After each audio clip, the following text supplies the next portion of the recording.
Chapter 1. Wow, Dragon Ball? A teacher?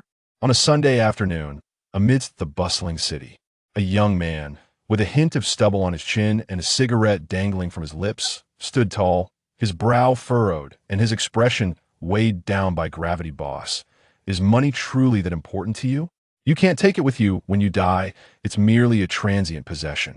Beside a lengthy wooden board stood a burly middle-aged man, bare-chested, gripping a sharp knife tightly, his eyes gleaming with menace. "I'll give you 10 seconds, get out now."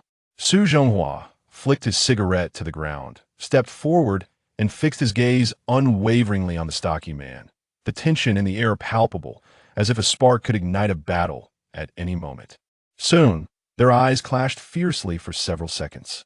At last, the stocky man began to lose his composure, his tone softening as he lowered his weapon. "Young man, this is fresh pork clean, with little fat, 14 yuan per gene. I truly cannot reduce the price further." Hearing this, Su Zhonghua became agitated, his voice rising dramatically. "What the hell? You heartless swindler. After bargaining for over an hour, not a single cent off? Do you not understand the principles of courtesy and humility?"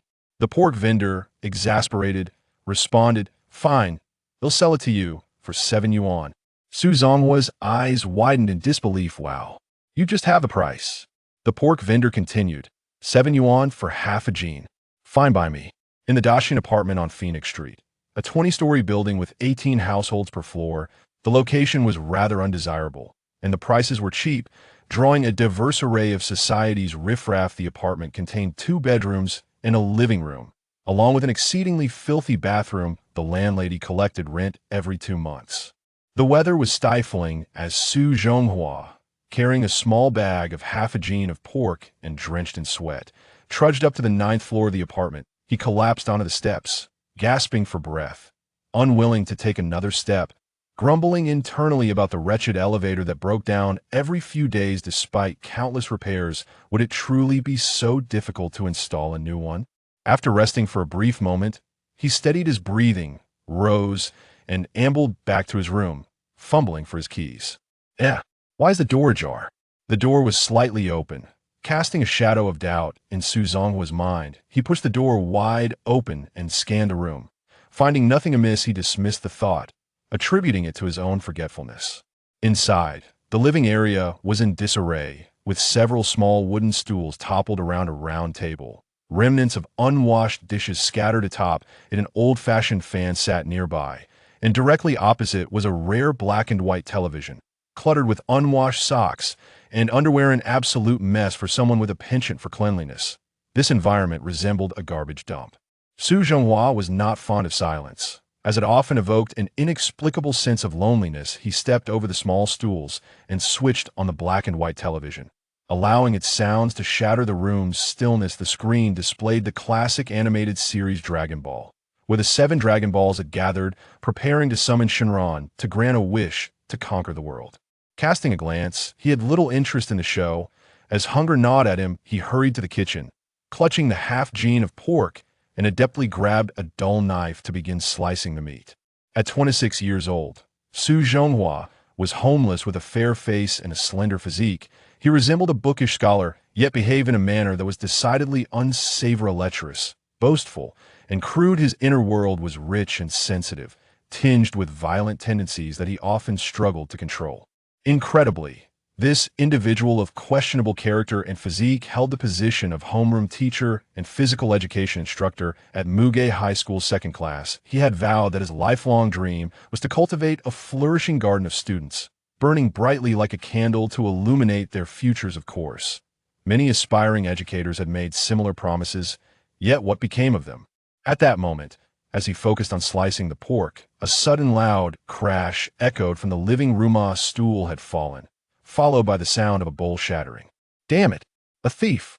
Su Zhonghua reacted swiftly with such a commotion. It could only be a person, not a mouse. He took 2 steps forward, brandishing the kitchen knife, ready to engage in a life-or-death struggle. However, the scene before him left Su Zhonghua in shock. A bearded stranger lay sprawled on the floor, a broken bowl embedding shards into his cheek, blood trickling down from his contorted, pained expression. It appeared the intruder had stumbled and fallen while attempting to flee. In that moment of confusion, the stranger, gritting his teeth against the pain, struggled to his feet and dashed toward the door. Damn it! Su Zhonghua snapped back to reality, shouting as he saw the thief make a break for it in a moment of desperation. He hurled the kitchen knife, knowing that if it struck the thief, it would either seriously injure or kill him. Unaware of the impending danger, the stranger fixated on the door, thinking that with just a second to spare, he could escape yet. Fate had other plans. Bang! The thief stumbled again, tripping over a stool and cursing under his breath about the abundance of obstacles. Little did he know that this misfortune had saved him from the knife that whizzed past him, spinning through the air. The knife continued on its trajectory. Bang! This time, the sound was deafening, a cacophony that resonated through the space in that instant. A flash of light erupted, and Su Zhonghua felt an immense force strike his head from 2 meters away, a surge of heat flooding his mind like a tempestuous sea battering a fragile boat. Leaving him adrift in chaos, his consciousness began to fade, blurring into a surreal haze until he felt as though his very soul had detached from his body. Before losing consciousness, he hazily glimpsed the scene on the television where Oolong had wished for something, and the Dragon Ball scattered in a dazzling display of light, coinciding with the knife he had thrown, striking the TV and causing an explosion. 5 hours later, Su Zhonghua lay at the threshold, gradually awakening in a daze. His mind feeling hollow, his limbs were weak and unresponsive. The last vestiges of strength were insufficient to support his body. With great effort, he turned onto a more comfortable position. Resigned to lying on the floor, he closed his eyes, attempting to recall the events leading up to his fainting spell, and, after much contemplation, memories began to flood back like a film playing in his mind. So that's how it went. He murmured to himself that television's explosive power was indeed formidable. As he lay there, he turned his head to survey the surroundings. The thief was nowhere to be found, leaving behind only a trail of blood on the floor.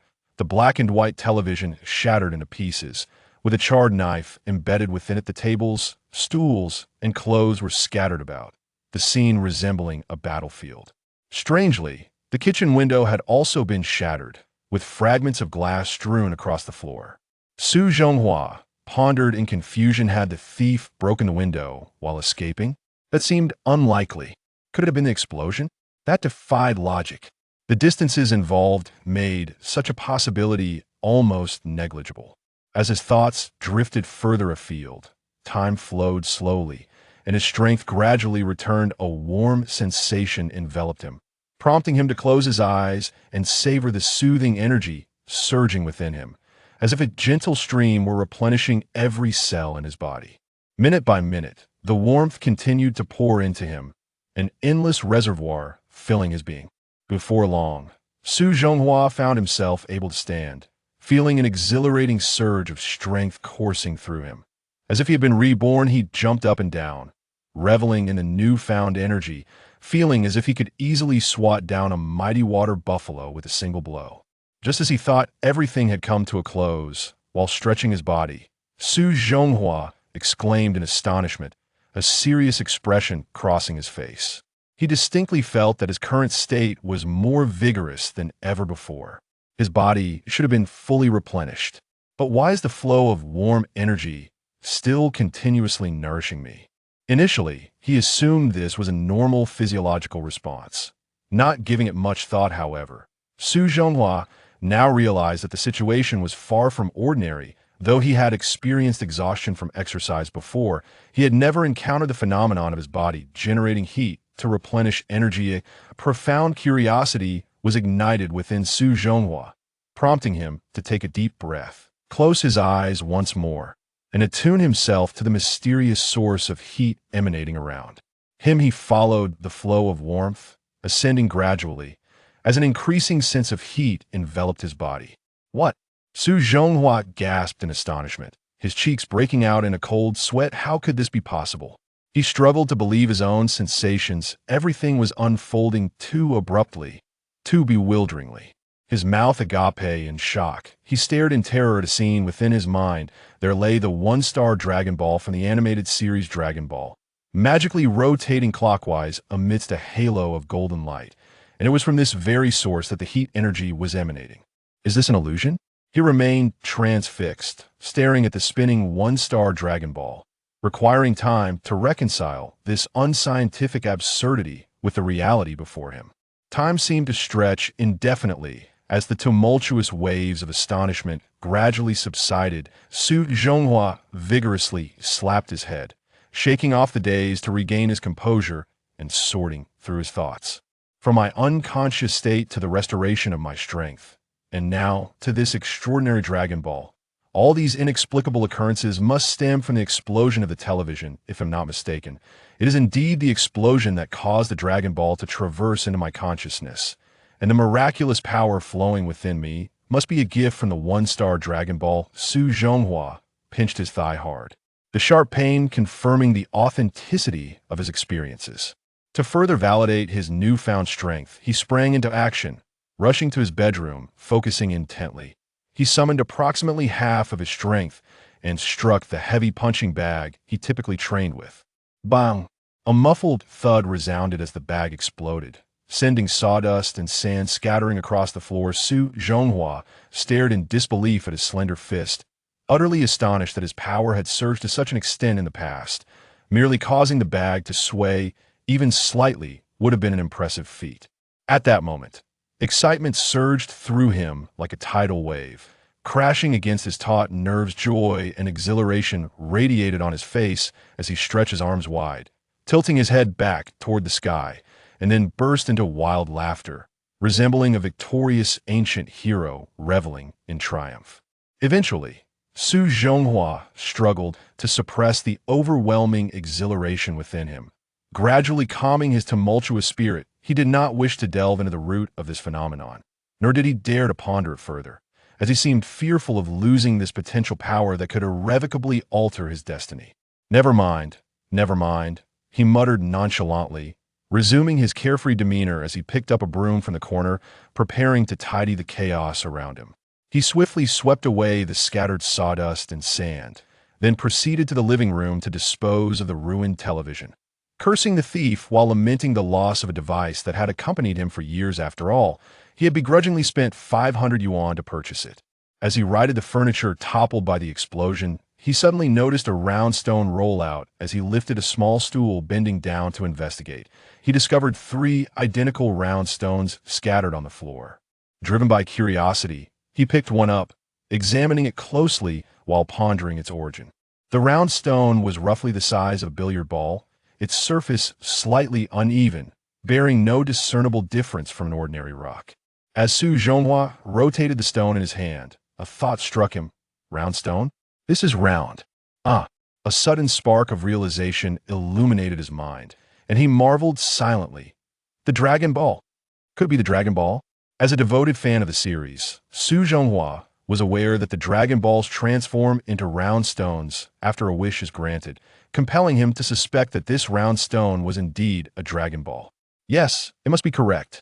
The Dragon Ball came through the explosion of the television after Oolong made his wish, and then transformed into this stone at this moment. Su Zhonghua was entirely convinced that the round stone was the Dragon Ball, but why is this Dragon Ball present in my consciousness? He lingered in contemplation over this unanswered question. Feeling mentally fatigued, he preferred to redirect his thoughts toward more exhilarating matters instead. With that in mind, he gazed at the stone with a grin, allowing his imagination to run wild though uncertain of what the remaining Dragon Balls might bestow upon him. The mere thought of the stone reverting to a Dragon Ball one day sent adrenaline coursing through his veins. What if I could gather all 7 Dragon Balls and summon the Eternal Dragon? Should I wish to conquer the world or to find a beautiful wife? What a delightful dilemma. At this juncture, Su Zhonghua suddenly smacked the back of his head in realization, exclaiming, "Oh right, what about the remaining 3 Dragon Balls?" His thoughts then drifted to the shattered glass in the kitchen, and he came to a startling conclusion according to his speculation. The other 3 Dragon Balls must have flown out through the broken window. If that were the case, he wondered who else might have obtained the Dragon Balls. Might someone possess even greater power than he? At that moment, he felt an overwhelming urge to collect all 7 Dragon Balls. At this moment, it was already deep into the night, with the moon obscured and the wind howling, bringing a refreshing coolness to the stifling summer heat. The vastness of the world is truly filled with wonders. The thrill of unexpected adventures gradually waned, overshadowed by fatigue. Su Zhonghua carefully concealed the stone Dragon Ball and then leaped onto the disheveled bed, burying his head in sleep, that I in his dreams. Su Zhonghua envisioned the Dragon Ball, bestowing upon him unparalleled magical powers. With those who once ridiculed him now groveling at his feet, the scene shifted, revealing 7 Dragon Balls gathered in a vast underground, as a massive azure dragon circled ominously in the dark sky. Su Zhonghua laughed unabashedly, brimming with arrogance, then spread his arms wide and called out to the heavens. "Oh, divine dragon, grant me a mature woman, a lowly, and a campus belle." Chapter 2. Ah, teacher, where are your pants? On Monday, it marked the 3rd day of Su Zhonghua's tenure as a teacher, but he lay quietly in bed, still unable to believe that everything from the previous night was real. It felt surreal, like a fleeting dream. After a moment of introspection, he noted that the Dragon Ball continued to spin slowly in a clockwise manner, its surrounding radiance even more resplendent than the day before. With this realization, a subtle smile graced his lips, and he chuckled softly, his face gradually revealing a newfound confidence. Breaking from his usual routine, he rose early, basking in the warm sunlight that kissed his face. A delightful sensation, he meticulously shaved off the stubble from his chin, styled his hair into a 1970s middle part, and donned a charming Armani suit, aiming to leave a good impression on the beautiful high school girls. He vividly recalled the moment he purchased the suit from a street vendor, who had boasted with bravado, "Sir, you truly have an eye for fashion. This suit was just imported from abroad, a genuine Armani. It's worth 15,000, but for you, I'll let it go for only 150, a true bargain. After all, it is an international brand." At the time, he felt triumphant, but later, he realized that the vendor's final glance at him was akin to that of someone looking at a fool. Reflecting on it now still filled him with a sense of rueful nostalgia. The world is indeed perilous, revealing the duality of human nature. Who would have thought that with my high intellect I could be deceived by such a simpleton? After hastily grooming himself, his emotions oscillated between anticipation and excitement. Anticipation for the changes that miraculous powers might bring, and excitement as he embarked on his first step in the noble pursuit of educating the youth. Suddenly, Su Zhonghua smirked, recalling how, just last Friday, some of his students had summoned local delinquents to beat him up. "Just you wait, my students," he thought. Skipping breakfast, he headed straight for the bus station. The morning traffic was heavy, as it always was, and Su Zhonghua, alongside a throng of office workers, waited at the bus stop for what felt like an eternity. Eventually, a bus arrived with a few empty seats, yet a crowd of people surged forward like wild dogs. Disregarding the decorum expected of respectable gentlemen, drawing upon years of experience in securing a seat, Su Zhonghua shamelessly claimed one for himself, reclining comfortably as he gazed out at the swiftly retreating scenery. The azure sky, drifting white clouds, fresh air, schoolchildren, and elderly individuals exercising filled him with a sense of tranquility. At the next stop, the bus came to a halt, and a man with a leg disability slowly made his way aboard. Struggling to grasp the overhead handrail, his unsteady body swayed with the motion of the vehicle. While most of the surrounding passengers paid him no mind, a few female students seemed somewhat hesitant, shifting uncomfortably, yet their modesty held them back from drawing attention to themselves. Su Zhonghua initially contemplated ignoring the situation, pretending to be asleep and oblivious to everything. However, he soon reminded himself that as a teacher, he should set an example and lead by action. Yet the school was still far away. Standing for an extended period could be exhausting, leading to an internal conflict within his mind at that moment. The images of Lei Feng, Dong Tsunrui, Huang Jiguang, Lu Hulin, Jiao Yulu, Kong Rong, and Marx appeared vividly in his thoughts. Their deeds inspired him. Indeed, he could not prioritize his own comfort over the well-being of others. Resolutely, he stood up, akin to a man marching to his execution, a surge of righteous fervor igniting within him as he declared, "Comrade, you've worked hard. Please, take a seat." His voice echoed throughout the bus, and the surrounding passengers turned to look, internally muttering to themselves, "Is it really just giving up a seat? Why make such a grand gesture?" Su Zhonghua felt a bead of cold sweat trickle down his brow. Forcing a dry laugh, realizing that his actions might have appeared somewhat theatrical, youthful exuberance, he thought. The disabled man did not voice a word of thanks, but sat down, and Su Zhonghua clearly saw gratitude shining in his eyes. That was enough. standing had been worthwhile. 10 minutes passed, and the school came into view. Disembarking, he made his way toward his destination. The entrance of Mugu High School was a structure designed in an antiquated style, contrasting beautifully with the modern buildings sprouting in the campus like mushrooms after rain. Before the entrance lay a spacious area, devoid of vehicles, allowing pedestrians free passage, situated a good 400 to 500 meters from the nearest road. Ensuring the safety of the students. On this summer morning, many teachers and students were out exercising, with a steady stream of people bustling about, engaged in lively discussions or hurried footsteps. He greeted the elderly security guard with a cheerful good morning before entering the school gate, revealing a straight pathway flanked by long flower beds, with towering phoenix trees standing majestically at their center. The gentle breeze rustled through the leaves, refreshing and invigorating, bringing a sense of serenity to his heart. As he walked, he observed his surroundings, occasionally shaking his head or nodding, his eyes scanning the crowd as he muttered to himself, "Today's high school students really have developed well. That girl has quite a bust. If only I could touch it. Wow, that girl's skirt is incredibly short. Ah, she has leg hair. Is she unwell? Why wear something so short? How absurd." At that moment, Su Zhonghua's demeanor was anything but respectable. He appeared lewd and crude, devoid of the dignity expected of an educator, resembling a lecherous, filthy-minded uncle. Casting furtive glances, he made his way north toward the office, occasionally greeted by some obedient female students, which greatly satisfied his vanity as a teacher. The morning exercise concluded, and it was now time for self-study. Su Zhonghua hurried to the office to retrieve the student files and attendance sheets for Class 2 of Year 3, exchanging brief pleasantries with a few unfamiliar teachers before striding purposefully toward his classroom. As the sun rose, casting a warm glow over the entire campus, the cool morning breeze stirred the fallen leaves, while the sounds of students reading aloud echoed from the classrooms, showcasing the vitality of the children and the flourishing atmosphere of the school. Upon reaching the floor designated for the third year, he approached the leftmost classroom, which housed Class 2. However, inside, the atmosphere was starkly different. The room was devoid of the vibrant reading voices heard in other classes. Most students were sprawled over their desks, catching up on sleep, while a few gathered in a circle, engrossed in a game of landlord, and another boy, his face dotted with acne, was preening his exaggerated hairstyle in front of a mirror. Looking utterly pleased with himself, Su Zhonghua halted, adopting a stern and authoritative demeanor, mentally preparing his speech. He could not let these students perceive him as a novice. Most importantly, he had to remain vigilant to prevent them from pulling any pranks. As the painful memories of his previous humiliating experience still lingered, he recalled how, during his first class last week, he had anticipated a warm welcome from the students.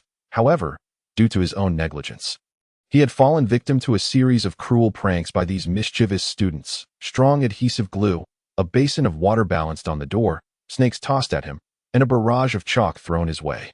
These were mere trifles that he could overlook. What he could never forgive was being beaten up by a so-called social person summoned by his own students, an affront not only to his dignity as a teacher, but also to the pride of a man of steel. Hiding by the classroom door, Su Zhonghua straightened his clothes and stood tall. With a sudden flying kick, he forcefully kicked open the classroom door, producing a thunderous crash that reverberated throughout the room. Echoing in the ears of every student, he aimed to shock them into submission with this display of authority. The entire class was taken aback, the raucous laughter and chatter silenced as if they had been struck by a spell, leaving the room eerily quiet, allowing the sounds of reading from the neighboring classroom to be distinctly heard. Dozens of eyes fixated on the new homeroom teacher at the door, incredulous at his audacity. Was he truly going to make a fool of himself again? Su Zhonghua surveyed the surroundings, clasped his hands behind his back, and ascended the podium. His demeanor reflected a blend of anxiety, pretentiousness, satisfaction, and smugness, all embodied in his somewhat disheveled gait. He placed the materials he was holding on the table and coldly declared, "It is now reading time. Do you know what you are supposed to do?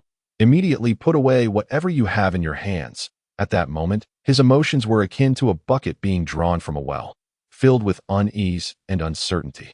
This was his inaugural experience as a teacher, and his lack of experience rendered him exceedingly nervous. Furthermore, there were several students in the class who towered over him, some of whom had a history of assaulting teachers.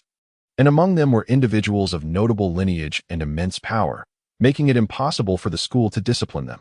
This only exacerbated their audacious behavior, allowing them to act with impunity. He pondered the consequences of provoking them. Fearing a potential collective assault, he wondered if the strength granted by the Dragon Ball would be sufficient to withstand such an onslaught.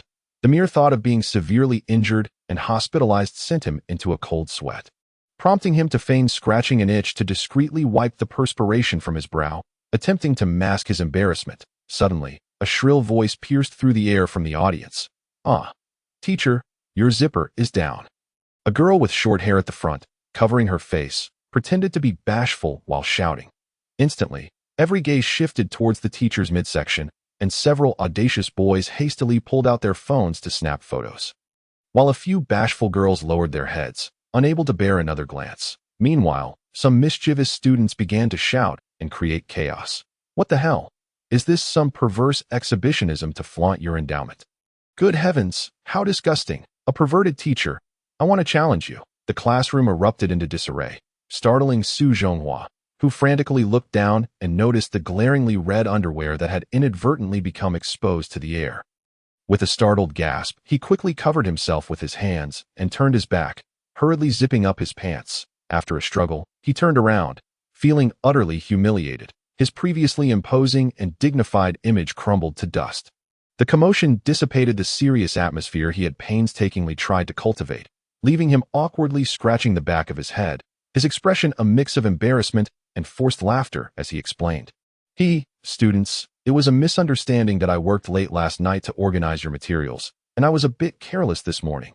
Ahem. The students, seemingly unwilling to grant him any reprieve, erupted into laughter when a chubby boy from the back stood up. Teasing, teacher, you're sweating profusely. Don't be too nervous. I have tissues here. I'll sell them to you for $10. Oh dear, does even a perverted exhibitionist teacher get nervous? Surely, he can't be a novice. What a disgrace for our nation. Echoed the students, reveling in the spectacle that Su Zhonghua was increasingly flustered, his forehead damp with sweat. Wiping away the moisture, he feigned calmness. Students, it was a misunderstanding. Definitely a misunderstanding. The teacher is not an exhibitionist. It was an accident. He then cleared his throat and added, moreover, I possess 5 years of rich teaching experience, not something to be dismissed as mere novice. Really, teacher, if you have 5 years of teaching experience, why are you sweating so profusely? That sounds dubious. The same chubby boy chimed in again. Haha, teacher, I've seen far worse storms. How could I be nervous? When I fought the Northeast Tiger, I felt not a single ripple in my heart. Let alone in a trivial situation like this. Su Zhonghua's bluster and lies flowed out easily, as if he were playing in the MUD. No sooner had he finished speaking than another student chimed in. Wow, teacher, your boasting is quite entertaining. This time, it was an adorable girl with bangs, sitting at the second desk, who squealed in delight. Realizing he had been publicly insulted, Su Zhonghua retorted, classmate, I do not permit you to question my words. Though it has been many years since my encounter with the tiger, I recall it as if it were yesterday, and I can vividly recount the events of that day.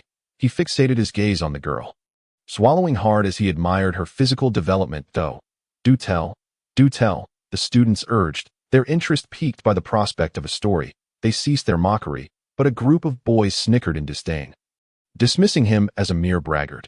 Ignoring the jeering boys, Su Zhonghua allowed a contemplative expression to wash over him.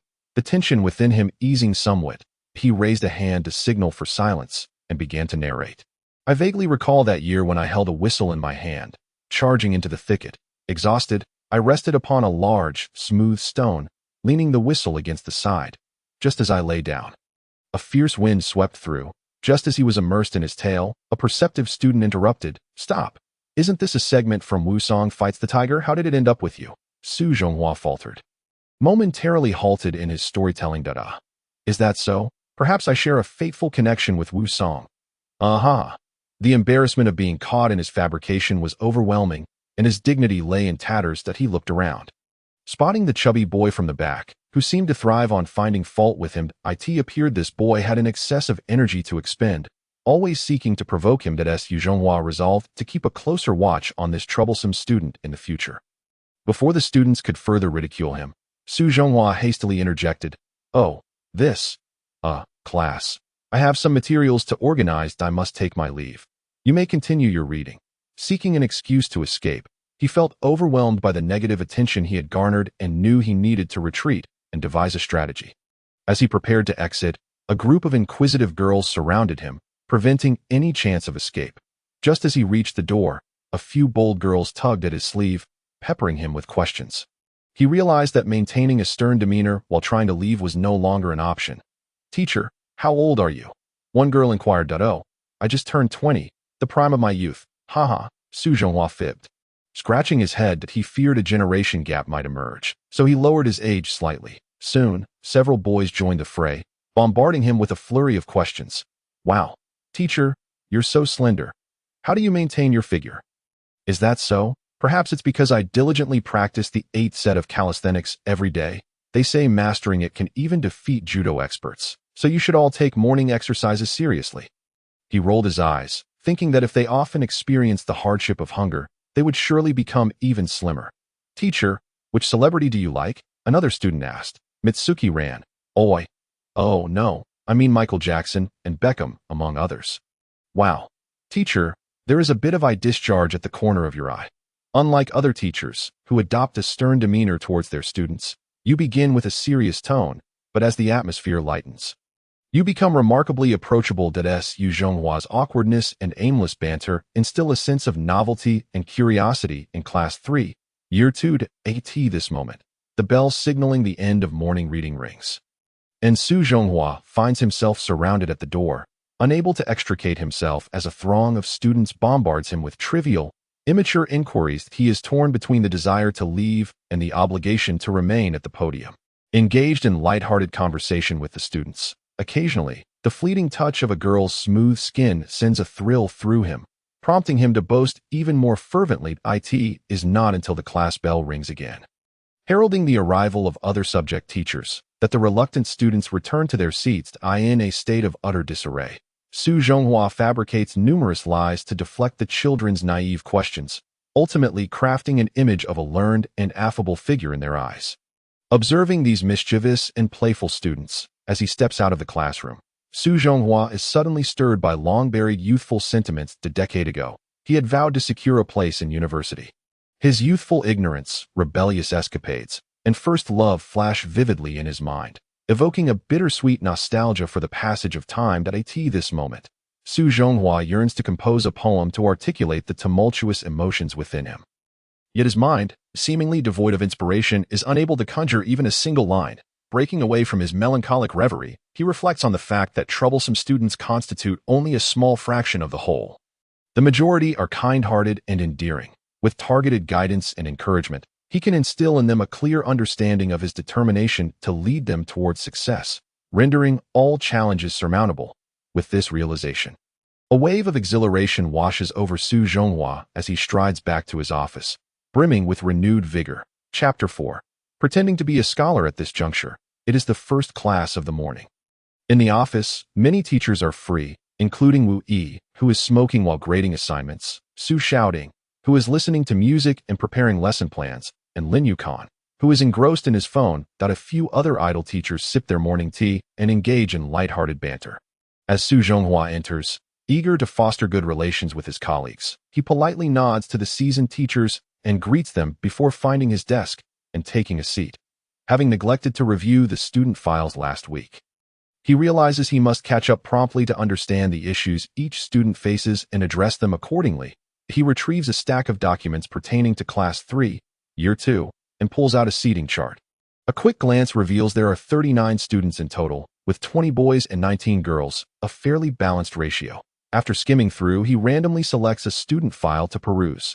Deng Huizhong, male, age 17, class monitor of Year 2. Has skipped a staggering 96 classes since the start of high school, with over 100 instances of tardiness and early departures. He has been involved in 8 fights and has assaulted 2 teachers. Additionally, he has been caught drinking and smoking by the student council on 2 occasions, and his academic performance is dismal, seemingly forever out of reach of passing grades. Such a student is the class monitor? Goodness, it is a miracle he hasn't been expelled. Instead, he holds the position of class monitor. He continues to read further down the file and discovers that his mother, Zhao Lu, is a homemaker, while his father, Deng Jing, is the deputy director of the Jianghai City Police Department. How intriguing. No wonder he struts around like a peacock, Su Zhonghua mutters under his breath, feeling a mix of indignation and disbelief. Before stowing the file away and opening another to his astonishment, he recognizes the student in the photograph, Yang Fan, the very student who once had him beaten. 18 years old, residing near Fumin Road in the Gangnan district. Both of his parents work away from home, leaving him to be raised by his grandfather. His personality is arrogant and reclusive, and he is often embroiled in significant fights at school that he frequently associates with local delinquents. And although the school once urged him to withdraw, he somehow managed to remain enrolled. Su Zhonghua is taken aback.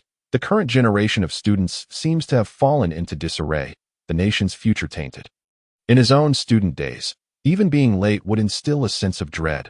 Alas, it appears he now bears the weighty responsibility of rescuing the nation's youth. The pressure mounts, and his mood darkens.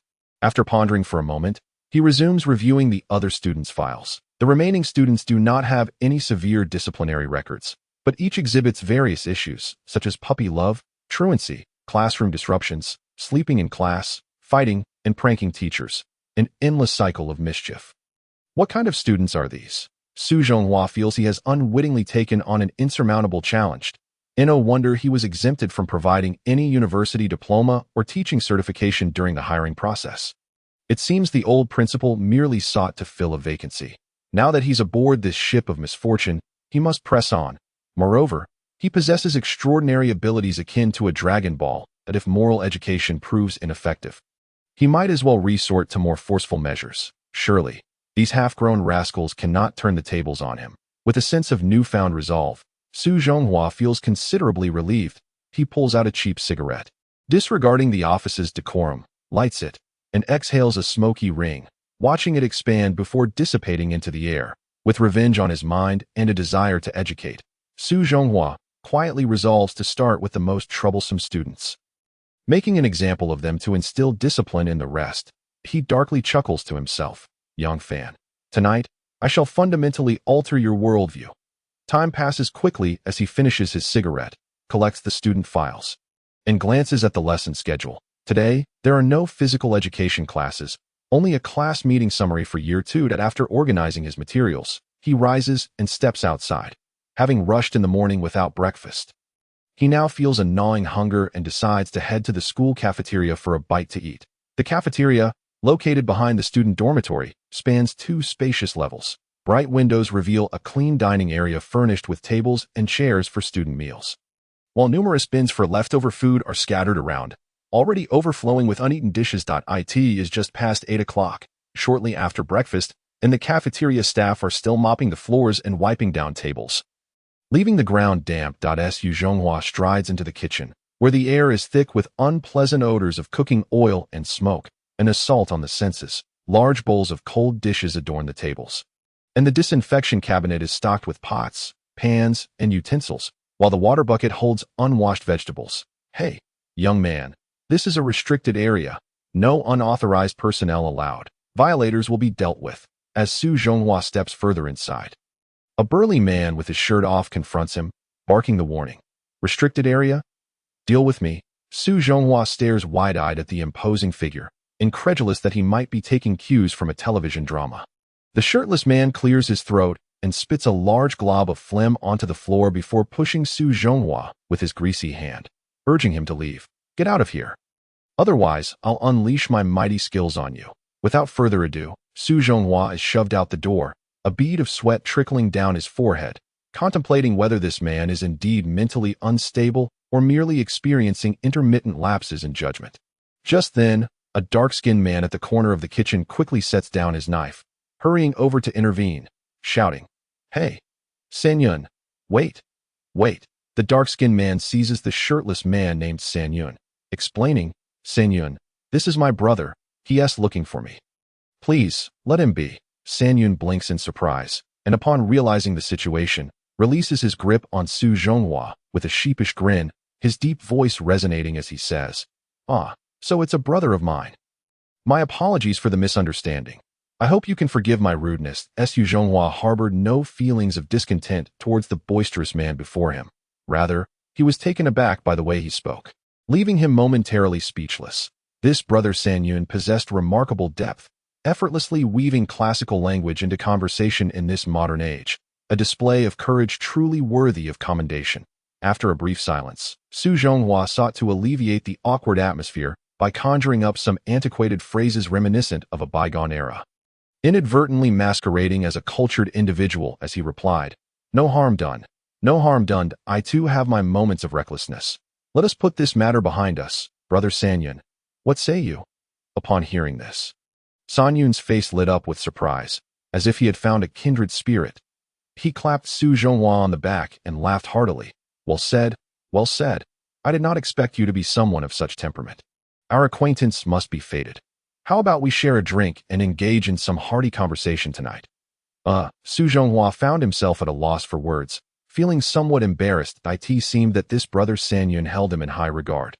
Yet his mind was a blank when it came to meaningful exchange. He could only manage a sheepish smile, striving to maintain a semblance of dignity for both parties. After a moment of silence, noticing that their conversation had dwindled, the dark-skinned man who had rushed over from the front counter pulled Su Zhonghua aside, wearing a delighted expression. "That's my work buddy from the cafeteria. He's a bit eccentric. But don't mind him, by the way. Su, what brings you here?" Su Zhonghua wiped his forehead and admired. "Your buddy is truly impressive, more cultured than this teacher of mine." He continued, "I don't have any particular business. I merely came looking for you because I hadn't eaten anything this morning and was hoping to scrounge a bit of leftover food to tide me over." The dark-skinned man, Zhou Zhifei, was a childhood companion from Su Zhonghua's village, akin to a brother. Their bond transcended mere words. Zhou Zhifei was known for his honesty and straightforwardness, lacking in guile, and treated everyone around him with the utmost sincerity. It was he who had introduced Su Zhonghua to the teaching profession, and such a genuine person often found himself the target of cunning individuals who took advantage of his good nature. But he would simply chuckle and let it pass. Upon hearing Su Zhonghua mention his hunger, Zhou Zhifei chuckled warmly, patted him on the shoulder, and told him to wait a moment before dashing to the back of the kitchen. He quickly returned with some still warm dishes, ushering Su Zhonghua towards the dining hall for students as he chided, "Su, you're an adult now. You ought to take better care of yourself. Skipping breakfast can lead to stomach ailments in the future. If you find yourself without breakfast, come to me. No charge." Su Zhonghua, a sentimental soul, was nearly brought to tears by the warmth of the gesture. Apart from his parents, this man seemed to be the one most concerned for his well-being. He sniffled and sincerely said, "Old Shou, thank you." He could not articulate overly sentimental words, but he cherished this brotherly bond and expressed his feelings through actions. What is there to thank for? We've been brothers for decades. Such words are unnecessary. Su, are you crying?" Zhou Zhifei remarked, having rarely witnessed such emotions from his friend. However, as two grown men, they could not afford to be overly sentimental. So he teased instead, "What nonsense. It's just dust in my eyes," Su Zhonghua replied, feigning a rub of his reddened eyes to wipe away the glistening tears before burying his face in the food. Zhou Zhifei watched him eat, chuckling, and casually inquired, "Su, how is the teaching job treating you? Which class are you the head of?" "My sister also studies at this school." Su Zhonghua perked up at the mention of the sister, lifting his head to ask, "Your sister is studying here too? The tuition is quite steep. Can you afford it?" He had only met Zhou Zhifei's sister a few times during their childhood and had little recollection of her. But the mention reminded him, and he continued, "I'm the head of class 2, year 3. Which grade and class is your sister in?" Zhou Zhifei's expression turned to one of surprise as he exclaimed, "What a coincidence! My sister is indeed a student in class 2, year 3. You must look out for her and ensure she isn't bullied." Su Zhonghua pondered for a moment. It seemed troublesome that old Zhou's sister was in a problematic class. One could be influenced by their peers, and it was likely that the girl had neglected her studies. He snapped back to reality and asked, "Old Zhou, do you know your sister's name? How are her grades?" Upon mentioning his sister, Zhou Zhifei beamed with pride, replying, "My sister's name is Zhou Xiaoyang. Her grades are excellent. Every test she brings home is either perfect or above 90. She is sure to gain admission to a good university in the future." This left Su Zhonghua somewhat perplexed. He had just examined the class performance chart, and there were only a handful of students passing in class 2, year 3, let alone any exceptional scholars, unless he had misread the data. It was quite possible that old Zhou's sister had altered her test scores to deceive her brother, Zhou Zhifei's brother. He felt a responsibility towards Zhou Xiaoyang. If she strayed from the right path, it was his duty, as both a brother and a teacher, to guide her and correct her missteps. In the time that followed, Su Zhonghua and Zhou Zhifei did not discuss Zhou Xiaoyang any further, instead reminiscing about amusing tales from their childhood, the most joyous, carefree moments of their lives. They exchanged stories of each other's youthful follies, laughing at their former naivety while cherishing the innocence of those times. Chapter 5. The Willful Little Sister. After finishing their meal, Su Zhonghua returned to his office, feeling an even heavier burden on his shoulders. He resolved not only to teach old Zhou's sister well, but to ensure the success of all students in Class 2. Year 3. He picked up the seating chart, preparing to observe how this group of problematic students conducted themselves during class, while also gauging Zhou Xiaoyang's attitude towards her studies, in order to ascertain whether she had indeed falsified her grades to mislead her brother. Ascending to the third floor of the teaching building, Su Zhonghua stealthily approached the corner of Class 2, Year 3, peering into the classroom. The seating arrangement was divided into 4 groups, with boys and girls sitting separately, and several seats were vacant, indicating that some students were absent. It was the second period of Chinese class. The teacher's delivery was lackluster, and the students lacked the vitality one would expect at their age. Many had their heads drooped, either asleep or engrossed in their phones or passing notes, with only the monotonous voice of the teacher echoing in the classroom. Su Zhonghua pulled out the seating chart to locate Zhou Xiaoyang's position. Third row, left side of the first group. As he glanced over, he spotted a remarkably sweet-looking girl, her hands propped on the desk as she rested her head, asleep. Her youthful, fair face had taken on a rounded shape, and she wore a blue denim skirt, revealing perfectly shaped legs and delicate toes. A sweet smile adorned her face in slumber, complemented by a glistening droplet at the corner of her mouth, creating a beautiful tableau. Wow, old Zhou's sister is quite beautiful, Su Zhonghua murmured to himself, having previously assumed she resembled her brother. At that moment, the female teacher on stage, aware of her students' lethargy, sought to engage them by asking, "In ancient times, how did one refer to oneself? Does anyone know?" This question piqued the interest of several students who had previously been inattentive, with some eager learners quickly raising their hands to answer their S.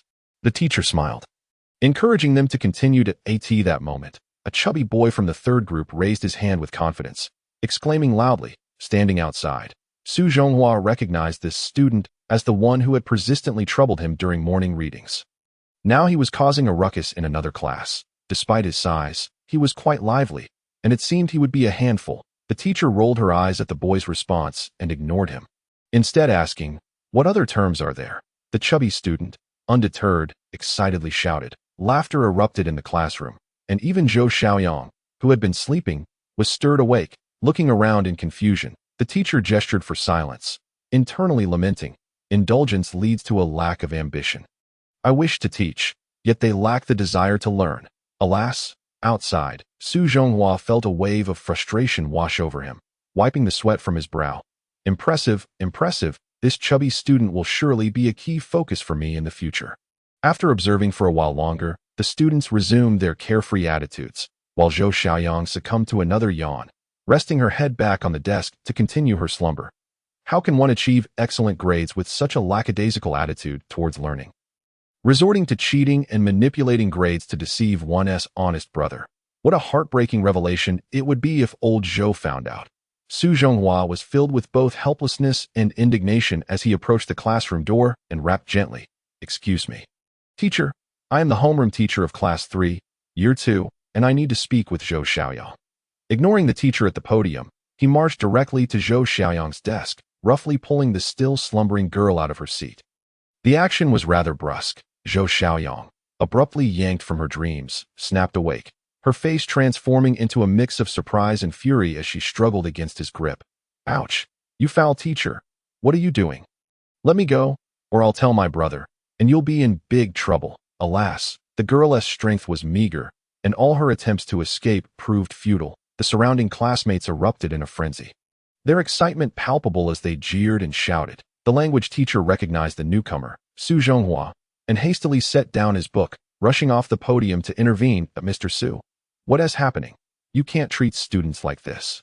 It will leave them with lasting psychological scars." Su Zhonghua, still gripping the girl's arm with a serious demeanor, retorted, "I apologize for interrupting your class, but I believe this student is a societal misfit, an idle parasite. disrespectful of authority, and utterly ignorant. It is imperative that I rectify her moral compass. With that, he dragged her towards the grassy area below. The language teacher attempted to reason with him further, but he had already forcefully ushered the girl down the stairs. "You scoundrel! If my boyfriend finds out, you'll be in for it," Zhou Xiaoyang exclaimed, relentlessly pounding on the man with her free hand, her struggles proving fruitless. "What? You have a boyfriend? Is he formidable? Let him come. I could easily knock him down with one hand." Su Zhonghua chuckled as he finally released her grip, moving her to a more secluded spot on the lawn. Zhou Xiaoyang, now free, stepped back with her cheeks flushed from agitation. "You insane. I'm reporting you to the principal for your lewdness. You're nothing but trash in the teaching profession." The girl was incensed by the inexplicable violence of her new homeroom teacher. "Hey, you little brat, as your homeroom teacher, don't speak so harshly. How about this? I'll treat you to something to eat." Su Zhonghua, realizing that he must soften his approach with rebellious students, attempted to engage her in a more amicable manner.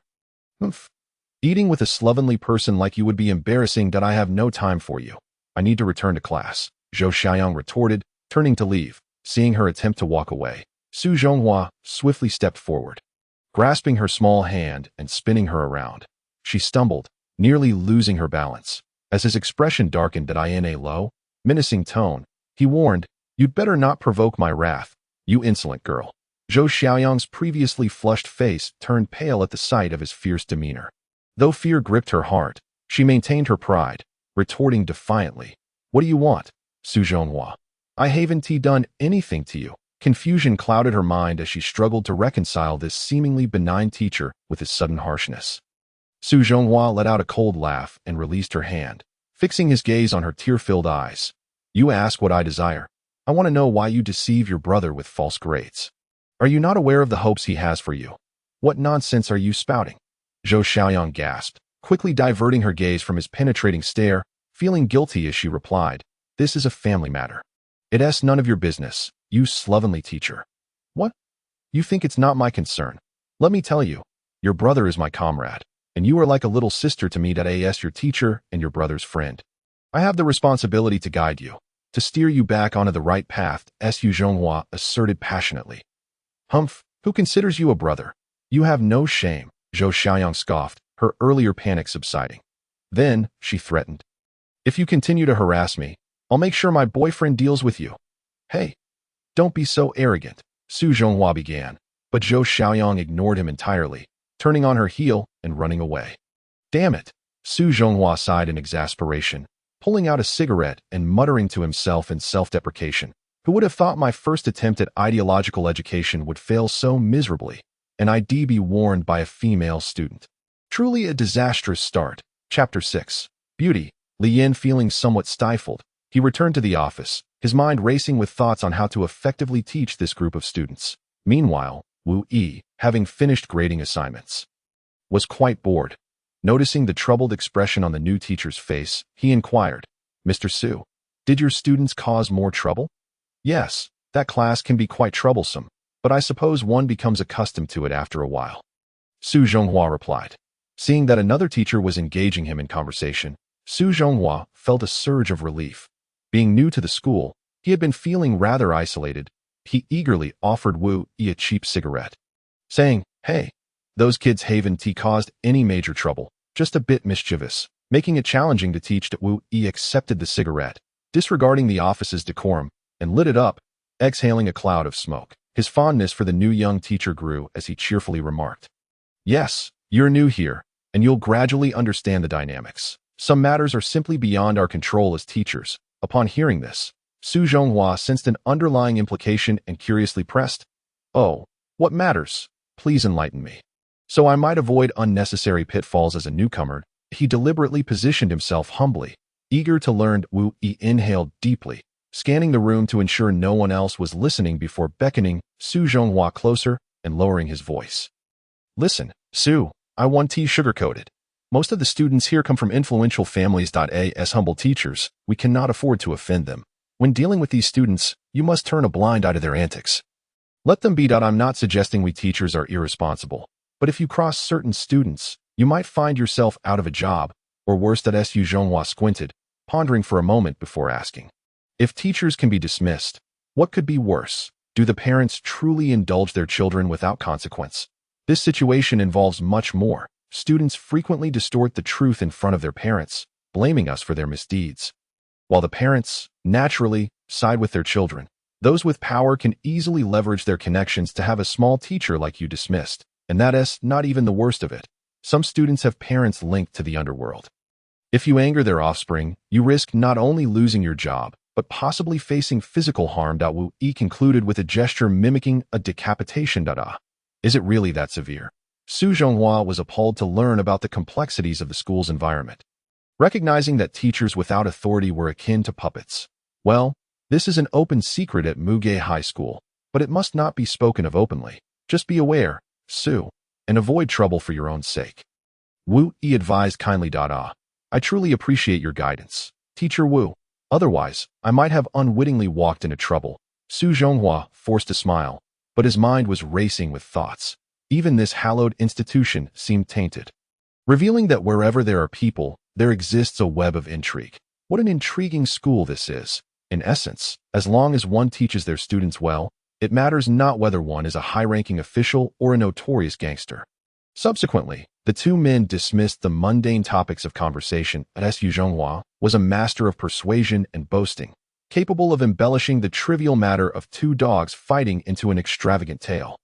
Wu Yi was equally loquacious, and their discussion flowed seamlessly from amusing anecdotes about school life to the charms of female students, then meandered to Japan, and eventually to the intricacies of romantic endeavors. The atmosphere between the two morally compromised teachers grew increasingly warm, as they found a kindred spirit in one another, sharing lewd laughter that drew curious glances from their colleagues. Xiao Su, a new film has been released by that certain someone.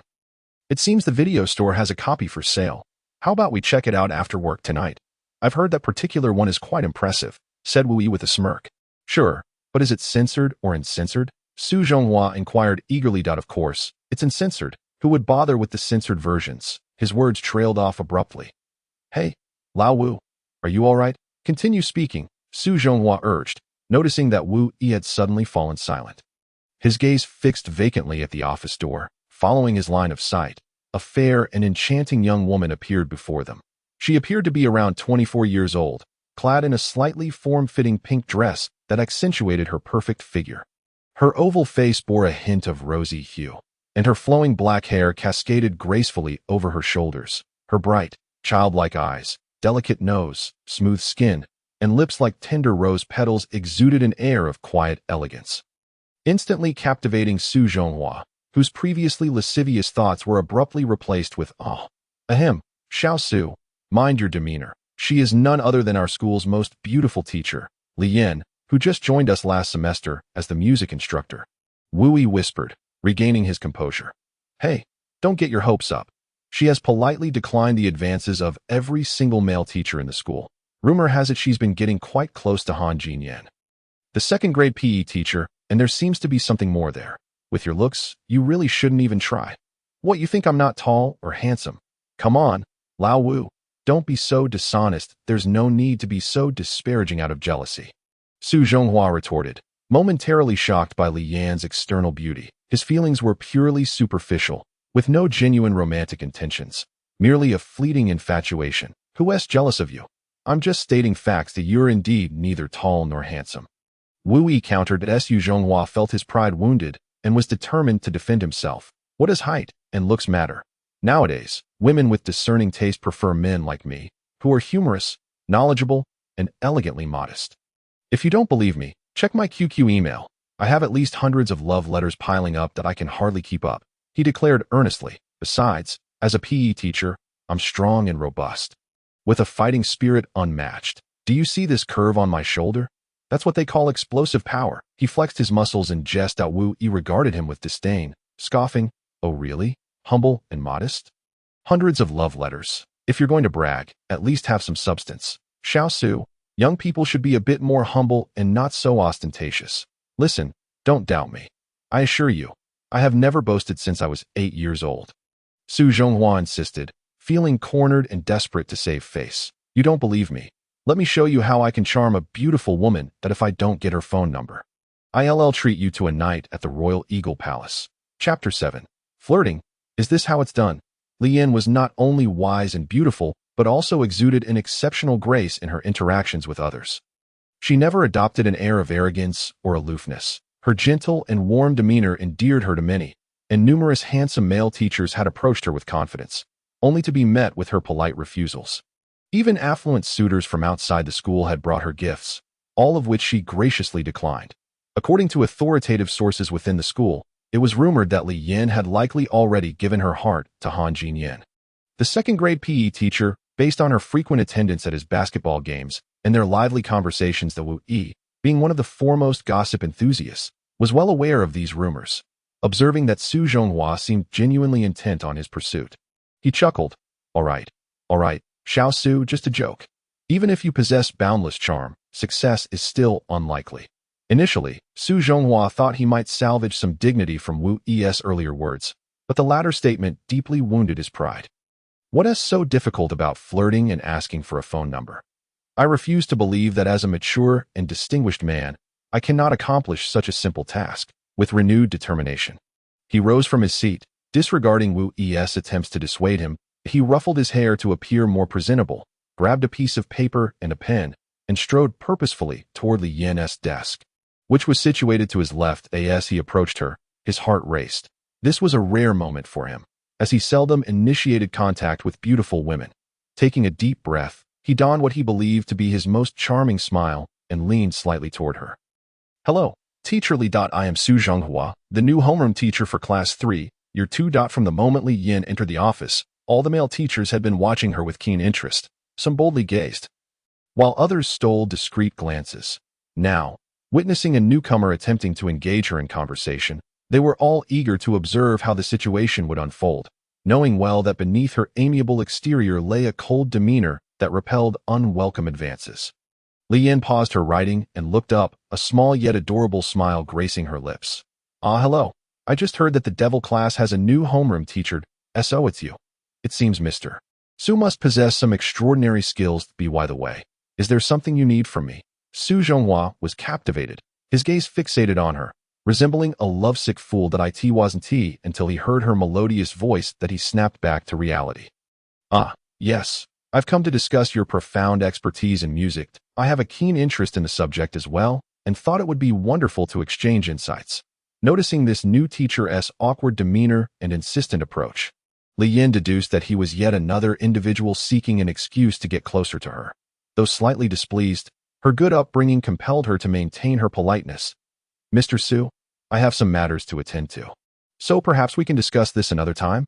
Oh, since you're busy, how about you give me your phone number? We could chat about Beethoven, Mozart, and other great composers sometime. He pressed on. Lee Yin's patience began to wane as she felt his insistence. With a gentle shake of her head, she replied, Mr. Su, I'm not very familiar with Beethoven or Mozart, so it's best not to. That's all right. A conversation would help you get to know them better. Just give me your number, and we can discuss any work-related matters in the future. Su Zhonghua continued, his persistence unwavering. He felt the eyes of his colleagues upon him, and he was reluctant to lose face. Lee Yin, accustomed to dealing with such relentless individuals, remained composed and politely declined. I'm sorry, but I can't remember phone numbers. Besides, I don't teach music for Class 3, so there shouldn't be any work-related issues. Her meaning was clear, yet Su Zhonghua was unwilling to concede. Gritting his teeth, he seemed to make a difficult decision and narrowed his eyes, saying earnestly, How about this, Teacher Lee? I'll give you 100 yuan if you share your phone number with me. Lee Yin, despite her excellent upbringing, found her patience stretched to its limits as she was persistently harassed. It was even more infuriating that the other party resorted to the crass and disrespectful means of offering money to obtain a girl's phone number. A mix of anger and amusement flickered across her fair, youthful face as she retorted, No, Teacher Su, please do not disrupt my work. Having made her stance clear, even Su Zhonghua, with his thick skin, could not press further. He sheepishly returned to his seat, dejected. Losing face was trivial, but having boasted that if he couldn't obtain the number, he would have to treat everyone at the Eagle Emperor Palace tonight, was a daunting prospect. The expenses there were notoriously high, and one visit might reduce him to a diet of pickled vegetables for the rest of the month. The male teachers in the office could hardly contain their schadenfreude, each thinking to himself that if even a handsome and accomplished man like himself could not win over the goddess, what chance did someone who looked like a fool have? Wu Yi. Upon seeing Su Zhonghua return with a sullen expression, felt a surge of joy that as long as he did not go back on his word, he would enjoy a splendid evening at the Eagle Emperor Palace. Imagining the beautiful princesses in the private booths made his heart tremble with delight. However, he had to maintain a facade of sympathy, saying with a pained expression, "Xiao Su, it's all right that you're not the first to face this. There will be more opportunities in the future, keep at it, and I believe you will succeed." Seeing Wu Yi's barely concealed delight and his feigned concern, Su Zhonghua felt an urge to kick him. Yet he could only manage a forced smile, regretting his impulsiveness. Youth and passion had led him astray. Chapter 8. Violence Index of 3 clouds 200. Feeling humiliated, he turned away from Lee Yin and sat down. His earlier bravado replaced with a subdued demeanor, he quietly resumed his idle chatter with Wu Yi, and before they realized it, noon had arrived. As the final bell rang, students eagerly grabbed their bowls and surged towards the cafeteria. Resembling frantic spirits afraid of missing their meal, "Xiao Su, let us head to the second-floor dining hall for lunch. You only had 2 buns this morning. You must be starving by now." Wu Yi said as he tidied up the table and pulled the lethargic Su Zhonghua along. "You look like you don't have a cafeteria meal card, right? No worries. This meal is on me." Su Zhonghua looked up in surprise. "Huh? Do I need a meal card?" He was completely unaware that teachers had to obtain meal cards at the school, having assumed meals were complimentary. Internally, he cursed, reminiscing about his previous job as a cement worker where meals and lodging were provided, only to find that as a proud educator, he would have to pay for his food. "You really know nothing, Xiao Su. You can apply for a card later. For now, let us eat together. No need to stand on ceremony." Wu Yi said warmly to Su Zhonghua, not one to refuse a good deal. Smiled and patted Wu Yi's shoulder. "Old Wu, thank you then." Instantly, his fondness for Wu Yi increased significantly. Although Wu Yi had his flaws, he was kind-hearted and had shown consideration for him despite their brief acquaintance, indicating he might be a friend worth having. Unbeknownst to him, Wu Yi was primarily preoccupied with the prospect of Su Zhonghua treating at the Eagle Emperor Palace later that evening.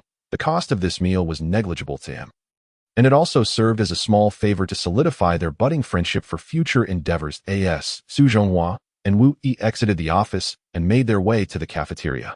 Wu Yi enthusiastically explained the structure of the school departments and the responsibilities of various teachers. Feeling pleased that the newcomer was so astute, Su Zhonghua listened attentively, nodding in acknowledgement, taking mental notes. Upon entering the cafeteria, they found a throng of students anxiously waiting in long lines. While the faculty line was much shorter, they quickly procured their meals, 3 vegetarian dishes, 1 meat dish, and a soup. Enjoying a decent spread, they found a secluded corner to sit and began to chat, sharing a few off-color jokes in hushed tones that as they reveled in their crude banter. Lee Yin, seated 2 tables away, felt her cheeks flush crimson, frowning her delicate brows. Her opinion of the 2 men plummeted, and she even felt a wave of revulsion, opting to switch to a seat far from them with her female companion. Unaware that their lewd remarks had reached the ears of the enchanting Lee Yin, Wu Yi and Su Zhonghua continued their conversation, growing ever louder with their mirth. Suddenly, a burly man stormed to the faculty service window, his face flushed with fury. "What is the meaning of this? There's a cockroach in my meal," he shouted, throwing a bowl of food at the staff. The splatter revealed a headless cockroach nestled among the rice. The chef behind the counter paled at the sight, stammering, "Why yes, I apologize, Director Luo. It was a mistake on our part. Would you like a clean plate instead?" The chef, sweating profusely, knew well the consequences of angering such a man. Director Luo's outburst drew the attention of most students and teachers in the cafeteria, including Su Zhonghua, who discreetly pointed at the furious man and asked Wu Yi, "Who is that? Why is he so arrogant?" "Ah, that's the school's disciplinary director, Luo Yitong. He is quite proud and domineering. Xiao Su, you must be careful not to offend him," Wu Yi replied. As the disciplinary director, Luo Yitong was known for his stern demeanor and rigid adherence to rules, punishing students in bizarre ways, earning him the disdain of the entire student body and the nickname bullying director. Having just avoided a tiff with his wife, he had been in good spirits until he discovered a cockroach in his meal, which nearly made him lose his lunch and left him seething with rage, determined to hold the cafeteria staff accountable. "What? You want to replace my meal? Do you expect me to continue eating this filthy food? Are you trying to poison me? Director Luo bellowed as he lunged across the counter, seizing the chef by the collar. Where's Manager Tang? Bring him here. I demand disciplinary action against you irresponsible employees. His shout caught the attention of a burly, bare-chested man serving food at the adjacent student window. A man of principle. He rushed over, wielding a serving spoon, and swung it toward Director Luo's outstretched arm. Ah! Director Luo cried out in pain, caught off guard by the sudden attack. His arm throbbed painfully as he retreated from the window, doubling over in agony, beads of sweat dotting his face, clutching the injured area. Now bruised and swollen, the startled chef, witnessing this unexpected turn of events, rushed out from the kitchen toward Director Luo, his heart heavy with dread. Director Luo, are you all right? That was not intentional, he stammered. Shut your mouth. You scoundrel, you're all going to be fired. Director Luo snapped, his pain easing slightly as he inhaled sharply. Now, I command you to summon Manager Tang immediately. You can forget about your wages for this month. The chef's face turned ashen, the weight of potential unemployment crashing down on him. Visions of his beautiful wife, adorable daughter, and elderly mother flooded his mind. How could he explain this to his family? Desperate to salvage his job, he pleaded, Director Luo, I truly didn't mean it. Please, grant me another chance. My family relies on me. That I told you to be quiet. Go summon Manager Tang. Director Luo roared once more. Yes, I'll go right away, the chef replied, clinging to his last hope as he dashed back into the kitchen, his chef's hat falling off, but not stopping to retrieve it that moment. The man who had struck Director Luo followed him into the cafeteria, glaring fiercely at the disciplinary director. You said you would fire me. I am utterly fed up with this mundane and impoverished existence. Hurry up and settle my wages. I'd rather return home to raise pigs than endure this. Ever since I took on the role of a high school chef, I have risen before dawn and toiled tirelessly, only to receive a meager salary at the end of each month. All while enduring this humiliation, my temper has frayed, and I have long contemplated returning to my hometown to farm, if it weren't for the desire to provide a better life for my family. I wouldn't have persevered thus far. Director Luo, refusing to back down, glared defiantly at the scruffy man towering over him, attempting to assert his dominance. However, as the man advanced another step, Luo instinctively recoiled, fearing an imminent assault. His bravado dissipating instantly, his corpulent face twitched in agitation, but he managed a cold snort. According to the school's staff management policy, any employee who is maliciously dismissed shall receive no compensation whatsoever. You are hereby officially terminated, and not a single cent of your wages shall be forthcoming. You should have considered the consequences of offending me before resorting to violence. Pack your belongings and leave Gu High School at once. A thick, viscous spit landed squarely on Director Luo's face, turning it a shade akin to that of a liver, utterly revolting. The bare-chested man seized Luo by the collar, leveraging his strength to lift him off the ground, and bellowed with fury. What, you fat pig? Dismissing me is one thing, but denying me my hard-earned wages is another. Do you believe that I won't smash you with a single punch? He raised his left fist, poised to strike, his demeanor menacingly confrontational. The intense altercation drew the attention of several individuals in the cafeteria, and soon a throng of curious students gathered, forming a circle around the scene. Many students, who had previously faced punishment at the hands of Director Luo, reveled in the spectacle, cheering in delight. However, the majority were awestruck by the sheer strength displayed by the bare-chested chef, who effortlessly held up the rotund director. Luo's contorted face burned with rage, seemingly on the brink of madness as he roared, "Scoundrel! You absolute scoundrel!" He struggled violently, using all his might to escape the chef's grasp, eventually managing to break free in a disheveled state. Panting heavily on the ground, he wiped the foul spit from his face, glaring with a fury that could ignite flames.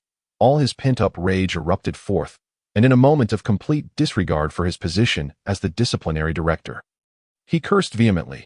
"Damn you, you filthy chef, I'll make you pay for this." With that, he lunged forward, his hefty frame surging with aggression.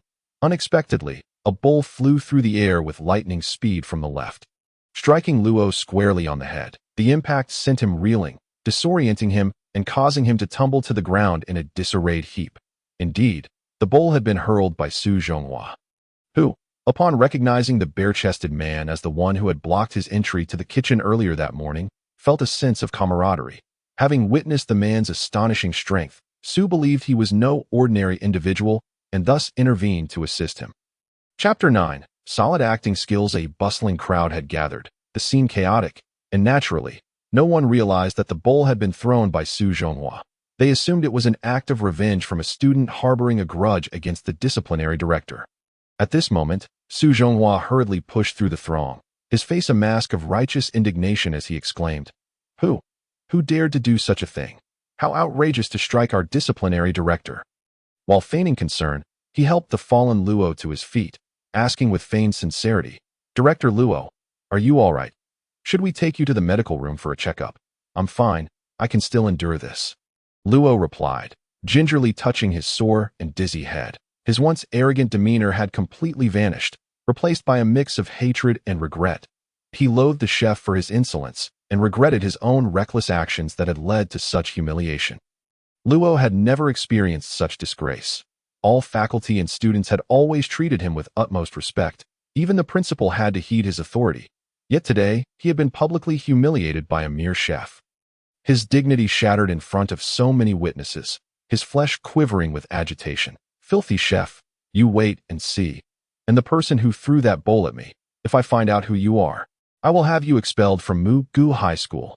Luo regained his composure and warned Sen Yun, casting a threatening glance around the crowd. "How brazen!" Zhou Zhonghua silently cursed, though he maintained a facade of concern. "Director Luo, please don't be too angry. Let's get you to the medical room for some treatment.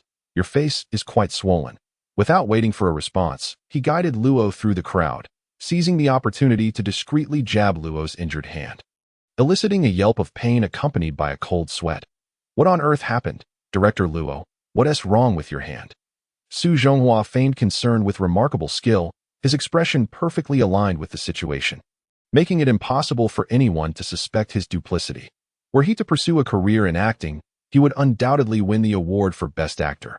All of this transpired without arousing suspicion, as a sizable crowd remained nearby, and Luo was unable to identify the true culprit. Ultimately, he had no choice but to relent and cautiously protect his injured hand as they made their way to the medical room. Involuntarily gasping in pain and emitting several groans of discomfort, Zhou Zhonghua quickly ingratiated himself further, holding Luo's arm with feigned concern. "Director Luo, it seems many people harbor animosity towards you. You must be more cautious in the future." It was only then that the calmer Luo noticed this young man, scrutinizing him as they walked. "Who are you, sir?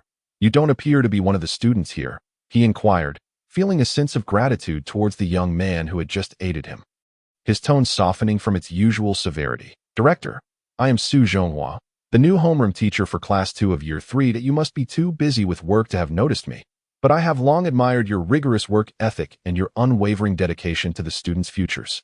He replied, "This is merely a teacher's duty. There is nothing to admire," Luo responded with a facade of righteousness, while internally he basked in the flattery. Upon realizing that Zhou was the new homeroom teacher for Class 2, he was momentarily taken aback, his mouth agape, revealing a few unsightly yellow teeth. "You say you are the homeroom teacher for Class 2? Indeed. Is there a problem with that?" Zhou Zhonghua replied, slightly surprised by the incredulity. Instantly, Luo scrutinized Zhou from head to toe, his small eyes behind thick glasses darting about. The young man was clad in what was clearly a cheap imitation of an Armani suit, paired with outdated shoes, and his middle-parted hair did little to enhance his appearance. Luo, despite his usual standards for a teacher's image, begrudgingly awarded him a score of 20 out of 100. Had any other teacher presented themselves in such a manner, they would have faced immediate reprimand. After a moment of thought, he remarked, "Young Zhou, have you not heard of the methods employed by the ruffian students in Class 2? Two of the previous homeroom teachers suffered serious injuries after inadvertently offending them. Now is the time to reconsider.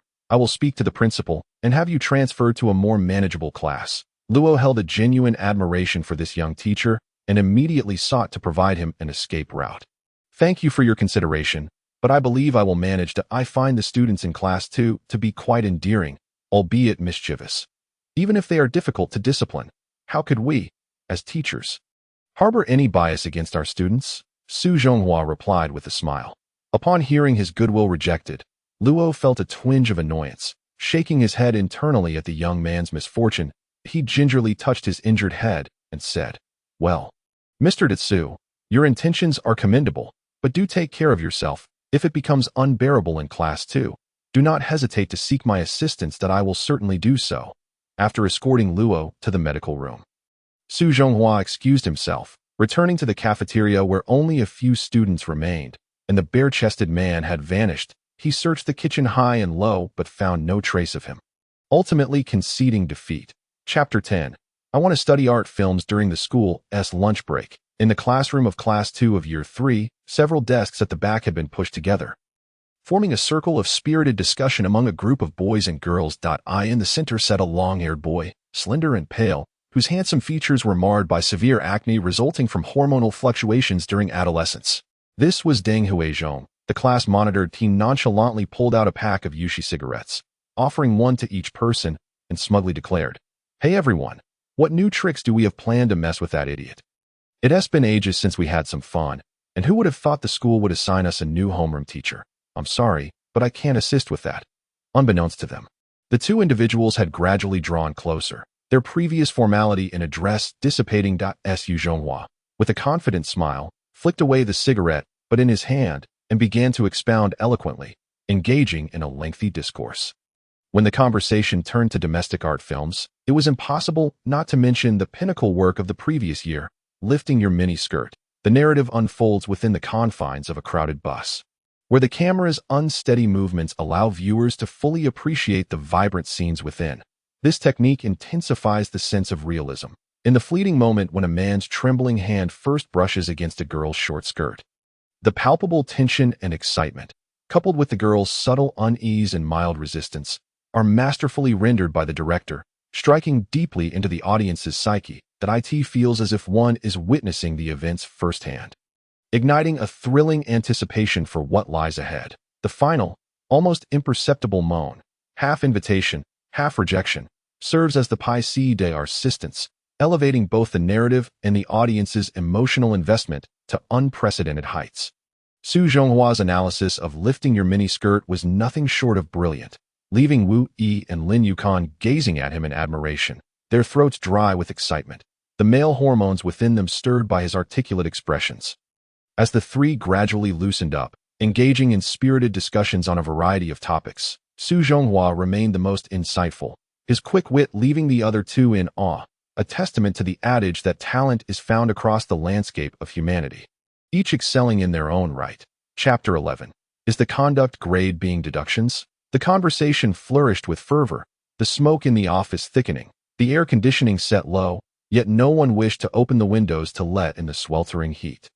The creaking door swung open, and the three men quickly stifled their laughter, instantly adopting a facade of moral rectitude befitting honorable educators, their faces serious as they redirected the discussion. "Mr. Wu Yi, what are your thoughts on the current attitudes of students towards their studies?" The swiftness of the change was astonishing, with only old Su remaining unperturbed, leisurely enjoying his smoke. "You scared me. I thought there was a fire." And with the windows closed, "Really?" Teacher Lee Yin entered, clutching a music score, patting her chest in relief as she hurriedly opened the windows and proceeded to her desk. Old Su cleared a path through the haze, his 2.0 vision honing in on her petite figure, reminiscent of a fairy emerging from ethereal mists, exuding an aura of grace and elegance. Yet, what astonished old Su was that this diminutive frame housed a perfectly developed, rounded bosom, stirring in him the barely suppressed urge to reach out with his hands. Old Su audibly gulped, the sound echoing unnaturally in the quiet space. "Director Lin, didn't I suggest that smoking in the office be prohibited?" Lee Yin frowned, her brows knitting in disapproval. "Not only does this jeopardize your health, but it also endangers us innocent bystanders inhaling your secondhand smoke." Upon hearing this, Lin Yukon quickly retracted his unabashed gaze. "We weren't smoking," he protested innocently, waving his hands, with Wu Yi following suit. They had long concealed their illicit habit, leaving only the oblivious young Su, leisurely clutching his cigarette, lewdly appraising Li Yan's appealing figure. Such a lack of decorum, Li Yan scorned, recalling the crude remarks he'd made at noon, coughing lightly to signal her disdain. "Hey, little Su, why are you still dawdling? Hurry and extinguish that cigarette." Lin Yukon, ever the diplomat, urged at Su Zhonghua, startled, hastily extinguished his cigarette, and, with a sheepish grin, earnestly declared, "Cigarettes are truly harmful. This is my first time smoking. It's quite difficult that I merely wish to understand why students are so enamored with this vice. Teacher Lee Yin, you must recognize my good intentions." To Lee Yin, observing his expression, detected a hint of sincerity that seemed genuine, but inadvertently noticed old Sue's hands, yellowed and wrinkled, a clear sign of a seasoned smoker. She suspected he was lying. How could someone with such vulgar and immoral character befit the role of a teacher? She shuddered at the thought of him leading her class astray, turning them into delinquents. With barely a glance of disdain, Lee Yin coldly gathered a stack of books from her desk, politely bidding farewell to the other two teachers before striding out of the office. Lin Yukon silently critiqued old Su for his immaturity and flamboyant behavior. Little Su, he lamented with a sigh as he patted Su Zhonghua shoulder, his disappointment evident. "Tisich, that woman is so arrogant. A little beauty, and her tail is in the air." Su Zhonghua felt taken aback.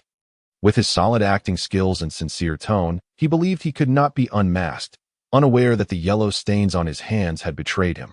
With Lee Yin's departure, the salacious conversation dwindled, leaving everyone to attend to their individual tasks. Bored, Su Zhonghua resumed smoking while idly flipping through the materials for Class 2, wasting over 2 hours until the afternoon had slipped away, occasionally encountering colleagues without classes.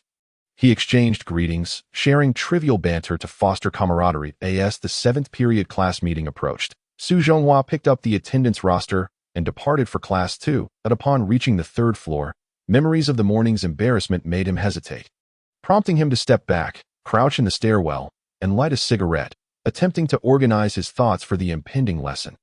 "Hey, get up!" Just as he was about to delve into deep contemplation, he was rudely interrupted. "Damn it! Who dares disturb me?" Su Zhonghua fumed, his inspiration abruptly severed, his irritation mounting. "How dare you curse?" The startled girl, taken aback by his harsh words, seemed frightened, her attire, a floral dress, contrasting sharply with his disheveled appearance, which painted him as a madman. Her delicate features, reminiscent of a classic Xiaoyang in beauty, along with a hint of baby fat, made her utterly endearing. Even a normal man would hesitate to scold her. Su Zhonghua, who typically bore no malice towards attractive women, especially such a charming little girl, softened upon seeing her that he stood, adopting a conciliatory smile. "Dear classmate, is there something you need? Are you perhaps seeking my phone number?" "Not a problem. It's 1234567. Don't be ridiculous," she huffed. "I'm with the student council. You look suspicious. What brings you to campus?" The little girl scrutinized him with piercing eyes, as if attempting to see straight through him. "If I confess, can I expect leniency?" Su Zhonghua raised his hands, grinning amiably. "Speak, and I shall consider it." She replied sagely that in truth, "I'm a teacher at this school. Here's my identification." He carefully produced his credentials, offering them respectfully, while the girl inspected them as if she were conducting a thorough inquiry. "Really? You're a teacher? Impossible. Someone like you." She seemed unconvinced. Su Zhonghua felt utterly disheartened. Why did everyone perceive him as anything but a teacher? The old gatekeeper had thought so, and now this little girl echoed the sentiment. Did his face bear the inscription, "I am not a teacher, but a beast," growing weary of the need to explain himself? Su Zhonghua nodded. "Indeed, I am the newly appointed homeroom teacher for Class 2. Su Zhonghua. You're the homeroom teacher for Class 2. The little beauty's mouth dropped open in astonishment. Is there a problem? Su Zhonghua was taken aback by how well-known Class 2 seemed to be, as if the mere mention of it elicited such a reaction. "Take a look at this." The little girl presented him with a notebook-like form. Su Zhonghua opened it to find a few elegant characters. Lu Zihan. Evidently, this girl had a rather charming name, which he found quite pleasant. The subsequent pages were cluttered with a detailed conduct demerit list, covering everything from hygiene responsibilities, bicycle parking, dorm cleanliness, to student participation rates. Every conceivable infraction meticulously documented. Su Zhonghua, disinterested, flipped straight to the total conduct score. Class 2 boasted 560 points. Su Zhonghua was taken aback, nearly having his eyes pop out of their sockets, as the score on the 1,000-point scale had plummeted to 560. Lu Zihan, could it be that you made a mistake? Su Zhonghua felt compelled to defend the collective honor of the class. How could there possibly be negative conduct? It was inconceivable, especially since only a scant few students from Class 2 participated in morning exercises daily. The cleanliness of the area was appalling, with litter strewn across the classroom floor, and the discipline during lessons was woefully inadequate. leading to consistent deductions from the teacher's evaluations. Although Class 2 had already lost their conduct points, it did not imply that the deductions would cease. Lu Zihan pouted. Perhaps this might serve as a warning to other classes, but for Class 2, it was utterly ineffective, as if they held the school in complete disregard. What is the point of conduct points? Su Zhonghua mused, pondering whether this was a scheme to siphon off funds for class activities. Teacher Su, you can't be unaware that the class advisor's salary and bonuses are directly tied to the class's conduct points. Right? He continued. Moreover, every Monday, the school evaluates the top 3 classes for the prestigious Moving Red Flag Award, which comes with a bonus of 600 yuan. Lu Zihan pointed towards the bulletin board of Class 3-1, stating, look at Class 3-1. They win the Moving Red Flag week after week, and their class advisor's bonuses from conduct points far exceed their base salary. In stark contrast, your Class 2 holds the record for the lowest conduct points in the entire school, resulting in deductions from the advisor's monthly salary. What? Su Zhonghua felt a sharp pang in his heart. This group of rascals was certainly giving him no peace. Not only did they fail to strive for the moving red flag, but they also intended to have his salary deducted. This was intolerable. He resolved to impose strict measures. Zihan, I'm a bit confused about this, he said, seizing the opportunity to draw closer to Lu Zihan. Catching a whiff of her delicate fragrance, Su's heart raced as his arm discreetly brushed against her modest bosom, which, while lacking in softness, exhibited an undeniable firmness. Though his actions were rather unseemly, his amiable and innocent expression made it difficult for anyone to perceive his intentions as malicious. How can the girls' dormitory lose 10 points when the total score is merely 7? Lu Zihan's cheeks flushed crimson, and she hastily stepped back, feeling embarrassed and stammering. Teacher Su, you might want to check that yourself. I have things to attend to. Zihan, why the rush? I still have many questions. Please leave me your phone number, so I can conveniently reach out for clarification, Su Zhonghua implored, eager to keep this lovely girl in contact. Lu Zihan hesitated. Her phone number was known by very few boys, mostly just her female friends. How could she casually share it with someone she had just met? She politely declined, saying, I didn't bring my phone, so I don't remember my number. Maybe next time. Su Zhonghua, seasoned in the ways of the world, recognized this as an excuse and thought lewdly, Little miss, I have plenty of lollipops here. Speak up, and there will be a reward. Yet outwardly, he feigned disappointment, saying, Zihan, you truly disappoint me. I had thought you were a kind-hearted girl willing to help others. It seems even such a trivial request is beyond your capability. Very well, very well. Seeing the flicker of dismay in Su's eyes, his unkempt stubble, and the sharp contours of his half-shadowed face bathed in the evening sun, Lu Zihan felt a pang of sympathy. This man appeared so downtrodden and pitiful. As a member of the student council, it was her duty to assist him. All right, she finally relented. Teacher Su, write down your number, and I'll send you mine when I get home. Su Zhonghua inwardly reveled in triumph. His acting skills rivaled those of top stars, and his bedtime reading on the art of acting had not been in vain. Then, his expression shifted as he sighed. Zihan, you needn't force yourself, if you're unwilling. There is no need to comply. Yet, even as he said this, he had already torn off a piece of white paper and swiftly scribbled his number on it. Lu Zihan took the number, smiled, and bid farewell before hurriedly descending the stairs. Su Zhonghua watched her petite figure and called out, Take care, let's keep in touch. Chapter 12. A tendency for violence as the last remnants of his cigarette burned away. Su Zhonghua discarded the butt, his mind now remarkably calm as he made his way toward Class 2's classroom. You bunch of ne'er-do-wells, utterly uncultured, how could you engage in such behavior? A booming male voice suddenly erupted from within the classroom, causing Su Zhonghua to halt in surprise just outside the door. The door to Class 2 swung open forcefully, and an enraged middle-aged man stormed out, looking as though he had just discovered his wife had been assaulted. Su Zhonghua's keen gaze quickly fell upon the lesson plan in the man's hands. Emblazoned with the word history, he had long been aware of the challenges faced by teachers in Class 2. With only history teacher Qin Yong managing to endure the students' antics, Su Zhonghua quickly intercepted Qin Yong's path, greeting him with a smile. Teacher Qin, wait, what has you so upset? Qin Yong huffed, expelling a breath of frustration through his nostrils. His yellowed teeth clenching tightly. Su, just look at your students. Can they even be called students? They are nothing but the refuse of a lawless society. His words dripped with bitterness, evidently a result of some cruel prank played on him by the students. After a moment to compose himself, he lifted the transparent teapot in his right hand, continuing, "Do you see this? It was supposed to contain cool water, but those little rascals switched it out for a bottle of ergo too. They know I suffer from severe gastric issues and still force me to drink this high-proof liquor. It's as if they intend to drive me to my grave. Teacher Qin, please calm down. I'll handle this matter. You know which student was responsible. I'll bring him to you for punishment." It was no wonder that Xiaoyang, usually composed and gentle, was so furious. This act was indeed grievous. If this were his own son, he wouldn't hesitate to slap him twice. I certainly know who did it. Just a moment ago, that little brat openly admitted to it. His name is Yu. Tell me, Su, is this still a student? I fear I can no longer teach class 2. Xiaoyang's previously vibrant expression now bore an unusual fatigue, while other teachers had long given up on class 2.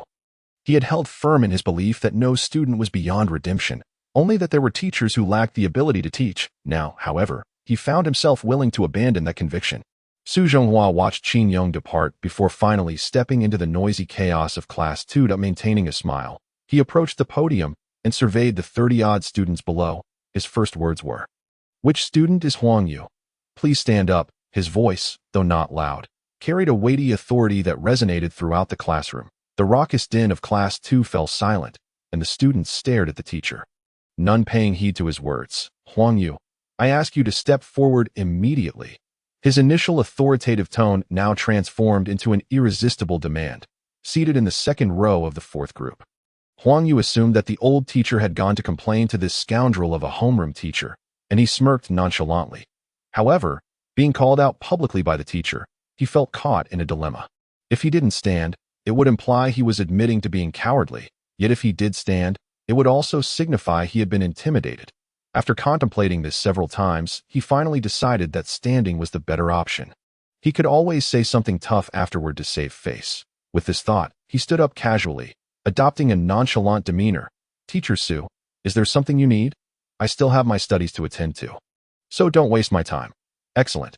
Yu, I now require you to step outside with me," Su Zhonghua replied, still smiling, his tone leaving no room for dissent.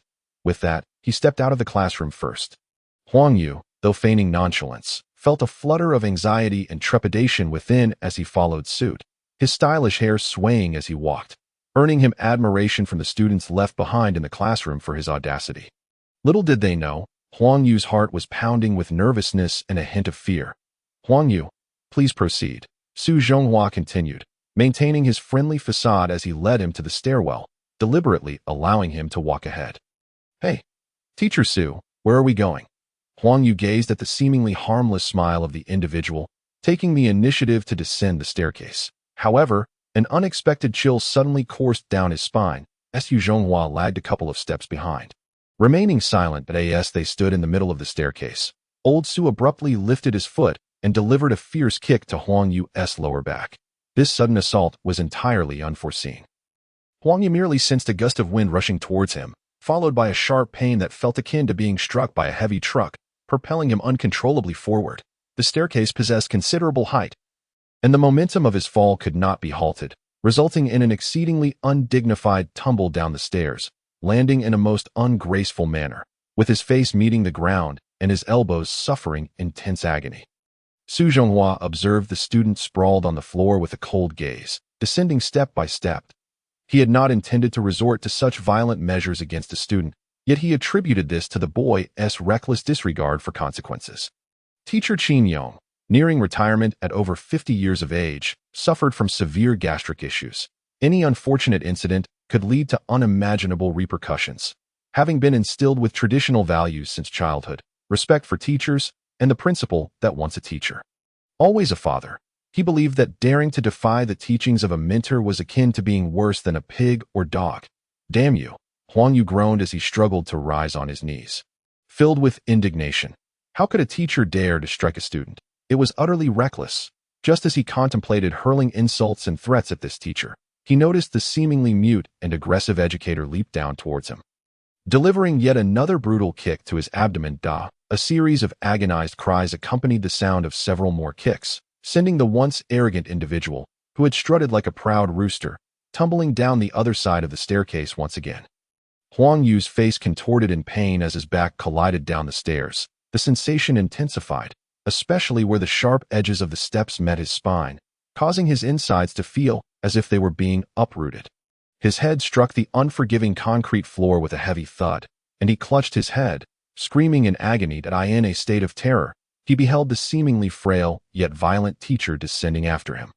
Preparing to deliver another kick aimed at his head, the previously jovial Su Zhonghua appeared to have undergone a transformation, breathless and frenzied, unleashing a series of kicks upon the moaning student lying on the ground, venting a considerable amount of pent-up rage before finally ceasing his assault.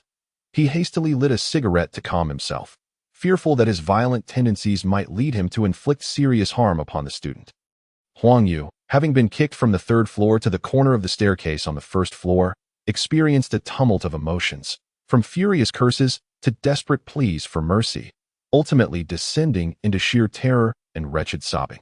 The once handsome visage was now marred, bruised and battered, with gaps where teeth had once been, and his stylish white shirt was stained with blood and dirt, rendering it filthy and wrinkled. The new homeroom teacher, who had begun with a gentlemanly smile, transitioned to a calm demeanor while delivering kicks, and then devolved into a frenzy of violence. Huang Yu could hardly fathom the nature of this individual. He was incapable of rational thought. How could Mugu High School have admitted such a lunatic? Su Zhonghua exhaled a plume of thick smoke, inhaling deeply and exhaling slowly, repeating the process until his rage gradually subsided. Upon opening his eyes, he saw Huang Yu sprawled on the ground of the first floor, writhing in agony, and he instinctively took a few steps back, troubled by the escalating severity of his violent tendencies. In that moment, he had simply lost control. After a moment's hesitation, Su Zhonghua crouched down gently before him, inquiring, "Huang Yu, are you feeling all right?" Huang Yu, in pain, barely opened his eyes, blood and mucus streaming down to his lips.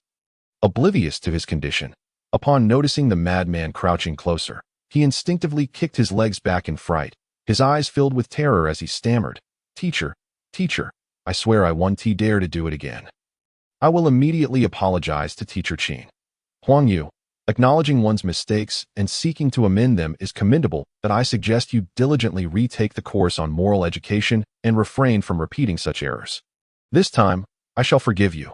Su Zhonghua transitioned from a madman back to an impeccably polite educator, his tone softened, yet still imbued with an undeniable authority. "I expect you to submit a reflection on this incident by tomorrow, with a profound understanding of the matter, exceeding 1,000 words. Furthermore, you are to deliver a summary speech regarding this reflection to the class."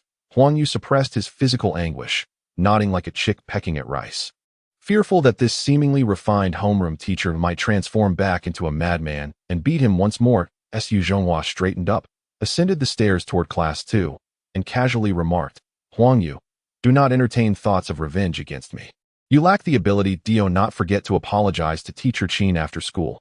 Chapter 13. The classroom farce unleashed upon returning to Class 2, Su Zhonghua promptly donned a warm and friendly smile, cheerfully declaring, "Classmates, quiet down, please. Huang Yu has acknowledged his error and is now sincerely repenting." The classroom erupted in commotion, voices rising in a cacophony. Shortly after the homeroom teacher had ushered Huang Yu out, faint cries of anguish could be heard, leading to speculation that Huang Yu might have been subjected to a beating by the teacher. Some fanciful minds even speculated that Huang Yu had been killed by the teacher. Otherwise, how could the cries have sounded so harrowing? "What should we do?" The tall sports committee member, Duan Xue, typed a message on his phone, tightening his grip on the firecrackers hidden in the drawer, hesitating over whether to throw them. "Let us observe the situation first. Let others take action while we wait and see." Yang Jiafu, who received the message, responded. With a foresight beyond his years, he was dubbed the strategist of the class due to his exceptional intelligence. "Classmates, this marks the beginning of a new week. Last time, I introduced myself too hastily, with many students absent, so let us reacquaint ourselves. That I invite each of you to introduce yourselves as well." After speaking, he picked up a piece of chalk, which was free of dust, and hastily scribbled his name on the blackboard. The characters Su Zhonghua were written in a crooked manner, resembling a worm, with the Su character appearing as if it had a severed head, showcasing a lack of skill that would be outdone by even kindergarten children. Yet, old Su appeared to revel in his work for quite some time, mistakenly believing he had inherited the teachings of Zhang Su. The students below continued to whisper and chatter, resembling a bustling marketplace. Old Su felt compelled to restore order in the classroom. Thus he cleared his throat. Classmates, it is now class time. Please maintain classroom decorum and do not disrupt the lessons of other classes. Bullying through authority, several students muttered quietly, but Old Su, with his legendary acute hearing, caught their words that he chose not to acknowledge them. Pondering why these students harbored such disdain for their teacher, he then assumed the authoritative stance of a homeroom teacher. Feigning ignorance. Who is the class monitor? Deng Huizhong immediately stood up, presenting himself as a diligent student. Report, teacher, I am the class monitor, Deng Huizhong. Very well, you are quite handsome. Su Zhonghua offered a rather insipid compliment. Realizing he needed to engage with this rebellious class monitor to bring the class under control. Please assist in maintaining order in the classroom. Following this, Deng Huizhong, exuding an air of leadership, gestured for silence. Classmates. The teacher wishes to speak. Please be quiet. The surrounding students promptly fell silent, and Deng Huizhong nodded with satisfaction, embodying authority, which left Old Su feeling somewhat embarrassed. All right, classmates, I will now formally introduce myself. My surname is Su. Old Su pointed to the character Su on the blackboard, but was abruptly interrupted by a small, pockmarked student in the front row, who exclaimed, "Wait," having already wasted a considerable portion of the class. He was finally ready to continue when disrupted again. Suppressing his irritation, he asked, "Student, what is it? Speak quickly." "Oh no, my stomach hurts terribly. I must have eaten something wrong. Teacher, I need to go to the restroom." The small student clutched his stomach, feigning pain. "What? You need to go to the restroom? Is it for a bowel movement or to urinate?" Su Zhonghua inquired bluntly. "Oh no, it hurts so much. I can't hold it anymore. I must go." The small student, faced with the teacher's crude remarks and surrounded by a group of girls, felt his face flush and was compelled to act even more convincingly. However, the seasoned performer Su Zhonghua could easily see through the charade. "How can you leave the classroom during a lesson?" "Absolutely not," he adamantly refused. With no other recourse, the small student could only sit down sheepishly, ceasing to vocalize his discomfort. Su Zhonghua smirked with satisfaction, thinking to himself that this little brat dared to play tricks on him. Far too naive. He once again pointed to the character Su on the blackboard, prepared to grandly introduce himself. "Classmates, my surname is Su." "Wait." In the back seat, a classmate as rotund as a pig bellowed, "Teacher, I have an urgent matter." "May I leave class early?" Su Zhonghua, visibly impatient, pinched the bridge of his prominent nose, veins bulging on his forehead, suggesting he might erupt at any moment. Give me a sufficient reason. He had already recognized this troublesome, portly troublemaker, having endured him since morning. The other students, keenly observing Su's mounting frustration, secretly relished the moment. For provoking the teacher was their amusement. They discreetly signaled the chubby boy with thumbs up, and upon noticing several female classmates casting approving glances his way, he felt a surge of joy, as if he had struck gold. With a feigned seriousness, he declared, "Well, teacher, the Ultraman Digga show starts at 4:30, and I'm eager to return home to watch it." "What the hell?" Su Zhonghua could bear it no longer. He seized the blackboard eraser from the lectern and hurled it at the rotund boy, without hesitation. The chubby boy, unable to evade the accurately thrown eraser, let out a wail as he toppled over, chair and all, his plump face now sporting a swollen, rectangular red mark. "Why must you force my gentle and amiable self to take action?" Su Zhonghua shook his head, wearing an expression that conveyed, "You brought this upon yourself," yet sternly commanded, "Now, who else has something to say? Step forward." The four groups of 35 students fell into a profound silence, the classroom enveloped in an eerie quiet, their youthful faces displaying incredulity. How audacious was this teacher to resort to violence against a student? Did he not fear expulsion from the school? Was he unaware of the severity of assaulting a student? Su Zhonghua narrowed his eyes, casting a commanding gaze over the assembled students, and then smiled. "Since there are no further issues, I hope no one else will interrupt my class. Otherwise, the consequences will be yours to bear." With that, he strode over to the chubby boy's desk, squatted down, and inquired with feigned concern, "It's my fault for being too impulsive. Are you all right?" The chubby boy harbored a deep-seated resentment towards the homeroom teacher for embarrassing him in front of the entire class of girls, wishing he could stab him there and then. However, under the current pressure, he could only acquiesce, muttering, I'm fine. He secretly vowed to reclaim his dignity after school. If you're fine, then sit properly, Su Zhonghua commanded calmly. Returning to the podium, Yang Jiafu, the class genius, stared at the teacher in astonishment, adjusted his black-rimmed glasses, and a smirk crept across his lips. He discreetly took out his phone and sent a flurry of texts. Yang Xue, put away the firecrackers. Plan A is cancelled. Yang Fan, get ready. Plan B will commence in 10 minutes. Chun Saixia, hide the ink, glue, and foam. Plan C is off. All right, let us continue with the lesson. I am Su Zhonghua. You may address me as Teacher Su. Aware that time was of the essence, he briefly introduced himself and added, to foster a deeper understanding between us and enhance our future learning, I will now take attendance. When your name is called, please stand and introduce yourself. He opened the roster to the first page. Chun Minjing. A girl of approximately 1.6 meters tall arose from the middle row, her long, silky black hair cascading over her shoulders, her skin as smooth as cream, clearly the pampered daughter of a wealthy family. She smiled shyly and said, I am Chun Minjing. Chun is from Chun Guanxi, and Ming is from Mingying. Oh, that's wrong. Sorry. The girl adorably stuck out her tongue and clarified. Ming is from the respective T, and Ing is from the hero. Thank you, everyone. Seeing her innocent and charming demeanor stirred something within Su Zhonghua. He longed to rush over and embrace her, saying, Minjing, it's all right to make mistakes. Come here, the teacher cares for you.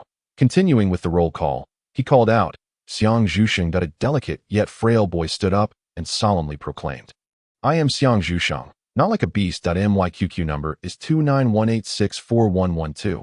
My phone number is 789456123. My home address is 23 Lin Tiao Street, 3rd floor. My height and measurements are... Hey, have you lost your mind? Stop right there. Su Zhonghua quickly interrupted the loquacious student and moved on to the next name.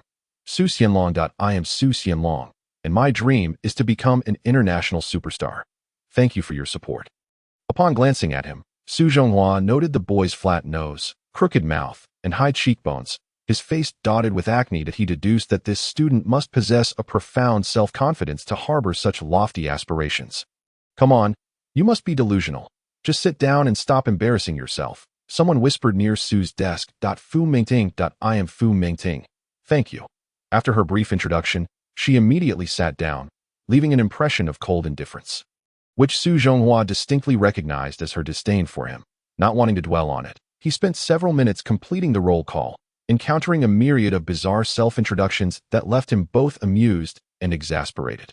However, upon counting, he realized there were only 35 students present instead of the expected 39. Could it be that some dared to skip his class? Who can explain the absence of the 4 missing students? I don't know, the students chorused, each adamantly claiming ignorance. If no one provides an explanation, I'll have to consider it as truancy and penalize their final score. The prospect of a deduction from their final score sent chills through the students. Failing to meet the standards could mean repeating a grade or, worse, not graduating. Teacher, Zhou Xiaoyang has a fever of 50 degrees and cannot attend class. She asked me to inform you that she requests a day off and hopes for your understanding. The class monitor, Deng Huizhong, who bore a face riddled with acne, spoke up, his expression tinged with concern. Su Zhonghua couldn't help but chuckle, for it was common knowledge that children from wealthy families were often coddled. And the notion of a fever not reaching 50 degrees was a basic understanding they lacked. Furthermore, he had spoken with Zhou Xiaoyang that very morning, when she had been full of vitality. How could she suddenly fall ill? Very well, I'll grant her leave this time, but in the future, any absence must receive my approval to be valid. Su Zhonghua decided to show leniency, considering she was Zhou Zhifei's sister. Now, what of the other 3 students? It seems they... Oh, Qin Yuesheng was hit by a car, Lu Songxing. He has a cramp, and Li Qing. She's experiencing severe menstrual pain, so please forgive them. Teacher, Deng Huizhong had intended to assist the girl he secretly admired, but found himself cornered by the teacher's probing questions. As class monitor, he couldn't show blatant favoritism. Failing to help the other students would lead to whispers of disloyalty, damaging his credibility. That it can't be that dire, Su Zhonghua remarked, a few strands of black lines appearing on his forehead. The excuses sounded rather flimsy, and observing Deng Huizheng's evasive manner, sweating and breathing unevenly, he realized that such poor acting would not fool anyone. However, he chose not to expose him on the spot. as today's youth were particularly sensitive about their pride. Instead, he donned a sympathetic expression and said, "If this is indeed true, that is truly unfortunate. Deng Huizhong, you may take your seat now that I'll visit their homes to check on them later." As time elapsed, Yang Fan initiated Plan B, instructing not to go overboard but merely to frighten him. The last student at the table, Yang Fan, lowered his head, gazing at the messages on his phone. A smirk forming on his lips, he then pulled out a metal rod from the drawer and boldly charged toward the podium, shouting, "Teacher, I want to challenge you." Astonishment swept through the classroom as the students who had not attended the meeting of Deng Huizhong and others reacted with disbelief to the sudden commotion. They were utterly unaware of the unfolding situation, and if a physical altercation were to ensue, it would surely result in a bloody confrontation. Little did they know that the strategist, Yang Jiafu, merely intended for Yang Fan to intimidate the teacher. Seeking to embarrass him for the amusement of his classmates, there was no intention to engage in outright violence against the teacher. What on earth is happening? Su Zhonghua glanced at the menacing figure charging towards him. Startled by the unexpected turmoil that had erupted in his class, how had his lesson devolved into such chaos? "Hey, fellow student, do not force my hand," he exclaimed as he noticed the approaching student brandishing an iron rod, ready to strike. That a typical teacher might have cowered in fear or fled the classroom. But old Su was not one to be intimidated as the distance between them narrowed to half a meter. He swiftly delivered a kick to the opponent's abdomen. Yang Fan smirked, clearly perceiving the panic in the teacher's eyes. However, just as the rod was raised, a gust of wind struck his lower abdomen, causing an excruciating pain. As if his intestines were about to burst, he toppled backwards, sliding across the floor for a meter or two before finally coming to a halt, suppressing the accumulated rage from being repeatedly interrupted in his teaching. Su Zhonghua stated calmly, "So, you are Yang Fan, are you? Last week, you already assaulted me. Now you wish to challenge me again. Pray tell, have I wronged you in some way, perhaps by violating your spouse or causing you such ire?" His words were unrestrained, disregarding his role as a teacher, and his crude remarks caused several bashful girls in the audience to blush deeply. Yang Fan writhed on the floor of the classroom, his back aflame with pain, his stomach churning uncomfortably. The iron rod had slipped from his grasp, landing beneath a classmate's desk. His head throbbed, filled with a singular desire to incapacitate this detestable teacher. While his ambitions were grand, the execution proved to be quite challenging. That moment, old Su noticed the stunned expressions on the faces of the students, and he hastily clarified, "Oh, dear students, do not misunderstand. I am actually quite a gentle person who values reason. It is merely that Yang Fan here sought to attack me, and I had no choice but to defend myself. Moreover, I must remind you all that fighting is wrong. As cultured high school students, we must adhere to the principles of the 8 honors and 8 shames, the 5 virtues and 4 beautiful conducts. These we must always keep in mind." Recovering his breath, Yang Fan, now furious, charged forward once more, brandishing the iron rod in a fit of rage. Having spent considerable time at Muga High School, he had never been on the receiving end of such abuse. He was accustomed to being the one dishing it out. The previous week's altercation, which he had framed as a collective assault on him, was, in reality, a mere stalemate where both sides suffered minor injuries. Turning his back, Su Zhonghua let out a cold laugh. Stepping back 2 paces, he declared, "You see, my boy, violence cannot resolve our issues." But before he could finish, Yang Fan was upon him, left with no choice. Old Su delivered a sharp slap, the sound echoing in the room, and simultaneously seized the boy by the neck, rendering him immobile. A magnificent and forceful chokehold. Su Zhonghua tightened his grip, forcing Yang Fan's head down onto the podium. Indifferent to his struggles, dust from the chalk filled the air as Yang Fan gasped for breath, tears streaming down his face as he coughed, engulfed in a cloud of powder. "Classmates, see here, your teacher is a reasonable man. This is merely self-defense," Su Zhonghua proclaimed, his demeanor that of a pious preacher, able to justify any action as righteous. Yet he continued, "I believe Yang Fan ought to revisit the principles of the 8 honors and 8 shames, as well as the importance of respecting teachers." Just then, old Su noticed a red piece of paper slip from Yang Fan's pocket. Quick as a flash, he employed a swift maneuver to snatch the love letter, which was folded into a heart shape. Neatly crafted, it was evident that it contained a romantic message. Driven by an insatiable curiosity, old Su disregarded any notions of privacy and began to unfold the letter. To my dearest Zhang Xiaoyu, the sky is clear, the air is fresh, and the weather is simply splendid. My love for you is unimpeded. Today, I finally gathered the courage to write you this letter. Hoping you will understand my heart. Below is a poem I composed for you, albeit rather pedestrian, reflecting a touch of contemporary modernism, which I thought of while sitting on the toilet due to a stomach ache. It represents half of my capabilities. I love you so, not like Lao Chu loves rice. You are like a pot of dog meat, aromatic to smell, even more delectable to taste, upon reading my poem. Do you feel a thrill, believing me to be quite talented? I suspect so. Well, time is limited. Tonight at 10, beneath the Baichao woods, let us meet without fail. The letter was meandering, filled with erratic thoughts, riddled with typos. And the final line was scrawled hastily, requiring considerable effort to decipher. Su Zhonghua refrained from reading it aloud to spare Yang Fan's pride, and he was also mindful not to let the classroom atmosphere grow too tense. Instead, he issued a stern warning. Listen here. If you are a man, do not cause a ruckus in my classroom. That if you wish to settle this after school, be it a duel or a brawl, I shall accommodate you. With that, he released Yang Fan's neck, brushing the dust from his hands with an air of arrogance. Yang Fan, freed from the grasp, stumbled backward, nearly falling off the podium, clutching his throbbing neck as he gasped for air. He could hardly believe that one person's left hand could possess such strength. An adult's left hand might not even rival that of a 15 or 16-year-old. Despite his own muscular build, he had found himself utterly immobilized, as if trapped in a vice grip of steel. Old Su paid no mind to Yang Fan's disheveled state, stepping forward to crumple the red letter before stuffing it back into the boy's pocket with an air of politeness. Taunting him, a worthless ruffian like you, who reveres violence and disrespects his elders, could never win the affection of someone as charming and demure as Zhang Xiaoyu. If you were to heed my advice and focus on your studies, I might teach you a few tricks for wooing, ensuring that you excel in both love and academics. Yang Fan paused, realizing that during the scuffle, he had been completely oblivious to what had transpired. Now, seeing the crumpled letter in his pocket, he felt a wave of humiliation wash over him. Anyone would be furious if their private correspondence was scrutinized, and Yang Fan, known for his violent tendencies, was no exception. Enraged, he bellowed, "You bastard!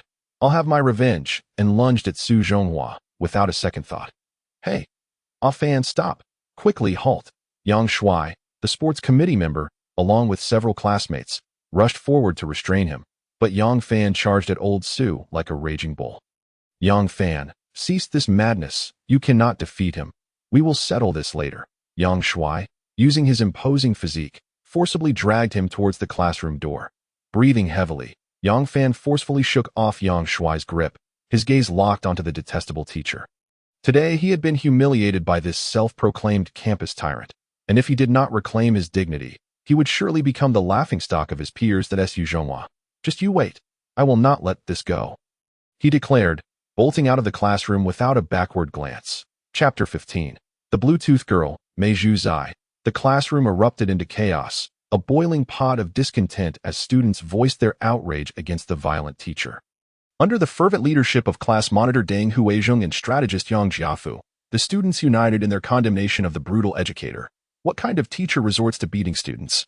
I shall report this. I will lodge a complaint. By heavens, Su Zhonghua, we shall gang up on you. Help, help, the teacher is attacking us. Cries of indignation filled the air, and Su Zhonghua, sweating profusely, could only force a wry smile, utterly flustered by the scene unfolding before him.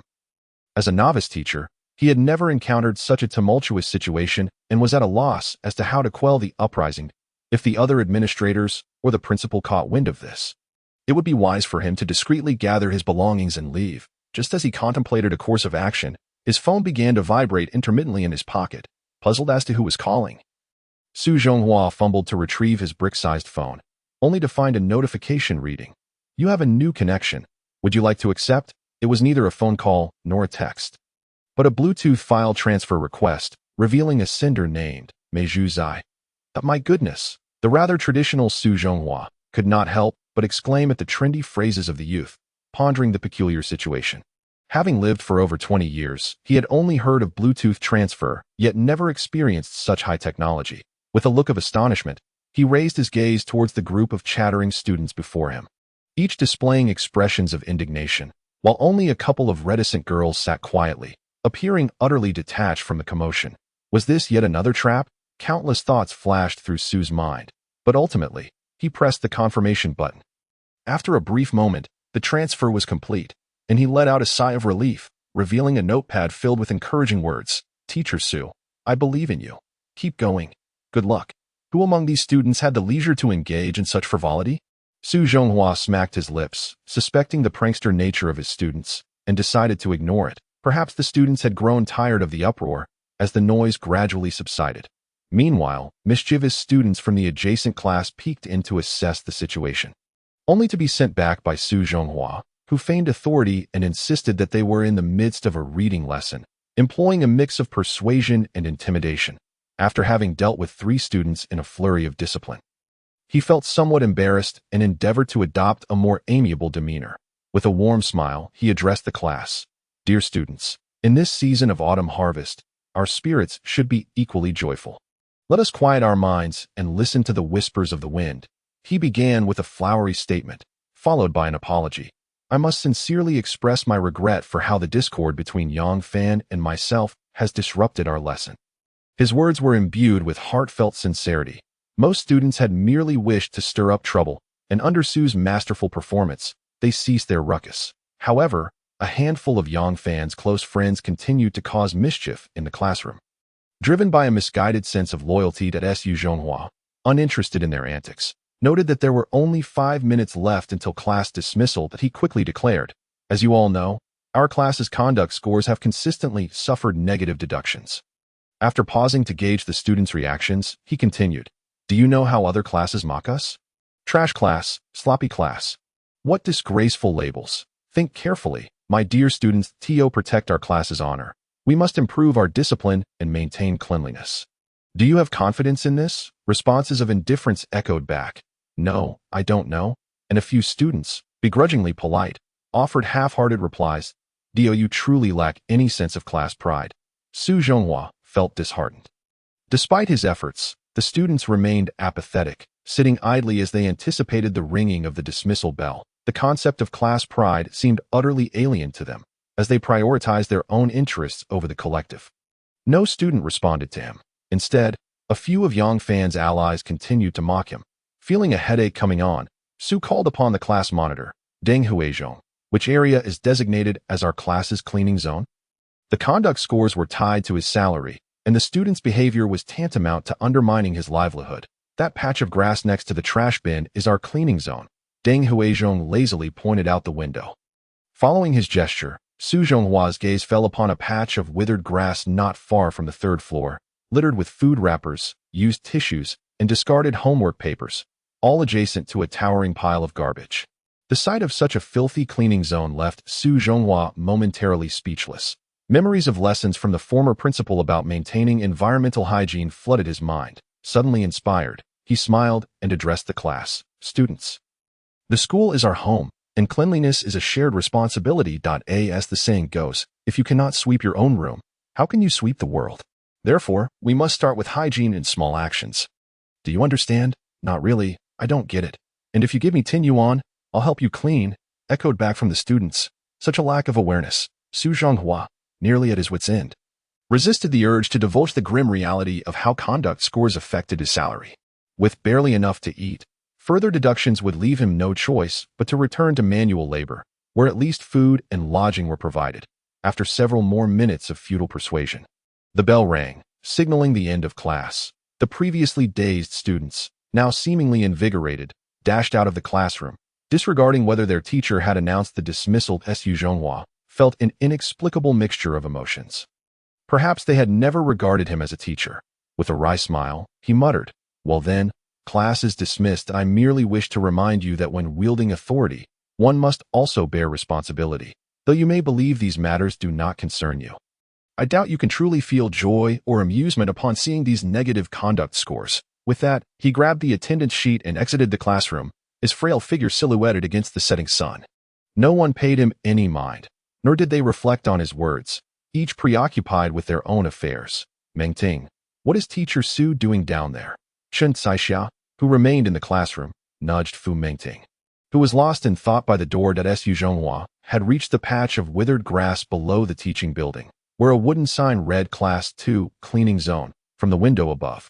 The mess had seemed inconspicuous, but upon arrival, Zhou was taken aback by the heaps of trash resembling small hills, littered with used sanitary pads, sunflower seed shells, scraps of paper, and even spoiled leftovers, swarming with flies and mosquitoes. Realizing reason was futile, he decided to take matters into his own hands. Zhou rolled up his sleeves and approached the odorous pile, retrieving a small bag to collect the refuse, with each piece of litter he tossed in. Two girls at the classroom window on the third floor felt a strange pang in their hearts, as though something was being pulled away or lodged within them. Su Zhonghua's hunched form and gaunt silhouette appeared oddly poignant. Resembling a weary elder or a stubborn child. No one dared mock him. Instead, the image of this disheveled figure began to take on a certain grandeur in the minds of Chen Saixia and the indifferent Fu Mingting. Perhaps, just perhaps, he was indeed a good teacher. In a short while, Su Zhonghua had made numerous trips between the garbage heap and the cleaning zone, despite the sun having set and the air turning cooler. His shirt, wrapped in his suit, was drenched with sweat. Clinging uncomfortably to his skin, he wiped his brow and found a relatively clean spot to sit, lighting a cigarette as he contemplated the familiar sensation that only surfaced during those summer days spent helping his grandfather harvest rice. It occurred to him that it had been many years since he last returned home. Mid-Autumn Festival was approaching. At that moment, Lee Yin, who had just finished teaching music to the third-year class, descended the stairs and inadvertently caught sight of the solitary figure in the sunset. She paused, the golden rays casting a warm glow upon the man's slender back, elongating his shadow. His indistinct profile bore sharp angles, yet conveyed a sense of melancholy. In that instant, Lee Yin felt as though this man resembled a fallen general from a myth. Suddenly, her phone vibrated in her pocket, snapping Su Zhonghua from his reverie, wiping his hands on the grass. He retrieved his phone, the screen brightly displaying, "You have a new connection. Would you like to accept? What could it be this time from Mei Zhuzai?" Curiously, he pressed the confirmation button. Upon receiving the notepad, he quickly opened it. "Persevere. I will always support you." Another brief message to Su Zhonghua mused. Could this be from a girl harboring a secret crush on him? After all, who else would consistently encourage him? Indeed, she must be a romantic dreamer, shy yet imaginative, to choose such a unique method of communication. But what if she were unattractive? Should he gently decline? Who could it possibly be? Filled with excitement, he turned his head, scanning the area for the Bluetooth girl. The boys playing in the field were all too obvious, while a group of girls gathered beneath the trees bore no discernible connection. Wait, could it be Teacher Lee Yin? Su Zhonghua spotted a slender figure in the distance near the teaching building, holding a mobile phone in hand, its screen aglow. P.S. I submitted it without modifications, merely seeking a few votes and perhaps a collection.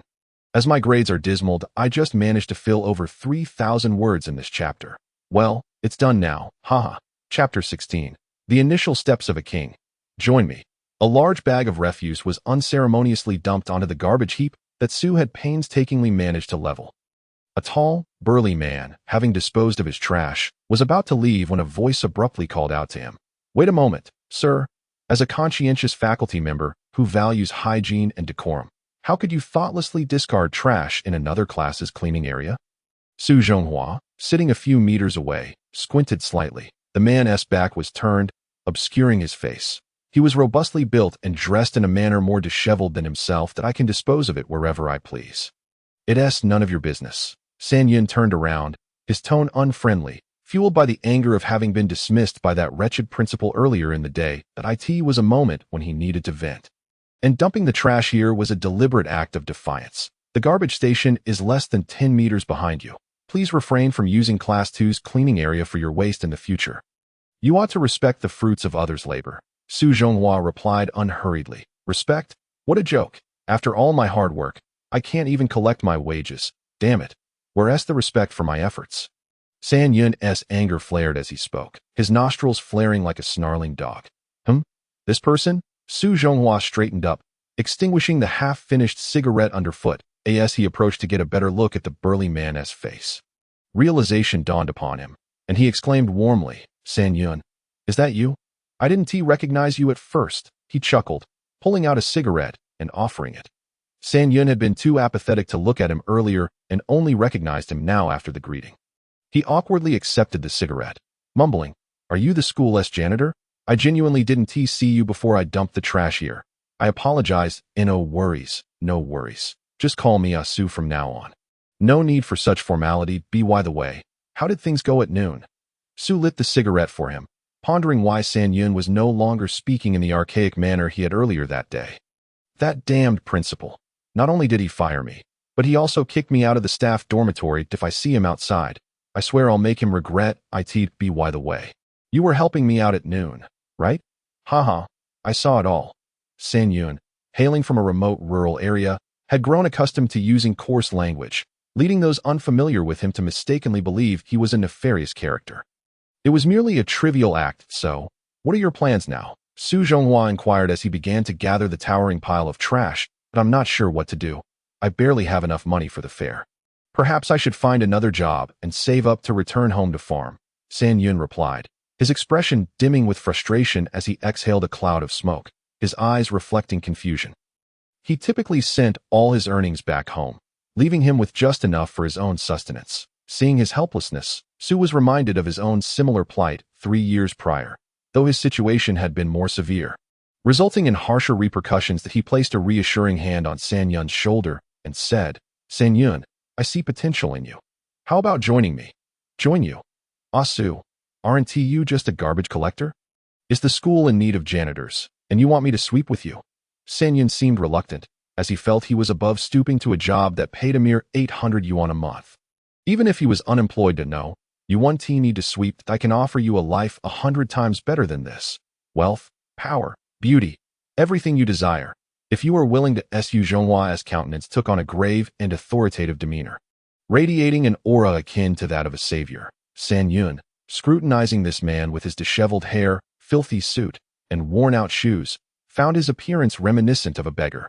Although he had a decent character, such ridiculous claims were hard to take at face value. He forced a smile and replied, "Su, we must remain grounded. I believe washing dishes at the Regal Hotel offers more promise." Su Zhonghua picked up a bucket of spoiled instant noodles, forcefully cramming it into a bag already brimming with refuse. Once the trash was nearly cleared, he said, "Washing dishes? No, no. You should live like a man. Am I not a man now? Self-reliant and independent?" San Yun retorted. Puzzled by Su's statement, "Is this what you call being a man?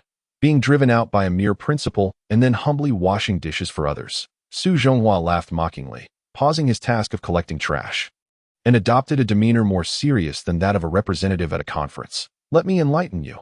A man should be formidable, standing above the masses, commanding the clouds with a flick of his hand, deciding the fates of thousands with a single word, making all bow before him. That is the essence of true manhood. Do you understand?" As he clutched the foul garbage, his hands and entire being seemed to radiate an unearthly brilliance, rendering his words beyond reproach. What a ridiculous notion!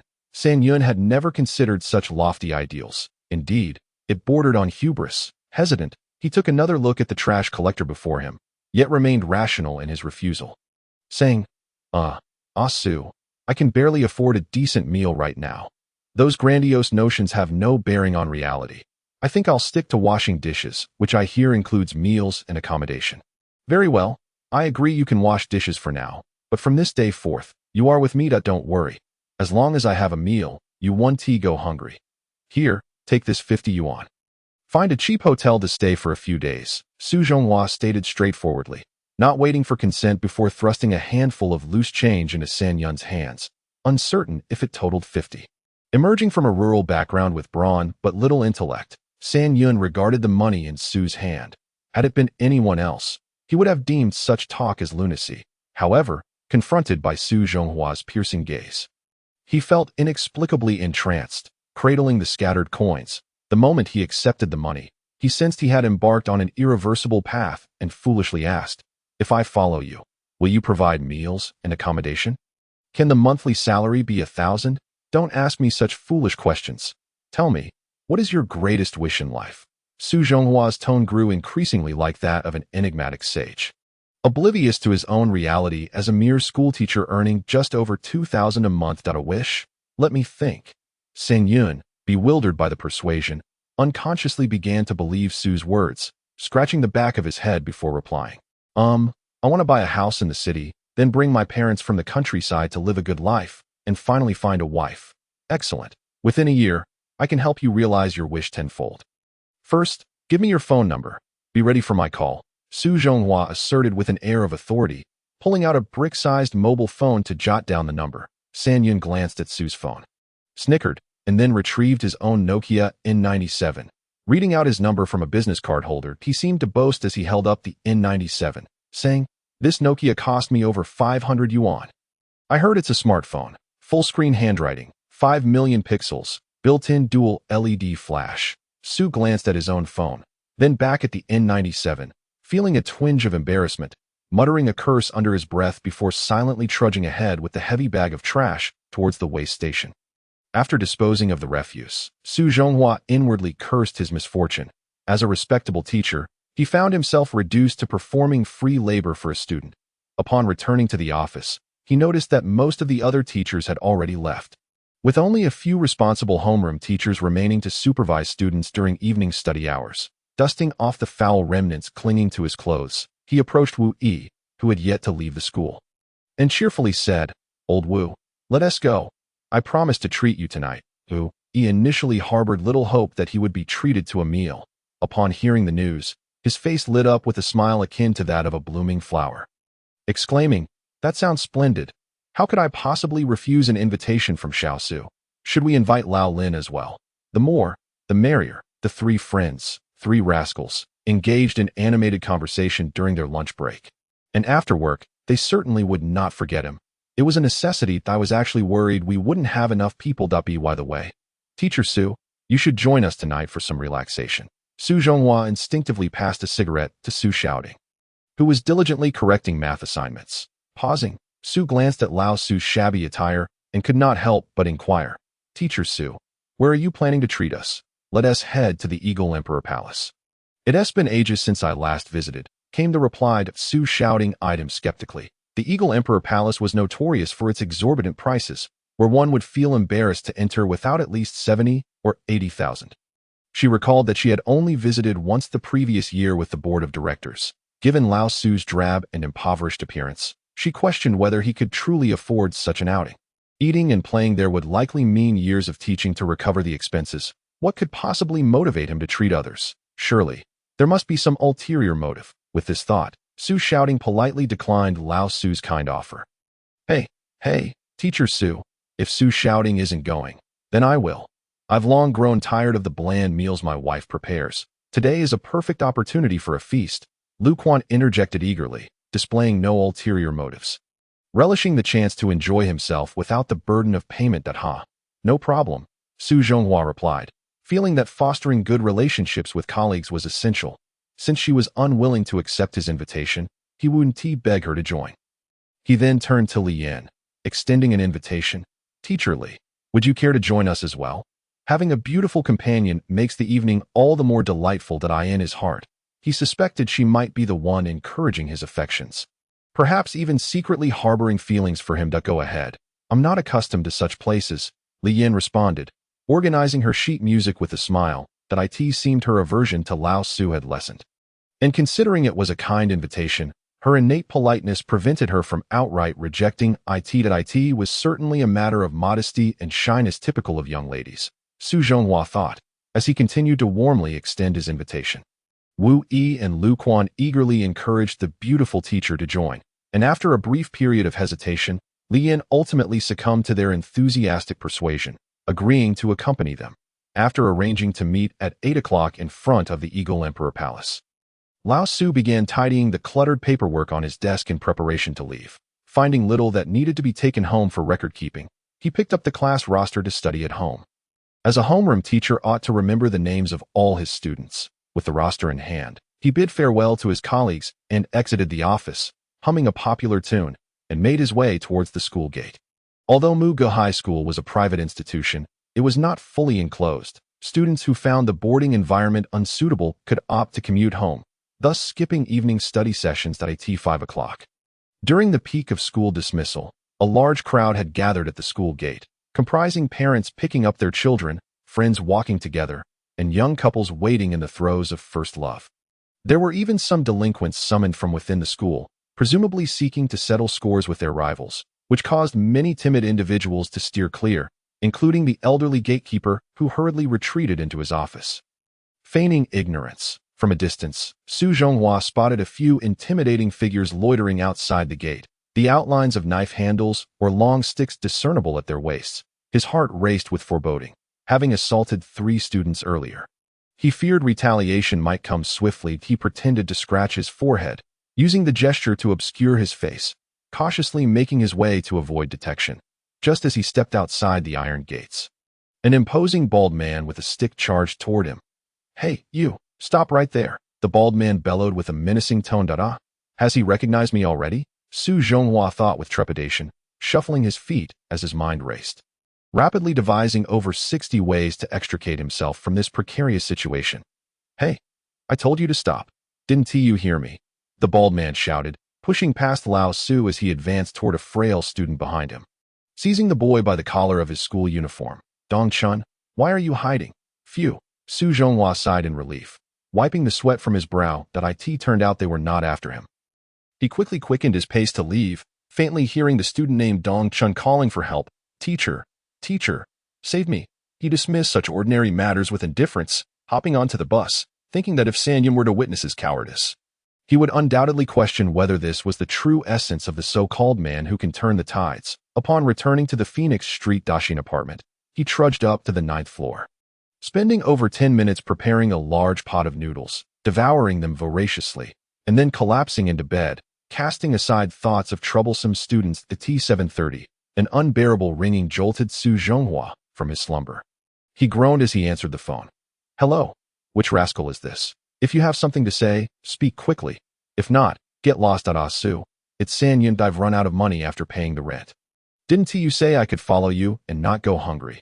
I'm starving." The voice on the other end was filled with a plaintive urgency, clearly reflecting genuine hunger. Su Zhonghua switched the call to speaker mode, rubbed his sleepy eyes, and said earnestly, "San, if you choose to follow me, you must be prepared to endure hardship. I've already advanced you 50 yuan, and now you're asking for more? That's against the rules, but you promised I could live a life of luxury." "Stop right there," Su Zhonghua interrupted, picking at his toenails, his tone filled with exasperation. "Luxury is merely the outcome. The path to it is fraught with challenges. As the ancients said, heaven will bestow great responsibilities upon a person. They must first endure hardship, toil, hunger, and emptiness. This means one must suffer before enjoying. Do you understand?" "I understand, but Su, I want to eat." San Yun, being rather unsophisticated, was oblivious to the deeper meaning. Having endured humiliation during the day, he hadn't consumed even a morsel, and, given his size, it was no wonder he was famished. Su Zhonghua felt a twinge of guilt about continuing to extort this honest fellow. If he didn't offer some sweetness, this guy might betray him within 3 days. Naturally, he couldn't invite him over to share a pot of sticky noodles either, so he adopted a tone befitting a wealthy landlord. "Fine. At 8 o'clock tonight, wait for me at the Eagle Emperor Palace. You can indulge in all the delicacies you desire, and there will be plenty of cash to spare. Just remember to bring a large bag to carry the money." Su, you're not fooling me, are you?" "Cut the nonsense," Su Zhonghua snapped, his previous politeness evaporating as his rogue nature emerged. He hung up the phone without allowing San Yun to finish, unable to return to sleep. He glanced at the time. It was already 7:40. He hurriedly took a cold shower, dawdled for a bit, and finally dragged his 38-inch bicycle from the ground floor, setting off at a leisurely pace toward the Eagle Emperor Palace. After cycling for over 20 minutes, he finally arrived at the most bustling area of Gangnan City, Phoenix 2nd Road. The vibrancy of Phoenix 2nd Road lay in its abundance of shopping malls and hotels flanking each side. One side a commercial street, the other a leisure promenade. The luxurious hotels, restaurants, and bars, along with high-end shopping and entertainment centers, illuminate this street with a dazzling brilliance, making it a veritable city that never sleeps. The Eagle Emperor Palace, a fusion of hotel, restaurant, KTV, and casino, serves as an all-encompassing entertainment venue, boasting an impressive array of offerings. Situated in the bustling heart of Phoenix 2nd Road, it is renowned for its opulent decor and steep prices. Nevertheless, many business dealings take place here, as the establishment not only satisfies the vanity of its patrons, but also features stunning hostesses who are a delight to behold. if one's pockets are sufficiently lined. One might even have the chance to take one of them home, though the bill at the end of the night is sure to invoke exclamations of astonishment.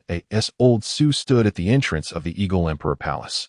Several teachers he had summoned were already gathered, each appearing rather impatient as they stood outside, mistakenly believing that this boastful Su teacher had stood them up, silently cursing his entire family, after securing his 38-inch bicycle to a lamppost.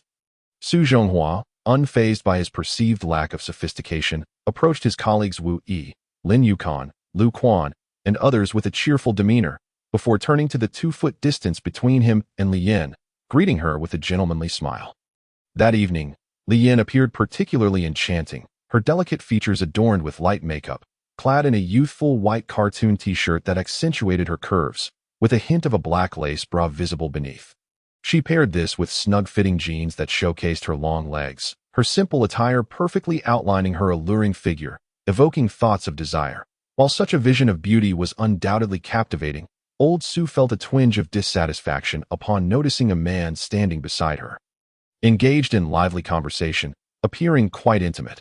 Could he be her boyfriend?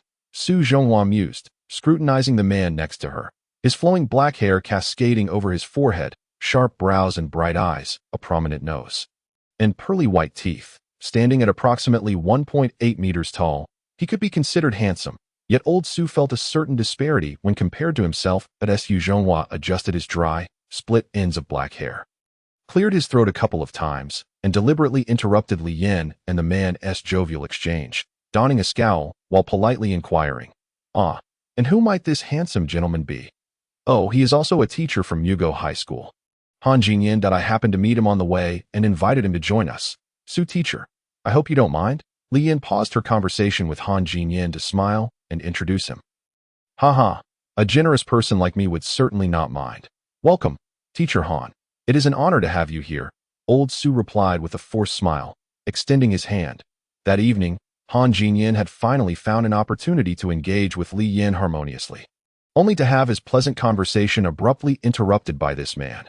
Though inwardly displeased, his upbringing taught him to maintain a facade of politeness, and he greeted old Su with a smile. "As you teacher, your generosity is commendable. I will be sure to reciprocate the favor in the future." He extended his hand to shake old Su's, pondering why this mere educator was able to afford such an upscale venue.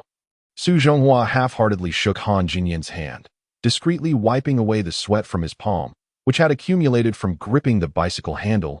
He then ushered everyone into the Eagle Emperor Palace as the host. It was only fitting that he lead the way to reserve a private room. The Eagle Emperor Palace, making a reservation for a private room typically required a deposit of around 1,000 yuan, accompanied by a receipt. Su Zhonghua was well aware of this custom, and he briskly approached the attractive female cashier at the counter, ostentatiously slapping down a postal bank card, ensuring that Lee Yin and the others behind him could hear him clearly as he proclaimed, "Waitstaff, I would like a room on the 3rd floor. Here, I will pay by card." His words were bold, yet inside he felt a pang of regret, for he only had 1,320 yuan for living expenses, planning to save enough next month for 2 pounds of pickled vegetables to accompany his rice porridge. The beautiful cashier, displaying remarkable professionalism, smiled and replied, "Welcome, sir. Please hold on for a moment." She took the card, swiftly processed it on her computer, and with a mechanical smile, declared, "Sir, you are all set. The 3rd floor King Fenjiang private room is ready for you." After securing the room, a young woman clad in a qipao led the group forward. The interior of the Eagle Emperor Palace was adorned with an air of antiquity, exuding elegance without being ostentatious. The architecture featured elegant pavilions, artificial hills, winding corridors, and a pond filled with colorful fish swimming about. The lighting from above illuminated the entire space like daylight without being glaring, creating an overall ambience that transported one to a realm of enchantment. After ascending the elevator and traversing several corridors, Lu Quan and the others, much like Lu Laolao entering the Grandview Garden, could not resist the urge to explore their surroundings. However, the abundance of intricate details along the way left them with a sense of hasty superficiality. While Han Jinyan remained composed, appearing as someone well acquainted with such environments, bored and with nothing better to do, Su Zhonghua fixated on the voluptuous figure of a waitress, allowing himself a moment of indulgence as he brushed against her. Momentarily losing himself in the softness of her form, ultimately yielding to temptation and giving her a firm squeeze. The exquisite waitstaff had all undergone special training to work here, aware that patrons dining at such an establishment were either wealthy or influential, and they could not afford to offend anyone. Thus, they endured such behavior for the sake of their lucrative salaries. Lin Yukon observed Su Zhonghua's actions, thinking to himself, "This young man exhibits frivolous and ostentatious behavior, clearly lacking the poise expected of someone in his position. It is unlikely he will amount to much in the future." Chapter 18. Please listen to my song of fame upon entering a large, traditional style room. The group settled around a Zhang Baxian table. Su Zhonghua and Lin Yukon feigned reluctance for an extended period before ultimately allowing Lin Yukon to take the seat of honor. As he was the grade director and held a position of authority, the ordering commenced. Wu Yi, with unbridled enthusiasm, ordered shark fin and sea cucumber, having long desired to indulge in a lavish feast. With someone else footing the bill, he saw no reason not to indulge. Lu Quan, on the other hand, was more courteous, opting for a few cheaper, home-style dishes, while Han Jinyin showed no reservations in ordering extravagant items such as mushroom goose feet, Australian lobster, 8 treasures, and pearl scallop balls. Had it not been for old Su's consideration of the group, he would have felt compelled to reprimand the man for treating his money so lightly. When it came Lin Yukon's turn, he first tactfully stated, "Su is new to the job, and surely doesn't have sufficient funds to treat us all.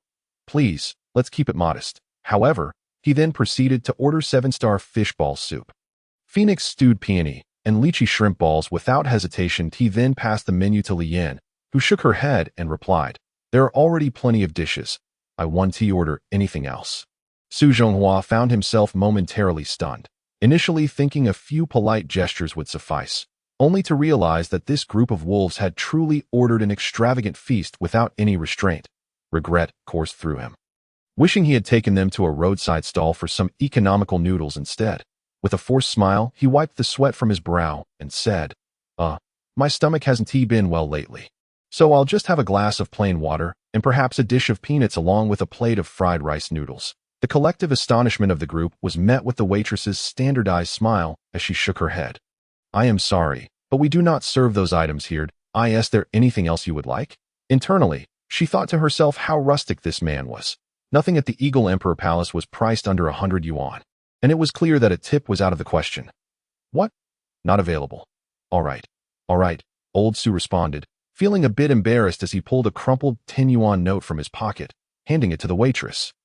"Please bring me a pack of Hometown Mountain cigarettes. You can keep the remaining 3 yuan as a tip." The waitress reluctantly accepted the money, rolling her eyes discreetly, yet maintaining her cheerful demeanor as she acknowledged his request and walked away. While waiting for the dishes to arrive, the group engaged in casual conversation. Wu Yi, a man of the world who understood the importance of networking, quickly produced a pack of soft Zhonghua cigarettes that he usually reserved for special occasions. Lee Yin frowned slightly but refrained from voicing her disapproval, while Han Jinyin, wishing to uphold an image of gentlemanly perfection in front of Lee Yin, politely declined the offer of a cigarette. Lu Quan, exhaling a smoke ring as he savored the sensation of tobacco filling his lungs and nostrils, couldn't help but make an indiscreet remark. "What a fine smoke. For a man, enjoying life often comes down to smoking, drinking, and chasing women. If we could just invite a lady of the night to join us, it would be heavenly." "Lu teacher, how could you, as an educator, harbor such sordid thoughts?" Lee Yin exclaimed in surprise. Taken aback by Lu Quan's previously polite demeanor at school and his current unprincipled comments. "Lu Quan, please be mindful of your conduct." Lin Yukon feigned seriousness as he admonished, for as the elder superior, he felt compelled to maintain an air of authority, though inwardly he found himself in agreement with the sentiments expressed. However, he refrained from elaborating further due to the presence of Lee Yin and Han Jinyin, who were not conducive to open discussion. "Let us not dampen the spirits. Come, let us sing." Wu Yi interjected, stepping forward with a jovial smile. "Why is Xiao Su so quiet? Are you unwell?" Wu Yi, perceptive as ever, mused whether the young man was perhaps concerned about the cost of the lavish meal. "Dough. It's nothing. I was merely contemplating the matters concerning my students," Su Zhonghua replied, forcing a smile, though his thoughts were preoccupied with how he might procure funds for the evening. After settling the bill, he would find himself in a dire financial state, practically destitute, especially with San Yun pursuing him for money to dine. How could he reasonably expect someone to accompany him without offering sustenance? The private room at Xiaoyang was spacious enough to accommodate 50 to 60 guests, featuring not only a large dining table, but also a long brown sofa, a glass table for drinks and cards, and a colorful LED display screen for music videos. Let us sing, let us sing, Wu Yi exclaimed enthusiastically, beginning to search for songs with the remote control. Xiaosu, as today is your treat, would you like to choose the first song? Wu Yi asked with a grin. Well, while I have been dubbed the god of singing in the past, I would prefer to offer this opportunity to the magnetically voiced teacher Han, Su Zhonghua replied, well aware that his thunderous voice would only serve to humiliate him. Han Jinyin, not one to shy away, declared, then I shall perform You Along the Way by Jackie Chung. This was my signature song during my university days. Back then, I attracted many fans seeking my autograph that he boasted. Intending to impress Lee Yin. All right, just sing already. No need to ramble on. Wu Yi set the remote aside, his distaste for Han Jinyin's arrogance evident, as the latter seemed to hold a condescending attitude towards others, including his male colleagues. Now, I shall dedicate this song, You Along the Way, to Teacher Lee Yin. I hope everyone enjoys it, Han Jinyin announced as he stood with the microphone in hand and he rose onto his toes. Right hand gripping the microphone, left fist clenched, mimicking the demeanor of a grand performer. To his credit, he did exude a certain star-like presence. Lee Yin, who had been snacking, felt her cheeks flush at the thought of Han Jinyin singing a song for her, and she remained silent, watching him intently. Su Zhonghua watched with amusement, puffing on a cigarette and sipping beer, quietly commenting to the table, look at Teacher Han. He certainly seems to possess some talent, much like a celebrity. I bet he'll sing quite well. One can tell just by listening, Wu Yi remarked, casting a skeptical glance at Han Jinyin. The next song I perform will surely astonish you all. Merely hearing Wu Yi's voice was already grating. If he were to sing, it could very well shatter eardrums. Su Zhonghua muttered, Teacher Lee, what song would you like to sing? I can help you choose. Seeing Lee Yin gazing dreamily at Han Jinyin, Su Zhonghua, in a moment of impulsiveness, asked, haha, will you sing next? Do you enjoy singing, Teacher Lee? I'll wait for the next one. Lee Yin replied, coming back to herself as a music teacher. She naturally loved music, and upon encountering an opportunity to showcase her vocal talents, she couldn't resist the urge to sing a few lines. Haha, I've been immersed in music since childhood, and I have an immense passion for it, particularly for esteemed masters such as Beethoven and Mozart. I imagine you, as a music instructor, share similar sentiments. How about we sing a duet later? Su Zhonghua thought this an excellent opportunity to draw closer to the beautiful woman, disregarding his own less than pleasant singing voice, secretly hoping that perhaps singing together might kindle some feelings. Did you know? Loving you is not easy, Han Jinyin began to sing, gazing deeply at Lee Yin. Su Zhonghua, caught off guard, sprayed his drink upon hearing Han Jinyin's voice. Though indeed magnetic, it was overwhelmingly so. If one were to close their eyes and listen, they might mistake it for a hippopotamus bellowing. Wu Yi offered no mercy, covering his ears and exclaiming, goodness, is this what you call a signature song? It sounds more like infamy.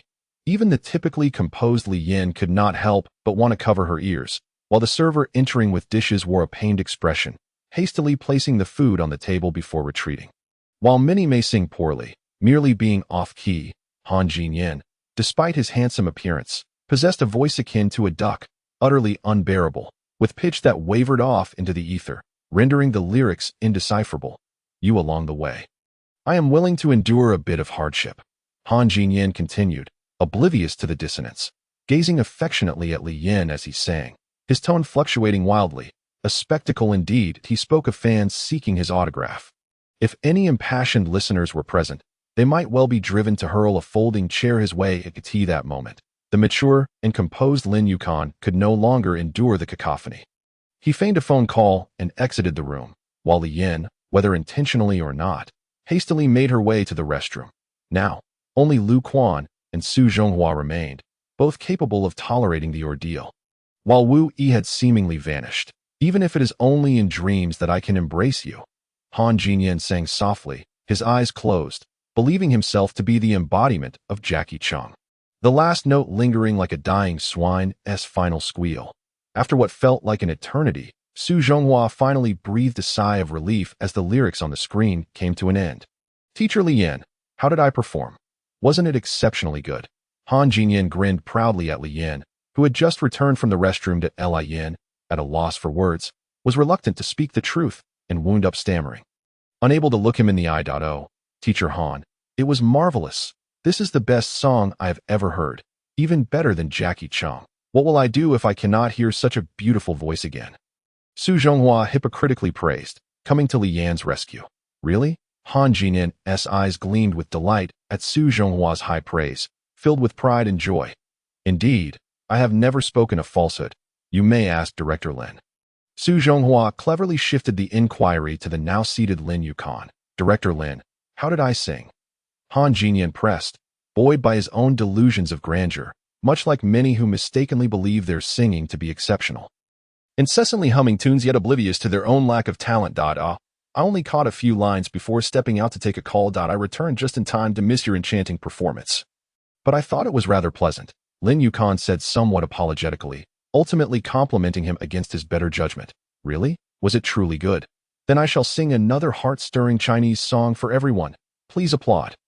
Han Jinyan declared, seizing the remote once more, eager to continue. Enough, Teacher Han. Your singing is too delightful. Let us save it for next time. Look, the dishes have all arrived. Let us enjoy the meal before it grows cold. Su Zhonghua, realizing the foolishness of prolonging this musical torture, quickly intervened. Yes, let us eat and drink instead of singing, Lu Quan echoed, fearing the continuation of Han Jinyan's excruciating performance, for too much exposure to such wretched melodies could indeed kill brain cells. All dishes had been served, and the usually refined group of educators began to feast heartily. The cuisine at Huangji Gong was, without a doubt, exquisite, both in appearance and flavor, leaving one yearning for more. Li Yin appeared to have little appetite, merely picking at her food while engaging in conversation with Han Jinyan. Meanwhile, Su Zhonghua, having spent so much money, was determined to make the most of it. Unwilling to face another bowl of slop-like noodles upon returning home as everyone dined and drank, 2 bottles of Luzhou Laojiao were quickly consumed, prompting Lin Yukon to take the initiative and order 2 more. As it appeared, Wu had indulged a bit too much in his libations, and with a slur of his tongue, he proclaimed to the assembly his intent to showcase his ethereal singing voice. With a slight shake of his head, he selected a tune, cleared his throat, and announced, "Next, I shall serenade you all with a delightful song." That a familiar and catchy melody began to waft through the air. And Wu Yi, already in high spirits, grasped the microphone and sang with fervor. Love is not something you can simply purchase. It cannot be bought at will. Back then, when you spread my legs apart. So be it. P.S. No tickets, no appreciation for the collection. The act of writing feels as excruciating as consuming excrement. Yet, for someone as resilient as I can endure. In Chapter 19, titled A Slip of Paper. The Devil's Note. A few individuals wiped the sweat from their brows, while watching Wu Yi sing his heart out. As the meal drew to a close, Wu Yi stubbornly insisted on performing another rendition of The Love of the Lonesome Boatman. Reluctantly, Lin Yukon and Lu Quan had no choice but to drag him out, much like one would a reluctant dog. Old Su, toothpicking with a satisfied demeanor, approached the counter to settle the bill. Whereupon he was greeted by another charming attendant at the front desk. "Sir, the total expenditure for the Qingfeng Yang private room amounts to 34,620 yuan, the cashier announced with a sweet smile. "Surely not. That exorbitant?" Su Zhonghua protested, unwilling to believe such a modest affair could incur such a steep cost. He began rummaging through his pockets, the smell of his Hongtum Mountain cigarette stinging his eyes and evoking a sense of reluctance to part with his cash. However, after an extensive search, he only produced a couple of crumpled 5 and 10 yuan notes. Wu Yi and his companions were jolted awake from their inebriated stupor. Could it be that this fellow had ventured out without any money? After all, this was no trivial sum. It was evident from his casual attire, a pair of oversized shorts, that he was not one to carry a few thousand yuan with him. It seemed they were destined to remain here.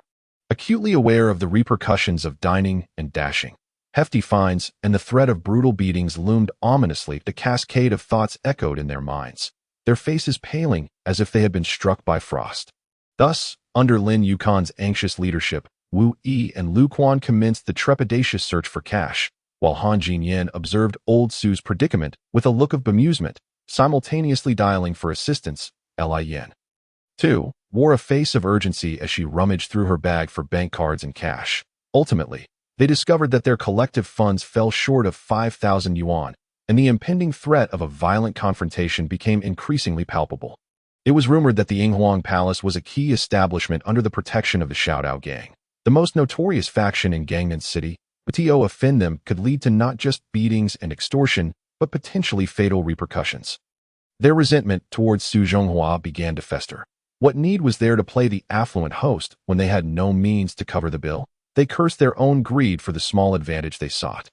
Unbeknownst to Su Zhonghua, who simply muttered, "Strange. I distinctly remember bringing money." He continued his search in those oversized shorts. The cashier's disdain grew more pronounced as she contemplated whether to summon the manager. Observing that this man, clad in a faded vest and oversized shorts, bore the unmistakable traits of impoverishment, how had security allowed him entry? At last, he exclaimed, "Found it." Old Su sighed in relief, extracting a crumpled piece of paper from the pocket of his shorts and handing it to the cashier, saying, "I haven't used this in ages. I wonder if it still works." The cashier examined the paper, curiosity piqued that it was tattered and riddled with cracks, featuring a grotesque depiction of a demon as though it might leap from the page, evoking a sense of dread. Yet, it was neither a bank card nor a VIP pass. How could it possibly suffice for payment? The cashier's expression darkened, convinced that this group intended to dine and dash. Without further ado, she grabbed the intercom. "Manager Wang, we have a situation at the counter that requires your attention." Being an upscale establishment, the security personnel at the entrance were well-trained and professional, already positioned to closely monitor the group. Wary of their potential escape, Su Zhonghua could not help but chuckle wryly. Turning to his fellow educators with a forced joviality, "Ladies and gentlemen, my apologies. It seems we may be delayed a bit longer. But there's no need for alarm." Yet how could Wu Yi and the others quell their mounting anxiety? Cold sweat coated their brows as they envisioned the grim aftermath of a severe beating.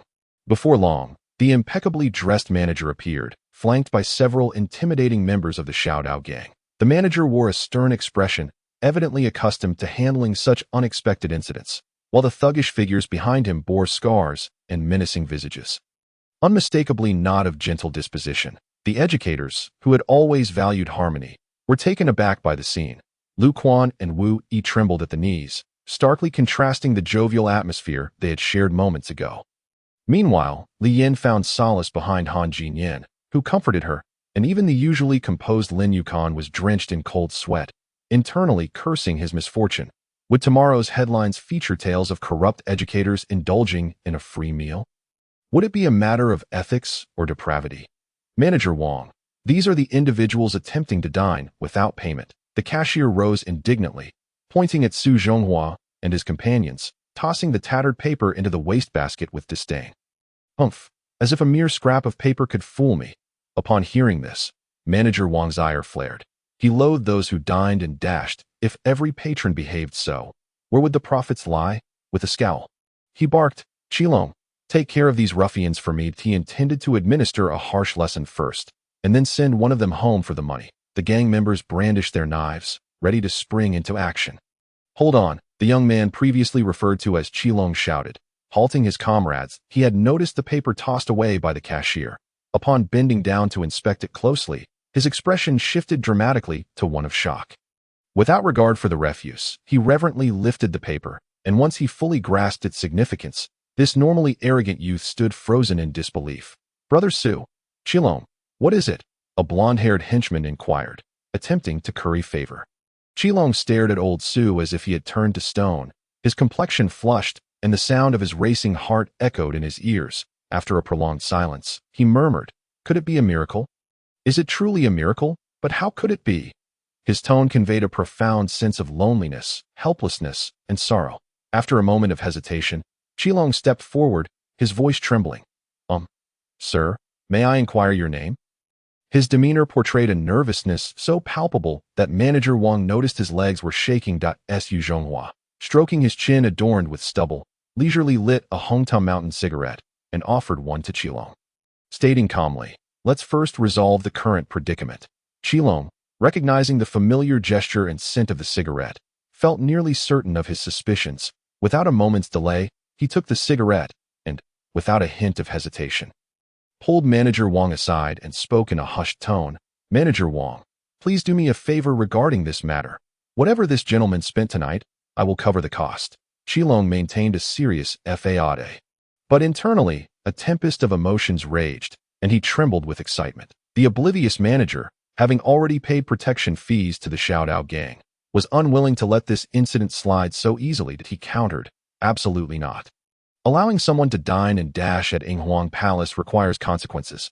Otherwise, word will spread, tarnishing our reputation and inviting ridicule for our lack of resolve. With a resounding slap, Xiaoyang struck Manager Wang across the face, sending him sprawling to the ground, blood trickling from the corner of his mouth, his eyes wide with shock as he struggled to comprehend what had transpired. Lin Yukon and the other educators stood agape, their mouths agape enough to fit an egg, utterly stunned by the sudden turn of events. Who would have imagined that a mere slip of paper could wield such transformative power? Could it possibly be a golden ticket to immunity from punishment? Su Zhonghua, indifferent to the reactions of those around him, casually dismissed the crowd with a few words, revealing that the owner of the Eagle Emperor Palace was actually his uncle and that the piece of paper was a complimentary consumption card he had given. He then ushered Wu Yi and a few teachers out the door, allowing them to leave first. The others, still haunted by the incident with the paper, chose not to speak further and each departed for home. Chapter 20. Tang Shishi's Plea Su Go. You have finally returned. The robust man, Xiaoyang, unexpectedly had misty eyes, on the verge of tears as he stammered. Hey, don't embarrass yourself in front of me. Su Zhonghua had little recollection of this individual, as the years had transformed the once familiar Little Knife gang into a mere shadow of its former self. However, the fact that this man recognized him suggested a prior connection that he pulled Xiaoyang close, whispering, "You are Xiaoyang, right?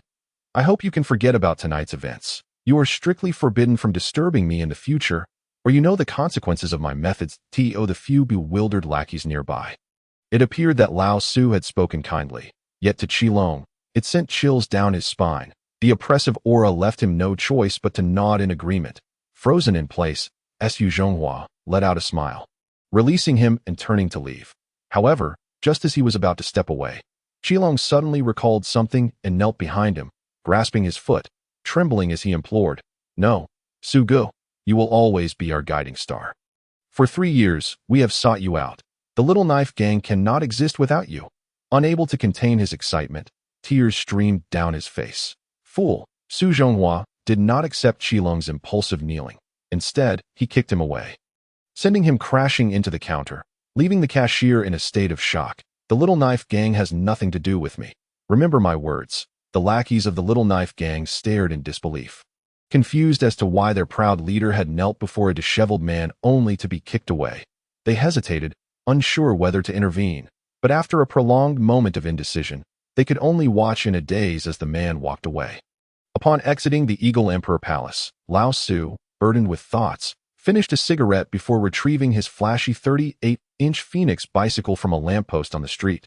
He rode into the dark alley of the nearby restaurant, recalling that this route was a shortcut based on his memories of Gangnam City at a speed that barely surpassed walking. He estimated it would take around 10 minutes to reach home, allowing him to enjoy the breeze and sober up along the way. Who goes there? Su Zhonghua abruptly halted his bicycle, muscles tense that he shed his usual lethargy, squinting his eyes to sense the changes around him.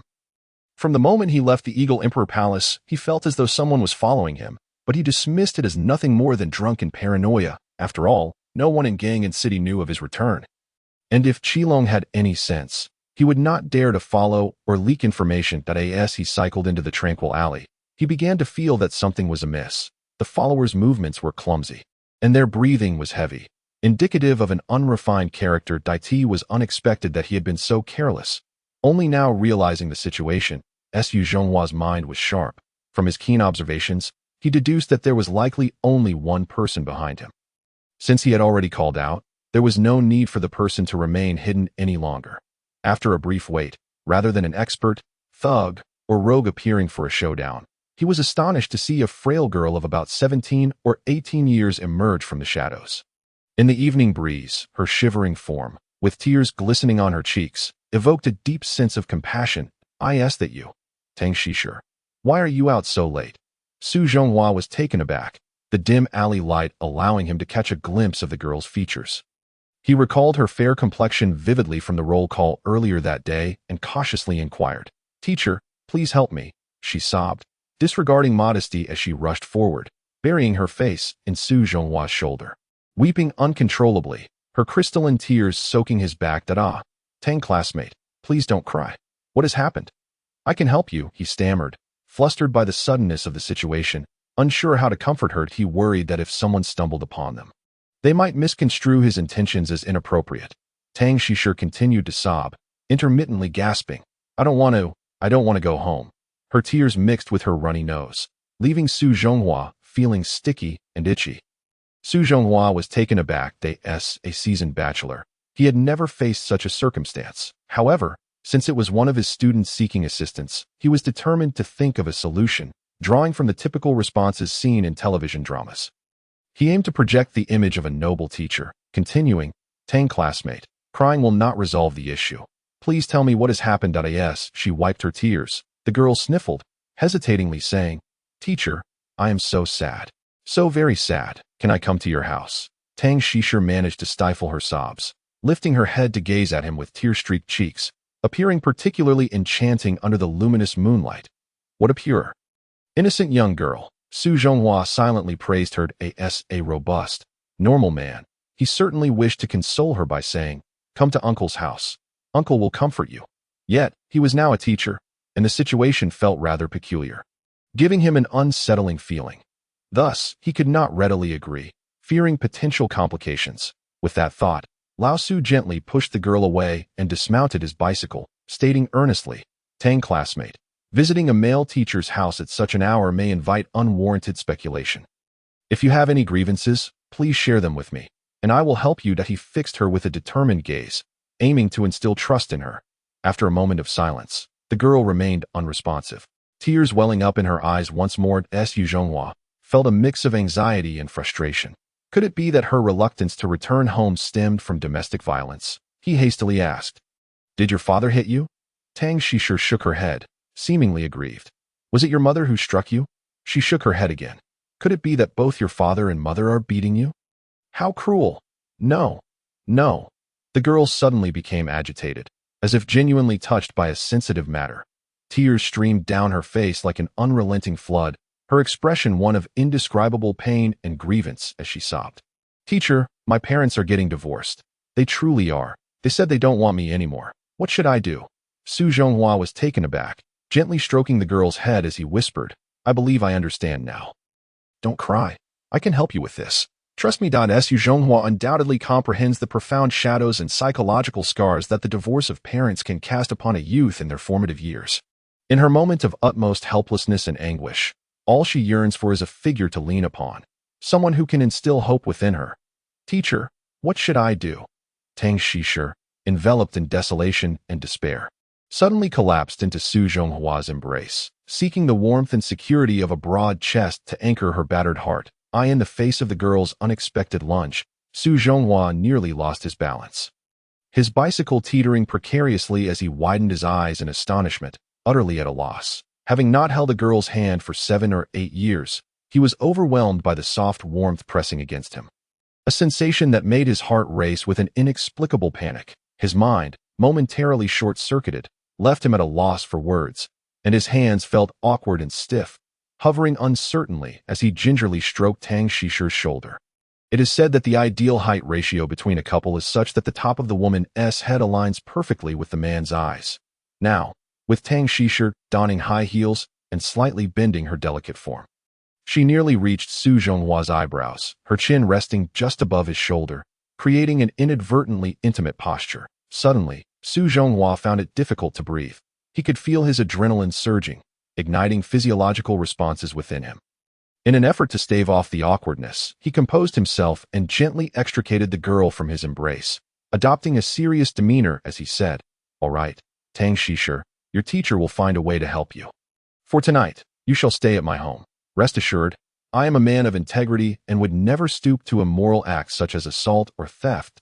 He stepped forward, guiding the bicycle, a 38-inch Phoenix model that, despite its lack of a bell, was a reliable companion, and softly urged, Climb aboard. The girl, silent and sorrowful, dried her tears and, with her head hung low, settled onto the back seat of the bicycle as they ambled along the dimly lit alleyways.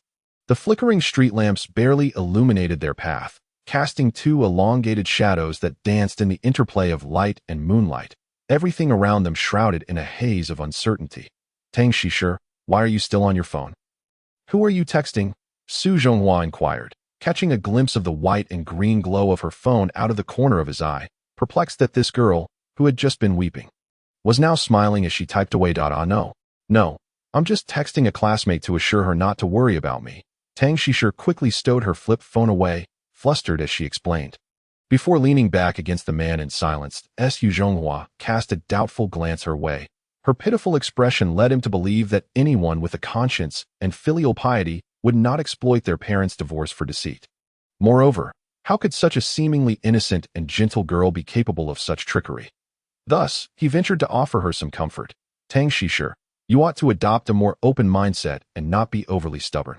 Even though your parents are divorced, they are still your father and mother. After all, as children, we cannot interfere in the affairs of adults. Furthermore, consider your parents' happiness. Perhaps their separation is a form of liberation for them. With a heart full of compassion, Su Zhonghua rambled on, but upon noticing the girl's silence, he resumed pedaling the bicycle, keeping his gaze fixed ahead. Sitting on the bicycle's rear seat, Tang Xishe unwittingly experienced a whimsical sensation reminiscent of her childhood. The cacophony of the world seemed distant. Time appeared to slow to a near halt. In those impoverished days, her father had also pedaled a bicycle to take her to school, and she had relished resting against his sturdy back, listening intently to his tales as the cool night breeze blew. The impulse that Su Zhonghua had initially felt began to fade, replaced by a tranquil serenity. It took them 20 minutes to reach the apartment building. Just as he was about to ask Tang Xishe to dismount, he discovered she had fallen asleep against his back, her cheeks puffed in a semblance of a smile, and her long eyelashes glistening with unshed tears. Are you hungry, Tang Xishe? I just cooked a pot of noodles, Su Zhonghua inquired as he retrieved the excess noodles he had prepared earlier. Tang Xishe, seated on a small stool, looked at the large bowl of noodles that resembled slop and felt her stomach churn. Quickly shaking her head and forcing a smile. Teacher, I'm not hungry, not hungry. Then we shall save it for breakfast tomorrow, Su Zhonghua replied. Pushing the noodles aside, he lit a cigarette, unsure of how to navigate the sensitive topic of her parents' divorce, knowing that bringing it up would only darken her mood further. About your situation, Tang Xishe, I will speak with your parents tomorrow. If you're tired, you may rest in the inner room while I read for a bit.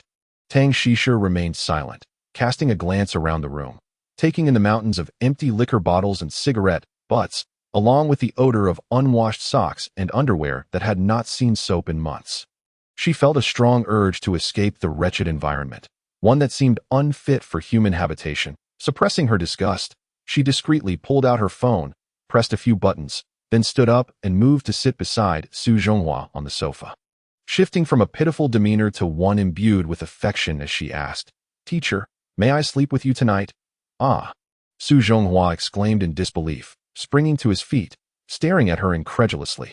Tang Xishe, what on earth are you joking about? I am a man of virtue. That is out of the question. Undeterred by his refusal, Tang Xishe suddenly leapt into his arms, their bodies pressed together in an exceedingly intimate manner. The abruptness of the situation startled Su Zhonghua, causing him to drop his half-burnt cigarette on the floor, his mind blank for a moment as his body reacted instinctively. The girl, clad in a thin t-shirt and a knee-length skirt, pressed herself against him, and he found himself overwhelmed, his thoughts spiraling into a torrent of inappropriate images. Tang Xishe, I am a man of principles, devoid of any sordid thoughts. Please don't. Despite his lingering semblance of rationality, the intoxicating sensation enveloping him made it difficult to resist. As he attempted to push her away, she clung to him tightly, causing him to stumble over a stool, and they both tumbled onto the sofa in a compromising position. At that moment, the door was flung open with a kick, and two teenagers burst in, each wielding a digital camera, their flashes illuminating the scene as they captured the compromising tableau of the male teacher and his female student. Success! Xishe, get up! Get up! This old lecher has taken advantage of you, exclaimed a boy with long hair obscuring his eyes, laughing. Oh my heavens, this shameless man is actually making a move on his own student. What a sensational scoop! Another shorter boy with a buzz cut chimed in as he boldly pulled up a chair and sat down. Tang Xisher grinned, pushing away the teacher who still held onto her waist. Rising to adjust her slightly disheveled clothing, and sauntered over to the two boys, eyeing Su Zhonghua, who remained in a daze. Unable to comprehend the predicament, he found himself in the dead of night. The male teacher had brought a vulnerable female student home to spend the night. What a scandal.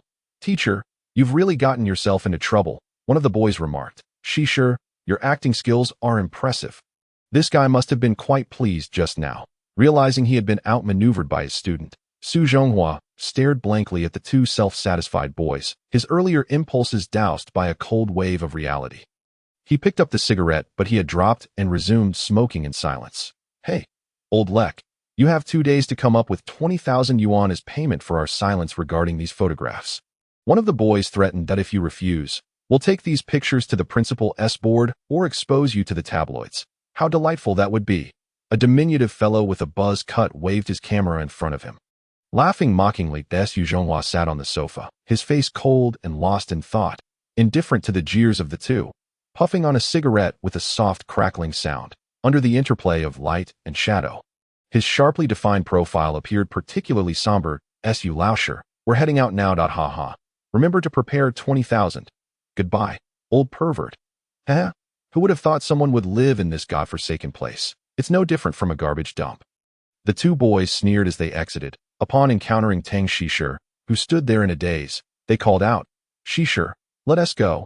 This rubbish heap isn't a place for humans. Thanks to you, we easily earned 20 grand.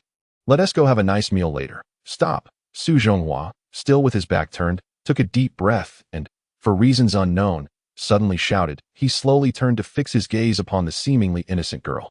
His voice low and serious. Tang, were your words about your parents' divorce merely a fabrication? Startled, Tang Xisher halted, turning to observe Su Zhonghua slumped on the sofa, her heart sinking at his chiseled, yet melancholic visage. A faint chill gripped her lips. In that fleeting moment, a wave of fear washed over her. She felt disoriented, memories of sitting in the back of the man's car resurfacing, conjuring images of her father from her childhood, who doted on her mother. A long-lost sense of happiness enveloped her, leaving her momentarily paralyzed. Hey, Xisher, hurry up, shouted the boy outside, shattering the reverie in which the girl was lost. Humph. Even if my parents were to divorce, I would never consult a perverted teacher like you. Tang Xisher snapped, regaining her composure as she turned on her heel and stormed out. Am I truly that perverted? Su Zhonghua chuckled bitterly, his eyes clouded with confusion. Discarding the spent cigarette butt, he extracted another from his pocket and lit it, his thoughts a disordered whirlwind. Chapter 22. The Bald Gang. Brother Chow, the ashtray had accumulated over a dozen cigarette butts as more than 20 minutes elapsed. Yet Su Zhonghua remained seated, lost in a haze of smoke. After discarding the last remnant from the pack, he seemed to awaken, sighing deeply as he prepared to rise and retire to his room. However, his phone suddenly rang with the tune of a nursery rhyme. Two little tigers, running fast, running fast. Checking the caller ID, he found it was San Yun, and without a second thought, he answered. Upon connecting, the deep voice of San Yun resonated urgently. Hello? Is this Su Ge? Help me, help me. What's the rush? What's wrong? You don't need to panic like that over hunger. Su Ge, I haven't finished my sentence. The voice trembled before abruptly cutting off, replaced by a lewd tone. Hey, your friend is in my hands. This kid just injured my brother. How do you think we should settle this? Old Su wiped the grease from his face and calmly replied. My friend can be a bit hot-headed, my apologies. What do you think is fair compensation? Realizing then why San Yun had been missing from the Eagle Emperor's palace, he understood that trouble had found its way to his friend, who was now seeking his assistance. Humph, at least you understand the rules that my brother is now bedridden with multiple fractures and is completely incapacitated, requiring a hefty sum to cover his medical expenses. You'll need to consider how much you should pay to ensure he remains unharmed.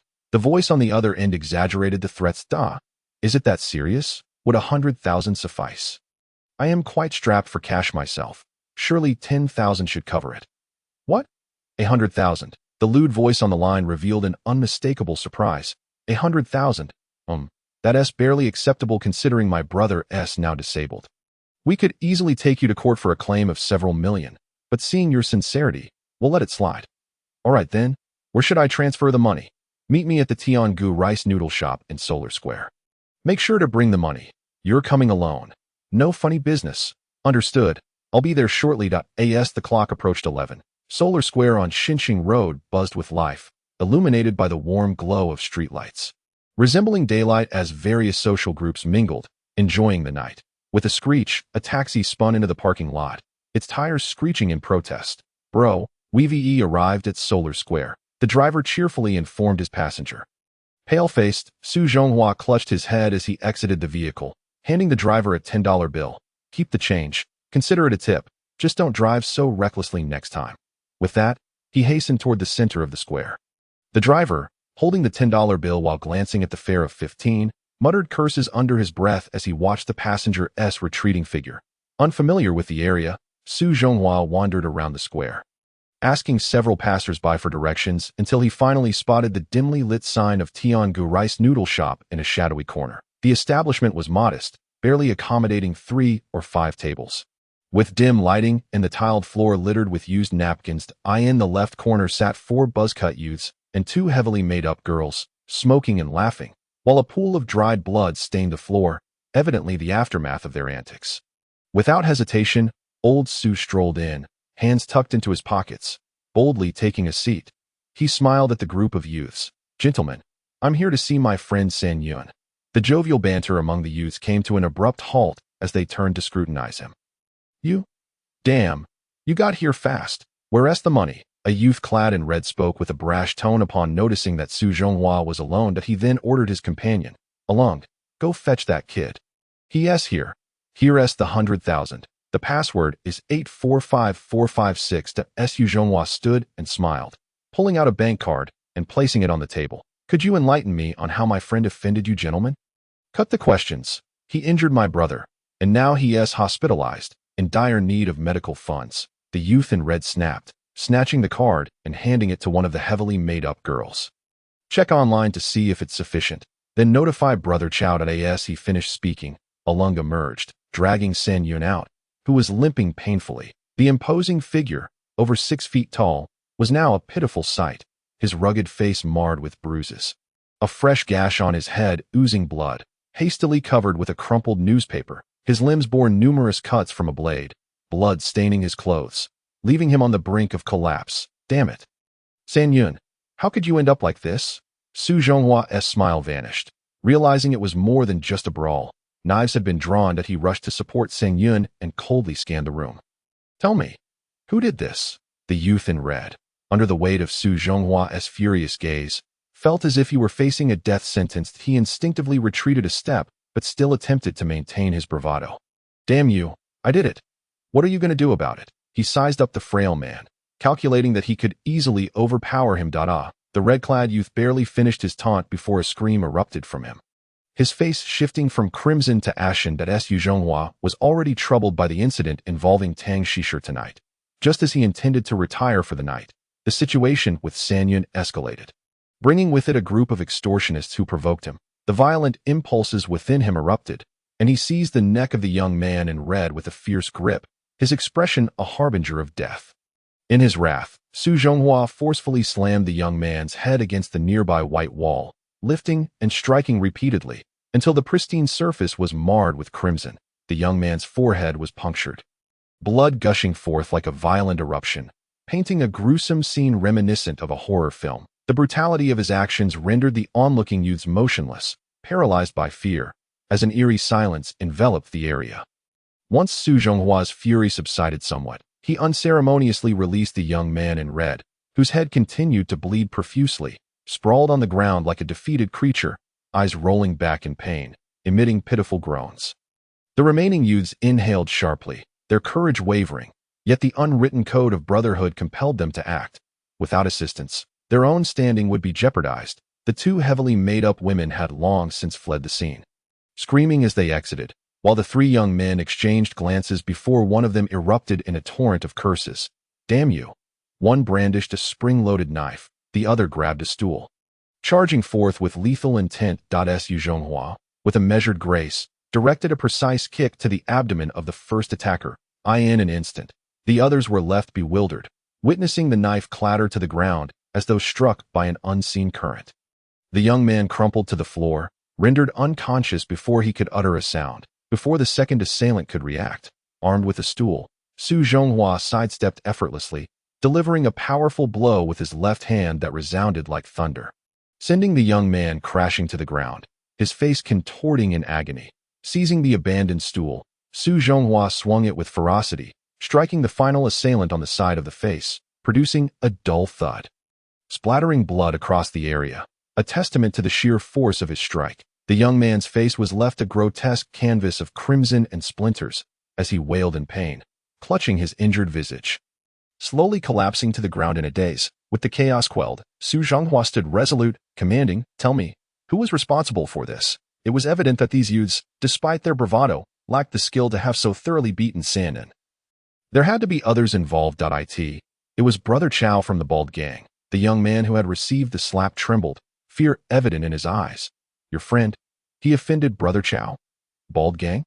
Brother Chow?" Su Zhonghua gripped the young man, forcing him down onto a stool. "What did he do to offend him?"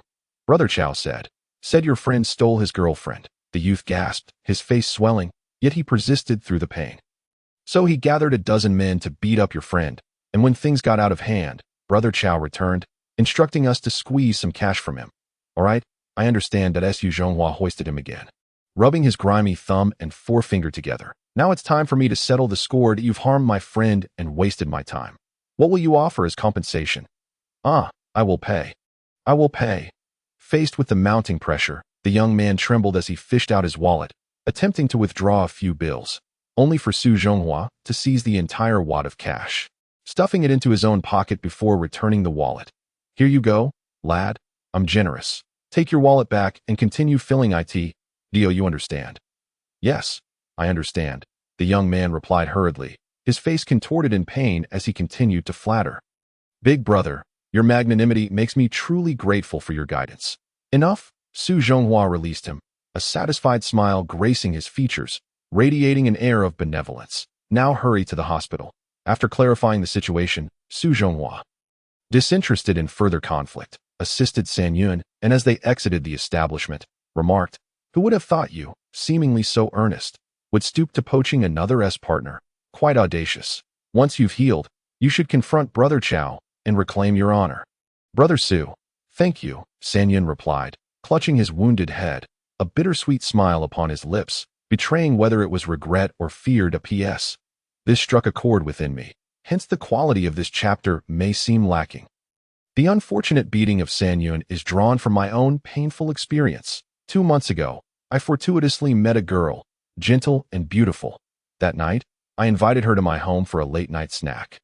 And as the hours wore on, she ended up staying the night. As a normal man, I felt the urge to act, but after reciting the Tao Te Ching thrice, I quelled those thoughts. Later that night, I found myself in a compromising situation. To be omitted, I escorted her home and found myself brutally beaten by her boyfriend. At that moment, I still held a semblance of bravado, but outnumbered, I sustained 6 stitches to my forehead. Ultimately, I called upon someone to triumph over her boyfriend, who then compensated me with $1,000. My subsequent encounters with that girl and her boyfriend are reflected in San Yun's tale. Naturally, San Yun's exploits are embellished, depicting him as a far more formidable and triumphant figure against her boyfriend. My forehead injury still remains unhealed. A word of caution: do not easily entangle yourself in such affairs. Chapter 23. Secret Agent Su Zhonghua was uncertain when he finally succumbed to sleep, only aware that he had spent over an hour ensuring San Yun received medical attention, with 6 stitches to his forehead. Subsequently, he busied himself with hospital paperwork before venturing out to procure some late-night snacks for San Yun, parting with several hundred yuan. Upon exiting the hospital, he realized he had no funds left for a taxi, ultimately resigning himself to navigate the darkened streets home on foot. As expected, he was late the following day. Arriving at Mugo High School in a daze, he was pleasantly surprised to find the gatekeeper, an elderly man with reading glasses, no longer viewing him as a troublemaker. Instead, numerous well-behaved girls greeted him with respectful "Good morning, teacher," slowly rekindling his sense of purpose as an educator. Upon reaching the expansive playground, he discovered that the morning exercises had concluded, leaving only the corpulent director Luo reprimanding a few students beneath the national flag. Some of the chastised students bowed their heads submissively, while others clenched their teeth in defiance. It was apparent that this tyrannical director was leveraging disciplinary measures to intimidate them into compliance. In truth, some of these students had merely been a tad lackadaisical during morning exercises or had arrived a few minutes late. Yet this vindictive director was making a mountain out of a molehill, a sad fate for these children that Su Zhonghua, already tardy, had no intention of intervening, but as he passed beneath the flag, he overheard Director Luo's increasingly vehement tirade. Look at what you've become. Dyeing your hair yellow and wearing a miniskirt, do you think you're fashionable? Anyone unaware would mistake you for a prostitute, roaming around skipping classes. As a girl, you possess no sense of shame. I can scarcely fathom how your parents raised you that if you were my child, I would have flushed you down the toilet. Tears brimmed in the girl's eyes, yet she stubbornly turned her head away. Refusing to acknowledge the teacher's insults, her delicate hands trembled as she clenched her fist. That Zhou Xiaoyang, Su Zhonghua, initially unable to recognize her due to her newly dyed hair, suddenly realized who it was as he drew nearer. He rushed forward to intervene, halting the spitting diatribe of Director Luo. Hey, Director Luo, hold on. She's one of my students. Let me handle this. I assure you, I will not go easy on her. It's you, Xiao Su. Since this girl is your student, I will allow you to take her away this time. I won't penalize her. I hope you will guide this wayward lamb. The anger on Director Luo's face dissipated upon recognizing Su Zhonghua, who had assisted him the previous day. He accepted the cigarette offered and then addressed the pitiful Zhou Xiaoyang. This time, I'm granting you another chance, so make sure to dye your hair back to black by lunchtime. Do you understand? Zhou Xiaoyang clenched her teeth tightly, turning her head away with an air of indifference, as if she had not heard a word. You. Luo Yitong exhaled in frustration. Director Luo, please don't stoop to the level of a child. Su Zhonghua quickly interjected, halting Luo Yitong's impending outburst. I will take her back to class now. Director Luo, you may continue to educate the remaining students. With that, he swiftly grasped the girl's hand and navigated around the flagpole, leading her back to his office. The other students, initially clinging to a glimmer of hope that Su would advocate for them, were taken aback to find that he was merely a protective figure. Hurriedly whisking his own student away, they were left to endure the tyrannical reprimands and insults of the domineering director. Pushing the door open, he led Zhou Xiaoyang into the office. Lin Yukon was absent due to class, while Wu Yi, Lu Quan, and Su Shouting were engaged in casual banter, and Lee Yin was perusing documents at her desk, her ponytail gently swaying as her head bowed slightly, revealing a glimpse of her fair neck, an alluring sight. Good morning, Teacher Lee, Su Zhonghua greeted playfully. Yin looked up in bewilderment, startled to see that the once refined Su Zhonghua from yesterday now bore an unkempt appearance, his face pale and shadowed under dark circles. Resembling a ghost, forcing a smile, she returned the greeting before lowering her gaze back to her materials. Releasing the girl's hand, Su Zhonghua took a seat at the desk and inquired politely. Now then, my dear, you've skipped class yesterday and now present yourself in this disheveled state. Do you still wish to pursue your studies? If not, I can inform your brother and assist you in processing your withdrawal. Zhou Xiaoyang paused, momentarily taken aback, before returning to her nonchalant demeanor, smiling as she replied, Then thank you. Teacher, please help me withdraw. I have no desire to continue. You must understand that abandoning your education leads to a life of labor, toiling away at menial jobs. I offer you one more chance. Will you continue your studies, or not? Humph, my boyfriend says he will support me, so you need not concern yourself. Please help me withdraw as soon as possible. With that, she turned and dashed out, just as she had done previously. Damn it, why isn't this working? Su Zhonghua exclaimed in frustration, snapping his pen in half. He vividly recalled how, during his high school days, his homeroom teacher employed similar tactics, leaving him compliant and obedient like a little lamb. Was it possible that his earlier demeanor had lacked sufficient authority? Teacher Su, it seems your methods of educating students are rather ineffective. Today's youth do not respond to such harshness, Lu Quan murmured under his breath. Even after facing such humiliation in front of his colleagues, Su Zhonghua maintained his composure, as if nothing had transpired. You all obviously misunderstand. I am merely employing a strategy of feigned indifference. Within 3 days, she will undoubtedly return, beseeching me to allow her to continue her studies. He chuckled confidently, then casually produced a pack of cigarettes to share. lighting one and exhaling a plume of smoke. With someone leading the charge, the others eagerly joined in, engulfing the room in a thick cloud of smoke that billowed like a noxious gas towards Lee Yin's territory. Having just dined with Zhou the previous evening and feeling indebted, she shot him a glare before gathering her books and exiting the office. As soon as she left, the four teachers felt unrestrained. Loosening their ties and adopting a more comfortable, albeit crude, posture in an instant, the room was shrouded in a haze of smoke, obscuring visibility.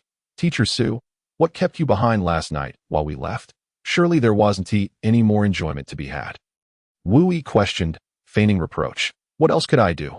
I packed up the leftovers, then promptly returned home to cuddle with my pillow and sleep. Unlike you lot, I don't have a wife to warm my bed.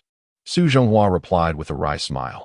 Was he supposed to admit that he had harbored improper thoughts about a female student and was subsequently extorted, or that he had gotten into a scuffle with some local thugs?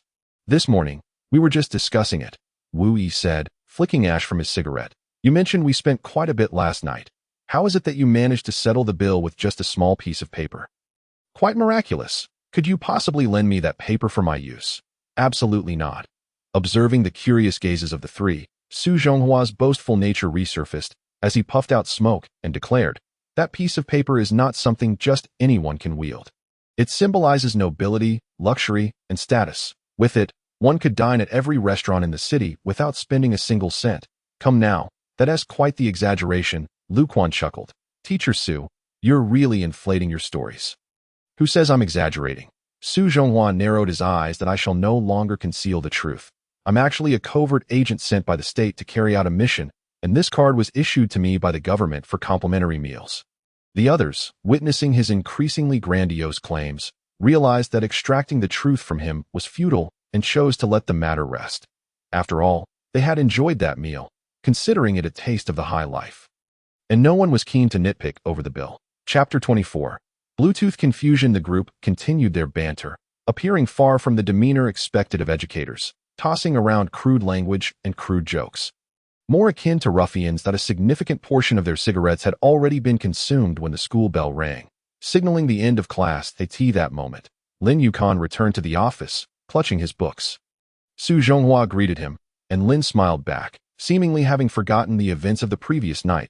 By the way, Teacher Zhou, you're in charge of the next physical education class for year 1. Class 3, right? Lin Yukon glanced at the schedule. That you'd better prepare the sports equipment. Don't let the disciplinary office catch wind of any shortcomings that could lead to your absenteeism being recorded. Haha. Thank you. I'm aware, Su Zhonghua replied with a smile as he exited the office, still clutching his cigarette, swaggering down the path to Class 2. He planned to take advantage of the remaining time before class to assess the students' discipline. You all think Teacher Zhou resembles a teacher? I can't shake the feeling he's more like a thug, Lu Quan remarked, his mouth agape as he surveyed the others, quickly realizing their expressions mirrored his, implying their consensus.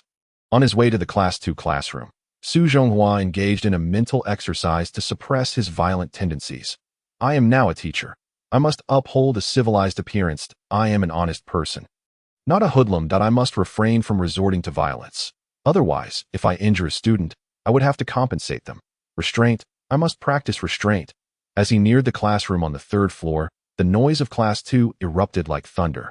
A cacophony of laughter, music, and spirited discussions about games and cards, reminiscent of a vibrant celebration, brimming with youthful exuberance. His teaching career was bound to be colorful. Upon opening the door, he was met with a provocative modern poem scrawled on the blackboard.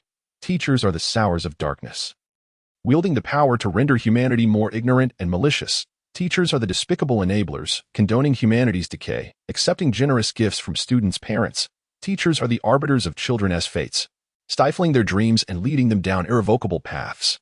It was evident that this poem was a deliberate affront to educators. Su Zhonghua felt his dignity trampled yet again, inwardly reminding himself, I am a civilized individual. I must maintain my composure. Keeping a straight face, he complimented the writing. Who penned this? It's quite remarkable. Elegant phrasing, a critique of reality, and the handwriting is neat, vividly highlighting the deficiencies in today's education system. After a few perfunctory remarks, he wiped the words from the board. Class, I have something to discuss. Su Zhonghua positioned himself at the front, but the students remained engrossed in their activities, treating him as if he were invisible. He remained unperturbed, leaning against the podium while smoking, his gaze gradually sweeping across the students like a predator surveying its prey. Those who met his eyes felt a chill run down their spines. How curious, in this sweltering heat, to experience such a sensation that a few timid students collided with his piercing gaze, rendering them speechless, their subsequent words caught in their throats. This contagion began with individuals, gradually evolving into a faction, and ultimately enveloping the entire class. By the end, all noise ceased, and the students uncomfortably regarded Su Zhonghua, who scanned the room with an intensity akin to a discerning radar.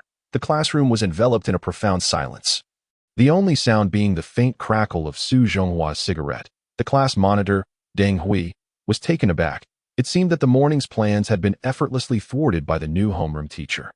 Even Li Jintao, known for his thick skin and incessant chatter, found himself at a loss for words, opting instead to silently close his mouth. Apart from Chun Minjing, who remained quietly unobtrusive, the others continued to ignore Su Zhonghua's presence, engaged in their own banter and chatter. Although it was indeed their right to do so during break time, they utterly disregarded Su as an authority figure. "I am waiting for you all to finish," Su Zhonghua remarked with a faint smile, gesturing for their attention.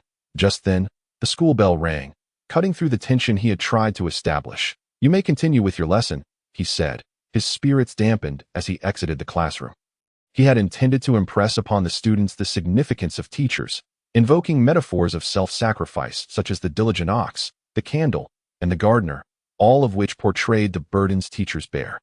Yet, the students offered him no opportunity to express this. As he stepped out of the classroom, his phone vibrated once more. He wondered if it could possibly be San contacting him. Swiftly, he retrieved his phone and checked.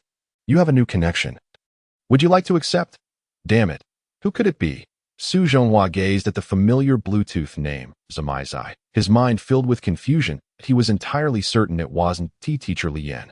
As she was not present, the Bluetooth connection could not span such distances. It had to be a student within the classroom. He pressed to accept the connection and opened the Notes app, which displayed a brief message. "I believe you are a truly excellent teacher." Such a simple phrase nearly brought tears to Su Zhonghua's eyes. Once can be feigned, twice can be scheming, but thrice is sincerity. This was undoubtedly not a conspiracy. It was genuine support from a student, rekindling his motivation to teach. He quickly halted, furiously scrolled through his Bluetooth settings, searching for the source of the message. After a lengthy search, he found a plethora of names like Xiao Asu, Kaonama, Malajebi, and Xiaoyang, yet there was no trace of Zamaizai. Disappointment washed over him as he reluctantly closed his phone, realizing he would have to wait for her to approach him. As he reflected on this, he was reminded of the legendary third brother. Chapter 25, Blowing Pigskin. Several minutes had elapsed since class began when Su Zhonghua hurried into the office, grabbed a copy of Physical Education and Health, and briskly made his way toward the first-grade teaching building. Passing the playground, he observed students from other classes lined up neatly, participating in a simple warm-up led by teacher Han Jianyan. Su Zhonghua quickened his pace, heading straight for Class 3, ignoring even the girls in their sporty skirts. Class 1, Section 3 was easy to locate. Upon entering the teaching building, a glance to the left revealed the classroom sign. Inside, the atmosphere was markedly tranquil, unlike the chaotic demon class. Each student sat obediently at their desks, diligently studying other subjects, idly playing on their phones, or resting their heads in anticipation of the physical education teacher's arrival. Shaking off the sticky strands of hair, Su Zhonghua entered the classroom with a serene smile, adopting a confident stride as he pushed open the door. "Hello everyone. I am your new physical education teacher, Su Zhonghua. Now let us line up on the playground." In an instant, the previously hushed classroom erupted into a flurry of excitement as students rushed to escape the confines of their seats, eager to evade the torment of the classroom. Among middle school subjects, physical education was undoubtedly the most beloved, second only to their personal favorites, as it offered the freedom to engage in activities after initial warm-ups, leading a disordered group of students to a spacious area. Su Zhonghua clapped his hands and called out sternly, "Students, please line up according to height. Girls in the front, boys in the back, shorter students ahead, and taller students behind." The mischievous students gradually formed a line.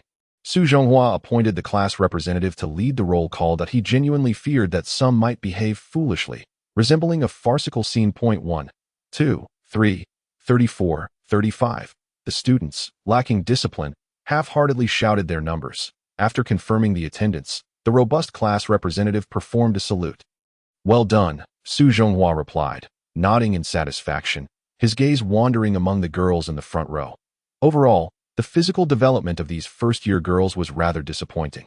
Their figures were flat and lacking, with a preference for slenderness that overlooked the beauty of health and fullness. Compassion welled up within him, and he longed to say to the girls, "Come, you've grown so much, let me check your health." Yet, obviously, he had the desire but not the courage, swallowing hard as he earnestly stated. "Next, we will discuss the benefits and necessities of warm-up exercises." Su Zhonghua found himself at a loss for words, struggling to recall any pertinent information about warm-ups. Clearing his throat, he called for a moment's pause and began to leaf through the physical education and health textbook. Warm-ups are a crucial skill that every athlete must master. They stimulate the brain and prepare the body for more intense activities. Proper warm-ups can prevent sudden strains and other injuries during exercise. Su Zhonghua recited monotonously from the textbook, lacking creativity. Warm-up activities should ideally commence with systematic stretching. Stretching should be done slowly, avoiding sudden exertion, and the muscles being stretched must not be tensed. In summary, understand that warm-ups are your key to health and victory. All right, does everyone understand? Su Zhonghua placed the textbook down, forcing a smile. The atmosphere in physical education is particularly important. If it feels stagnant, it could adversely affect the children's future attitudes toward the subject. However, his smile appeared rather strained, which only heightened the discomfort among the students. Dozens of students had already begun to whisper among themselves, deriding the antiquated teacher for his lack of culture, as they stood in disarray, their feet growing sore and restless, eager to conclude the warm-up and engage in free activity. "Very well, let us proceed to practical exercises," Su Zhonghua declared, discarding the textbook and disregarding the students' discontent as he began to stretch and move. He instructed the students to spread out and form lines for gymnastics, as a physical education teacher. He certainly understood the basic routines, having been taught similar methods during his own high school years. After over 10 minutes, they cycled through chest expansion exercises, stretching routines, torso twists, and covering movements. The boys merely flailed their arms in a perfunctory manner, while the girls followed the instructions more diligently. During this time, Su Zhonghua discreetly observed some of the more attractive girls, finding their slenderness somewhat acceptable. Warm-ups concluded. "All right, everyone, we want to be running today. You are free to engage in activities." With his responsibilities as a physical education teacher fulfilled, Su Zhonghua felt little desire to micromanage. He sauntered over to a large tree to rest in the shade, pulling out a cigarette to indulge himself. He mused on the comfort of napping in an air-conditioned office, drifting into a reverie as he began to doze off. Wow, look, the physical education teacher smokes with such style. Indeed, his gaze is so melancholic. It is quite captivating. He resembles a cool breeze in the shadows. A group of girls stood less than 5 meters away from Su Zhonghua, whispering and giggling, their eyes sparkling with admiration, having stayed up late the previous night. Su Zhonghua was roused from his slumber by their chatter as he prepared to admonish the impolite girls. He noticed that one or two among them were quite attractive, their figures undeniably appealing. He could not help but let out a cheeky whistle, immediately replacing it with a gentle smile that seemed to embody the warmth of spring, and he waved handsomely. "Hello, my dear classmates. Would you care to join me for a chat? Oh my, how handsome. Is the teacher calling me? I feel so nervous. Should I play it cool?" Su Zhonghua had not had the chance to tidy himself up that morning. His hair was a chaotic mess resembling a tangle of weeds. His stubble had grown rapidly without a chance to shave, and the signs of sleep deprivation were evident with dark circles under his eyes, giving him a fragile and pale appearance akin to a consumptive. Yet, in the eyes of some students who favored ruggedly mature men, he was quite appealing, with a chiseled jawline, a perfectly sculpted face, and a look of confusion due to his lack of sleep. Mistakenly perceived as a brooding demeanor, he resembled a fallen prince. As a couple of fanciful girls hesitated, the bolder ones had already rushed to Su's side, chattering incessantly. "Teacher, your stubble is so attractive. It exudes a certain charm. Your tousled hairstyle inspired by Western styles. Teacher, let us play badminton." To their barrage of somewhat foolish questions, Su Zhonghua graciously accepted and answered each one. reveling in the opportunity to expound at length, which left the impressionable young girls in awe of his erudition. Teacher, what are your hobbies? Do you enjoy shopping? Called out a girl dressed in stylish low-rise jeans. My interests must be mentioned as well. Su Zhonghua wiped the sweat from his brow. I enjoy playing the piano, the violin, the guzheng, the flute, dancing ballet. And in terms of sports, I prefer golf, basketball, and billiards. He strategically highlighted activities that would elevate his somewhat disheveled image in the eyes of the refined and affluent girls. Wow! Impressive! The girls exclaimed in unison, clamoring. Teacher, is that true? Can you teach me to play the piano? Teacher, my ballet poses are not quite right. Could you offer some guidance when you have time? Of course, of course. I often engage in discussions about piano techniques with the renowned maestro Lang Lang, and I would be delighted to teach you, he boasted with enthusiasm. As for ballet, I have some insights as well. Come over to my house sometime, and I will guide you step by step. Su Zhonghua, lost in his own exuberance, was caught up in his elaborate tales when suddenly an idea struck him. He coughed, and the actor's self-discipline manifested as he shifted from his jovial demeanor to a serious expression, lifting a book on sports and health with utmost gravity. Ahem. The school is preparing to conduct a health assessment for high school students. Due to the sudden nature of this initiative, I must randomly check the health status of a couple of students and report back to the authorities. He scanned the faces of the girls and pointed at the prettiest one. You there? With the ponytail, please step forward. Yes, you. Me. A girl blushingly stepped out from the back of the group. Her cheeks flushed. She was quite adorable, with bright, watery eyes, a delicate nose, and fair skin. Although petite, she was indeed a charming little doll. What should I do, teacher? Su Zhonghua noticed her nervousness and feigned indifference. It's quite simple. I'll ask you a few questions, and you just need to answer. What is your name? What are your height and weight? He pretended to borrow a pen from a fellow student, preparing to jot down her responses to My name is, I am Su. The little girl, Su Tong, was so anxious that she clutched her clothing tightly, and each glance at the teacher sent her heart racing with a peculiar sensation. You share my surname. Suda, don't be nervous. Take a deep breath and think of me as your older brother. Now, what are your height and weight? Su Tong pouted, inhaling deeply, envisioning the teacher as her friendly neighbor. Gradually calming down as she replied, I'm 1.57 meters tall, and my weight last semester was around 41 kilograms. What are your bust, waist, and hip measurements? Also, what size bra do you wear, and what color is it? Does it feel tight? Old Su asked with a serious demeanor, only to realize he had overstepped and quickly remedied. Oh, the bra question is a bit too personal. Just your measurements will suffice. Do I really have to say that? Can I not? Su Tong's adorable face turned crimson, her embarrassment amplifying her cuteness, eliciting giggles from the nearby girls. Okay, don't be shy. If you don't want to answer, we can skip it for now. Su Zhonghua, feeling a surge of curiosity for the shy little girl, decided against pressing further. He didn't want to reveal himself as a lecherous old man in front of the vigilant girls. He pulled out a plastic lighter, worth a mere 1 yuan, and generously offered it to her. Su Tong, this lighter has been with me since my childhood, and now I gift it to you. Could you share your QQ number with me? A lighter? Su Tong's eyes widened in surprise as the blush that had slightly faded returned in full force. She had never received a gift from a boy before.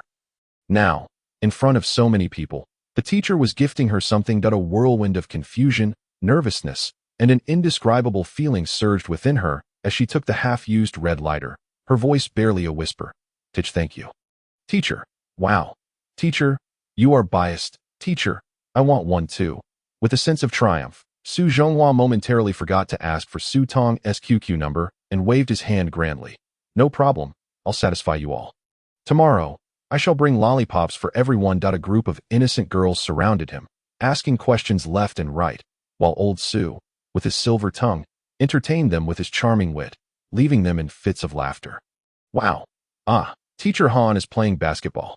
Come quick, he's so handsome. A group of girls at the northwest corner of the basketball court erupted in excitement, pointing and giggling, their faces flushed with enthusiasm. On the court. Bang, bang, Han Jinyan dribbled the ball past the three-point line, lowering his center of gravity as the basketball danced beneath him, his eyes fixated on the defending students ahead. Suddenly, he propelled himself forward, his body darting with the swiftness of an arrow released from a bow. Skillfully maneuvering past his opponents, squeak, The sound of his sneakers scraping against the floor pierced the ears of everyone present. Teacher Han resembles Rukawa Kid. Oh, so handsome. Under the shade of a tree, Su Zhonghua paused mid-joke, following the sound to see Han Jinyan rise, leaning back, and then leaping high into the air with a backward jump shot, just barely avoiding the outstretched hand of a student attempting to block him. The fiery basketball soared towards the hoop without a hint of spin. Swish! The two-point shot echoed through the air as applause and cheers erupted like waves, rising and falling in excitement. Dang, he really is impressive. Su Zhonghua couldn't help but praise, though he adamantly refused to acknowledge it, pointing at Han Jinyan to a few girls and disparaging. He's so weak. Look at him. He's as thin as a bamboo stick. Probably malnourished. Anyone can shoot a basket. Back in my day, I ruled the basketball scene. They used to call me Rukawa Kid, but before he could finish boasting, a few of his loyal fans had already shifted their attention towards Han Jinyan. Humph, those infatuated girls. I still prefer a teacher like Su. A girl in fashionable low-rise jeans leaned towards Su Zhonghua, her eyes gleaming with anticipation. Teacher Su, why don't you join Teacher Han for a game of basketball? Ah, it's merely a game of basketball? A trivial matter. Su Zhonghua, unconvinced, rose from his seat, brushed off his trousers, and chuckled. Let's go. We should have a look ourselves. The confrontation on the court intensified. Su Zhonghua, accompanied by the remaining Su Tong and a girl clad in low-rise jeans, approached the periphery of the court. Faced with the unreasonable shrieks of some female students, he couldn't help but furrow his brow, muttering, "Damn it, is this a battle or what?" After a few curses, he shamelessly squeezed past the group of girls, discreetly enjoying the thrill of the moment as he brushed against them, causing him to wish he could repeat the act dozens of times, standing in an unobstructed view outside the court. He glanced at the frenzied students around him and casually tugged at a pimple-faced student nearby, asking, "Hey, fellow student, why are the students playing basketball with the teachers? Isn't this asking for trouble? Who are you?" The acne-ridden student retorted, pushing his hand away with indifference. However, upon catching sight of the two charming girls beside Su Zhonghua, his demeanor softened instantly as he explained, "This is a friendly match between our first and third classes. Teacher Han is here at the request of Lin Dao, the sports representative of their third class. Quite arrogant, isn't it? Now they're getting a taste of their own medicine, huh?" At that moment, Lin Dao from the third class, once renowned for his precise shooting skills, finally seized an opportunity to attempt a shot from an open position. Yet, Han Jinyan's figure flickered before him, causing Lin Dao to tremble, and his shot went awry. Missing the mark entirely. A student from the first class, sporting a buzz cut, leaped high to secure the rebound and promptly tossed the ball back to Han Jinyan, who was sprinting towards the center of the court. The player in the number 8 jersey from the third class quickly pursued, hoping to thwart the fast break. Just as the number 8 managed to catch up, Han Jinyan had already passed to several teammates, executing a series of screens that led him effortlessly to the basket for a smooth jump shot. Glancing at the score, the disparity was glaring. First class 23, third class 8. The difference was significant, a testament to the disparity in skill levels, as the third class comprised merely first-year students, utterly outmatched by the athletic prowess of Han Jinyan, a teacher from a sports academy. On the court, Han Jinyan was virtually unstoppable. His every agile movement and elegant posture, coupled with his swift releases, resembled a wandering specter, always appearing in the most unexpected corners to deliver a piercing shot. Swish! Another beautiful shot through the net, scoring for the first class. Timeout. Timeout. Su Zhonghua could no longer bear to watch. With a cigarette dangling from his mouth, he leaped over the concrete barrier and ran onto the court, playfully blocking Han Jinyan, who was poised to continue the game. "Teacher Han, it's rather unfair for you to bully our third-class students like this, since you're stepping in for the second class as the sports teacher for the third class. I too must take to the court that it simply wouldn't do for this fellow to steal the limelight in front of so many girls." Su Zhonghua was determined to join in. "Haha, interesting that if Teacher Su wants to join, then by all means," Han Jinyan remarked, wiping the sweat from his brow while sizing up Su Zhonghua, who was half a head shorter and appeared so frail that a few collisions might send him flying. His impact on the game would likely be minimal. "I find playing like this rather monotonous. Why not add a twist? How about we wager 1,000 yuan? Su Zhonghua declared, hands stuffed in his pockets, exuding confidence. "Well, Teacher Su, as educators, openly gambling might not reflect well on us." Han Jinyan shook his head. Though he didn't mind the small sum, the presence of so many students witnessing it could lead to trouble if caught. He inwardly cursed this fellow for lacking foresight that a little wager adds excitement. Teacher Han, are you really that stingy? Or perhaps afraid of losing to me? Su Zhonghua pressed on, clearly unfazed. Fine. It settled then that he was not one to entertain dissent. Swiftly running to the center court. Chapter 27. The basketball maestro. He paid little heed to the details. Despite not being a seasoned player, Su Zhonghua had a rudimentary understanding of basketball, having seen it played often enough. Hey, everyone, gather around. He beckoned the students from the third class, and upon hearing their teacher's call, 5 panting students ambled over to him. You there, you're too exhausted. Take a breather, I'll cover for you, Su Zhonghua asserted. Unceremoniously pushing a sweaty small-framed student off the court, displaying a natural leadership quality. And you, the sports representative, right? Find your openings, and I will pass to you. You're responsible for scoring, he added, giving Lin Dao, who appeared lackluster, a pat on the back. Get your act together. It's time to play. After the timeout concluded, both teams returned to the court. The spectators along the sidelines suddenly felt as if they had discovered a new continent. Wait, the new sports teacher is also going to play? No way, this is going to be entertaining. That dude in flip-flops and baggy shorts is truly a sports teacher. Surely, he is not just a janitor. As the game commenced, Su Zhonghua instinctively chose to defend Han Jinyan. From observing the previous minutes, he had discerned that Han Jinyan's primary advantage lay in his speed, an unassailable velocity. To counter such a characteristic, one merely needed to be faster, and thus, all problems could be effortlessly resolved. Lacking a diamond drill, one wouldn't dare to tackle porcelain work. Su Zhonghua was confident in his swiftness, believing that intercepting the ball from him would not pose a significant challenge, which emboldened him to wager 1,000 yuan at that moment. Lin Dao from the third class received the ball and attempted a strong inside play, only to be met with a double team from the opposing side. Unable to find an opening to pass, he forced a turnaround hook shot. With a resounding thud, his shot, hindered by the defense, veered slightly off course, striking the rim and bouncing towards the left. The board is mine. Qin Xianglin, another sports representative, bellowed, using his tall stature to position himself perfectly.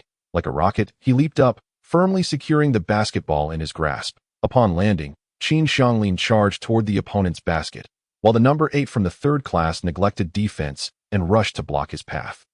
Abruptly halting his momentum, Qin Xianglin crouched slightly, dribbling the ball with a rhythmic sound that matched the heartbeat of the number 8 standing before him, drenched in sweat and ready for action. Pathetic. Qin Xianglin's gaze darted to the right, his wrist flicking, causing the poised number 8 to instinctively lunge forward. Yet, Qin Xianglin swiftly redirected the ball with a beautiful long pass aimed at Han Jinyan, who stood beneath the basket. Whoa! Incredible! The students from the third class couldn't help but exclaim in admiration. It's over. They're going to lose this one. That moment, only Su Zhonghua and Han Jinyan remained under the basket. Han Jinyan pressed his back against Su Zhonghua, hands extended forward, ready to receive the ball. Meanwhile, Su Zhonghua displayed no intention of leaping to intercept. Instead, he casually raised his hand, feigning an attempt to interfere, but appearing altogether powerless. Humph, nothing impressive. Han Jinyan regarded Su Zhonghua with disdain, recalling the earlier arrogant display when Su had wagered 1,000 yuan, which irked him. However, due to his good upbringing, he refrained from expressing his irritation. It seemed he could almost hear the cheers of the crowd in advance, and a smirk crept onto Han Jinyan's face, just as his fingertips were about to make contact with the ball. Unexpectedly, a hand, far from strong or powerful, reached out from the left flank, narrowly intercepting the ball. Both Han Jinyan and Qin Xianglin were momentarily stunned, and the entire audience fell into a stunned silence. Those familiar with Han Jinyan's gameplay knew that no one could calmly take the ball from him, a player synonymous with speed. Despite both being sports teachers, Su Zhonghua's height and physique were decidedly unremarkable. What are you waiting for? Fast break. Su Zhonghua hurled the ball to the dazed sports representative, Lin Dao, and then stood nonchalantly in place, like an unconcerned spectator. That I may not be good at shooting, but I certainly won't interfere. A few students from Class 3, having regained their focus, executed a rapid offensive with remarkable precision, showcasing their unity through seamless passing and strategic screens. Lin Dao effortlessly evaded his defender to score with a layup. After enduring a long period of frustration, The girls of Class 3 finally had the opportunity to cheer, directing their applause towards Lin Dao for his successful shot. However, a few students on the sidelines, possessing some knowledge of basketball, could not help but cast their gazes towards Su Zhonghua, who remained entirely uninvolved in the offense, hands tucked in his pockets, appearing as if he were merely a spectator. Exuding an air of lethargy. What on earth? Didn't they see that the ball was snatched by the teacher? Truly ridiculous. Go for it, teacher. The voices of the girl in low-waisted jeans and Su Tong sounded somewhat monotonous, standing out in stark contrast to the surrounding excitement. Although Su Zhonghua's interception resulted in merely 2 insignificant points, it undeniably boosted the morale of Class 3 that, after all, at Muggy High School, successfully intercepting a ball from Teacher Han, known for his remarkable speed, is no small feat, and no one wishes to lose face in front of so many peers. Thus, with a glimmer of hope now ignited, they were determined to seize the moment and strive for victory. Han Jinyan shot a surprised glance at Su Zhonghua, thinking to himself, this frail fellow. In what seemed like the blink of an eye, he had surged forward from half a position behind to intercept the ball just as it came within reach. Such acceleration, such explosive power. Could it be his keen anticipation, or is he truly a master? Han Jinyan furrowed his brow tightly, becoming serious. His once prided basketball skills had been so casually intercepted, an affront to his inflated pride and self-esteem. He became more active in his positioning, running with increased speed, all in an effort to regain some dignity, determined not to allow that guy to intercept the ball again. The rebounding king, Qin Xianglin, swiftly regained possession and dashed to half court, executing yet another feinting pass. This time, he was particularly meticulous, perfectly gauging the force and angle, ensuring the ball was delivered to Han Jinyan in an optimal position. Han Jinyan, too, took special care to monitor the distance between himself and Su Zhonghua, even slowing his pace to shield the latter with his body as he moved to receive the pass. Excellent. Han Jinyan stepped forward to meet the incoming ball, successfully receiving the pass. Faced with Su Zhonghua's defense, he perceived the latter as exceptionally unprofessional, with seemingly countless openings to exploit. Was the previous interception merely a stroke of luck? A coincidence? He swiftly executed a deceptive spin move, then darted forward, seamlessly breaking through Su Zhonghua's flimsy defense. Clearly, he was a novice. Han Jinyan could already deduce that, given this situation, it was time to show off some flair upon receiving the ball to redeem his earlier loss of face. However, just as he contemplated how to score in a stylish manner, an unexpectedly slender arm swooped in from behind, gently slapping the basketball away, successfully intercepting it. Lin Dao, charge. Su Zhonghua tossed the basketball and then strolled leisurely, hands still in his pockets, engaging in light-hearted banter with a student at the backcourt. Teacher Su, you're amazing, Su Tong exclaimed, her cheeks flushed with excitement, though her cheer was drowned out by the cacophony of the crowd. The atmosphere shifted palpably. Students who had previously hung their heads now seemed invigorated, each one aware that Su had achieved 2 consecutive interceptions. A basketball novice, Su Zhonghua lacked understanding of positioning and anticipation. Relying solely on his own explosive speed to contest the ball, fortuitously intercepting it twice. Now he had to consider how to respond next. Once again, the ball was inbound. Han Jinyan devised a new strategy. Directly receiving the basketball from the inbound area, resolutely, he decided to take on the responsibility himself. He slowly dribbled the ball to the frontcourt, once more confronting Su Zhonghua's non-existent defense. The latter merely raised his hand in a token gesture to indicate he was defending, allowing Han Jinyan to pass through effortlessly. Having learned from his previous lesson, Han Jinyan carefully surveyed the path to the basket. Seemingly reassured by the absence of Su Zhonghua's presence, he surged forward, preparing for a 3-step layup, his movements impeccably executed and graceful. Suddenly, a large hand descended from above, striking the ball with a resounding thud. Lin Dao swatted it to the ground. He quickly retrieved the ball, throwing it forward with great force. The crowd's attention shifted to see who would receive the pass. With an ordinary height, average build, an expression of calm confidence, and a slightly mischievous grin, it was none other than the physical education teacher. Su Zhonghua, how cunning, intentionally neglecting defense to sprint to the opposing half for a fast break. Score, score, Teacher Su, score. The voices of Class 3 rang out across the campus. Anyone capable of intercepting Teacher Han's ball was undoubtedly a basketball expert.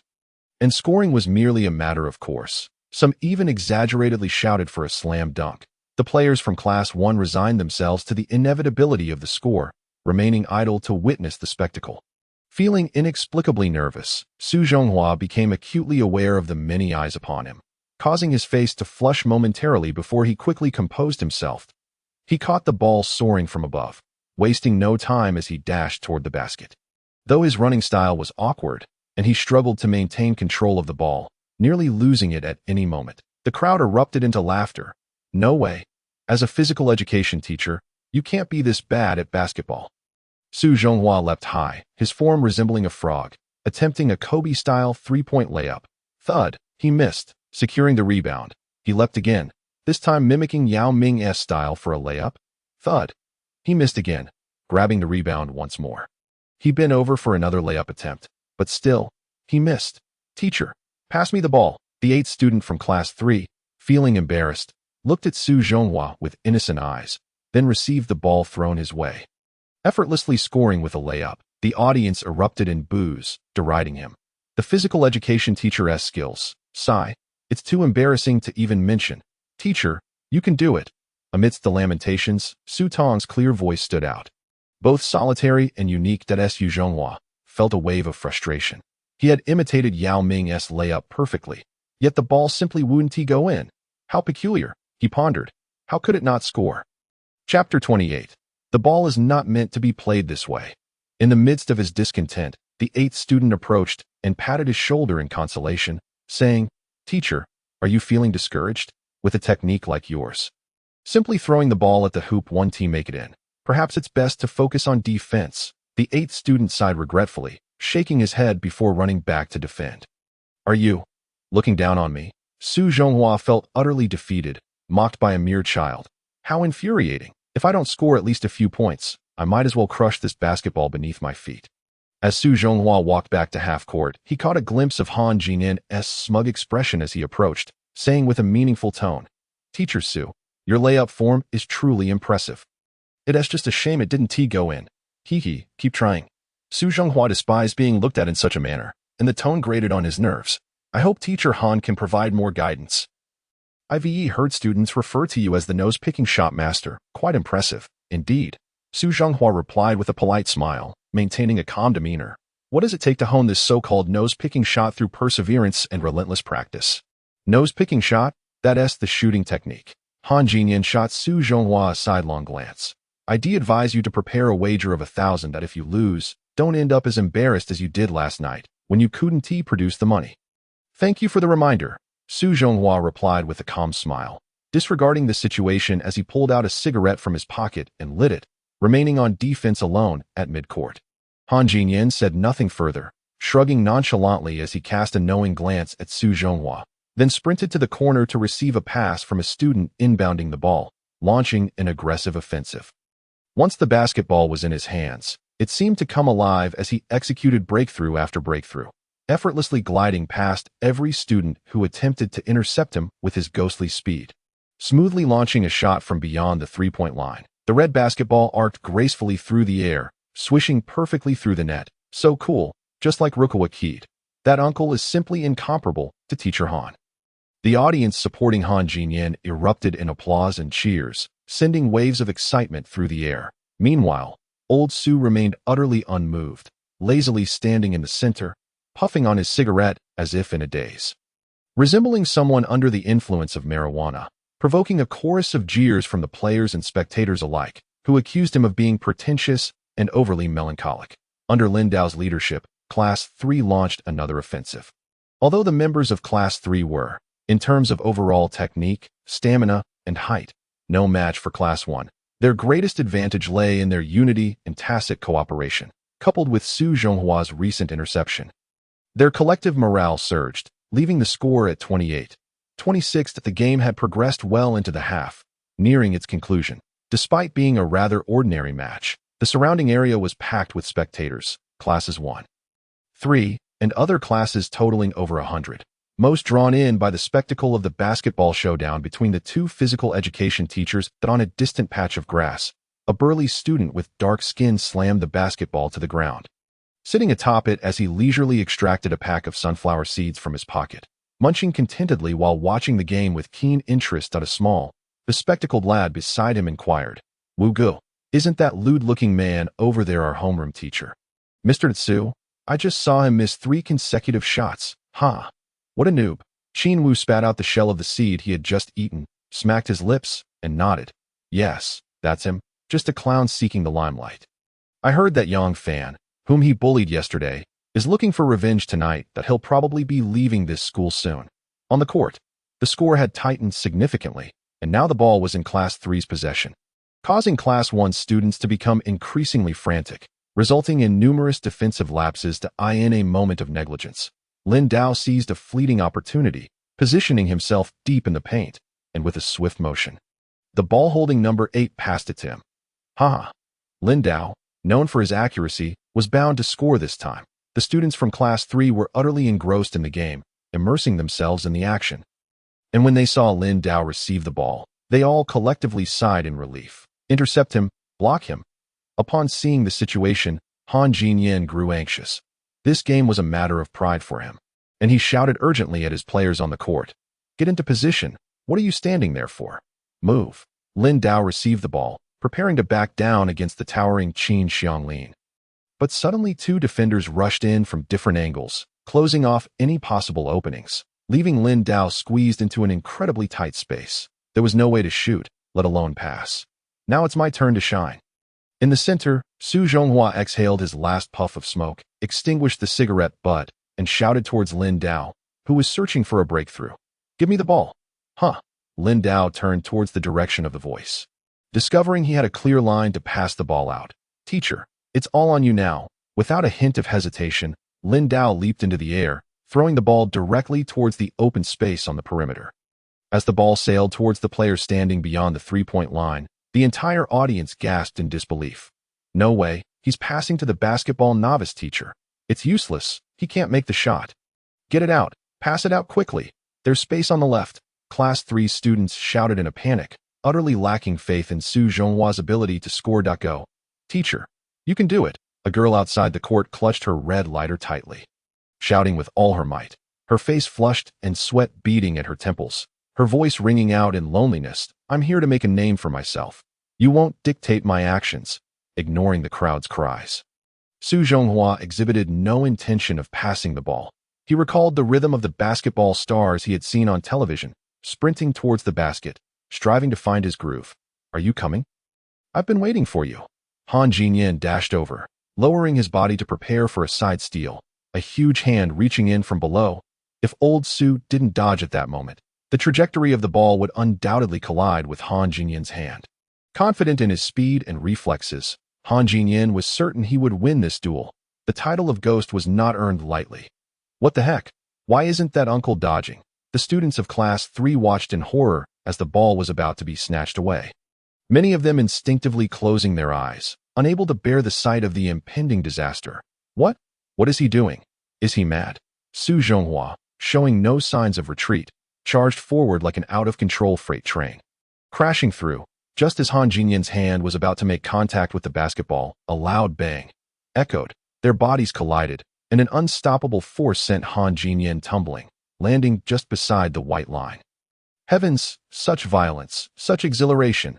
Look at that momentum. It was a force that rivaled the brutal charge of a minotaur. Su Zhonghua, controlling the ball, dashed toward the free throw line, despite his movements being somewhat uncoordinated and full of flaws, making it appear easy to intercept. No one dared to step in his path. Clutching the basketball, propelled by his running momentum, as his feet touched the free throw line, he leaped high into the air, shouting, "Ball, this is how you do it." What is this guy doing? Lying on the white line, Han Jinyan stared in disbelief, utterly perplexed by Su Zhonghua's leap from the free throw line. Was he trying to be a clown? Suddenly, he was taken aback by the scene unfolding before him. A figure, not particularly tall, shot upwards with incredible speed. Su Zhonghua leaped from the free throw line, reaching an exaggerated height and velocity, his head nearly brushing against the bottom edge of the hoop. With both hands raised high, he shouted, "Ball, this is how you do it." Swinging his arms vigorously, he aimed to slam the ball into the hoop. If the scene were to freeze at this moment, Su Zhonghua's commanding presence resembled that of a general sweeping across the battlefield. No one could halt his momentum. Oh my! An unbelievable sight unfolded. Old Zhou, with the strength to move mountains, exerted all his power to slam the ball downward. The resounding clang of metal reverberated throughout the arena as the basketball struck the rim with force, ricocheting off. Thump! The impact sent Su Zhonghua careening backward, landing in a comical manner, his backside hitting the ground like a falling bird. Damn it! How embarrassing! After planning for so long for a Jordan-style slam dunk, he had failed miserably. It seemed he needed to work on his fundamentals. Su Zhonghua winced in pain, taking a sharp breath. Shaking his head in resignation, and slumped down beside the hoop, calling for a timeout. Kobe's shots, Yao Ming's layups, Jordan's dunks. He had botched them all today. Truly, he was a laughingstock. He berated himself, but the crowd, after a brief moment of stunned silence, erupted into a frenzy once more. No way am I seeing things. That uncle actually jumped from the free throw line. A dunk, a near-successful dunk. Was this truly a height achievable by a frail teacher? Su Tong, witnessing her teacher fall from such heights, gasped, instinctively covering her mouth, unable to comprehend the spectacle before her. Lin Dao stood dumbfounded in the paint, mouth agape, as if he had seen a ghost. Teacher. Was he hiding his strength all along? A dunk from the free throw line was likely unmatched in all of Gangnam City. Moreover, considering Su Zhonghua's height and muscle definition, achieving such a feat from the free throw line was unfathomable. Su Laoshi, Su Laoshi, someone started the chant, and soon the entire student body at the court echoed in unison, welcoming old Su as if he were a triumphant hero, despite the ball failing to go through the hoop. Yet the visual impact was unparalleled. The scene of his explosive might etched deeply into the minds of these naive high school students. Qin Wu's sunflower seeds fell to the ground with a thud as he exclaimed, "I was wrong.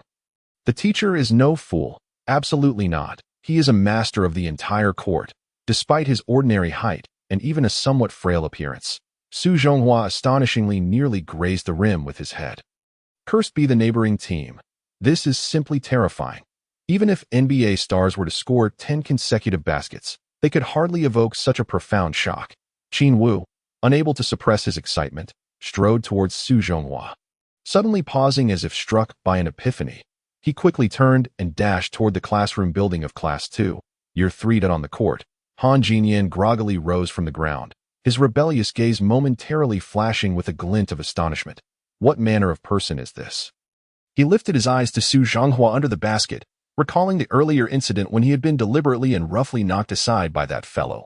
The vivid imagery of that brutal encounter was jarring. He had never suffered such a humiliation before. The fury within him erupted. Damn it! I shall take this seriously. The timeout called by old Su soon concluded, and the match resumed.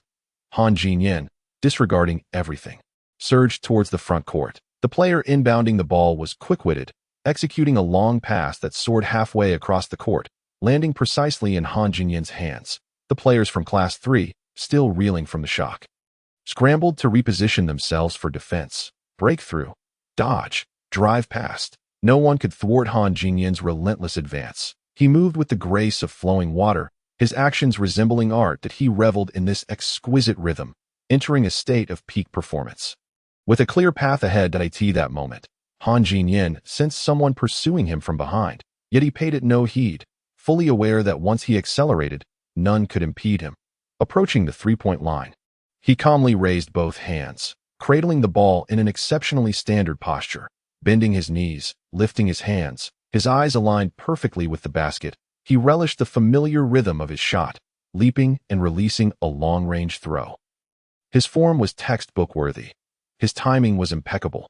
The space between him and the basket was utterly unobstructed, and no one believed anyone could block such a shot under these circumstances. However, just as Han Jinyan felt the ball leave his fingertips, a sudden gust of wind rushed towards him, followed by a colossal palm crashing down upon his head with such force that it could have stunned a large water buffalo.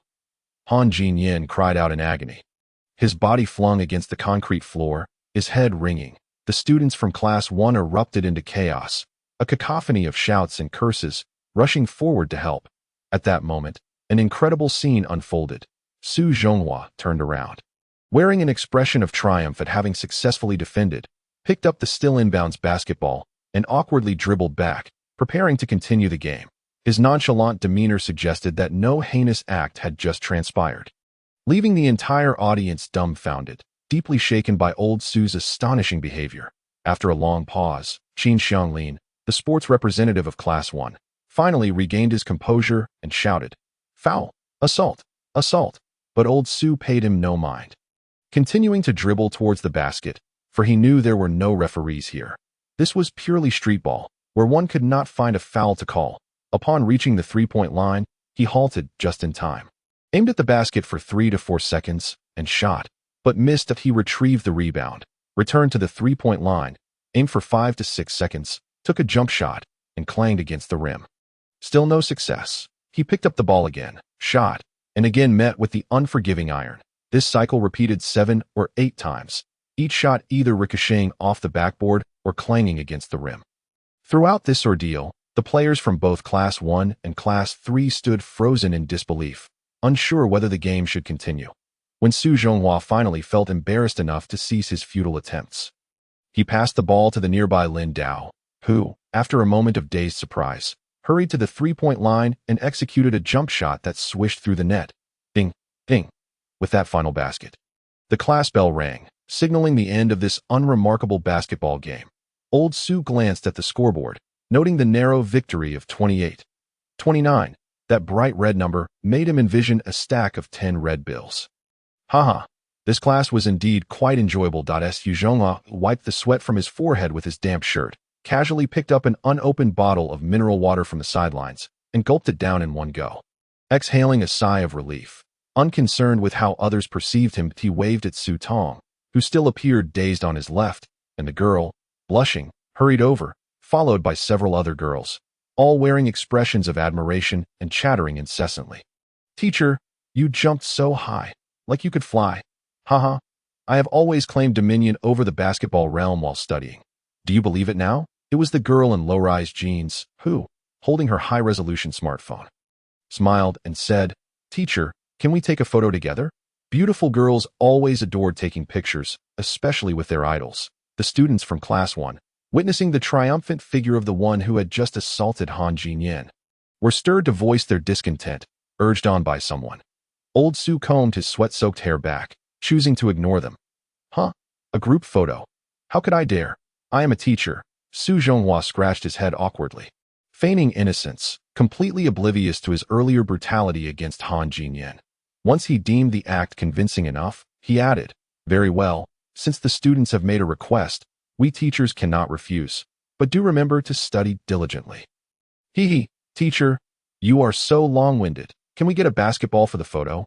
I want to remember this incredible day." One of the girls boldly linked her arm with his. "Absolutely, absolutely." The touch of the girl's delicate skin sent a thrill through Su Zhonghua, filling him with elation. The girls excitedly found their spots, striking various cute poses, while one of them with the phone stepped forward to take the picture. Click, click, click. Amidst the sweat, Su Zhonghua held the basketball in one hand, wrapping the other around Su Tong and the other girls in a close-knit shot, forever captured on the screen of a phone.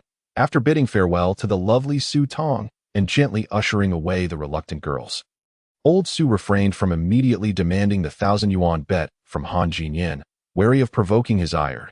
He casually announced the end of class to the students of Class 3, then gracefully turned to stroll towards the Year 3 office, his spirits soaring as he beheld the myriad youthful girls bustling about the campus, marveling at the beauty of the world. Chapter 30. Have I perhaps developed feelings? The sun at 11 in the summer bore down with relentless intensity. If only he could luxuriate in a nap in an air-conditioned office in the afternoon, that would truly be a delightful indulgence. Previously, when laboring as a manual worker, his schedule mirrored that of a coward. Ever since becoming a teacher, he had yet to fully acclimatize to the time shift, fresh from a game. Su Zhonghua lifted his damp shirt to wipe the sweat from his face as he entered the office, immediately grabbing a disposable cup and rushing to the water dispenser for a refreshing drink. "Ugh, little Su, why are you drenched in sweat?" Lu Quan, busy grading assignments, furrowed his brow and inquired, "I just worked up a sweat during PE class. I'll take a shower when I get back. It's truly hot today." Su Zhonghua leaned over his desk, fanning himself with lecture notes. Just as he was about to close his eyes for a brief rest, he noticed a piece of paper pressed down with a ballpoint pen on the table, bearing the words self-reflection. Upon picking it up, he saw it was signed by Huang Yu. and he recalled that he had thoroughly thrashed Huang Yu yesterday and insisted he write a 1,000-word reflection. He was astonished that this arrogant fellow had indeed swallowed his pride. Su Zhonghua felt something unusual about the paper. It seemed thicker on the back. Upon flipping it over, his eyes widened in surprise. There, taped with transparent adhesive, was a bright red 100-yuan bill. Bribery? He was torn between amusement and annoyance, quickly setting the reflection aside and glancing around to ensure no one was watching. Only then did he discreetly peel off the 100-yuan note and swiftly tuck it into his pocket. It seems that Huang Yu still has a chance for redemption. A smile crept onto Su Zhonghua's lips as he privately assessed his student. He picked up the reflection paper once more, beginning to scrutinize it slowly. The handwriting was crooked and uneven, scarcely better than that of an elementary school student. The reflection paper began with a respectful salutation. Dear Teacher Su, I hope this message finds you well. First and foremost, I must express my sincerest apologies. I have committed a grave and principled error by insulting our esteemed and beloved Teacher Qin. After much internal struggle, I recognize that I should never have replaced Teacher Qin's plain water with erguotu. I have betrayed the trust that my teacher placed in me and squandered the investment my parents made in my education. Have hurt Teacher Qin is an indelible stain on my life. I feel fortunate to have such a wonderful teacher who is dedicated, responsible, and always considers the well-being of his students, much like a caring father. I hope the homeroom teacher can be magnanimous and grant me another chance. I am determined to mend my ways and become a better person. If I still fail to change my ways, this reflection paper, filled with various ramblings to meet the required word count, was written rather well. Originally, he was supposed to deliver a reflective speech in class, but seeing that crisp 100-yuan bill, Teacher Su generously forgave him. Rubbing his eyes, having slept little the previous night and having just engaged in vigorous exercise, Su Zhonghua felt a wave of fatigue wash over him. It was only natural that he took out a cigarette, inhaling deeply a few times, only to be suddenly seized by a violent cough, accompanied by an inexplicable stabbing pain in his lungs, leaving him utterly uncomfortable, tears streaming down his face as he slumped over his desk like a wretched soul. The several teachers in the office observed him with cold indifference, and only Lu Quan, who was a bit more familiar with him, offered a few words of advice to cut back on smoking and suggested going to the hospital for a checkup later. Showing no inclination to assist further, after smoking for 7 or 8 years, the damage to his respiratory system and lungs had become apparent, beginning to consume his health and life. Coughing uncontrollably, he suddenly felt a gentle hand patting his back. A melodious voice chimed in. You should drink some water. As she spoke, she offered him a cup of clear water. With a sigh of relief, Su Zhonghua took a sip, the gentle pat on his back providing considerable comfort.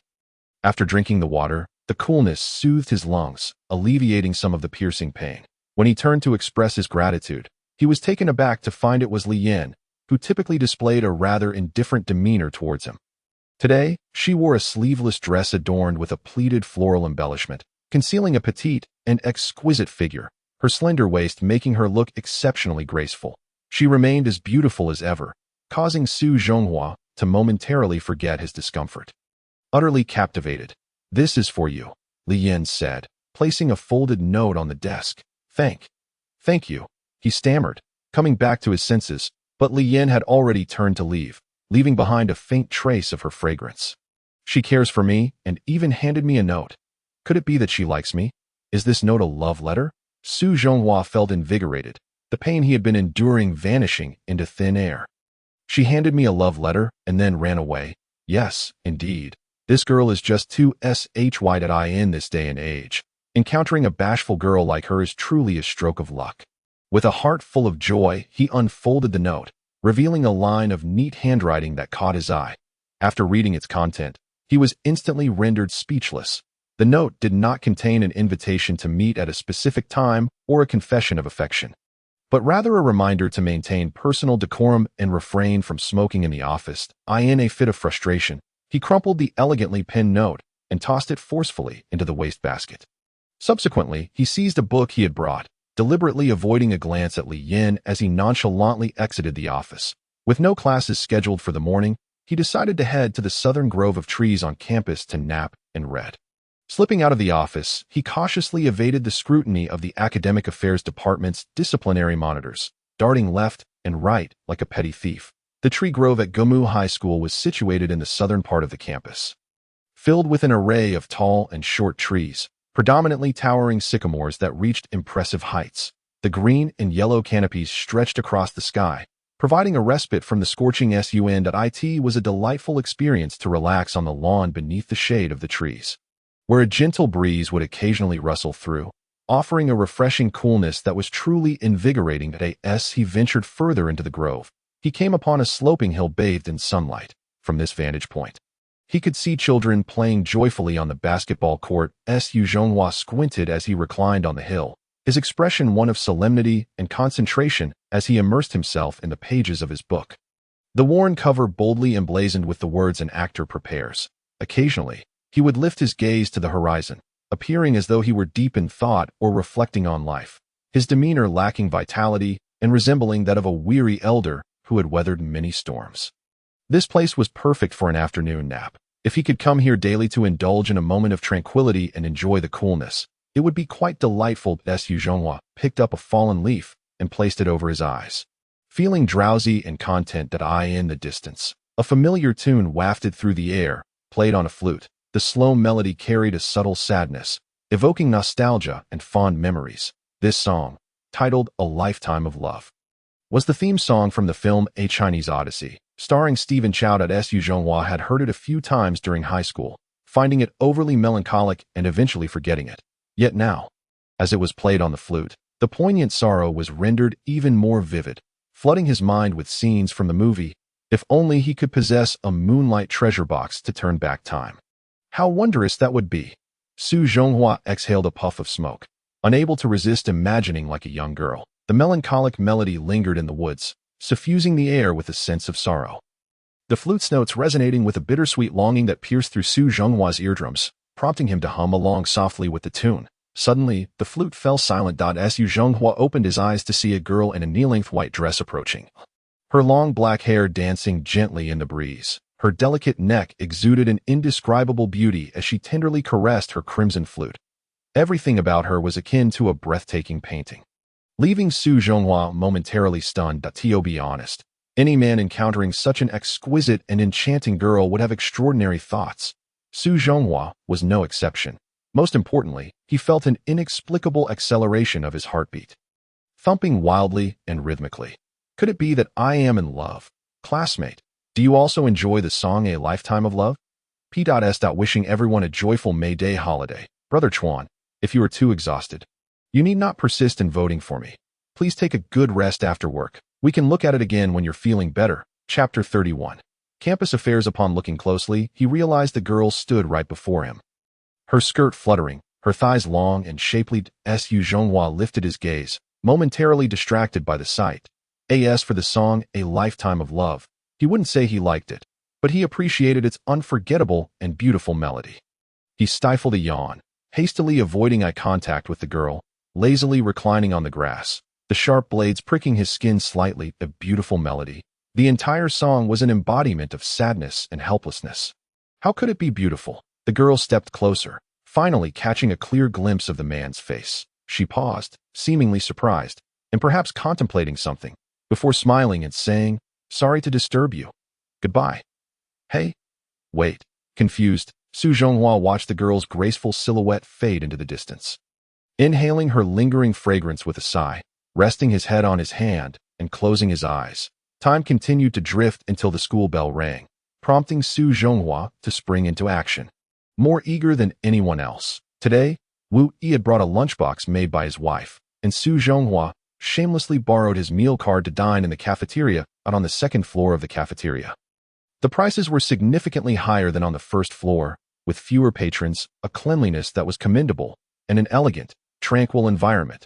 Through the windows, one could see the lush greenery of the tree grove. Only about 20 to 30 teachers and students were scattered across the seats, enjoying their lunch. It is a rare occurrence for Wu Yi not to accompany him, allowing Zhou the freedom to indulge in as much food as he desires. Having skipped breakfast that morning, his stomach now growls in hunger, prompting him to order a large plate of rice with braised pork ribs, a bowl of fresh mushroom soup, stir-fried pork, and sautéed vegetables with beef. He selects an unoccupied seat by the window and buries himself in his meal. Teacher Su, You're dining here too. A melodious and pleasant female voice resonates. Turning his head, he sees Su Tong, holding a small portion of food, standing beside him with a warm smile. Oh, it's you, Su Tong. Please, join me. He responds hastily to at this moment. Su Zhonghua's posture is quite unrefined. His slippers are kicked off to a distance. One foot propped up on the chair as he devours his meal. Beads of sweat form on his forehead, and his cheeks are smeared with sauce and rice grains. He occasionally sniffs, and his shirt is unbuttoned, resembling a scruffy laborer. All right, but your eating style is rather ungraceful, Su Tong remarks, feigning modesty as she wipes the chair clean and sits before him, her fragrant presence enveloping him. Su Zhonghua takes a deep breath, finding her scent even more delightful than the food itself. From his angle, he could catch a glimpse of the contours beneath the fabric of her t-shirt if he merely lifted his gaze slightly. What does it matter how one eats? Once finished, it all must be excreted. Besides, Teacher Su is a candid and unpretentious individual, so why would he bother to feign refinement? Without a filter, Su Zhonghua utters the most taboo words one might say while eating. Yet he feels no sense of impropriety. Su Tong, delicately nibbling at her food with poised elegance, clearly raised with good manners, nearly chokes upon hearing his comment. She gazes at him, conflicted, and finally manages, "Teacher, weren't you asking for my QQ number earlier?" "Ah, yes. What is your QQ number?" Su Zhonghua laments internally, regretting his previous remarks as he feels utterly uncouth, realizing he struggles with social interactions, especially with girls. "Here, my number is written on this note. Please remember to add me as a friend." "Are you online tonight, teacher?" Su Tong places her chopsticks down and retrieves a pre-written slip of paper from her pocket, handing it to him. "Certainly, I will log on if I have the time." He replies. Su Tong, feeling shy and unsure of how to continue the conversation, and Su Zhonghua, ever the oblivious one, focus on their meals in silence, observing his ungraceful eating, rice flying, sauce splattering, and ultimately mixing the soup with his rice. Her brow furrows in discontent, reminiscent of a famished pig from a certain television drama. "Teacher, I have some food left. Please help yourself," Su Tong offers, pushing her own dish towards him. Despite his lack of decorum, she seems unfazed, chewing thoughtfully while occasionally glancing at him with a mix of curiosity and concern, finding this seemingly mature teacher endearingly childlike. "Wow, Su Tong, your meal looks delightful. I shan't hold back then," Su Zhonghua exclaims, reaching for her plate and noticing the abundance of meat and variety of dishes. His appetite further piqued. As afternoon arrives, Su Zhonghua initially planned to head home for a good rest, but just as he resolved to do so, the announcement system informs that all homeroom teachers are to gather in the conference room of the comprehensive building for a meeting. With nothing else to occupy their time, Wu Yi and the others speculate the reason behind this seemingly unnecessary meeting. Lu Quan optimistically suggests, perhaps the board and principal think we're overworked and are considering a raise. "Lu, you're quite the dreamer. We've been homeroom teachers for 2 years without a single raise," Su shouting interjects while sipping tea. "There's likely nothing good to come of this," Lin Yukon, piling up a stack of assignments, wearily pats his head, saying, "We teachers truly belong to the lower income class. Not only is the work demanding, but our salaries have remained as stable as a mountain." Su Zhonghua smiles noncommittally, not engaging further, and simply states, "I'll step out for a moment. If I'm late, you all must explain to the principal on my behalf." "Not a problem. Go ahead," they reply. With that, Su Zhonghua hurriedly makes his way to the men's restroom downstairs. Not far from the teaching building, he is taken aback to find a group of students lazily smoking and chatting outside the restroom. Neglecting their classes, he walks in without addressing them. As they are not his students, at the urinal, a fellow with a cigarette in his mouth hums a tune, blissfully lost in his own world while relieving himself. The meeting is quite extensive, attended by several key members of the board. A row of seats on the podium faces the ascending chairs where over 200 teachers and homeroom teachers gather punctually. A few rotund members of the board occupy the central seats, while the bald principal sits off to the side, indicating he is merely a puppet in this institution. The principal speaks briefly. And just as the head of the board is about to announce the commencement of the meeting, the grand door creaks open. This door, embodying a European style, rivals the height of a cathedral entrance. Its only drawback being its sheer weight, requiring 2 people to push it open, accompanied by an odd noise. Once the door swings wide, a scruffy individual peeks in, striding confidently towards the back row under the gaze of all the teachers. Devoid of any embarrassment or fear, the board members exchange glances, assuming an intruder has wandered into the meeting, prompting the security chief to step forward and bark, "Hey, where did you come from? Get out. Can't you see we're in a meeting?" Luo Yitong recognizes him as Su Zhonghua and promptly whispers a few words in the board member's ear, likely speaking in his favor.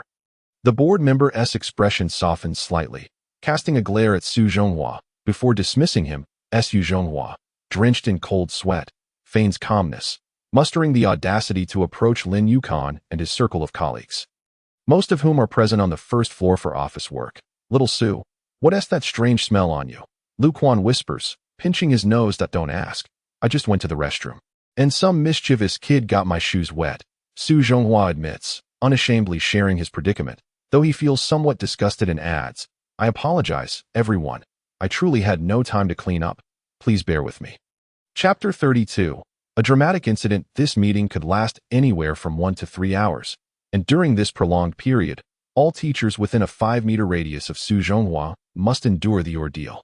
Although they have their grievances, they feel it inappropriate to leave, thus resigning themselves to what feels like a scientific experiment. As Su Zhonghua settles in, he suddenly feels the weight of 2 gazes upon him, causing his nerves to tense up instantly.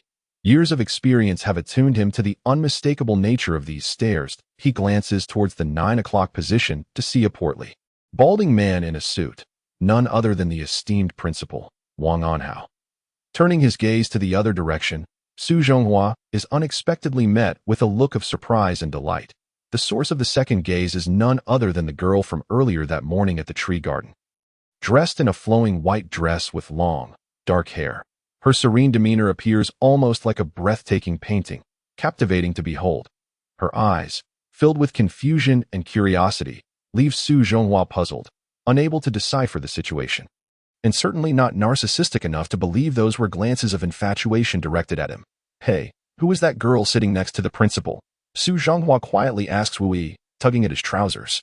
"That's the principal's daughter. Now, keep quiet. This is a formal setting, and we have recording devices here. Don't speak out of turn, or we'll be in trouble with the board. They are quite strict about these matters." "Very well then," Su Zhonghua replies, pursing his lips. "I'll just listen and absolutely won't say a word."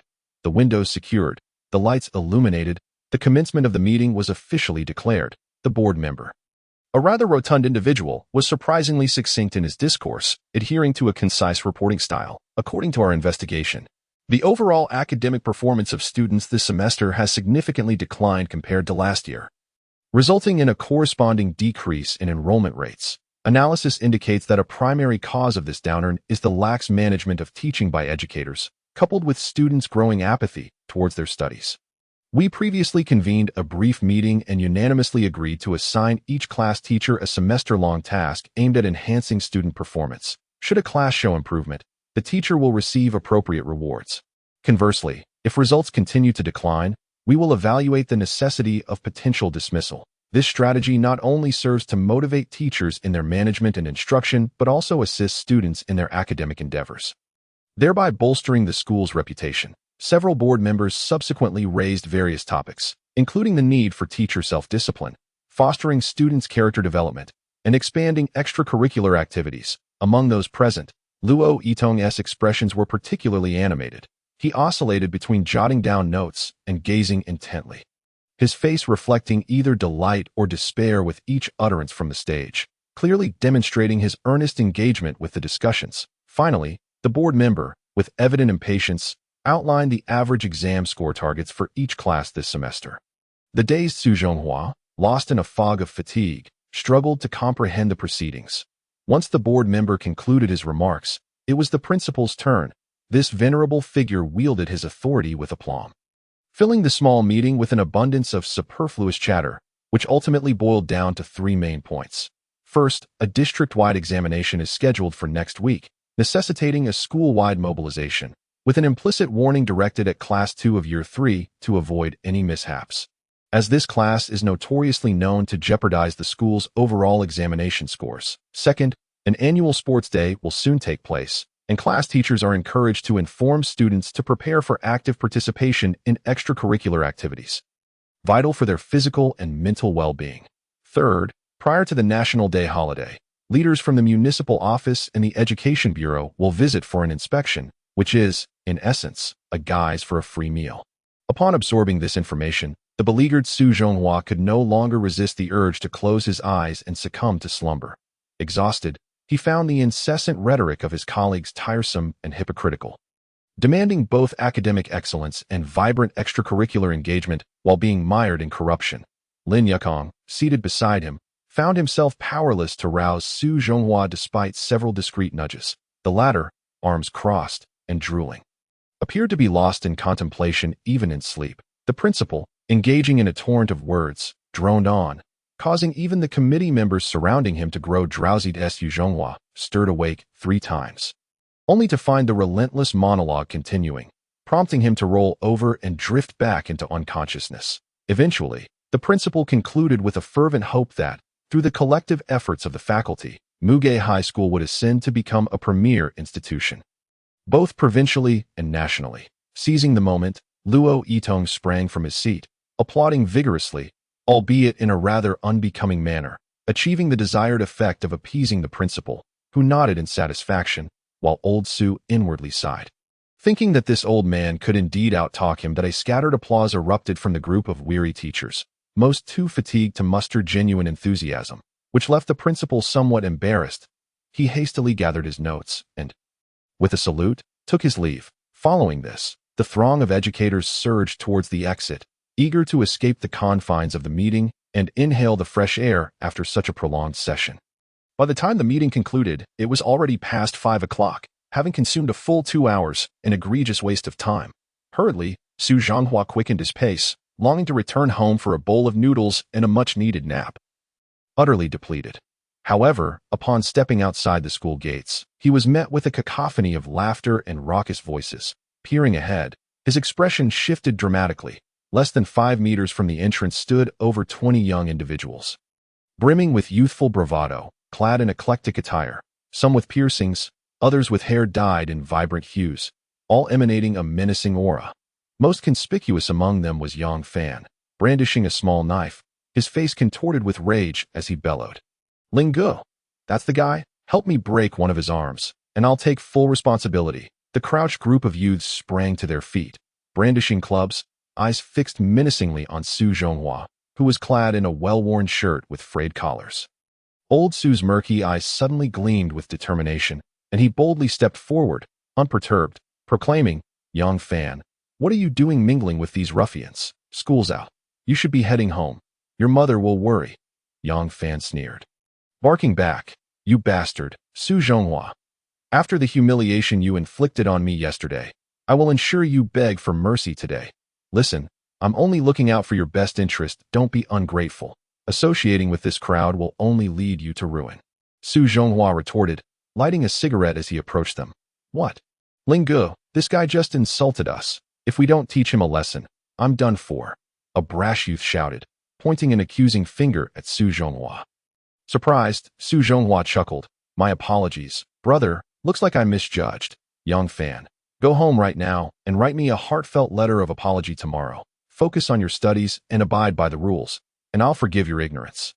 "You insufferable fool," a cold-eyed young man with dyed hair interjected. "Let us show him a thing or two." At that moment, several of the frontline youths advanced with their clubs raised at Su Zhonghua, flicking his cigarette butt aside, retreated a few steps and implored, "Gentlemen, this is not the way. Fighting and causing harm to others is against the law." Suddenly, a swift gust of wind whistled past his ear, and before he could react, a resounding thud echoed as his head collided with something hard. That a sharp pain radiated throughout his skull, blurring his vision, and he fell forward, collapsing onto the ground without uttering a sound behind him. A tall, muscular youth, smirking as he puffed on a cigarette, raised the heavy iron rod he had just used to strike Su Zhonghua, chuckling to his companions, "Ling Ji's plan worked perfectly. I drew his attention while you delivered the fatal blow." Ling Gu, the cold-eyed youth, spat disdainfully, "Young Fan, you claimed your teacher was tough. Look at him. One hit, and he's out. If I had known it would be this easy, I would have sent just 1 or 2 guys.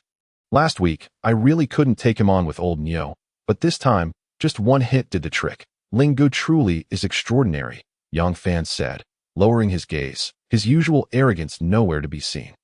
He then offered Lingu a pack of cigarettes with a grin. Lingu, this matter is settled. You can go about your business now, and I'll settle the remaining 1,000 yuan with you tomorrow. Yes, if any more fools need teaching, just send them my way, Lingu said, clapping Yang Fan on the shoulder, then turning serious as he added, I'm short on cash tonight. A fan. Lend me a few hundred to treat the brothers to drinks. Without waiting for a response, he rummaged through Yang Fan's pockets, pocketing all the spare change he could find. Leave me a few coins for the bus, will you? Yang Fan pleaded, too intimidated to resist as his wallet was taken.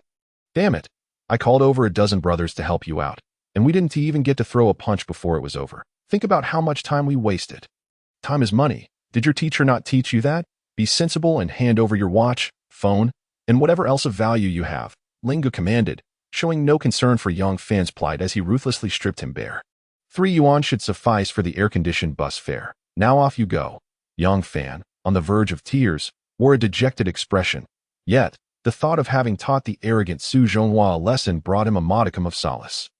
Grasping a stick, he approached the homeroom teacher with the intent to unleash his pent-up frustrations. As Su Zhonghua lay face down, blood seeping from the back of his head and gradually staining the concrete beneath him. Soaking his clothing, he displayed no sign of anger, appearing almost lifeless. Yang Fan showed no mercy, striking Su Zhonghua's back with the stick several times, his strength undeniably formidable. Despite such a brutal assault, Su Zhonghua remained motionless. Yang Fan's complexion drained of color as he anxiously stammered, Ling, Gu, what happened? Did I just kill him with one blow? What? Dead? Surely he can't be faking. At that moment, Ling Gu and the others, who were preparing to leave, noticed the unusual situation and stared at the bloodied figure on the ground, fear creeping into their expressions. The thought of murder could land one in prison, and they hesitated, unsure whether to flee or call for help. Outside the school gate, a cluster of students lingered, drawn by the spectacle, utterly oblivious to the events unfolding before them. The old man in the security booth had vanished once more, whether out of fear or to report the incident remained a mystery. Su Zhonghua, his head pounding and mind in a haze, suddenly felt a surge of warmth coursing through him, as if the Dragon Balls within him had ignited a stream of vitality, just moments ago. He had been entirely unaware, but now his eyes fluttered open. Amidst the astonished gazes of the onlookers, he slowly pushed himself up from his knees, wiping away the thick, congealed blood that mixed with dirt on his face. His expression was calm and indifferent, resembling that of someone awakening from a deep slumber, as though nothing had transpired. After rummaging through his pockets, Su Zhonghua produced a crumpled pack of soft-shell Hometown Mountain cigarettes. Leaving the crowd bewildered, could it be that this old fool had been rendered senseless by the blows? Ignoring the stares, Su Zhonghua lit a cigarette and exhaled a plume of smoke deliberately toward Ling Gu. Exuding a provocative air, Yang Fan and the youth who had struck him with the iron rod felt a wave of relief wash over them at Su Zhonghua's apparent recovery. Another youth, feeling emboldened, cursed, damn it, so you were just playing dead.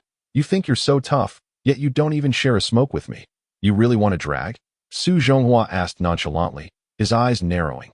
Yes, the youth replied resolutely. Unwilling to lose face in front of his peers, believing himself to be quite formidable. Come here, Su Zhonghua beckoned to everyone's astonishment. The youth foolishly leaned in closer as Su Zhonghua inhaled deeply and then slowly blew the thick smoke into the young man's face.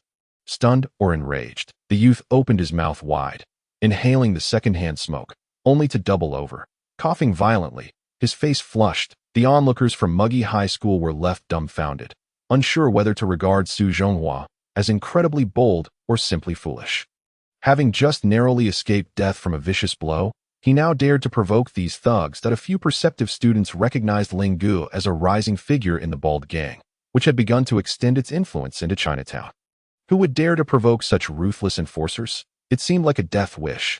Meanwhile, the girls worried about Su Zhonghua's frail frame, concerned that he might not withstand the onslaught of these formidable youths. After smoking half a cigarette, Su Zhonghua numbed some of the pain and rubbed the wound at the back of his head, his voice low as he inquired, "Which fool ambushed me earlier?" The atmosphere grew tense, ready to ignite. More and more spectators gathered, and Deng Hui and Huang Yu, 2 boys pushing their bicycles home, noticed the crowd at the school gate and eagerly pushed forward to see what was happening. Little did they know that the victim of the beating was their new homeroom teacher, whom they had been plotting to take down. It was me who hit you. What of it? Are you going to bite me? Come on. The youth who had struck Su Zhonghua, Lee Yin, felt emboldened, confident in his superiority over the seemingly frail teacher, whether in a one-on-one confrontation or a group attack. Kid, you've got guts, Su Zhonghua replied. His tone still calm. Devoid of panic, he began to stride purposefully toward Lee Yin, his pace quickening. Meanwhile, Yang Fan felt an inexplicable sense of dread and regret rising within him. The last time he had clashed with Su Zhonghua, the man's calm demeanor had been equally intimidating. Lee Yin brandished the iron rod, eagerly anticipating Su Zhonghua's approach to deliver another blow. Come closer. Let me hit you a few more times. Loosen up those bones. Before Lee Yin could finish, Su Zhonghua lunged forward, delivering a powerful punch that struck the iron rod from his grasp, causing it to collide with the face of another thug wielding a knife, who howled in pain. Su Zhonghua's left hand swiftly followed, landing a resounding slap on Lee Yin. In an instant, the world around Lee Yin became a blur. He felt two gusts of wind crashing against him. Then darkness enveloped him as his right cheek swelled and teeth shattered, blood erupting from his mouth in a gruesome spray. With unrelenting ferocity, Su Zhonghua continued his assault, stepping forward toward Ling Gu and his associates, who were momentarily paralyzed by shock. He picked up the fallen iron rod and struck Lee Yin repeatedly while he lay on the ground, each blow powerful enough to break bones.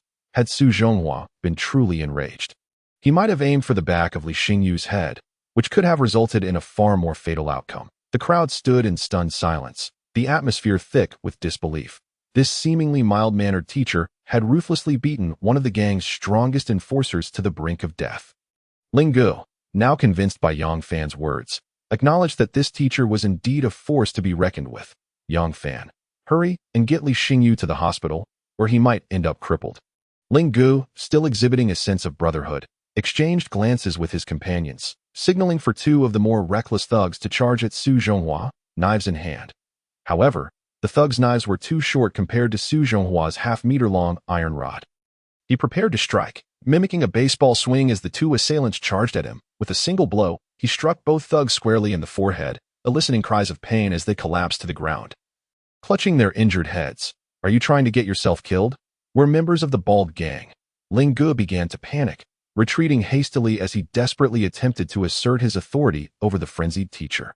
"Shut your mouth," Su Zhonghua retorted, raising the iron rod with all his might and hurling it at Ling Gu. The impact was precise, striking him in the forehead and causing a gaping wound from which blood gushed forth. Pooling on the ground, the once arrogant leader of the gang fell to the ground, foaming at the mouth, eyes rolling back, his scalp torn and drenched in blood, resembling a dying animal. Chapter 34. The life of an old bachelor with their leader incapacitated. The other young thugs could no longer contain themselves. They shouted in unison and charged at Su Zhonghua, weapons drawn. Yet he remained composed amidst the chaos. As the fastest of the assailants approached, he delivered a swift kick to the groin, eliciting a scream akin to that of a slaughtered pig as the young man writhed on the ground in agony, causing others to stumble over him. The remaining thugs hesitated, and amidst the confusion, someone shouted, "Drop your weapons, kill him." In a frenzy, they hurled their knives and clubs at Su Zhonghua from a distance, and no matter how skilled he was, he could not evade such a barrage of attacks. He focused on dodging knives, managing to avoid some, yet took several hard blows from the clubs. His shoulders and head were battered repeatedly, leaving him dazed and momentarily unaware of a sneaky thug approaching from behind with a knife aimed at his waist. Su Zhonghua always possesses an uncanny ability to sense imminent danger, reacting with remarkable swiftness. He hastily steps back, yet despite his efforts, he is caught off guard, and a knife plunges into his thigh. Gritting his teeth in pain, he refrains from uttering a sound. With a swift kick, he sends the assailant flying several meters away, bloodied teeth spilling from his mouth. "Damn it! Any beast seeking death, come forth." Su Zhonghua's face pales, cold sweat streaming down as he endures excruciating pain while extracting the knife from his thigh. Drawing a sharp breath, he brandishes the blade menacingly at the remaining youths. Witnessing the seemingly deranged teacher, they hesitate, realizing that engaging with him would be a fool's errand given there is no enmity between them. Who would have thought I'd find myself in such a predicament? Damn it! Su Zhonghua discards the knife and, Turning to Lee Xingyu, who had struck him from behind, he delivers a fierce kick to his abdomen. Scram. Have Yang Fan, that little brat, come to school tomorrow. Otherwise, I will make sure you leave in ruins next time. Ah, yes, yes. Lee Xingyu, clutching his stomach in agony, responds incoherently. Clear out. What are you staring at? Go home and do your homework, Su Zhonghua shouts, clutching his bleeding thigh as he limps away from the crowd. The onlooking students, too intimidated to speak, part ways, allowing him to pass as he reaches the edge of the crowd. He seizes a student leaning against a bicycle and snarls. Hey, Huang Yu. Do you remember the teacher? Huh? That teacher? I wasn't involved in this. Huang Yu stutters, nearly losing his balance in fear of the violent teacher before him. Come on, stop being a coward. Use your bicycle to take me home. I'm injured. Surely you understand the virtue of helping others, right? I understand. But Su Laosher, you're bleeding. Shouldn't we go to the hospital?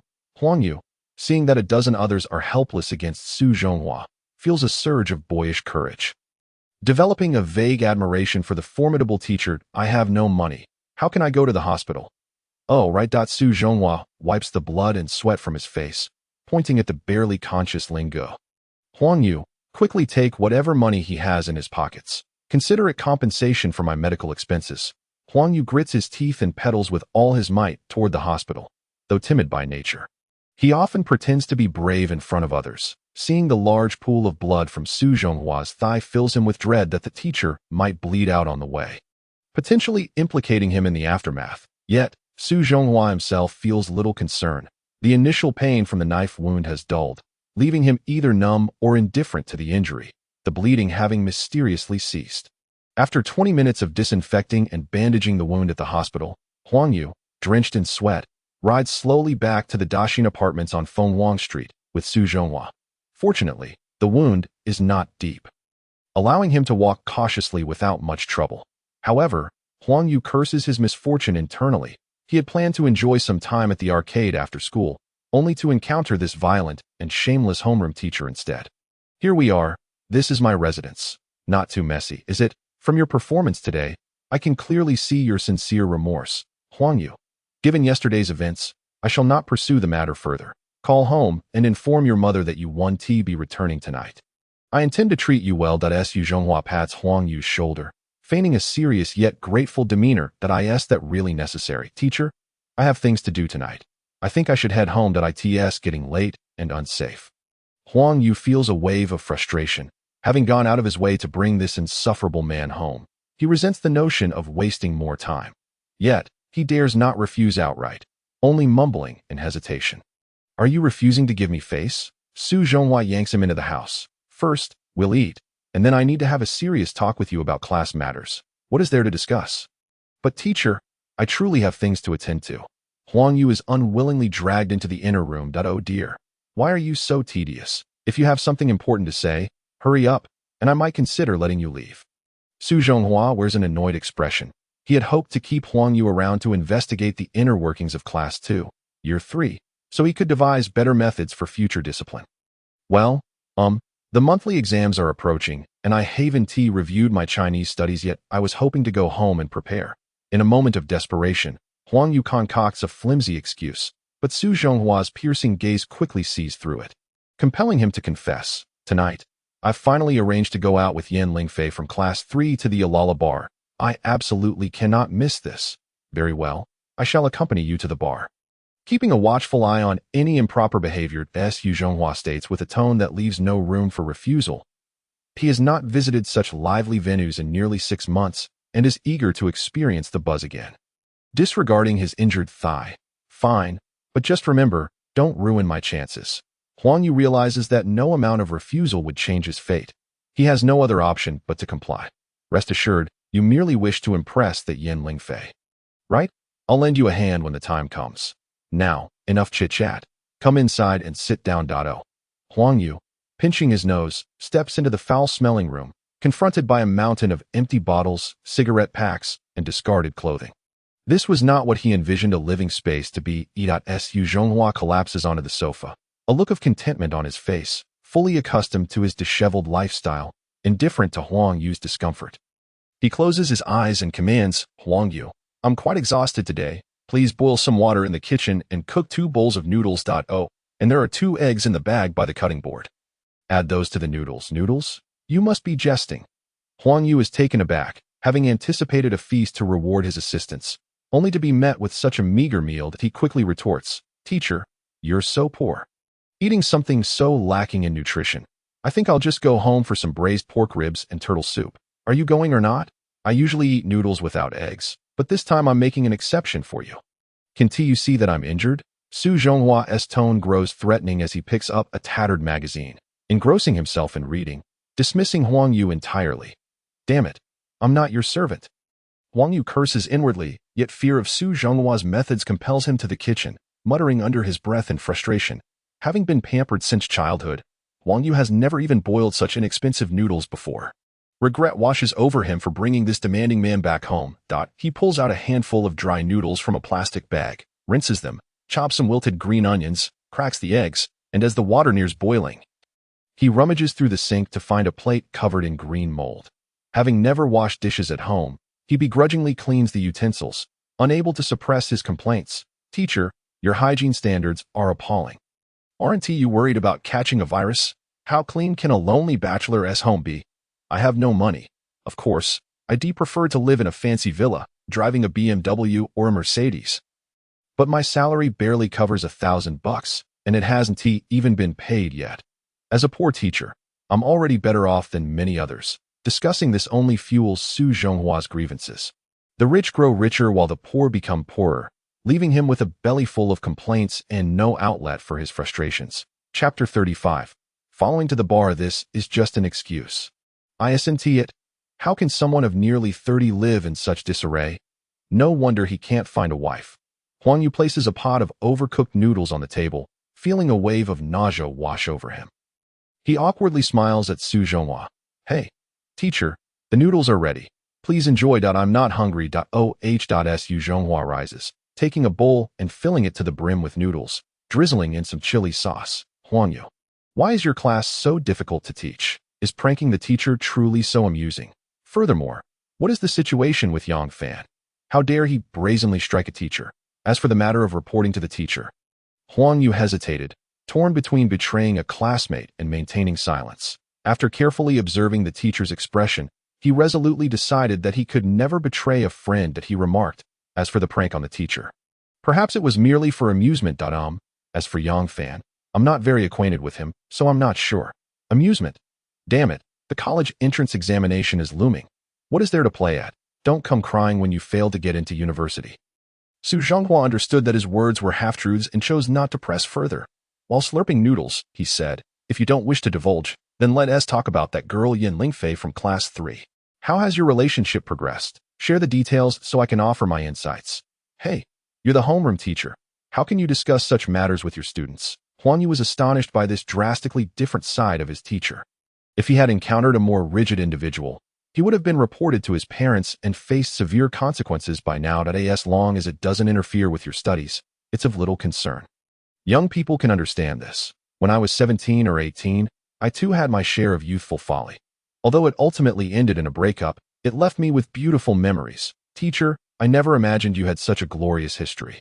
After graduating from university, he remained single, having once been wild in his youth. Everyone has experienced their youthful days. Alas, discussing with you youngsters, you wouldn't grasp what life's vicissitudes truly mean. Sometimes, I find it difficult to comprehend what your generation thinks, and why it differs so much from our time. You don't understand our thoughts because of the generational gap. Our differences stem from the progress of time. It's a simple truth you fail to grasp. Huang Yu replied, feeling a sense of pride in being born into a life of affluence. Generational gap? Our values have diverged. I remember during my high school days, every piece of clothing I wore was patched up. I could barely manage a meal of meat each month.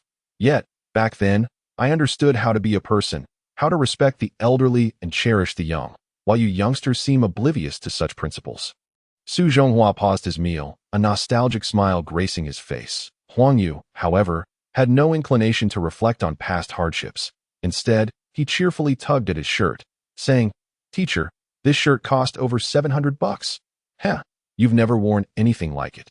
Have you? Su Zhonghua shrugged it off with a smile, returning to his large bowl of noodles. Without your parents, you'd be a beggar picking through trash on the streets. Huang Yue's smile instantly faded. Staring blankly at the teacher, who was carelessly splattering soup around while eating, his thoughts a muddled mess, Su Zhonghua, having finished his meal, patted his belly, feeling satisfied. Huang Yue's noodles were passable, and after a moment of idling, he announced it was time to head to the disco for a date, prompting Su to shamelessly tag along. As they exited the apartment, their conversation flowed easily, suggesting a burgeoning camaraderie that blurred the traditional boundaries of teacher and student. With casual banter, they both smoked cigarettes, discussing the attractive girls at school. Su Zhonghua, limping through the bustling streets of Phoenix, encountered several young women dressed provocatively, and both he and Huang Yu let out playful whistles to tease them. Perverts, insane, rogues. The girls didn't even glance back, instinctively throwing out such retorts. Thankfully, both Su Zhonghua and Huang Yu were seasoned in the ways of the world. After exchanging knowing smiles, they began assessing the girls' figures. Teacher, don't you think the second girl on the right looks somewhat familiar? Huang Yu suddenly observed. Familiar? I think you merely find her figure appealing and are using that as an excuse. Su Zhonghua teased, giving him a playful smack on the head. You're too naive to try that trick on me. No. Really, teacher. Look closely. Isn't that Zhou Xiaoyang from our class? Huang Yu pointed at the silhouette of Zhou Xiaoyang. Only then did Su Zhonghua stifle his laughter and scrutinize her closely. Though he had only seen Zhou Xiaoyang a few times, her willful and capricious nature had left a lasting impression, and he distinctly remembered her appearance and figure, particularly her newly dyed blonde hair. The girl in front bore an uncanny resemblance to her. Tonight, Zhou Xiaoyang wore a revealing floral tank top, and despite her young age, her legs were enticingly shapely, captivating anyone who gazed upon her well-proportioned curves. Standing at over 1.6 meters tall, combined with high heels, she could easily rival the likes of popular actress Lu Hanyao. I believe the girls beside her are also somewhat familiar. They're those raucous girls from the neighboring class, often seen with local delinquents who come to pick them up on motorcycles. Huang Yu noted that I suspect they've even been invited to the disco by their boyfriends. Girls these days seem to love that. Su Zhonghua felt a tightening in his chest, concerned about Zhou Xiaoyang associating with such dubious individuals. If his brother Zhou Zhifei couldn't control her, then it was up to him to intervene. As a teacher, he could not bear to watch his students leap into the fire, especially when it involved his brother's sister. He leaned in to whisper a few words to Huang Yu, who nodded earnestly, and the two began to stealthily follow the girls, maintaining a discreet distance of about 15 meters, carefully positioned in their blind spots. Eventually, the girls halted at a sizable underground disco, extending their delicate arms, where a young doorman stamped their wrists, allowing them entry. Well, it's the same disco, Su Zhonghua murmured, surprised, as he gazed at the illuminated sign amidst the vibrant neon lights surrounding them.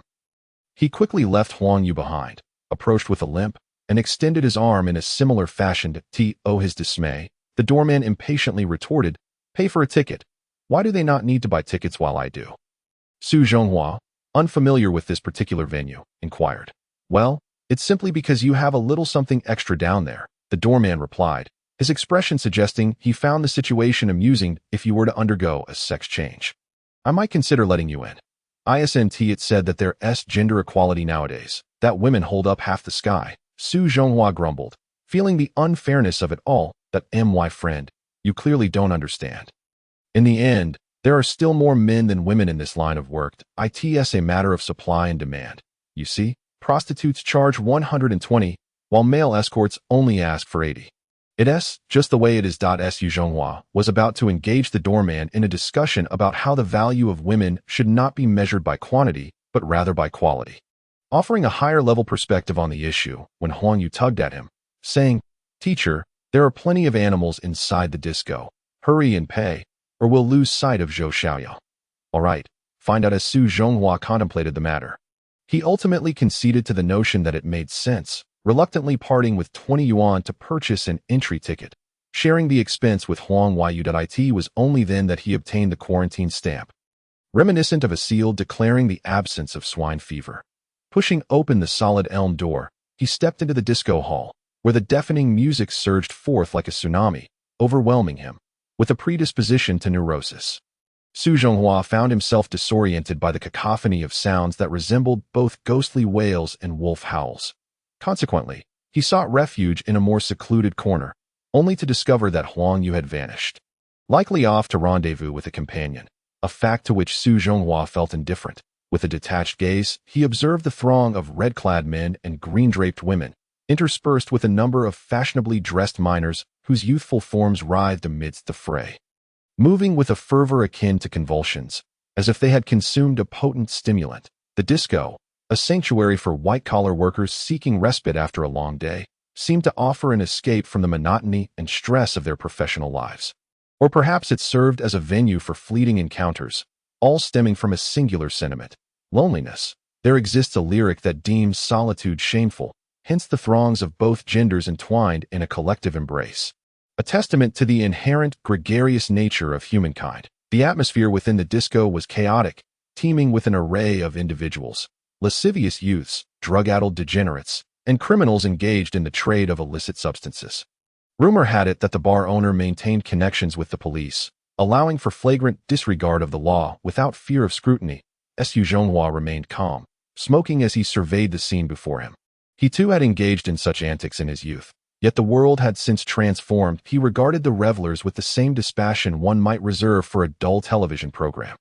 Devoid of expression, any grievances or dissent within him felt futile, for such was the fabric of societal norms. Suspended from above was what appeared to be a cage, from which the strange, nerve-jangling music emanated at the behest of a wild, alluring DJ whose presence was undoubtedly the soul of the establishment, an explanation for the soaring fees that DJs commanded of late. That in contrast, another cage held two provocatively dressed, voluptuous women leading the dance.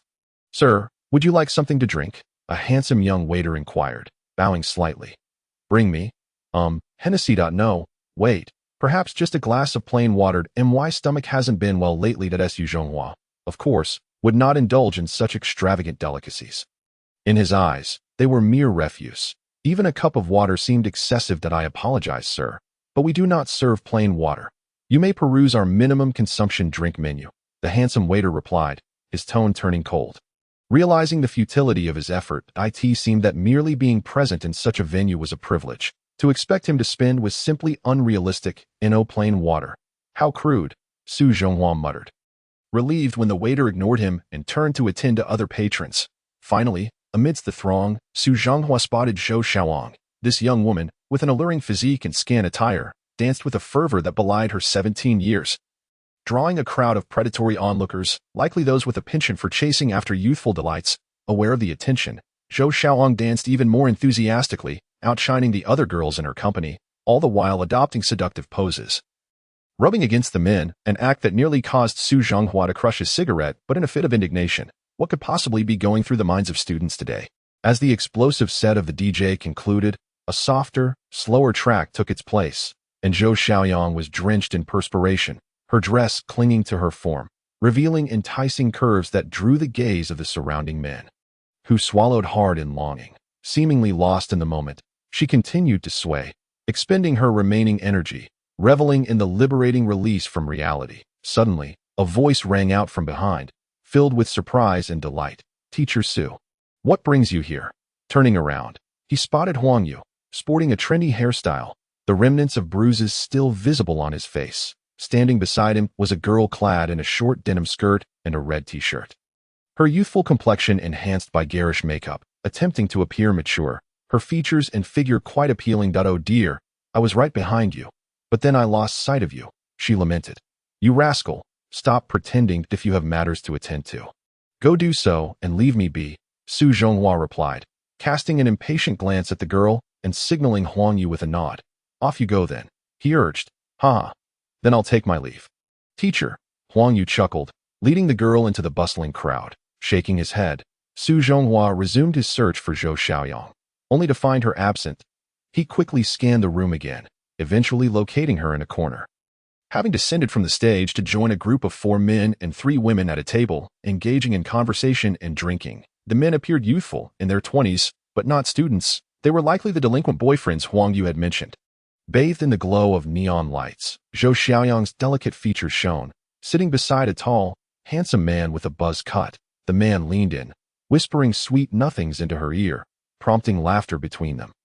Likely exchanging flirtatious banter, Seizing the moment, another young man next to him discreetly dropped a white pill into a beer glass, eliciting a cold sweat from Su Zhonghua, who could only surmise the nefarious intentions behind it.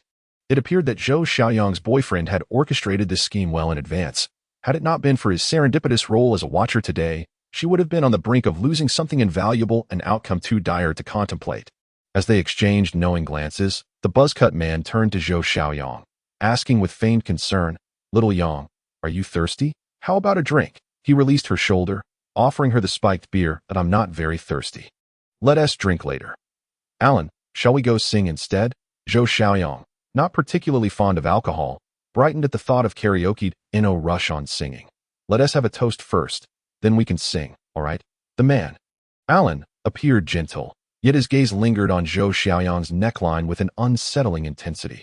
"You promise? After the drink, we'll go sing." The naive girl, trusting in her boyfriend, remained blissfully unaware of the danger.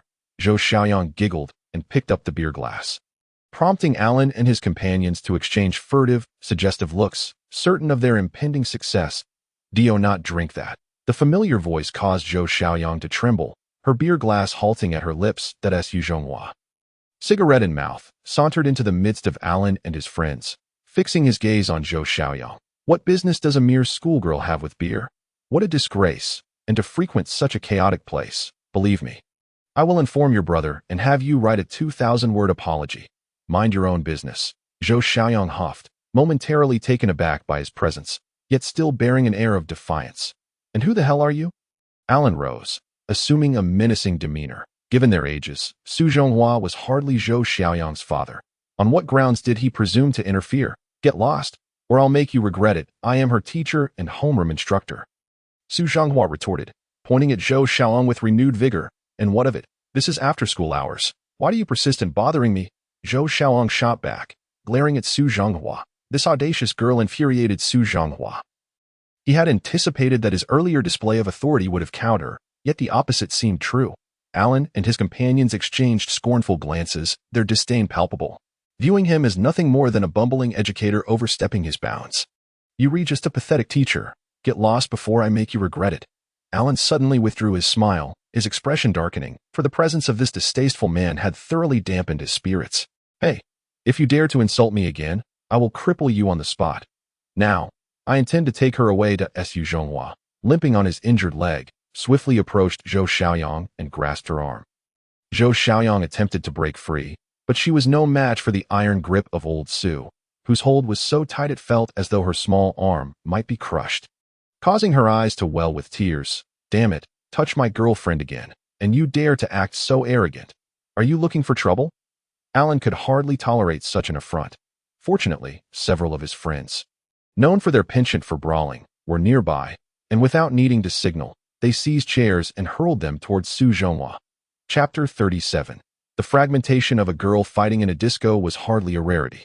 It occurred every few days. Yet, in a harmonious society, large-scale brawls were seldom witnessed. Some once rebellious, passionate youths naturally yearned to relive those bygone memories, finding exhilaration in the intensity of the conflict, with fierce expressions.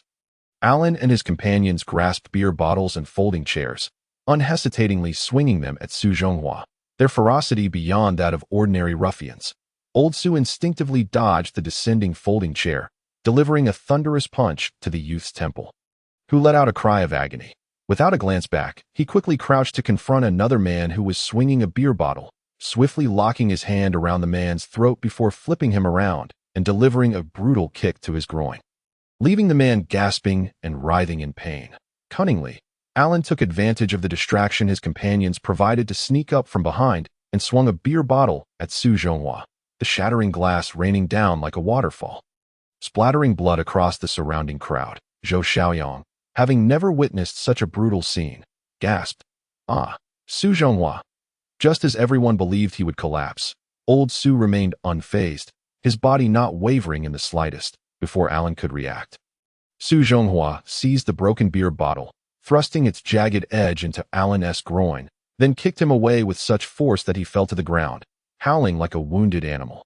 Seeing the chaos, those overseeing the establishment rushed forward, and upon recognizing familiar faces like Alan and his gang on the floor, They wasted no time in brandishing their folding batons against Su Zhonghua. Their intent unmistakable. With a loud thud, another individual hurled a beer bottle, yet it missed its target. Aware that he was outnumbered and still nursing an injury to his thigh, Su Zhonghua dared not take chances. He forcibly pulled Zhou Xiaoyang, who had been hiding, into the throng. The raucous music continued unabated. As not everyone cared about the triviality of such fights, Su Zhonghua maneuvered through the crowd, dodging blows. The earlier exertion had reopened his thigh wound, causing blood to flow anew, and his agility diminished. Occasionally, he was struck by youths pursuing him, but he countered with timely slaps or kicks. Remarkably, every slap seemed to dislodge teeth accompanied by screams, while every kick echoed with the sound of cracking ribs. To shield Zhou Xiaoyang from harm, Su Zhonghua held her tightly in his embrace, which hampered his mobility. Several times he was struck by the bouncer's batons, and those unacquainted with such pain could hardly comprehend the sensation. Akin to a separation of body and organs, where even a breath felt excruciating. Yet, those who felt his strikes experienced far worse, akin to being struck by a Harley at 220 km/h. Their bodies momentarily defying gravity, eliciting shouts of excitement from onlookers. Su Zhonghua, not a deity of 1,000 hands, could not fend off the throng indefinitely. Occasionally, he would grunt as someone landed a punch or smashed a bottle against him. But he remained resolute, dragging his student towards safety. That moment, Zhou Xiaoyang, nestled in his arms, realized the gravity of the situation. Her rebelliousness had its limits. She understood that if she did not follow Su Zhonghua, he might very well be beaten to death. Why did he always feel the need to control her? Was it because he was her teacher, or simply because he was the brother of her sibling? Su Zhonghua, pulling the girl along, pushed through the wooden doors of the disco. The man who had stamped his pass saw the commotion and attempted to intervene, only to be met by Su Zhonghua's furious slap that sent him crashing to the ground. As he passed, old Su spat disdainfully. "You dared to charge me $20. How is that fair? Is it not equality between the sexes?" Zhou Xiaoyang, hiding in Su Zhonghua's embrace, couldn't help but chuckle at the absurdity of his words amidst the tension. "Damn it, laugh at me, will you?" Su Zhonghua panted, having nearly been beaten to a pulp that night for her sake, his pent-up fury simmering without an outlet. With blood trickling down his forehead, he bore the visage of a bloodthirsty demon. "What are you waiting for? Come with me." Without waiting for a response, Su Zhonghua tightened his grip on the girl's hand and sprinted down the street. Zhou Xiaoyang stumbled several times, nearly falling, but he paid her no heed and continued to drag her along. After what felt like an eternity, Zhou Xiaoyang gasped for breath, squatting on the ground, utterly exhausted from the exertion. Su Zhonghua turned several corners, ensuring they had evaded their pursuers before coming to a halt beneath a tree. He found a discarded newspaper and pressed it against the bleeding wound on his forehead, yet the blood continued to drip down his face. Once she caught her breath, Zhou Xiaoyang wiped the sweat from her brow, only to find Su Zhonghua pale and disheveled, his thigh and forehead stained with blood, a truly alarming sight. She dared not chide him for interrupting her date with Alan, instead offering him a pack of tissues. Saying nonchalantly, "Su Zhonghua, you've hurt Alan. They want to let this go. I need to go back to him." "Excuse me, you still dare to return?" Leaning against the tree, Su Zhonghua's expression turned frigid, his violent tendencies surfacing as he delivered a sharp slap that sent Zhou Xiaoyang sprawling onto the grass, her phone and tissues scattering. "You lunatic, psychopath!" Stunned by the sudden blow, the girl pressed her hand to her quickly swelling cheek, tears welling in her eyes. Unmoved, Su Zhonghua yanked her by her silky hair, lifting her violently without uttering a word. Delivering another slap before turning her face towards him, sneering, "Alan? Your boyfriend? Damn it, he likely intends to drug and assault you. Possibly even orchestrate a gang rape. You filthy whore, and you still want to rush back to him for a good time." "What?" Zhou Xiaoyang's eyes widened in disbelief as she stared at Su Zhonghua. "Don't you dare slander him. Alan treats me well. He would never do such a thing." "Humph. A whore is still a whore. Just because he gives you a couple of candies, you think he is good to you. You can go back to him right now and see if tonight's the night you get played to death." Su Zhonghua, infuriated, laughed derisively. "After gallivanting for so long, you don't even know about drugs and gang rapes. Even pigs have a higher IQ than you." "No way," the girl exclaimed, incredulous. "What kind of drug are you talking about?" "Is it not obvious, unless you think it's cold medicine or vitamins?" he retorted, exasperated that you're such a fool. When asked to drink, you just drink. As those words left his mouth, Zhou Xiaoyang turned pale, gasping in horror as memories flooded back of Alan persistently urging her to drink. Though she had never been involved, conversations with friends and online discussions had made her aware of the dangers. The matter of drugging is often shrouded in secrecy, leaving the girl unaware of her assailant's identity after her defilement. This so-called virgin killer is merely a tiny pill. To her astonishment, her boyfriend of less than 2 weeks has betrayed her in such a manner, shattering her beautiful fantasies of first love, leaving her heart aching and filled with dread. Finally, tears cascade down her cheeks, which she hastily wipes away. The initial love, to which she had devoted the most emotion, pierces her heart like a thorny dagger, blending sorrow, anger, and a myriad of other feelings. Yet, she maintains a facade of strength, shouting with resentment, "Why are you so unbearable, meddling in everything? I'm not a child. I know how to conduct myself." "Conduct yourself?" Lao Su chuckles dismissively, adopting an indifferent demeanor. "Your skirt is practically split up to your thighs. Your chest is nearly exposed. Your makeup is more grotesque than a monster's. And your hair is a wild explosion dyed yellow. Do you think you're a super scion? You don't even care for yourself. So how can you claim to have any sense of propriety?" Xiaoyang, in shock, remains motionless, and Su Zhonghua steps forward, urging, "Come with me. Do you intend to stay here and wait for someone to violate you?" "I refuse to go with you," Xiaoyang retorts, breaking free from his grasp and fleeing with her phone in hand. Su Zhonghua, quick as lightning, seizes her again, threatening, "If you dare to run away again, I will slap you dead." "You wouldn't dare." Xiaoyang defiantly responds. With a sharp crack, the air is filled with a resounding sound, and 5 distinct handprints instantly appear on Xiaoyang's fair face. Stumbling, she collapses onto the grass, her lightly made-up complexion flushed with embarrassment, her hair falling across her face, and her short skirt revealing her cartoon-patterned underwear. Initially stunned, she covers her face and then suddenly buries her head in the grass, sobbing uncontrollably. Unbeknownst to her, this third slap seems to inflict the deepest pain, piercing her heart. She chokes out, "Why did you hit me again? Damn you, Su Zhonghua. Why does this concern you? Why did I hit you? Because I am your brother's friend. Perhaps your brother cannot control you. But I, Su Zhonghua, can. Now that you are in trouble, you think of your brother. I can only say that you, a disgrace, possess no humanity.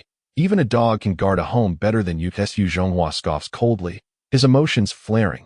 Blood, which had only just ceased flowing from a fresh wound, begins to seep out again as he hastily covers it, continuing, "You have no idea how hard your brother works. He toils endlessly to raise you, providing you with the best food, clothing, and education, placing all his hopes on you.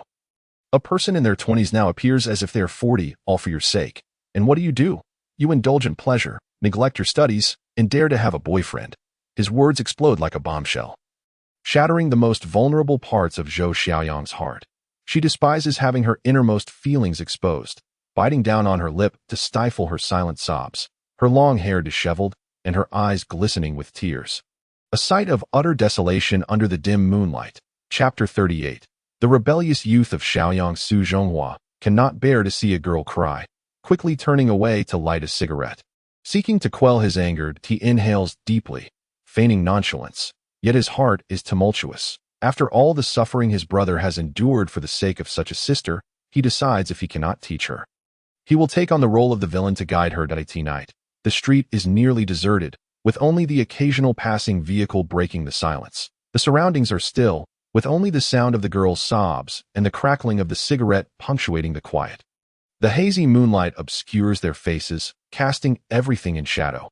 After 5 minutes of standing still, Xiaoyang has cried for just as long. Su Zhonghua, unsure whether it is compassion or an aversion to the atmosphere, bends down to lift her up, speaking gently. "All right, think about it. Come back with me." Xiaoyang, feeling compelled to obey, allows him to lead her, her head hanging low, resembling a deeply mistreated spouse. The streetlights flicker dimly, but still illuminate the path ahead. Their elongated shadows twist and overlap under the lights, only to sorrowfully return to their original forms. The two walk in silence down 2 long streets, the only sounds being the soft patter of their shoes on the ground and the occasional crack of Su Zhonghua's cigarette. Trailing behind, Xiaoyang touches her painfully swollen face, replaying the events of the evening in her mind. Her eyes brimming with tears, she harbors hatred for the deceitful Alan and even more for the man beside her. cursing him silently with the most venomous words. Suddenly, she catches a glimpse of Su Zhonghua's face illuminated by the flickering glow of his cigarette. The glaring scar runs from his forehead to his chin, and it seems to be bleeding again. Yet he remains unfazed, exhaling smoke with an air of nonchalance, his chiseled profile both resolute and painfully bitter. This bloodshed for her.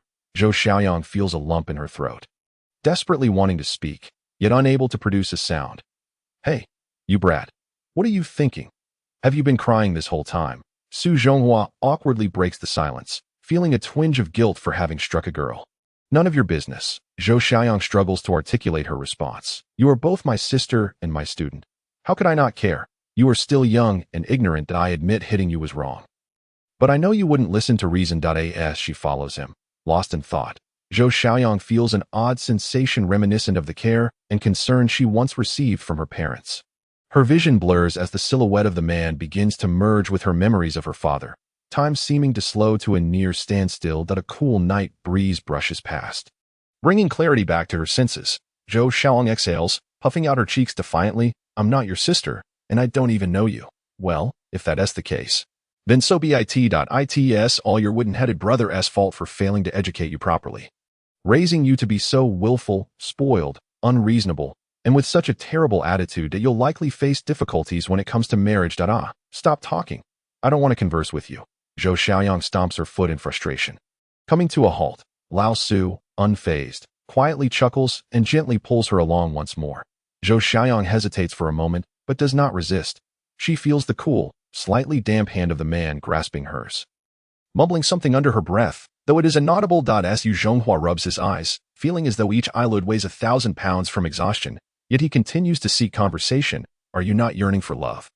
Desiring someone to care for and cherish you? Huh. No way. Don't talk nonsense just to fill the silence. I told you I don't want to speak with you. Upon arriving back at the apartment, Su Zhonghua intentionally lets her sit on the sofa while he hurriedly stashes away a telescope used for spying on the girls in the opposite building, hides the DVD player beneath the bed, and puts away the black lace underwear he had stolen from the widow next door. Unbeknownst to him, Zhou Xiaoyang, returning from the water cooler, catches sight of his last action, her face flushing red as she scolds. I can't believe you, a teacher, could be so perverted and a wolf. The upright and serious image he had just established crumbles entirely. Embarrassed at being caught, he wishes to vanish into the wall, scrambling for an excuse, but sees Zhou Xiaoyang's scornful expression and can only stammer. My room shouldn't have such things. This is really strange. It can't be. I've never seen this before. Who is trying to frame me? It must be that treacherous Huang Yu. I must educate this pervert tomorrow. Forget it. This has nothing to do with me. I'm going to sleep. Zhou Xiaoyang pouts, thinking to herself, what a pathetic excuse. Su Zhonghua found himself at a loss for words. He hurriedly opened the door and tossed the lace panties onto the doorstep of the neighboring house, contemplating the opportunity to sneak into Widow Wang's abode again in the future.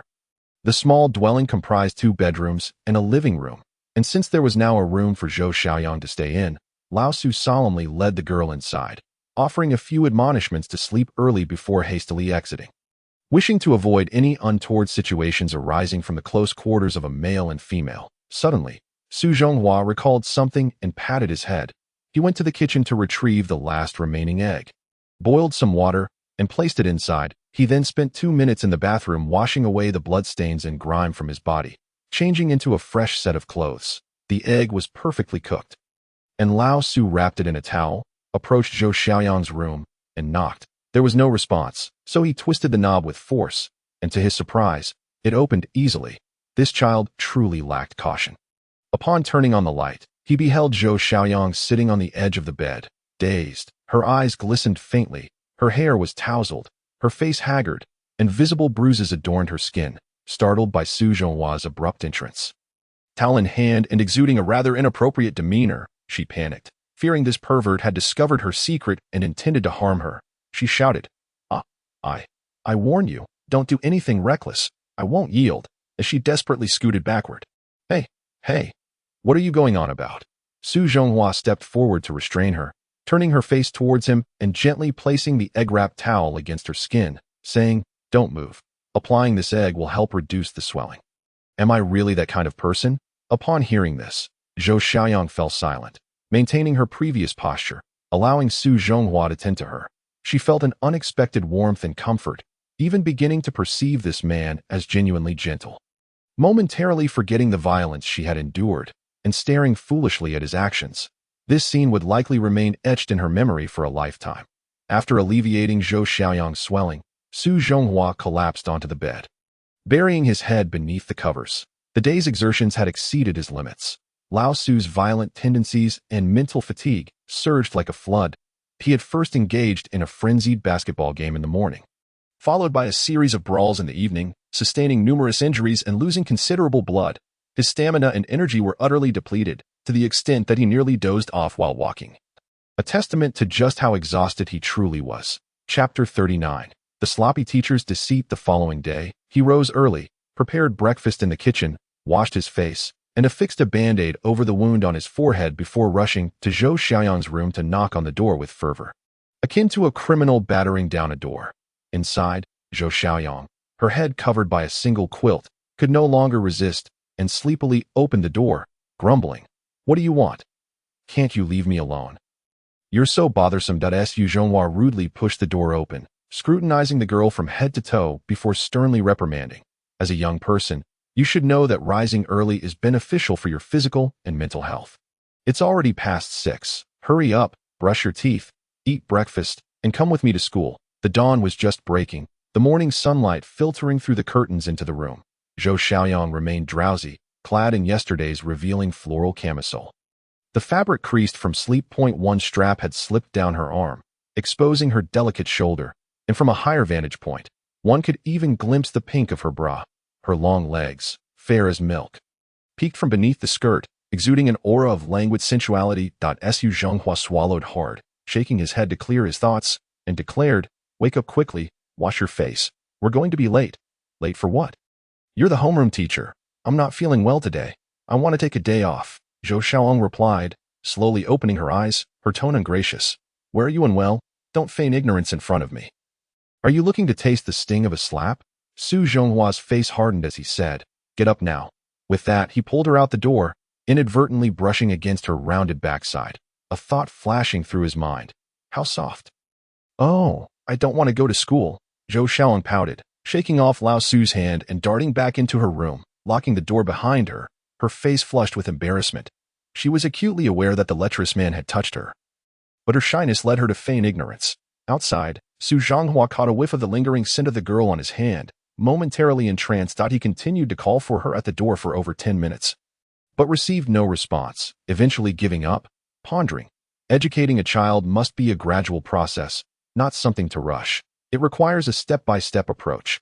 "Breakfast is ready. You can eat it yourself," Su Zhonghua declared, leaving without even tasting the meal he had prepared.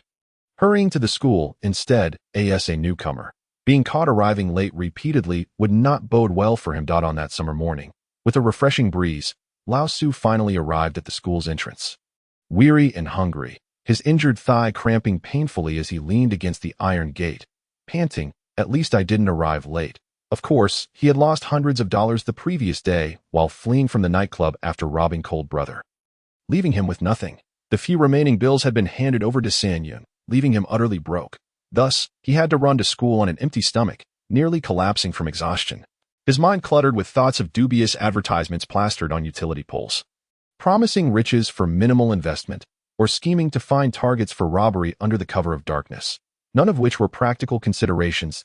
He then made his way to the cafeteria, locating Zhou Zhifei, who was chopping vegetables at the counter. After indulging in some light-hearted banter, he shamelessly requested 4 steamed buns, devouring them quickly, feeling slightly less ravenous. By the way, Lao Shou, your sister Xiaoyang caught a cold yesterday. I took her to see a doctor. She's fine now, but is taking the day off at my place, Su Zhonghua mumbled, stuffing the last bun into his mouth, his words somewhat indistinct. She caught a cold? Really? That girl has never been good at taking care of herself. Since she's at your house, please keep an eye on her. I feel more at ease that way, Zhou Zhifei replied, wiping the sweat from his brow as he chopped pork ribs. Absolutely. Taking care of little sisters is my specialty. Well, I'll take my leave now. Su Zhonghua grinned as he departed, snatching another bun from the steamer on his way out. Leaving the kitchen, he headed towards the playground where students were exercising. The eighth set of exercises blared loudly as Luo Yitong patrolled, ensuring students adhered to the routine, ready to reprimand anyone whose movements were out of sync. That moment, a disheveled man was wandering about the playground, his shoes caked in dust, searching for something. Lao Su appeared more disheveled by the day, resembling a beggar, his hair unkempt, several band-aids plastered on his forehead, his attire wrinkled, with one button of his shirt misaligned. After checking several classes, he finally spotted the students of Class 2, Grade 3 in a corner. The students of Class 2 stood in a haphazard line, lacking energy and appearing lifeless, half closing their eyes and lazily waving their arms. Barely completing their exercises, the class, originally numbering over 30, was now down to just a handful present, with most being girls. Only Huang Yu, Dong Chun, and a few others whose names he couldn't recall were among the boys.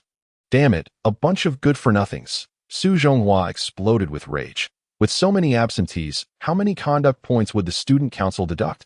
These points were closely tied to his meager salary. Without a second thought, he pointed at the students of Class 2, berating them. Look at you lot. A bunch of slackers. How many times must I say it? Proper morning exercises are essential for your health and development. Do you understand? If you don't want to participate, no one is forcing you. Dong Chun, what are you staring at? Haven't you seen a handsome man before? Keep your hands straight and stop being so lazy. The students erupted into murmurs, completely disregarding Lao Su's words. They shared a common thought. Did he even consider himself a teacher? His appearance was disgraceful, his language crude. Such a person was unworthy of being an educator.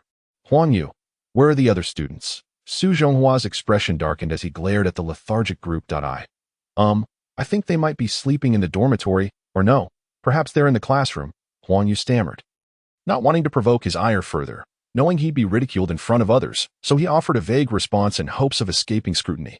All right, I understand. Make sure to note down who is absent today. He commanded Dio not, please. My memory is rather poor. Dear teacher, look at this. Huang Yu dares not be seen as a dog traitor in the eyes of his classmates, and can only hypocritically evade responsibility. I don't care about that. Just hand me the list at noon. Su Zhonghua was about to leave to check on the student dormitory when Luo Yitong stormed over, exclaiming, Teacher Su, what are you doing? At least maintain your image in front of the students. Dress neatly and refrain from foul language. Just look at what your students have become. This month, I am deducting 50 conduct points from your class. Director Luo, how could you? Sigh. It is all my fault for being so poor that I can't even afford a piece of clothing. My entire salary has been donated to impoverished children in the mountains. Su Zhonghua, with quick wit and solid acting skills, spoke with heartfelt emotion. Whenever I think of those unfortunate children who cannot afford an education, my heart aches. They walk 20 kilometers in tattered straw sandals every day just to gain some cultural knowledge. The image of their famished faces haunts my mind. I only wish to make a modest effort to change this situation. Luo Yitong gazed at him incredulously, his eyes wide like those of a dead fish, mouth slightly agape. Yet, upon seeing a glimmer of tears in Su's eyes, his own emotions were stirred, leading him to believe at least to some extent. With a sigh, he said, Xiao Su, I never expected you to be so. Fine.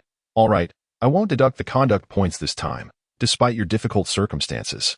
You selflessly assist those unfamiliar children. I feel it necessary to report this to the board and commend you in front of the entire faculty and student body. Alas, Director Luo, there is no need. I am not one to seek fame or fortune. I merely wish to contribute quietly. Perhaps you could lend me a few hundred yuan to help me out? Chapter 40. The Art of Deception Regarding Borrowing Money.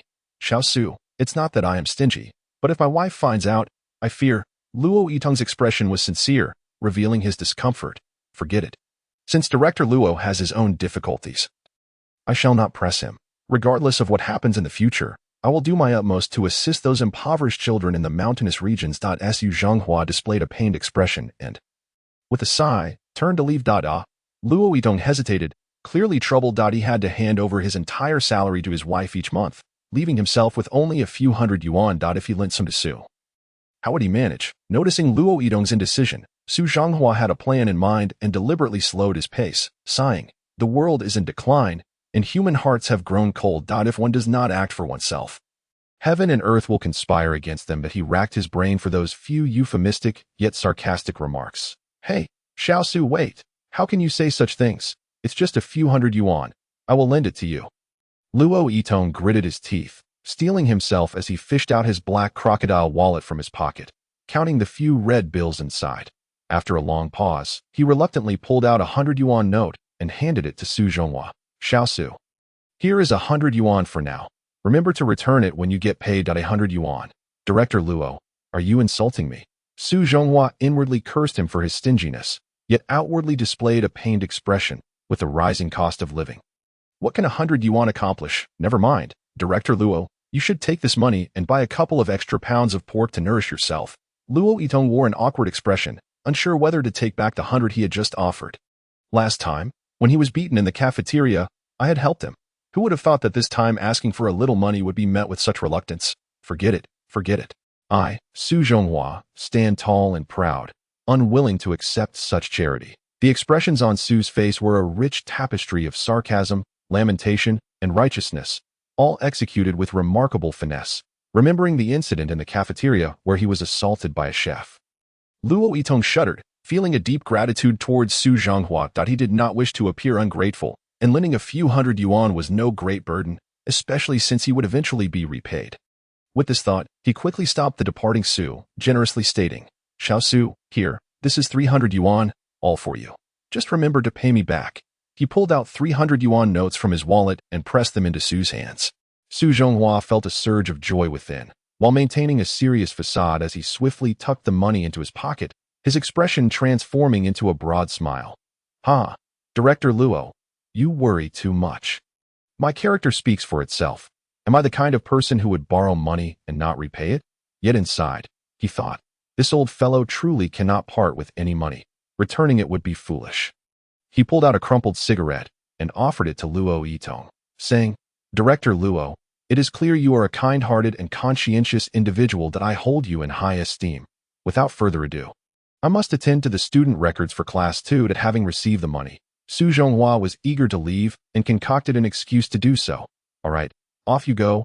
Luo Yitong waved his hand helplessly. Clearly still pained by the loss of 300 yuan. After morning exercises, it was time for the daily early reading session. Su Zhonghua brought a roster to Class 2, feeling quite pleased after having cleverly acquired 300 yuan. Humming a tune along the way, the students in Class 2 were as usual, idly lounging about without a trace of the tense atmosphere one would expect from third-year students preparing for the college entrance examination. Some played cards. Some smoked, and others munched on snacks. Their leisurely demeanor rivaled that of a resort. As he approached the classroom door, he could already hear the loud laughter of the students, particularly the voice of Mo Pongzi. Mo Jingyu. Haha, last night after school, Teacher Su was beaten badly by Yang Fan. I was there and saw it all. Yang Fan knocked him down with a couple of whacks, and then Teacher Su immediately knelt down like a turtle, begging, Yang, the hero, spare me. Following this, the fair-faced Jiang Fan chimed in. After that, Teacher Su tried to escape, but was kicked 3 meters away by Yang Fan, falling to the ground and spitting up 5 mouthfuls of blood.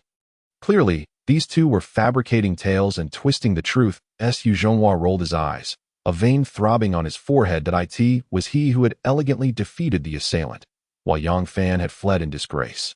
Yet, in the mouths of those rascals, he had become a cowardly figure. The audacity to sully his noble image in front of the entire class of girls made Su Zhonghua briefly contemplate retaliating against Mo Pongzi.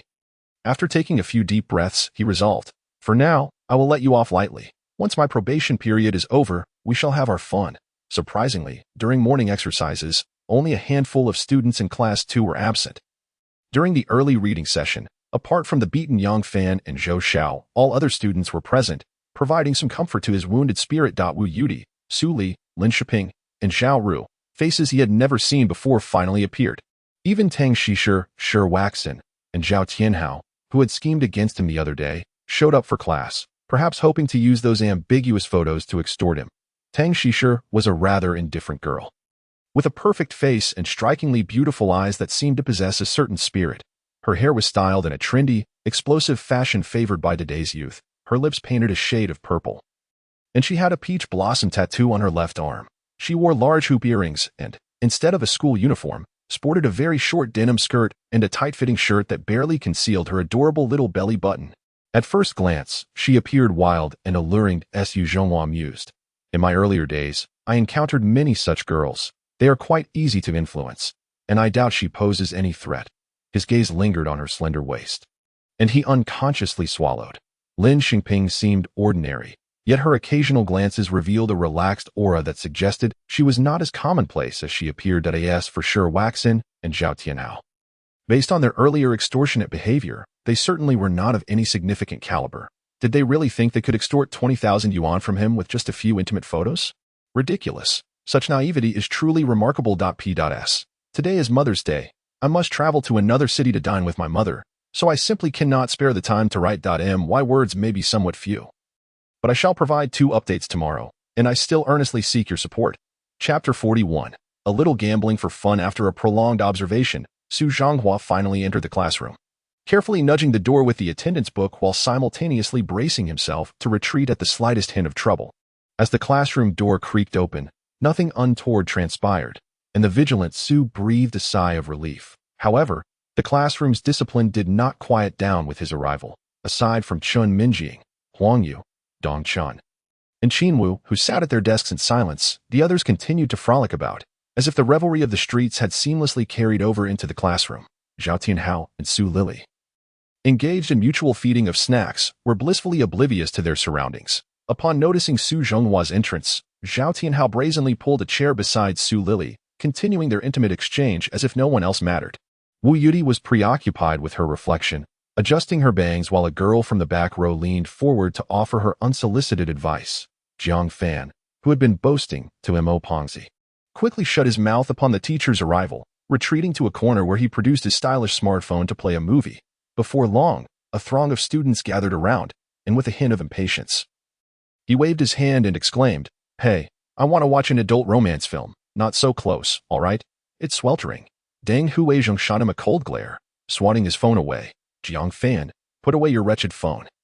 The teacher is here." The actions of this group seemed almost a provocation toward the ever-serious Su. Just as Su Zhanghua was about to pound the table and admonish them, he heard a student with black-framed glasses call out, Teacher, come here, help me judge this. It's simply outrageous." The student, named Hao Jiojia, stormed toward Su, anger etched on his face. "What seems to be the problem, my dear student? What do you wish to adjudicate?" Su Zhanghua inquired, pausing his movements, intrigued. "Teacher, come see," Hao Jiojia exclaimed, pulling Su toward a circle of students gathered at the back of the classroom. My hand was clearly 9 points, and the dealer also had 9 points. Shouldn't that be a tie? Yet he insists on taking 50 yuan from me. Su Zhonghua was both amused and bewildered by the audacity of open gambling and the notion of being called upon to mediate such a matter. However, he quickly reflected on his stern demeanor since his first day at school, which had perhaps left students with an impression of him as a traditional, unapproachable elder. If this were the case, it would only serve to breed resentment and discontent among the students. Education should not involve treating students as mere children to be commanded, but rather fostering a genuine friendship based on equality. If students are solely filled with fear and disdain toward their teacher, it would inevitably obstruct the smooth progress of education. With this thought, Su Zhonghua maintained a serious poker face, only to transition to a warm and amiable smile as he asked, which student is the dealer?" The dealer, a fair-skinned boy named Yang Jiafu, was shuffling cards with his back turned. Upon hearing Su's question, he frowned. Those engaged in gambling despise interference, believing it to bring bad luck. He turned to Hao Jiojia, scolding, "Damn it, scheming Jia, the rules of 10.5 dictate that the dealer wins on a tie. Don't you know that?" Yang Jiafu, known for his cleverness, was already irritated by having lost a considerable amount of money earlier that day. He saw no need to show respect to a teacher and bluntly retorted, "Hey, if you're not going to gamble, don't meddle, just leave. Soon there won't be time after morning study." The surrounding students chimed in, echoing his sentiment. "Hey, who says I won't gamble? I have money too." Su Zhonghua declared, pulling out the 300 yuan he had cleverly acquired from Luo Yitong, waving it in front of the students. "A little gambling for fun, right? So, scheming Jia, you heard it too. On a tie the dealer wins. There's nothing I can do to help you." But, Hao Jiojia felt a sense of injustice welling within him. Unsure how to counter this, and could only sulk as he took a seat, preparing to continue gambling. Su Zhonghua, being somewhat rough around the edges, was unaware of how to foster a good relationship with his students. Having relied on street smarts for many years, he believed that the quickest way for men to bond was through smoking, drinking, gambling, or engaging with women, from a teacher's perspective. Failing to stop students from gambling already violated professional ethics. And if he were to join them, he risked expulsion from the school. Yet, old Zhou was unconcerned with such matters. He simply wanted to connect with the students and would educate them gradually. Of course, deep down, he selfishly hoped to win some money to support his living expenses. Su Zhonghua nestled himself among the group, finding a seat on a stool, smiling at Yang Jiafu. So, we're playing 10 and a half? I know how this works. I want a hand of cards. Let us get started. The students regarded him with astonishment, as if he were a peculiar creature. A teacher daring to gamble with students in the classroom was unprecedented. And surely, few would dare believe it if they heard. Haha, since the teacher wants to play, we certainly welcome it. As long as you have money, who cares if the school finds out and expels you? Yang Jiafu shrugged nonchalantly, deftly shuffling the cards. Although his skills may not have been sufficient to perform tricks, he was swift enough to ensure each card was well spaced. The rules of 10 and a half are a popular and straightforward gambling method among the populace. Easily grasped, and a round can conclude quickly. The dealer leads, dealing one card at a time to each player, who then determines whether to draw more cards to achieve a total closest to 10 and a half. Place your bets. Place your bets. The minimum bet is 10 yuan. Yang Jiafu reminded Zhou as he dealt the cards to, I'll bet 20 yuan for my first hand. Su Zhonghua grinned, placing a 100 yuan note on the table. Then looking around nervously, hey, do you guys have someone watching for the cops? I don't want to get caught. We've got it covered. No need for your reminders. Several students began placing their bets of 10 and 20 yuan. Su Zhonghua picked up one of the cards on the table, shielding it with his hand as he stole a glance, a smirk spreading across his face, easily giving the impression he had drawn a great hand. He declared to Yang Jiafu, I'll raise the bet by 50 yuan. No more cards for me. Having mingled in society for years, Zhou had picked up a few tricks of the trade and gauged the expressions of those around him. Chuckling to himself that whoever's not afraid can join in. How Zhou Jie tossed a red sun card onto the table. I'll match it with 100. His boldness suggested he was confident in a winning hand. After some time, the first player had placed their bet, and the others followed suit. Looking at their cards, those with lower points continued to draw, while those with higher points remained still, waiting for the reveal. As it came time for the dealer to reveal, Yang Jiafu glanced at his own cards, perhaps feeling they were low, and dealt himself another. Meanwhile, Dong Chun, standing behind Zhou, discreetly gestured 5 fingers toward Yang Jiafu. The other students, as if oblivious to the cheating, remained silent. Yang Jiafu, understanding the implication, inwardly cursed the teacher's sneaky intentions but laughed it off. All right, let us reveal the cards. He flipped over his own. A spade 3 plus a heart 5. Totaling 8 points. Well, consider yourself lucky. Su Zhonghua slammed his cards onto the table, revealing a mere diamond 5, totaling 5 points. Haha.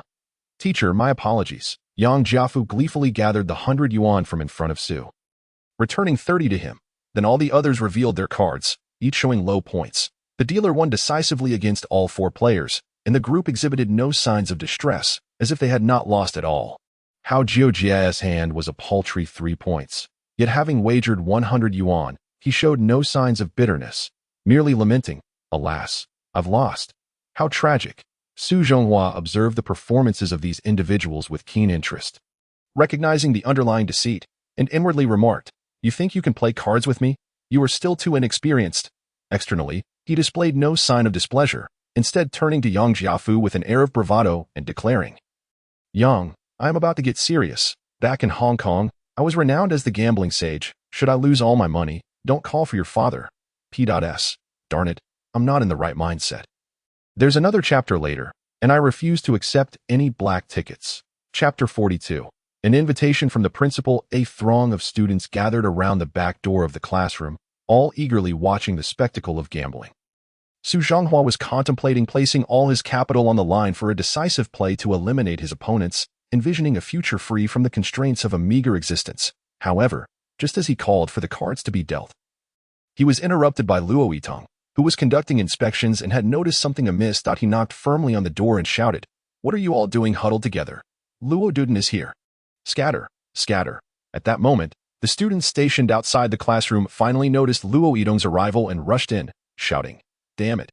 Yang Jiafu cursed under his breath, hastily flipping the cards in his hand, which scattered onto the desk, subsequently shoving them beneath a book for concealment. The onlooking students dispersed like startled birds, returning to their seats, pulling out their textbooks, and feigning interest in their studies, though their peripheral vision remained fixed on the unfolding scene. Su Zhonghua's heart was in turmoil. Not only had this rotund man thwarted his plan to win, but he had also lost 70 yuan moments ago. He was now seized by an impulse to slap Luo Yitong flat. To avert unnecessary trouble, old Su could only calmly pocket his money, snatch a Chinese literature book from a nearby student, and cheerfully address Luo Yitong, saying, "Director Luo, I was just discussing the poem on the Phoenix platform in Jinling with Yang Jiafu. Particularly the intriguing use of the word phoenix in the lines on the Phoenix platform. The phoenix roams. The platform is empty. The river flows on. What? You mean to say you are discussing your studies here? Then why is there such a large crowd?"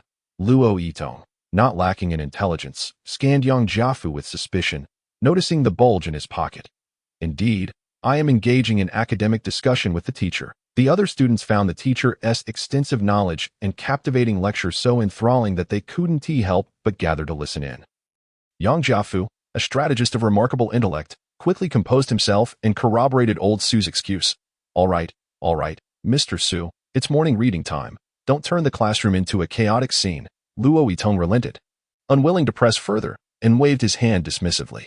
He continued, "The principal mentioned he wanted to see you, so I was tasked with notifying you.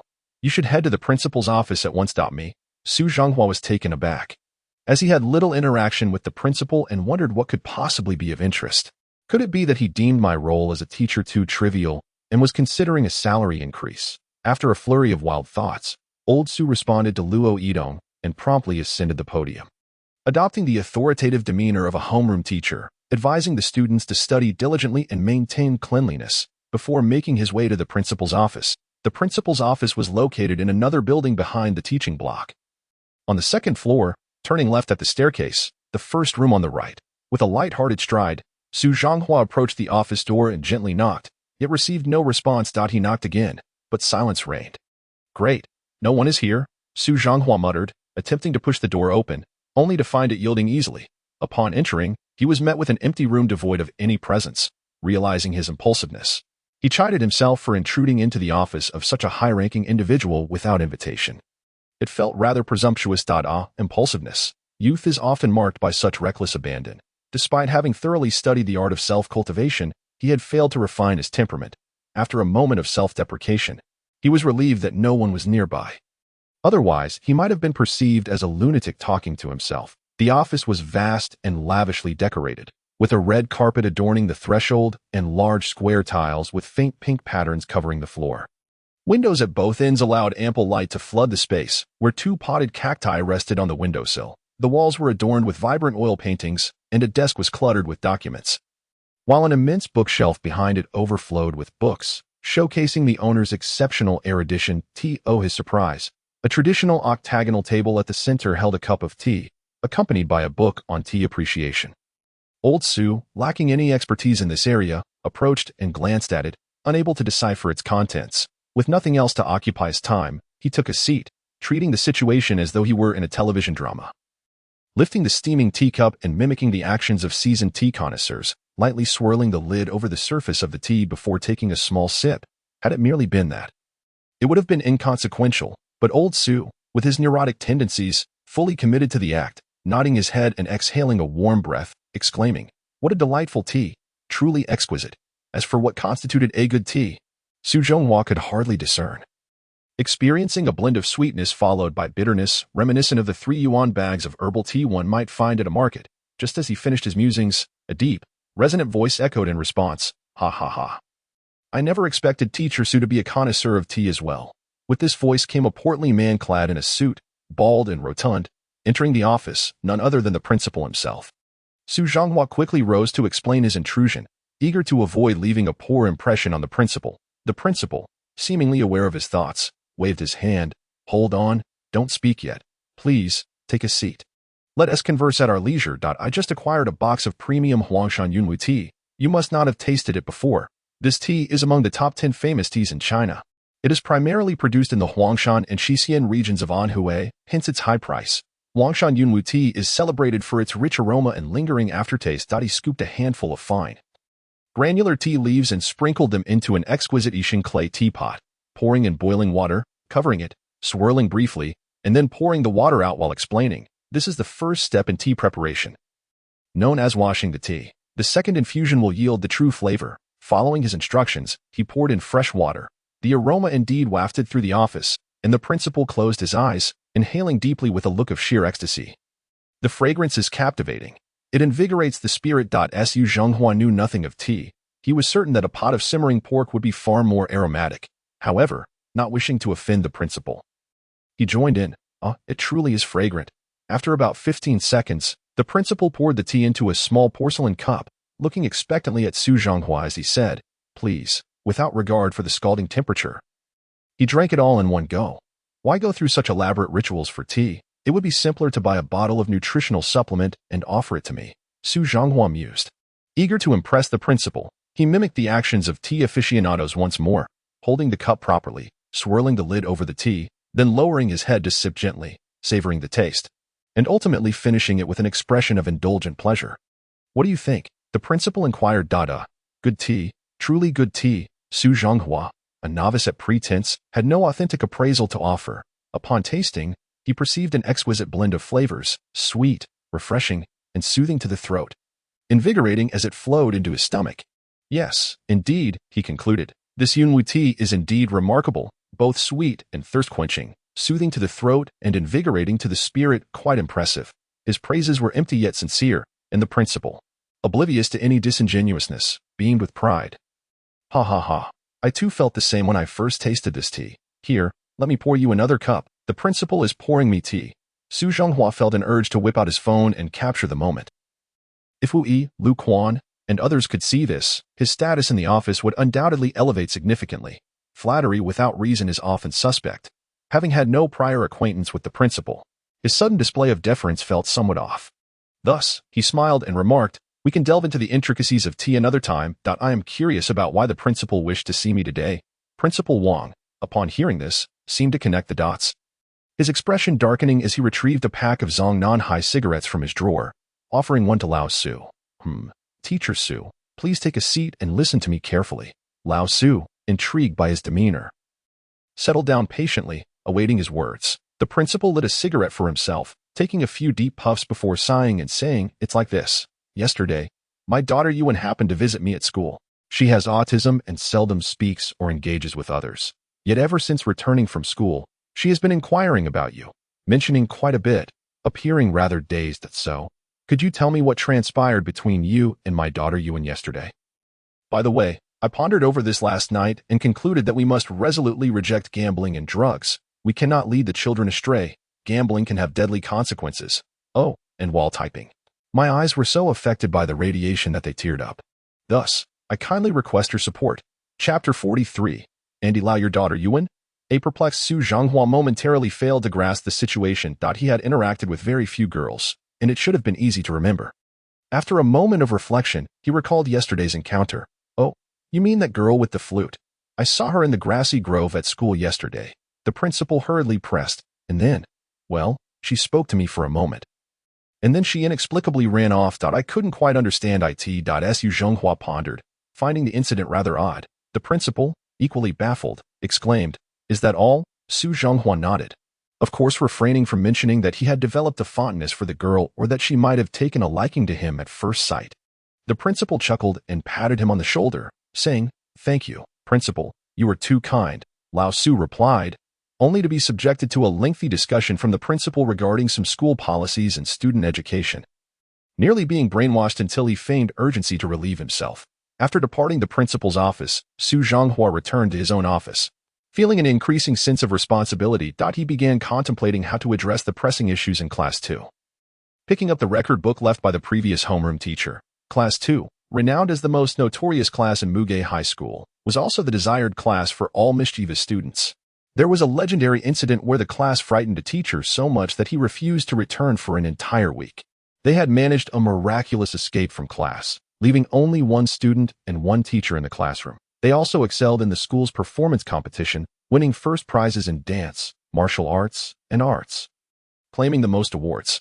Even in the sports meet, they triumphed in basketball, 3,000-meter runs, 100-meter sprints, long jump, high jump, and more, showcasing their multifaceted talents. What a peculiar class this was. Su Zhonghua couldn't help but sigh, the more he recalled the unruly students of Class 2. The more his head throbbed, he decided to push those thoughts aside.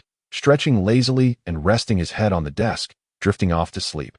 Time passed, and Su Zhonghua awoke to find himself walking down a dark alley. When suddenly 3 muscular men emerged before him. "Andy Lau, stop." Su Zhonghua froze. "I am not Andy Lau," he stammered in response. "Kid, don't think we won't recognize you just because you've grown a beard and look more handsome. A man as dashing as you cannot hide. Hand over the goods, or we'll make you pay." The leader, a bull of a man at 2 meters tall, brandished a large knife with a face full of brutish laughter. I truly am not Andy Lau. My name is Su Zhonghua. While I may be quite handsome, that's not my fault. So you refuse to part with the goods. Very well, I'll make this quick. I'll stab you." With that, a sharp knife lunged towards Su Zhonghua's chest. Su Zhonghua screamed, springing up from his desk in shock. It was just a dream. Yet, he couldn't help but feel his portrayal in the dream was far too cowardly. The other teachers in the office were taken aback by his sudden movement, staring at him in bewilderment. "Hey, Xiaosu, what on earth was that? You looked like you saw a ghost." Lin Yukon noted that he had been sleeping instead of preparing lessons or organizing student plans. Shaking his head disapprovingly, Nothing. I just had a nightmare. Sorry for disturbing you all. 18 noon, during the lunch break, with no place to eat and unwilling to spend money on a meal card, Su Zhonghua shamelessly borrowed 5 yuan from Lu Quan. Finally purchasing a meatless economical meal, devouring it hungrily. I've suffered for most of my life, always living in such poverty. Now that I've secured a respectable job, yet this is my lot. Teaching is no easy feat. After finishing his meal, with plenty of time on his hands and unsure how to pass it, Su Zhonghua recalled the deduction of conduct points and decided to seize the opportunity to investigate the students' dormitory. Searching for the root cause of why a perfectly good conduct point had plummeted to such a severe negative. After questioning several students, he eventually arrived at the student dormitory building. The investment in facilities at this private school was commendable. With pristine white dormitory buildings that rivaled some newly constructed residential complexes, each dorm featuring an open balcony and humming air conditioners working at full power. Living in such a pleasant environment was indeed a luxury that Su Zhonghua had never dared to dream of during his own school days. He recalled sharing a cramped dormitory with 7 others, lacking even a fan during the sweltering summer months, and being unable to light mosquito coils during the peak of mosquito season. After reminiscing about past hardships, Su Zhonghua arrived at the girls' dormitory A building, first locating the dormitory supervisor to explain his purpose. However, since male teachers were not permitted in the girls' dormitory, the supervisor was put in a bit of a bind. Su Zhonghua, with heartfelt earnestness, proclaimed himself the new homeroom teacher, expressing deep concern for the current state of his class and extolling his selfless dedication to his students, portraying the students of Class 2 as wayward little lambs. The supervisor, somewhat moved, acknowledged that such a considerate teacher was rare these days, granting Su Zhonghua 20 minutes as a special concession. Gratefully, he stepped outside and noticed a small blackboard announcing that Fu Mingting from Class 3 2 should report to the supervisor's room to retrieve a lost item. He quickly returned, smiling at the supervisor. "I am Fu Mingting's homeroom teacher. I can help her retrieve whatever she lost." The supervisor suddenly blushed, as if experiencing a second spring. As Su Zhonghua marveled at how he had become an unintended heartthrob, the supervisor produced Fu Mingting's lost item. This time, it was Su Zhonghua who felt his cheeks heat. For the item was exceedingly alluring, a pink BRA.AT. That moment, had he not been concerned about maintaining his respectable image, he would have lunged forward to snatch it and savor its scent. That morning, a gusty wind had blown many students' clothes off the drying racks in the dormitory. The supervisor chattered on, but Su Zhonghua hardly paid attention, his gaze scanning eagerly before he practically snatched the item from her hands. "I'll take it to her. Is that too much trouble?" The supervisor seemed to consider the male teacher's dignity, worried that Su Zhonghua might feel embarrassed. What's the big deal if it is? For the sake of my students, I believe I can overcome anything." Su Zhonghua casually uttered a few words, nonchalantly making his way outside, while inwardly he mused that he would welcome such occurrences in the future. For he relished in these escapades. Once he turned the corner of the staircase, he dared to exhale a breath he had been holding. The pink little bra he had stumbled upon was indeed quite something. Not only was its design exquisite, but it also featured a lace cutout that stirred one's imagination and sent a thrill coursing through his veins. Judging by the size, it was astonishing to find that the demure Fu Mingting was a 36D. How could such a development be possible for a high school girl? The tactile sensation of the cotton fabric sent waves of delight through Su Zhonghua, making him feel almost euphoric. He could not resist bringing it closer to his nose, inhaling deeply to savor the fragrance of sunshine intertwined with the scent of youthful femininity, leaving him utterly enraptured. That moment, He experienced a peculiar mix of illicit thrill and guilt reminiscent of his childhood escapades with Lao Zhou. Sneaking peeks at Hua from the neighboring village during her bath, that a couple of young girls fetching water nearly hurled their boiling water bottles at him upon witnessing his indecent posture. His head buried in the bra, quickly abandoning his lewd demeanor, Su Zhanghua headed towards the girls' dormitory, clutching the pink bra tightly in his hand, feeling as though he were not returning an item but rather delivering a bomb. Chapter 44. Infiltrating the girls' dormitory, he gently knocked on the door of room 305 and awaited a response in silence. "Who is it?" came the delicate voice of Lin Xiaoyang from class 2. A charming girl whose round face radiated with captivating dimples when she smiled, Su Zhonghua deliberately refrained from answering, intending to surprise the girls with a grand revelation, as if he were a disguised emperor on a clandestine visit. Expecting their gratitude to flow abundantly upon their realization of his greatness. Could it be someone from the neighboring class? Lin Xiaoyang pondered aloud as she approached the door, her lazy yet delightful tone lifting one's spirits. She casually opened the door, only to find a man with a rather lascivious grin standing outside. His half-closed eyes widened in surprise, and Lin Xiaoyang froze for a full minute before letting out a blood-curdling scream and slamming the door shut. After what felt like an eternity, Su Zhanghua wiped away the trickle of blood from his nose, slowly retrieving a cigarette to calm his frayed nerves. The chaos of emotions within him was tumultuous, far more intense than any prior experience, causing his fingers to tremble slightly as he held the cigarette. He needed a moment to collect himself, pondering the recent scene. Was it now fashionable for girls to roam about in their undergarments during midday? Lin Xiaoyang had emerged clad solely in her underwear, revealing an astonishing level of exposure, clearly an unexpected occurrence for both of them. Lin Xiaoyang, true to her adorable nature, sported a pair of panties adorned with a crayon Xinqiang design. While her bra was a delicate shade of light blue, her fair skin complemented the attire beautifully. Though her bosom was modest, it had a certain charm that captivated Su Zhanghua, who found himself exhilarated. This prime specimen of femininity resembled the so-called kawaii ideals sought after by directors from the islands, yet she embodied an authentic purity that evoked a deep sense of desire. The sounds of bustling activity from within the girls' dormitory hinted at the chaos ensuing inside. As the girls, feeling the heat of midday, donned scanty attire, completely unprepared for the sudden intrusion of their most lascivious teacher, Lin Xiaoyang, in an exaggerated rush, had found a winter-down jacket, wrapping herself tightly within it. Meanwhile, Su Zhanghua, driven by mischief, knocked vigorously on the door, exclaiming, "Why aren't you opening the door for your class teacher? Do you have some sort of conspiracy? Open up while I push. Why are you here in the girls' dormitory?" Lin Xiaoyang shouted back, while the other girls frantically stuffed bras, panties, and love letters into their closets, anxious about the potential antics of the old pervert. "I have something for Fu Mengting," Su Zhanghua replied, presenting a ready excuse. "Mengting, do you have anything with Mr. Su?" Lin Xiaoyang whispered as she turned to Fu Mengting. Furrowing her brow as she contemplated, Fu Mengting responded with confusion, "No, not at all. Mr. Su, you're lying. Mengting has nothing with you. Are you trying to sneak a peek? I'll report you to Director Luo," Lin Xiaoyang exclaimed, perceiving Su Zhanghua's presence as akin to a wolf entering a lamb's den after days of hunger. "How could there be nothing? She left her back brace with me," Su Zhanghua retorted, shaking the bra playfully, amused by his own phrasing. The purpose of both items was quite similar, one to enhance appearance and prevent a flat chest, and the other to assist in proper development. To save the nation, one must have a perfect silhouette. How else can one achieve such a feat? Lin Xiaoyang looked at Fu Mengting. "When was the last time you used a back brace?" "Never," Fu Mengting replied, bewildered. Peering through the peephole, Lin Xiaoyang burst into laughter upon seeing Su Zhanghua with the pink bra slung over his finger, standing there with the foolish demeanor of a salesman. The bra was unmistakably Fu Mengting's. "Mengting, your little friend is with Mr. Su," Lin Xiaoyang remarked, a tinge of envy in her voice. The sight of Fu Mengting and Zhou Xiaoyang's enviable figures always stirred feelings of jealousy within her. Fu Mengting, her face flushed, quickly opened the door and pulled Su Zhanghua inside in one fluid motion. The thought of him flaunting her bra was mortifying. What if others from different classes found out?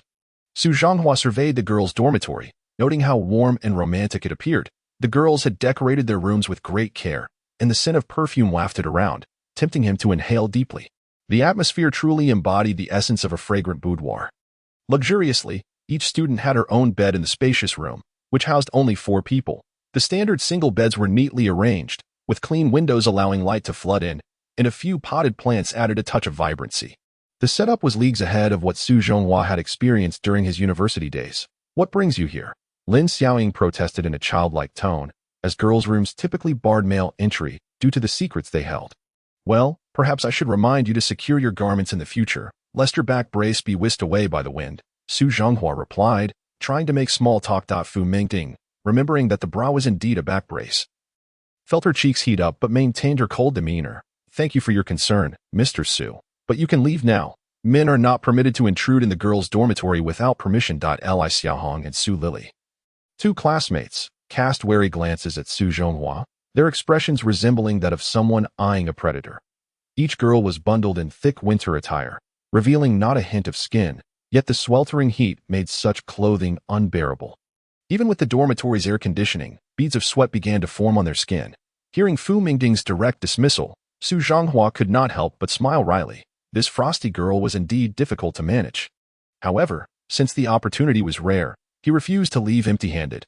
With a surge of boldness, he plopped down onto one of the beds, crossing his legs casually atop a stool as he declared, I am here to inquire about the well-being of my students. Understanding their struggles is a quality of an exemplary class teacher. Before he had even settled in, Su Lili recoiled in horror, exclaiming as though her world had crumbled, Don't sit on my bed. I just sprayed Tiffany on it. You have no idea how expensive that is. The other girls knew all too well that this perfume was sold by the ounce and had been brought back from abroad by a relative. Su Zhonghua's presence was akin to a death sentence for Su Lili's beloved fragrance. It's just perfume. I can bring you a bottle next time, he replied dismissively. Su Zhonghua was unceremoniously dragged up. Still babbling incessantly, his attitude towards the teacher was utterly deplorable. Can you afford this? Su Lili muttered under her breath, tugging at the wrinkled bedsheet that Su Zhonghua had pressed. Suddenly, she detected a whiff of smoke lingering in the air. Hastily pulling out her perfume to spray around, for she had begun to regard Su Zhonghua as a beggar in his disheveled state. Today's children, what do they know besides judging by appearances?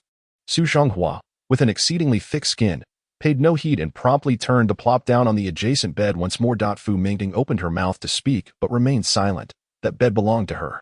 Lin Xiaoyang, however, broke into a cold sweat, fully aware that Fu Mingting not only had a cleanliness obsession but also strictly forbade anyone from disturbing her personal space. Her group of friends were well aware of this quirk and usually refrained from playing around on her bed.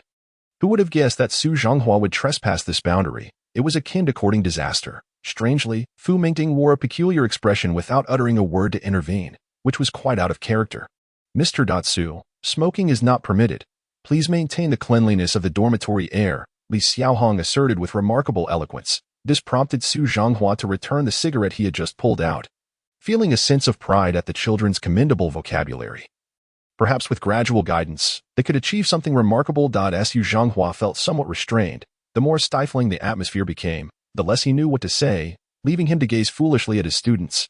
Meanwhile, Lin Xiaoyang and the others scrutinized him with ill intent, creating a rather bizarre scene. Oh, someone enjoys reading Yuhua as well. Not many these days appreciate middle-aged authors, he remarked, flipping through the map pages of a book. Feeling a connection with a kindred spirit. Yuhua's novels, rich in humor yet profound, evoke laughter intermingled with a sense of sorrow. Teacher, you like Yuhua too? Fu Mingting inquired, her eyes wide with curiosity. Of course, Su Zhonghua seized the opportunity to draw closer to Fu Mingting, determined not to let it slip away. Yuhua, along with Su Tong and Ge Fei, represented contemporary avant-garde novelists he had read to live. Chronicle of a Blood Merchant, and The Cry and the Drizzle, yet his favorite remained Brothers. Indeed, in Brothers, Yuhua abandoned his avant-garde absurdity and returned to a traditional narrative style. Fu Mingting's eyes sparkled with excitement. She was a girl with a unique appreciation for literature, and the knowledge from textbooks no longer satisfied her reading desires. Thus, they delved into a spirited discussion about their shared admiration for the author. While the others faded into the background, their plight evident as they wore thick clothing, now damp with sweat, unable to escape the discomfort. If the two continued their discourse, they might well suffocate. Cough, cough, Fu Mingting. Please clarify your stance. Lin Xiaoyang felt it necessary to intervene. Fu Mingting's face flushed. In her enthusiastic discussion, she had unconsciously leaned closer to Su Zhonghua, their faces nearly touching. Lin Xiaoyang's reminder caused Su Zhonghua's faint scent of smoke mixed with male perspiration to invade her nostrils, disrupting her composure entirely. Little did she expect that such a slovenly, rude, and tasteless individual could possess such depth in literature. Their conversation strayed far from the high school curriculum, addressing societal critique with clarity and appropriate diction, captivating listeners like a learned scholar of old, yet remaining approachable. Chapter 45. Lin Xiaoyang. Fu Mingting felt flustered, awkwardly maintaining her position, as if to declare her allegiance, leaving Lin Xiaoyang and the others astounded. Was the beautiful Ting truly siding with Su Zhonghua? What stance? Su Zhonghua suddenly lunged, pulling Lin Xiaoyang into an embrace and ruffling her hair playfully. The little girl seemed irresistibly adorable, prompting him to wish to tease her thoroughly. Lin Xiaoyang nearly cried. Trapped in her wild teacher's embrace, unable to move, her head was precious, after all, and typically even her parents dared not ruffle it. Who would have thought this annoying man could so effortlessly breach her defenses? The training she had undergone with her friends and playful wrangling was nothing compared to Su Zhonghua's strength. This rascal, he's absolutely incorrigible. Lin Xiaoyang, you're not so petty, are you? Su Zhonghua observed, her eyes reddening with indignation. Her down jacket revealing a patch of snow-white skin, coupled with her tousled hair, rendering her a picture of pitiable charm. Not at all. Lin Xiaoyang pouted her rosy lips. She hated being called petty. I simply found Lin Xiaoyang to be irresistibly adorable. I couldn't help but let my hands wander. Su Zhonghua feigned innocence, yet secretly offered a compliment. Lin Xiaoyang's cheeks flushed crimson. Indeed, this little girl was easily flattered. And Su Zhonghua, the old lecher, had it down to a fine art. Mr. Su, what exactly do you want? Li Xiaohong could no longer endure the situation. The heavy coat was stifling, and she longed to free her neck for a breath of fresh air. Inadvertently revealing her captivating cleavage, a sight too enchanting to behold, I came to inquire about the conduct points. Su Zhonghua finally revealed his purpose, noting the glaring negative 600 points on the class board, a source of embarrassment. He felt it necessary to address daily conduct issues, as rules were essential to order. These children needed strong measures. Furthermore, conduct points were tied to salary. Resolving this matter was crucial to his continued position. What conduct points? We girls adhere to the rules. It's those smelly boys who are the problem. You should address them. Su Zhonghua grabbed a packet of biscuits from the bedside and shook his head. Conduct points are a responsibility shared by every student in the class. Have you truly followed the rules? Why was the cleaning area swept? Why was morning exercise taken seriously? Why the noise in class? Humph, glutton, don't eat my biscuits, Lin Xiaoyang huffed, snatching the biscuits back and munching away. We paid tuition. Why should we be expected to clean? Isn't that a scam? How can that be a scam? It is to ensure that students develop holistically in morals, intellect, physical fitness, aesthetics, and labor. Don't you realize that labor is honorable and joyful? Su Zhonghua spoke with crumbs in his mouth, carelessly wiping his lips with Lin Xiaoyang's towel. Ah, pervert, my towel. Lin Xiaoyang felt tears welling in her eyes. That towel was a precious gift from her mother, covered in cartoon patterns, now sullied by this rascal. It's just a towel, don't worry. Xiaoyang, tomorrow I'll bring you one with a cute Mei Yang design. Also, after school, you girls shouldn't leave just yet. I'll take you to clean the area. Conduct points need to be taken seriously. I will monitor this closely. Su Zhonghua noted the time and felt it awkward to linger. Turning to leave. Fu Mingting leaned against the windowsill, examining a fallen leaf, quietly remarking, autumn is approaching. The sun will soon lose its warmth. After taking a few steps towards the door, Su Zhonghua felt a pang at her words. The sun losing warmth? He wanted to tell her that the sun maintains a constant temperature, merely distanced from the earth. Yet he held his tongue and quietly approached her side point. One who buries their thoughts deep within, once invited into her inner world, reveals that she isn't as cold as she seems. Autumn is nearing, yet we have no opportunity to enjoy it. What a pity for such fine weather, Lin Xiaoyang lamented, tossing the soiled towel into the bin, muttering in rare silence. Indeed, how did I not think of the autumn outing? Su Zhonghua exclaimed with enthusiasm at his proposal, perhaps believing that taking these children out for a day of fun would allow him to better understand their personalities and encourage them to open their hearts.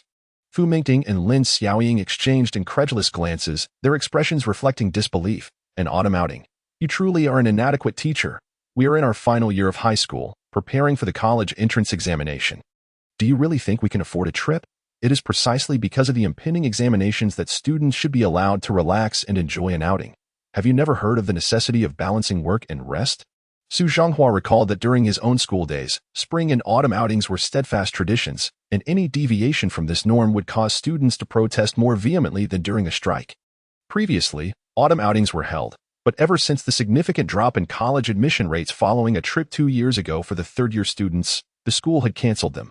Lin Xiaoyang, despite her critical demeanor, seemed to harbor a glimmer of hope for a fun excursion. This perplexed Su Zhonghua.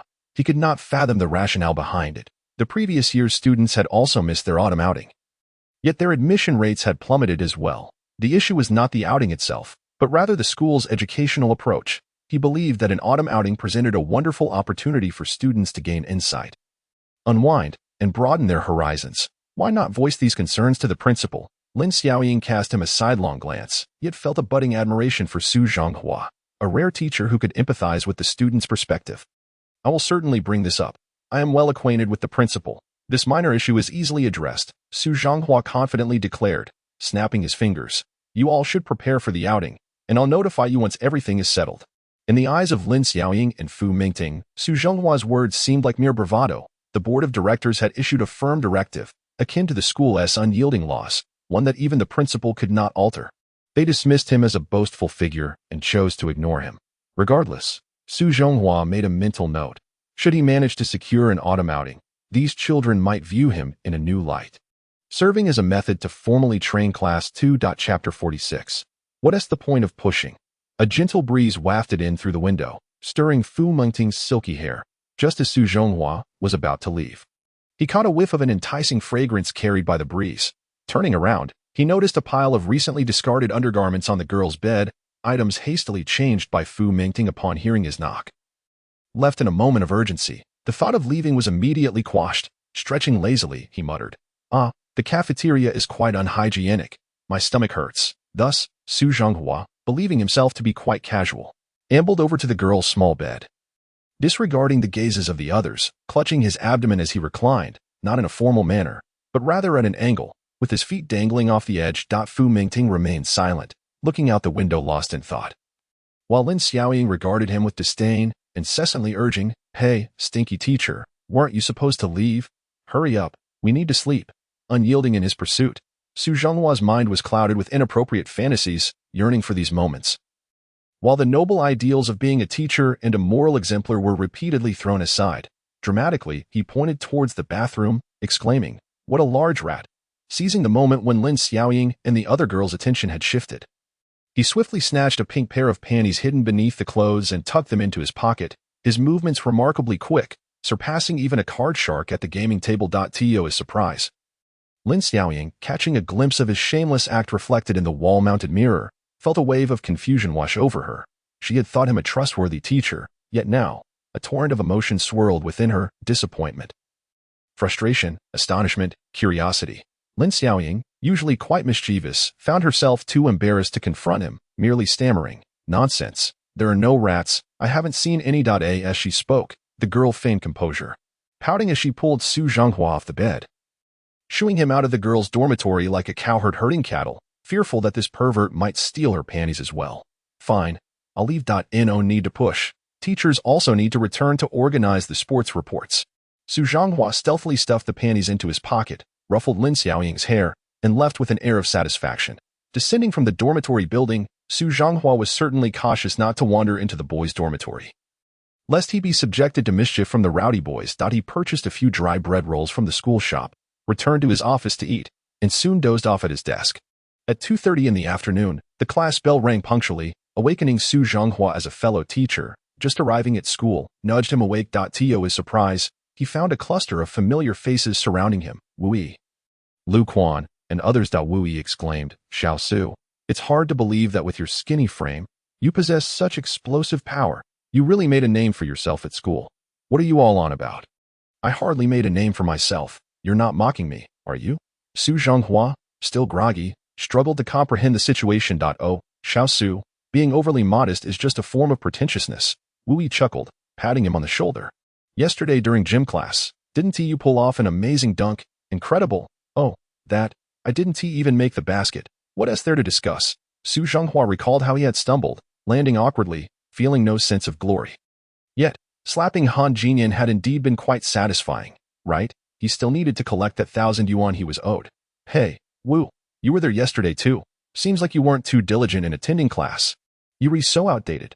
Don't you know that with the internet, teachers can learn about happenings without stepping outside?" "Nevertheless," he continued, "even though the ball didn't go in, the height you jumped was simply astonishing.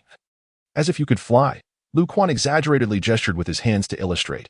"Indeed, there's a video of your dunk on the school BBS. It's even pinned to the top, with views and comments nearly rivaling those of teacher Lee Yin."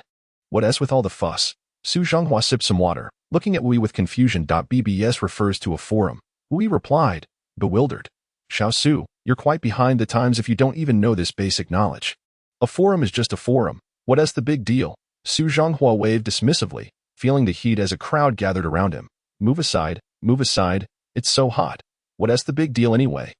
By the way, Wu, can you let me check out that video on your computer? No problem, Wu smiled, returning to his desk and booting up his computer. The other board teachers, finding the situation dull, dispersed to their respective places. Su Zhanghua hurried to stand behind Wu, anticipation blooming within him. They spoke as if the footage showcased something impressive, and he was eager to see his performance from the previous day.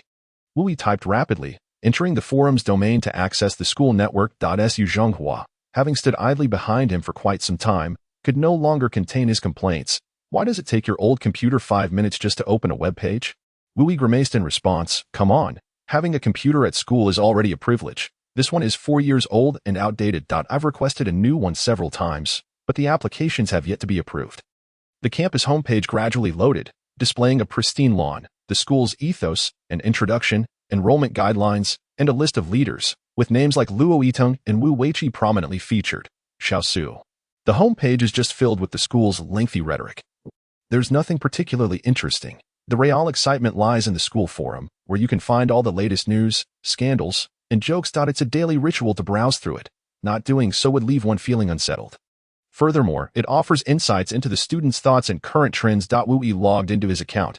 Under the moniker Uncle Loves You. As he spoke, he navigated the forum interface, which was divided into several sections. Aspiring scholars and exciting extracurriculars. Among others, clicking on the most popular section, he found a plethora of posts, with the most numerous being from exciting extracurriculars. Wu, well acquainted with the layout, clicked on a post titled The Frenzied Teacher's Wild Dunk. Suspecting it to involve performance-enhancing drugs, the post began with several unflattering photographs of Su Zhanghua, sprawled on the ground in an undignified manner. Below, mocking comments flooded in, calling him derogatory names like dog and turtle. A video followed, showcasing a frail man leaping towards the hoop, accompanied by a booming voice declaring, "This is how you score." A resounding thud echoed as the man, unable to withstand the recoil, fell awkwardly to the ground. Further clips showed Su Zhanghua failing to make several baskets, alongside footage of him being toppled by Han Jinyan. Even after a rewatch, Wu remained captivated by the sheer intensity of the video. Su Zhanghua, however, was unfazed by the spectacle. He knew several individuals who could easily match that leap. Yet, he couldn't shake his irritation at the malicious title of the post. Who could have been so vindictive? The comments that followed were equally venomous. That teacher is a joke. A second grader would be embarrassed, and his dunking posture resembles that of a dog. Amidst the cacophony of derision, a few girls offered admiration, only to be drowned out by the collective mockery. It appeared to be a well-organized campaign of ridicule. A new post emerged. Why do we mock a teacher who plays basketball for the sake of his students' pride? Fellow classmates, as you hurl insults, consider this. Can you accomplish what Mr.Su has? Signed, Tong Yunmibu.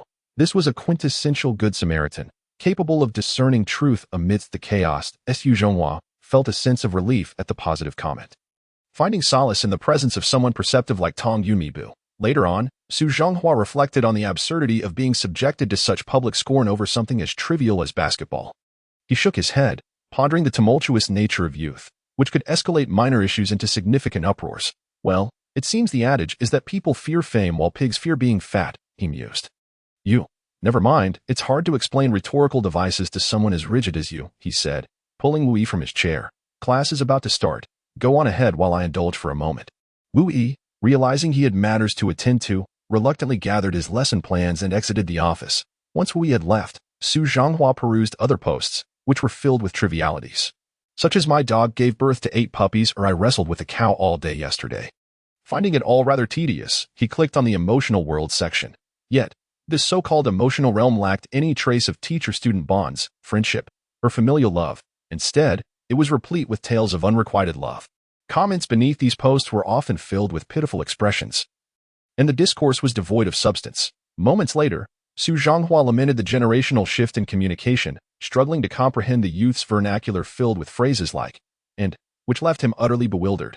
Hey, Xiaosu. Do you have QQ? Add me as a friend, Lu Quan, seated at the adjacent desk, suddenly called out. Of course I do, Su Zhanghua replied, providing his QQ number. Soon after, he received a friend request from Lu Quan, who promptly messaged him. I have Lee Yin's QQ.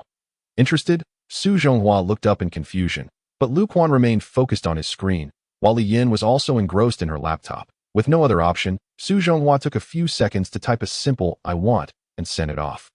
After failing to obtain Lee Yin's phone number previously, a QQ number would have to suffice as consolation. Haha, her QQ number is 789456.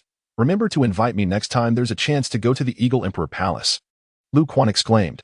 After receiving the number, Su Zhonghua hastily input Lee Yin's QQ, clicking to send a friend request. He pondered the stringent acceptance criteria for someone like her. It was likely that Lu Quan had been unable to add her himself.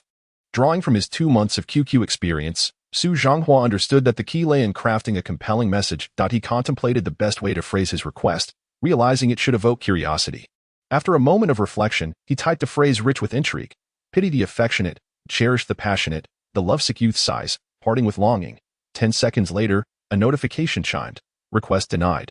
Unfazed by adversity, Su Zhonghua, brimming with determination, typed what he believed to be a profound query. What is love?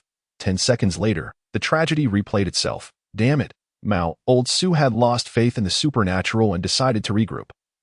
Concocting a rather mundane joke, this story begins in horror, then turns comical, and ultimately ends in tragedy. Once upon a time, there was a ghost who let out a fart and died. This time, he waited a full 30 seconds, and the resilient Su Zhonghua couldn't help but feel a twinge of anxiety and excitement. The prolonged wait suggested she was contemplating, which meant there was a possibility. To his surprise, 30 seconds later, it was still a tragedy, but this time it was slightly improved compared to previous attempts, as there was an echo. Please refrain from further disturbances. Failure again. It seemed that Lee Yin had endured this persistent harassment tactic countless times. Possessing a wealth of experience and formidable immunity, To achieve a stunning breakthrough with but a single phrase was no easy feat faced with such circumstances. Even the shameless Lu Quan had no choice but to abandon this approach. Yet old Su was precisely the type who wouldn't shed tears until he saw the coffin. How could he give up without trying? Tired of weaving fanciful tales, he decided to be straightforward this time. If it works, it works. If not, then so be it. With a steely resolve, old Su typed, I am Su Zhonghua, and with great trepidation, pressed the send button, bracing himself for fate's verdict. He expected to wait another 10 seconds. If she declined and responded with, Who is Su Zhonghua? I don't know her. How utterly devastating that would be. To his astonishment, a second later, the notification chimed. Who would have thought this time it didn't even last 10 seconds? Was it his incessant pestering that irked her, or was it simply the allure of the name Su Zhonghua? Damn, could it be true? It was approved. Su Zhonghua stared in disbelief at the system message. Lee Yin has accepted your friend request. Please select a category. Surely the system wouldn't make an error, or perhaps it was the audacity of his name that astonished her. Before Su Zhonghua could fully comprehend the situation, a beautiful profile picture flickered to life. Wow, it appeared to be Lee Yin's own photo.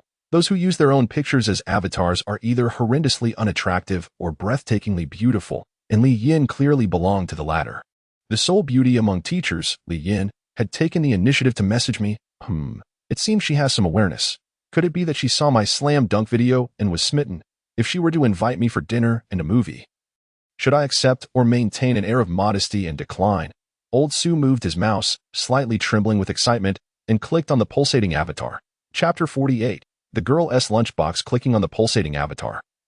The computer lagged for over 10 seconds before the window popped up. It turned out to be So it's you, Teacher Su. What was the last line of the poem you sent earlier? Did you write it? Hee. It seems Lee Yin is quite considerate of me, adding me as a friend presumably for her own sake. However, it appears that the poem I had hastily searched on Baidu played a significant role as well, at least piquing her curiosity. Although Lee Yin was right behind Su Zhonghua at that moment, he resisted the urge to turn around and continued chatting on QQ. There's a saying, distance creates beauty. Online chatting fosters romance. For a novice typist like him, it took quite a while to compose a message. Pity the sentimental, cherish the sentimental, the lovesick boy and the resentful girl smile and sing. Parting gazes entwined. Maple leaf pavilion, mulberry leaf pavilion, spring departs and autumn returns, all alone, as the wind brushes past, flowers fall like raindrops. This was indeed a poem inspired by my reflections on a classical literary work I penned last month. Forgive my presumption.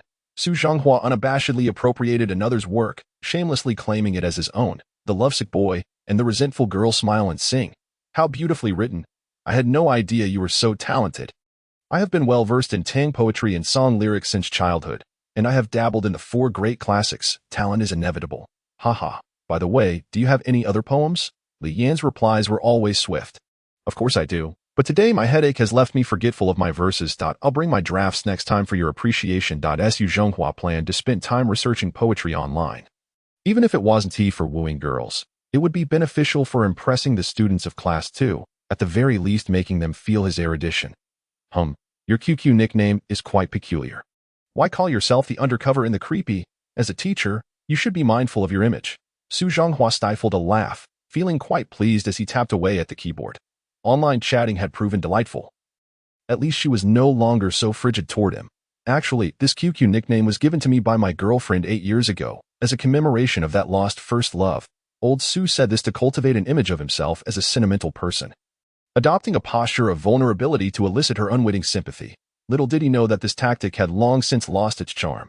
Just as he was leisurely typing away, the dreaded school bell rang. And Lee Yin's messages poured in immediately. Class is over. I need to rush to prepare the sheet music for the first graders. Take your time. Bye. Su Zhonghua yearned to show off a bit more. But the beautiful avatar had dimmed. With a resigned sigh, he turned to see Lee Yin already stepping out of the office. After meandering online for a while, time flew by. During this interval, Huang Yu stealthily slipped in the list of students who skipped morning exercises, reminding old Su not to leak that he was the one who had reported them.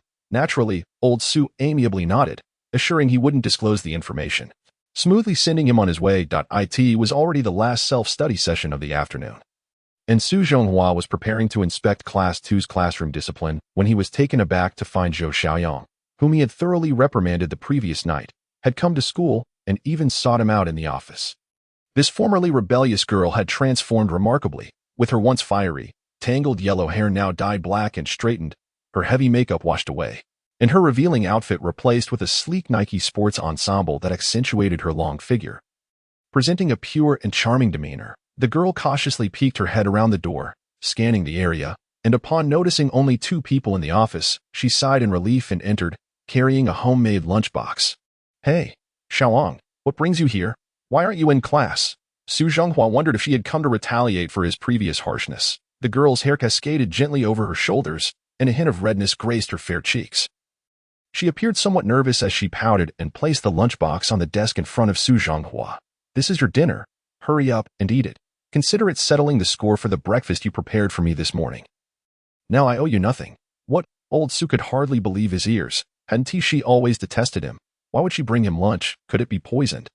A torrent of suspicion washed over him as he slowly opened the lunchbox to reveal stir-fried beef with vegetables, egg-fried tomatoes, spicy stir-fried pork. A delightful array of dishes filled his vision, reminiscent of the fare he often enjoyed at the nearby food stall. He surmised she must have grabbed takeout from there and falsely claimed it was homemade.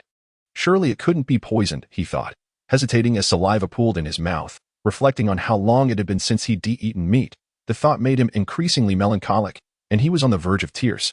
His stomach growled audibly, and he could no longer hold back. Grabbing his chopsticks, he dove in eagerly. The girl stood with her arms crossed, silently observing him like a warden, watching as he devoured every last morsel, appearing almost unsatisfied. Only then did she break into a smile, pouring a glass of water for him, saying, I'm heading back to class. Remember to wait for me when school ends. She turned and dashed out of the office. Glancing back at him once, Su Zhonghua grappled with the swift transformation of this girl. Lu Quan jogged over, envy evident in his voice. Wow, just the other day, I saw this student being quite rude to you. And today she brings you lunch. Little Su, not bad. You've got quite the charm. Old Su rubbed his round belly, reclining comfortably in his chair, and chuckled. Of course, I employed my unique and advanced educational methods, leading by example and engaging in heartfelt conversations to rescue this misguided little lamb. The silkworm only ceases to spin when it dies. After exchanging some trivialities with Lu Quan, Su Zhonghua finally shut down his computer and made his way to class 2. Unsurprisingly, the self-study session was as chaotic as ever, prompting yet another round of admonishments from old Su, who emphasized the importance of discipline and diligence in learning. He sternly instructed the students to be present for morning exercises the following day, threatening severe consequences for any absentees. By the time he finished his official and pedantic remarks, the bell had already rung, and the students paid no heed to the fool at the front. Rushing out of the classroom in a frenzy, old Su was indifferent. After all, Anyone who dared to skip morning exercises would certainly face a rigorous lesson later. Didn't teacher Xu ask us to help clean the sanitation area at noon? Should we go? Lin Xiaoyang quietly suggested to her desk mate that it's not really helping. It seems like it's our responsibility in the first place, Fu Mingting remarked discreetly. The two then sought the opinions of their dorm mates, Su Lili and Li Xiaohong, who immediately expressed their unwillingness to participate. Subsequently, Lin Xiaoyang and Fu Mingting enthusiastically grabbed brooms and trash bins, heading to the office to find Su Zhonghua in the classroom. Hao Jiuji and Jiang Fan were incredulous to see the two typically lazy girls taking up brooms, as if they were about to clean, hardly believing their eyes. What an unprecedented sight! Surely, they hadn't taken leave of their senses. Chapter 49. Cleaning the sanitation area. These two pampered girls had only ever swept the sanitation area once during elementary school labor classes. And now they found themselves invigorated with a childlike excitement as they cheerfully dashed into the teacher's office. Teacher Su, we're going to clean the sanitation area, Lin Xiaoyang exclaimed. Seemingly having forgotten the incident involving the perverted teacher and the stolen underwear. Su Zhonghua had barely returned to his office to play on the computer when he saw the two girls approaching with brooms. And his heart swelled with relief. He quickly shut down his computer, accepted the trash bin from Fu Mingting, and asked, "Why are only the two of you here? What about Su Lili and the others?" They're just so lazy," Fu Mingting interjected, cutting off Xiaoyang. "Oh, Teacher Su, Su Lili and the others have something else to do, so they couldn't come. Well, as long as you two are here, I'm already quite pleased. Let us go." With that, Su Zhonghua took the dustpan from Lin Xiaoyang and led the way out of the office. "Hey, you deadbeat Su Zhonghua, where are you going?" Zhou Xiaoyang suddenly called out as she sprinted down the corridor. "You promised to wait for me after class. Why did you leave on your own? Just in time. Here, take this." Su Zhonghua handed her the trash bin, saying, "We're off to clean the sanitation area. And remember, I'm your teacher. Don't call me out by name like that." "What? I'm not cleaning. I think I'll just head home," Zhou Xiaoyang huffed, tossing the trash bin aside. "Have you forgotten what it felt like to be slapped last night?" Fine. I'll sweep. But it's filthy. I just changed into new clothes." Zhou Xiaoyang pouted in discontent. "You complain the most. Hurry up," Su Zhonghua insisted, picking up the trash bin and handing it back to her. Behind them, Lin Xiaoyang and Fu Mingting exchanged incredulous glances, astonished to witness Zhou Xiaoyang, who usually flaunted her rebellious style, transformed into a demure girl. "Is this still our Xiaoyang?" Lin Xiaoyang wobbled her broom and playfully shook her behind as she approached Zhou Xiaoyang. Wide-eyed with curiosity as she reached out to touch her forehead. "Xiaoyang, you're not running a fever, are you?" "Huh? Me? Fever? Xiaoyang, are you being forced to sweep by this awful teacher too?" "No, it was Mingting and I who volunteered." Su Zhonghua, having already walked over 10 meters towards Class 2's sanitation area, turned back and shouted, "What are you all dawdling for? Hurry up and finish. It's almost time for school to end." The three girls promptly rushed to catch up. The sanitation area was indeed in a dreadful state, and during their work, Lin Xiaoyang occasionally grumbled, taking breaks to rest, while Zhou Xiaoyang complained every time her clothes got dirty. Fu Mingting, though also spoiled, was diligently working, seemingly eager to impress old Su. Zhonghua took on the heavier tasks of shoveling and disposing of trash, ignoring the two whiny girls beside him. The three youthful, charming girls cleaning up in the sweltering heat soon attracted the attention of onlookers, mostly boys, turning their efforts into a unique and refreshing summer spectacle, despite the stares and murmurs from bystanders. The girls felt a sense of fulfillment as the sun set, painting the sky crimson.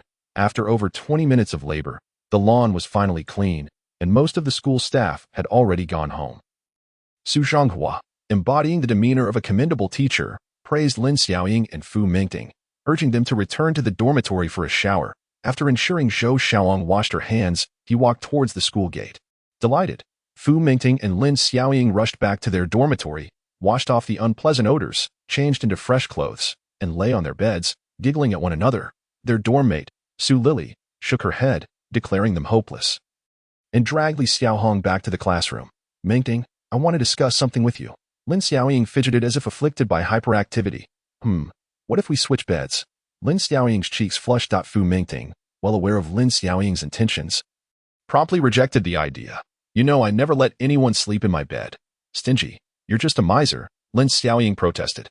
But her complaints fell on deaf ears. Fu Mingting inhaled the faint scent of tobacco and a robust masculine fragrance left behind by Su Zhonghua on her bed. Feeling unexpectedly reluctant to wash the sheets, "Mingting, your expression seems to suggest you're in love," Lin Xiaoyang exclaimed, suddenly jumping off her bed and squatting at the head of Fu Mingting's bed with her toy. How annoying, Fu Mingting blushed. Don't say such things carelessly. Oh, I know. Have you developed feelings for teacher Su? Lin Xiaoyang seemed to have uncovered some secret. I have not. Fu Mingting's face turned an even deeper shade of red. The usual cool demeanor completely vanished. Still not confessing? Lin Xiaoyang's tender little hand playfully poked Fu Mingting's chest, causing her to giggle uncontrollably. Let go, or I'll scream. Fu Mingting gasped between fits of laughter. Mingting, there is something I want to tell you. Lin Xiaoyang suddenly ceased her antics, adopting a serious demeanor as she contemplated revealing the sordid incident involving Su Zhonghua stealing her underwear. Hesitating, she sighed. Appearing rather aged for her years. Go ahead, Fu Mingting urged, stifling her laughter. Your chest is really quite ample. Lin Xiaoyang grinned mischievously, quickly hopping out of reach. Get lost. Cut. School parking lot, pushing out the old Phoenix bicycle he had forgotten to take home the day before. Su Zhonghua raised his chin and said, Get on. What? Ride this old clunker home. Are you joking? If my classmates see me, I'll never be able to face them at school again. No way. Zhou Xiaoyang turned her face away. Hey, you were the one who insisted on staying at my place. If you don't want to ride, then go back to the dormitory on your own. No. Fine, I'll ride, but this bicycle is so shabby. It is truly pitiful. I should at least have a motorcycle if not a car. Hearing this, Su Zhonghua felt somewhat embarrassed, realizing that as he approached his 30s, he was still living the life of a bicycle rider. Which was indeed rather shameful. However, he would never admit it. You chatter the most, just get on. When will you rid yourself of this ridiculous vanity? Why should you care about others' opinions? With an expression of reluctance and discontent, Zhou Xiaoyang slowly mounted the rear seat of the bicycle, extracting a romance novel from her backpack to feign immersion in its pages, burying her face within to evade recognition from acquaintances. Chapter 50. The impressive internet CAF. As the bicycle entered Chinatown, Zhou Xiaoyang, seated behind, voiced her dissatisfaction. Su Zhonghua, do you even know how to ride a bicycle? She had scolded him countless times before, admonishing him not to be overly rigid and to keep his eyes ahead, lest he crash into someone's stall. Old Su wiped away a bead of cold sweat. The injury on his thigh seemed to have swollen painfully. And pedaling with a passenger was indeed a strenuous task, severely limiting the mobility of his wounded leg. Were he riding a motorcycle instead, he mused, he might have already sent several individuals to their demise beneath his wheels. Yet he feigned nonchalance as he replied, Fear not, fear not. I've piloted helicopters before. Riding a bicycle is but a trifle. More boasting, I see. Just ride properly. Zhou Xiaoyang chuckled. Your speech resembles that of a child. It's quite amusing. Though Su Zhonghua appeared frail, his broad back exuded a sense of security, and the faintly enticing scent of tobacco mixed with sweat served as an irresistible allure for the blossoming young girl. She instinctively leaned her forehead against him, retorting, Do not slander others. I see such childish bragging at the age of 8. Feeling the girl's head resting against his back, old Su, with a mischievous glint in his eye, instructed, Hold on tight. There are many bumps ahead. After saying this, he accelerated towards a pothole, causing Zhou Xiaoyang's well-developed bosom to brush against his back, leaving him flushed with exhilaration as he exclaimed, The government invests substantial funds annually in the development of Gang and City, claiming they wish to prosper by first repairing the roads. It's all mere bluster. The main road is riddled with potholes. If it weren't for my exceptional skills, I would indeed risk a tumble. With that, he charged towards another bump, naive and innocent. Zhou Xiaoyang had no inkling of Su Zhonghua's lecherous thoughts, fearing the jolts might throw her off. She wrapped her arms around his waist for stability. In this moment, Su Zhonghua grasped the essence of a beautiful girl on a fine vehicle. If a sweet melody accompanied them, it would be pure romance. However, Zhou Xiaoyang was anything but still, her well-formed figure pressing against him, igniting his desires and causing his blood to race, rendering the small bicycle almost unmanageable, noticing the tent-like bulge beneath him, fueled by youthful vigor. Old Su felt quite embarrassed and could only shift slightly, yet the more he did so, the more uncomfortable it became. His youthful enthusiasm felt like a wild stallion, defying any mundane restraint. Hey, are you tired from riding? Zhou Xiaoyang remarked, sensing his peculiar posture. Yes, Su Zhonghua replied hurriedly, sweat trickling down his brow. It's just a few hundred meters. Even if I'm tired, we must continue. As the sun began to set in the west, its rays were no longer scorching but rather pleasant for pedestrians. Zhou Xiaoyang thought it was still too early to return, so she suggested, Su Zhonghua, since there is still time, why don't we go to an internet CAF? Let me remind you once more, I am your elder brother, here to protect and care for you. Do not address me by my name. Su Zhonghua suddenly grew serious, stating, at school, you must call me teacher. But outside, I am your brother. Respecting one's elders is what students today lack the most. All right, brother Zhou Xiaoyang replied softly. Well then, if you wish to go online, let us proceed, Su Zhonghua said gently. Realizing he still had over 100 yuan in his pocket and had no particular plans for the evening, spending time at an internet CAF seemed a fitting way to pass the hours. After a 10-minute ride, they arrived at an internet CAF near Chinatown, finding a spot to securely lock up the dilapidated bicycle. This was a mid-sized internet CAF, spanning 2 floors, with a glass entrance and walls plastered with advertisements for various popular games.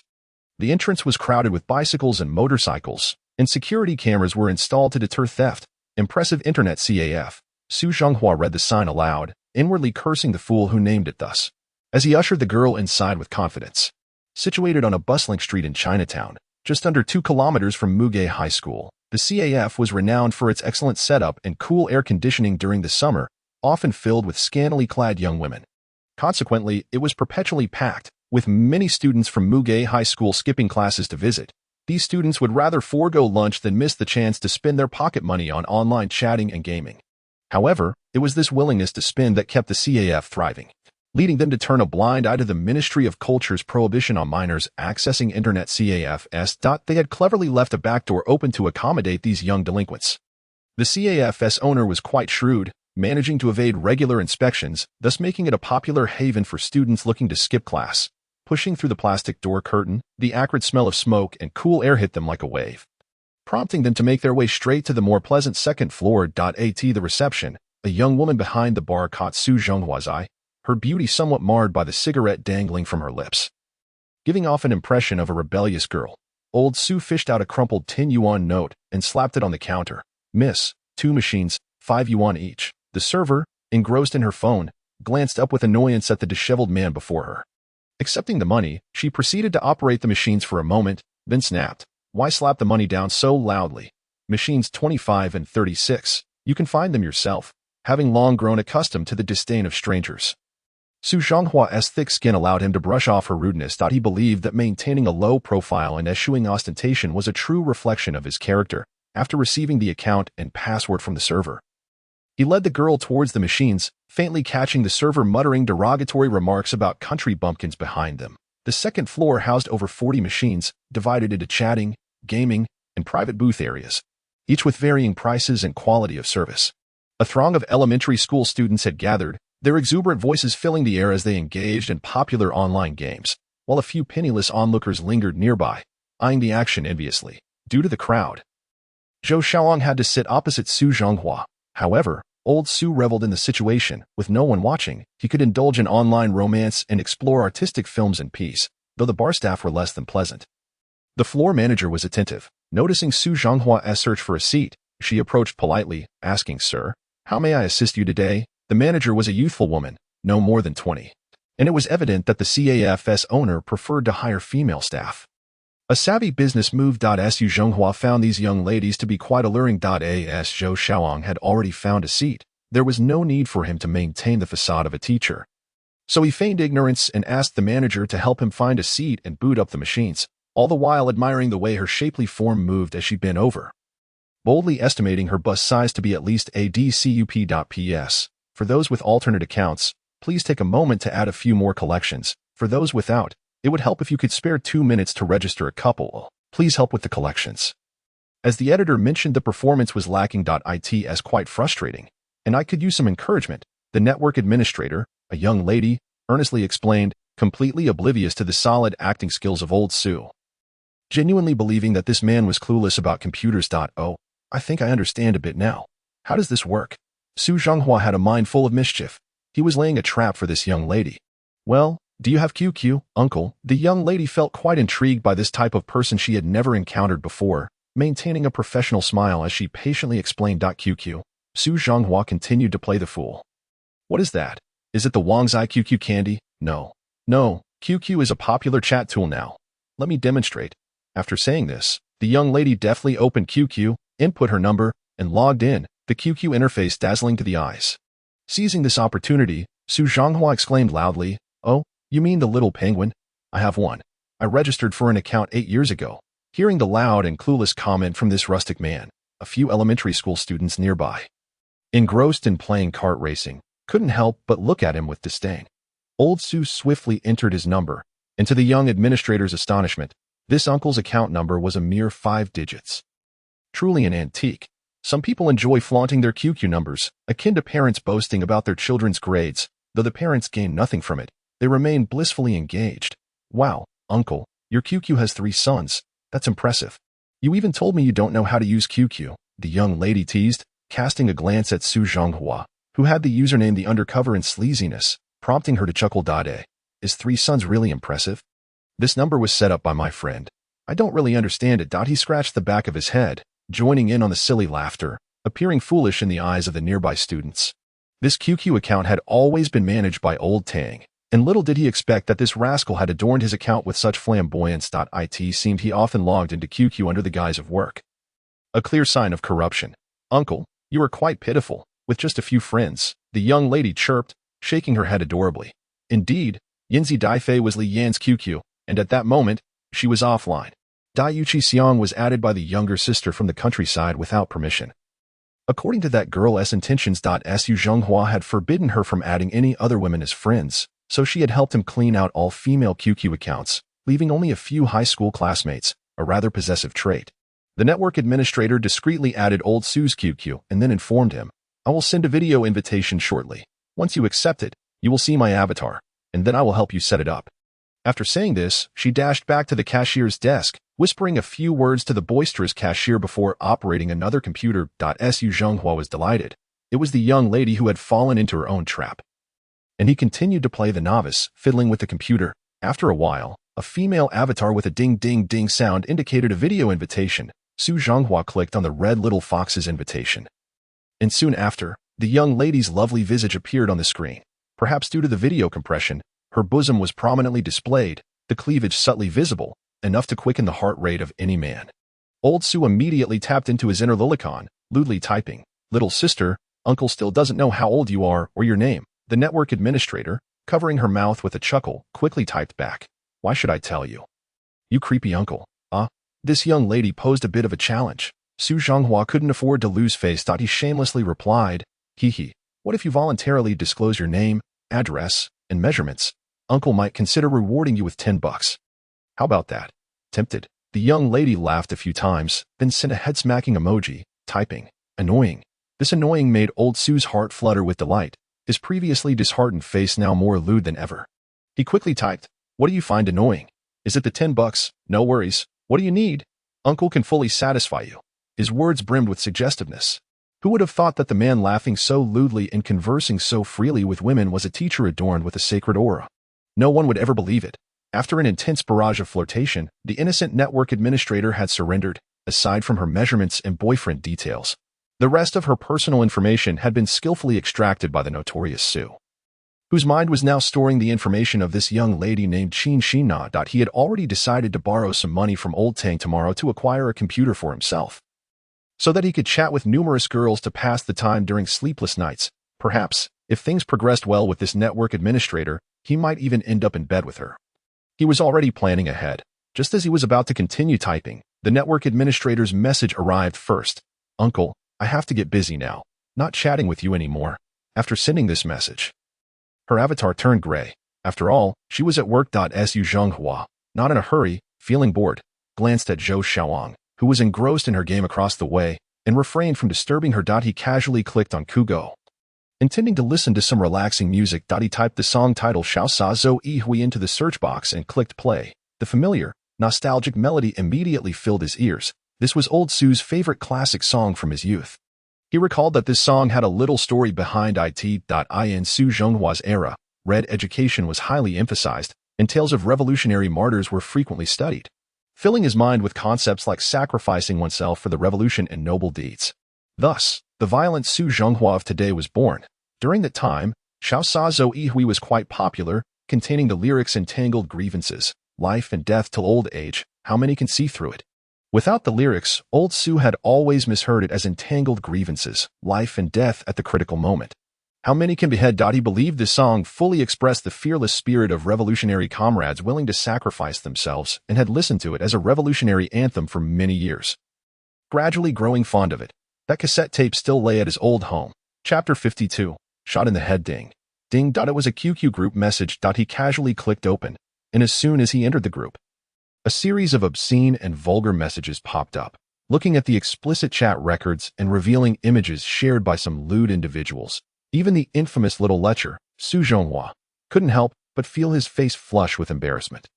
Swallowing hard, he lit a cigarette and continued browsing the group's messages, looking for seeds. Want beastly stuff. Need URL. Want uncensored. Immediately, someone replied, 3 big ones. Leave me. I love sister Kungmu.no virus. Uncensored. Smooth playback. Damn it. When did I join such a shameless QQ group? It must have been that lecherous old Tang. How ridiculous. Such pollution of character. Xiaoyang cursed inwardly, copying the I love sister Kungmu URL and pasting it into his browser. He pressed enter, and the screen quickly displayed a web page filled with lewd text and indecent images. Taking another drag of his cigarette to calm himself, he looked around to ensure no one was watching before clicking on a film titled Love Action Movie. After buffering for a moment, the screen displayed a voluptuous Japanese girl in a teacher's outfit provocatively posing in a classroom, with subtitles reading, one loathsome name, followed by a muscular man in underwear pouncing on her with lightning speed. The girl let out a moan, her cheeks flushed crimson, and her body weakly melted into the embrace of the underwear-clad man, who began to knead her ample bosom with his hands. The girl emitted a soft cry. Unable to contain herself, old Zhou was utterly captivated, unable to tear his eyes away from the screen, his demeanor lewd to the extreme, absent-mindedly reaching for the earbuds beside him. Hey, uncle, where are you watching this movie? A 1-meter-tall child, fixated on old Zhou's screen, inquired. Damn it, kid, go play with your MUD. Xiaoyang, filled with indignation, turned around and exclaimed, do you believe I could slap you to death? Hurry and leave. The half-grown child, with a face full of grievance, was driven away by Lao Su. Just as he contemplated returning to his action film studies, Zhou Xiaoyang, from across the room, called out, Bro, weren't you just saying you're the AK prince? CS needs players. Come and join for a couple of rounds. The allure of the adult film was immediately extinguished. Xiaoyang exhaled a heavy sigh and replied irately, my hands are cramping. I can't play CS. Oh, come on. Are you afraid of being humiliated? Zhou Xiaoyang pouted. A wave of guilt washed over Xiaoyang. His claim of being the AK prince was nothing more than empty bravado, compared to a novice experiencing CS for the first time. Encountering a skilled player would swiftly turn him into an AK fool, who would want to step into a situation where they might be soundly defeated. Nevertheless, Lao Su was unwilling to let his younger sister look down on him or tarnish his reputation. Reluctantly, he feigned confidence and declared, Sure, I'll come. Who's afraid of whom? It's 5 versus 5, right? Just don't wet your pants if you lose, rogue.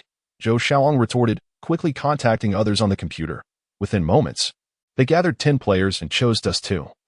The most suitable map for novices. The two factions divided, and a cacophony of battle cries erupted as the slaughter commenced. In the first round, Lao Su, playing as a terrorist, skillfully maneuvered his mouse, stealthily approaching the B door, only to be met with a sudden gunshot that resulted in an instant headshot. Damn, what is this? Unbelievable. Xiaoyang lamented, feeling both frustrated and astonished. The player with the ID 520 was no ordinary foe. Despite his financial constraints preventing him from purchasing a helmet, 520 managed to secure a headshot with a USP pistol, clearly a master at the game. Haha. Bro, some fool stood idly at the B door, and I took his head clean off with one shot. Zhou Xiaoyang crowed triumphantly from the opposing side, oblivious to the surroundings of the internet cafe. I can't believe it was you, Xiaoyang, Xiaoyang thought silently, vowing to remember that ID, letting her revel in her victory for now. This vendetta would not go unanswered. In the second round, Xiaoyang, unable to afford a weapon, decided to play smart, following the main group and refraining from any reckless charges. Occasionally firing a couple of shots to maintain appearances, he was fortunate that the game had just begun, and the other players were unaware of his true capabilities, sparing him their scorn. A teammate in front of him threw a grenade and, after a fierce exchange, heroically met his demise. Yet, Xiaoyang felt no sorrow. Instead, he was nearly grinning from ear to ear as the fallen warrior's AK-47 lay at his feet. Picking up the AK, he heard footsteps drawing near and caught sight of a dark figure at the front door. With no time to think, he moved his mouse, his hand trembling, and fired a shot. This moment epitomized luck for Lao Su. His errant shot struck 520 squarely in the head, Stunned by the unexpected turn of events, tears of joy filled his eyes. The fates had smiled upon him, as his slain adversary was none other than 520. The other players, eliminated from the game, didn't need to use their headsets to communicate. They jubilantly sent messages. Wow, there's a pro. He can actually flick and shoot. Incredible. Indeed, that was a headshot. His reflexes were astonishing. And his movements, so graceful. Observing the player's praise, Su Zhanghua felt a swell of confidence. Though not a master himself, he had always enjoyed emulating the style of the skilled. He casually typed, "What's the big deal about a headshot? It's nothing." Encouraged by the crowd, his spirits soared. As the last remaining terrorist, he remarkably secured 2 more kills and ultimately won the round. Ha. Just now, a foolish cop was wandering at the front door. And I blew his head off with one shot. What a thrill. Su Zhanghua shouted in a mockingly exaggerated tone to Zhou Xiaoyang across the way. What? It was you with the 250 ID. That was just a fluke. Zhou Xiaoyang retorted, her laughter tinged with embarrassment as she furiously moved her mouse, preparing for revenge. In the third round, the affluent Su Zhanghua generously equipped a struggling comrade wielding a small pistol with an AK, while he himself purchased a new weapon, shouting, "Go, go, go." He charged forward, leading the charge. The stealthy Su Zhanghua was stealthily roaming in the shadows, searching for a target. At the sound of footsteps, he quickly retreated, hiding in a corner to aim and observe. As he stealthily approached the beast's site with a knife drawn, he finally spotted someone behind a wooden crate, Zhou Xiaoyang's 520, peering around with an M4. A sinister grin spread across Su Zhenghua's face, revealing his violent tendencies. In such a moment, he savored the thrill of shooting. He aimed at 520's backside and unleashed a torrent of bullets without remorse, the mouse clattering furiously beneath his fingers. Note: this chapter solely revolves around CS, purely for the sake of nostalgia for the game. Nowadays, everyone plays Tencent CF, but I still have a fondness for this classic. Chapter 53. Unable to lose, lost in a frenzy of gunfire. Although he was ultimately taken down by the police drawn to the noise, Su Zhanghua still took pride in having turned Zhou Xiaoyang's 520 into a Swiss cheese. Zhou Xiaoyang fell silent, begrudgingly acknowledging her unfortunate streak that day. As a key player on the police side, she usually managed to eliminate at least 1 or 2 opponents each round, making her somewhat of a minor expert. Yet today, she had never finished a round unscathed and often died in the most absurd ways. This competitive girl felt a fire of frustration burning within her, with no outlet for her anger. In the 4th round, she succumbed once more to a nameless rogue. The 5th round unfolded humorously as both sides engaged in a fierce firefight at the A point, resulting in numerous casualties. Su Zhanghua retreated, planning to sneak through the middle door. To play it safe, he tossed a grenade. Never did he expect that this very grenade would claim a life, 520's life. Ha. I told you I was the AK prince. Zhou Xiaoyang, who had been losing every round and facing inexplicable deaths, found her enthusiasm waning with each defeat. The mounting frustration made her increasingly irritable. Being a headstrong child, she slammed her keyboard and flung her mouse in anger, declaring, "I'm done. I'm going home." With that, she stomped her way down the stairs of the internet cafe, cheeks puffed up in defiance. "Hey, you little brat, where are you going?" Su Zhanghua felt a headache coming on. This girl was far too willful, unable to accept defeat. After barely an hour of play, with at least 4 or 5 coins still left on the 2 computers, Lao Su was reluctant to waste money. He hurried to the counter to retrieve his change, only to be met with disdain from the cashier. Zhou Xiaoyang reached the entrance of the internet cafe and, seeing that Su Zhanghua had not followed, furiously stomped her feet, cursing, "Damn jerk, filthy scoundrel," cursed Su Zhanghua. Yet her insults were limited to these 2 phrases, lacking creativity, which only served to amuse onlookers. By the time Su Zhanghua emerged from the cafe with his change, the girl had already pedaled away on her old bicycle, her figure a mere blur in the distance. Sighing, he felt a sense of helplessness as he headed toward the apartment. After all, home was not too far away. A few minutes' walk would suffice, and he certainly couldn't afford a taxi. Turning through alleyways, he found himself in a dimly lit passage next to Chinatown, humming an obscure Cantonese song from the 1980s. Its echoes sounding particularly loud in the tranquil alley. Suddenly, the thought struck him. Someone was following. In an instant, Su Zhenghua's mind sharpened as he adjusted his senses, shaking off his usual lethargy, muscles tensed. He shouted, "Who is it? Step out." The tailing individual concealed himself with remarkable subtlety, appearing to possess professional reconnaissance training, contrary to his own self-perception as an inconsequential character. Had it not been for the profound stillness of the alley, old Su would have surely detected him. Suddenly, A foul wind swept past, and two dark figures lunged forward, one behind the other, their speed astonishing. Su Zhonghua let out a cold chuckle, deftly sidestepping an attack aimed at his lower back, before swiftly turning to deliver a sweeping kick, effortlessly neutralizing their assault. However, to Su Zhonghua's astonishment, the duo did not relent after their initial strikes were thwarted. Instead, they recalibrated their stances and renewed their assault, skillfully concealing each other's vulnerabilities, determined to leave no room for error. After several exchanges, Su Zhonghua discerned their technique. They employed San's home moves, each strike targeting his vital points. A wry smile crept across his face. Having led a life of tranquility for the past 2 years, without offending anyone or even having the opportunity to make enemies, he wondered who he had inadvertently crossed paths with to warrant such an attack. Recognizing that the intruders bore ill intentions, Su Zhonghua could not afford to be complacent. He raised one palm while clenching the other into a fist, grounding himself in a horse stance, concentrating all his strength into the knuckles and fingertips. The black-clad assailants found their punches and kicks rendered ineffective against his single strike, while his stance remained unyielding. After several rounds of combat, the two sunglasses-wearing individuals, one stout and the other slender, were left astounded. Their training in special forces combat seemed futile against the seemingly unremarkable man before them. And no wonder their superior had instructed them to utilize their full strength. It was evident he was a seasoned fighter. They were undoubtedly formidable opponents. The brothers, recalling their history of never failing a mission, felt the weight of their obligation to report back to their superior, and without hesitation, unleashed their lethal techniques, each move imbued with a hidden ferocity. Their reputation as champions of military combat was not unfounded. Their strikes were swift, fierce, and precise. In contrast, Su Zhonghua's techniques were inexplicably peculiar. Upon contact with his seemingly soft hands and fists, the brothers felt a tingling sensation coursing through their bodies. Fortunately, their robust physiques, honed through countless brawls, allowed them to evade some of the strikes aimed at their throats, temples, and lower abdomens. As a fighting expert, it was imperative to safeguard these vulnerable areas. Yet, with every exchange, the discomfort grew. It was not merely that they had never encountered such unorthodox moves, but this tall, lean man appeared to be holding back his true strength, merely engaging in tentative defensive maneuvers, giving the impression of an even match.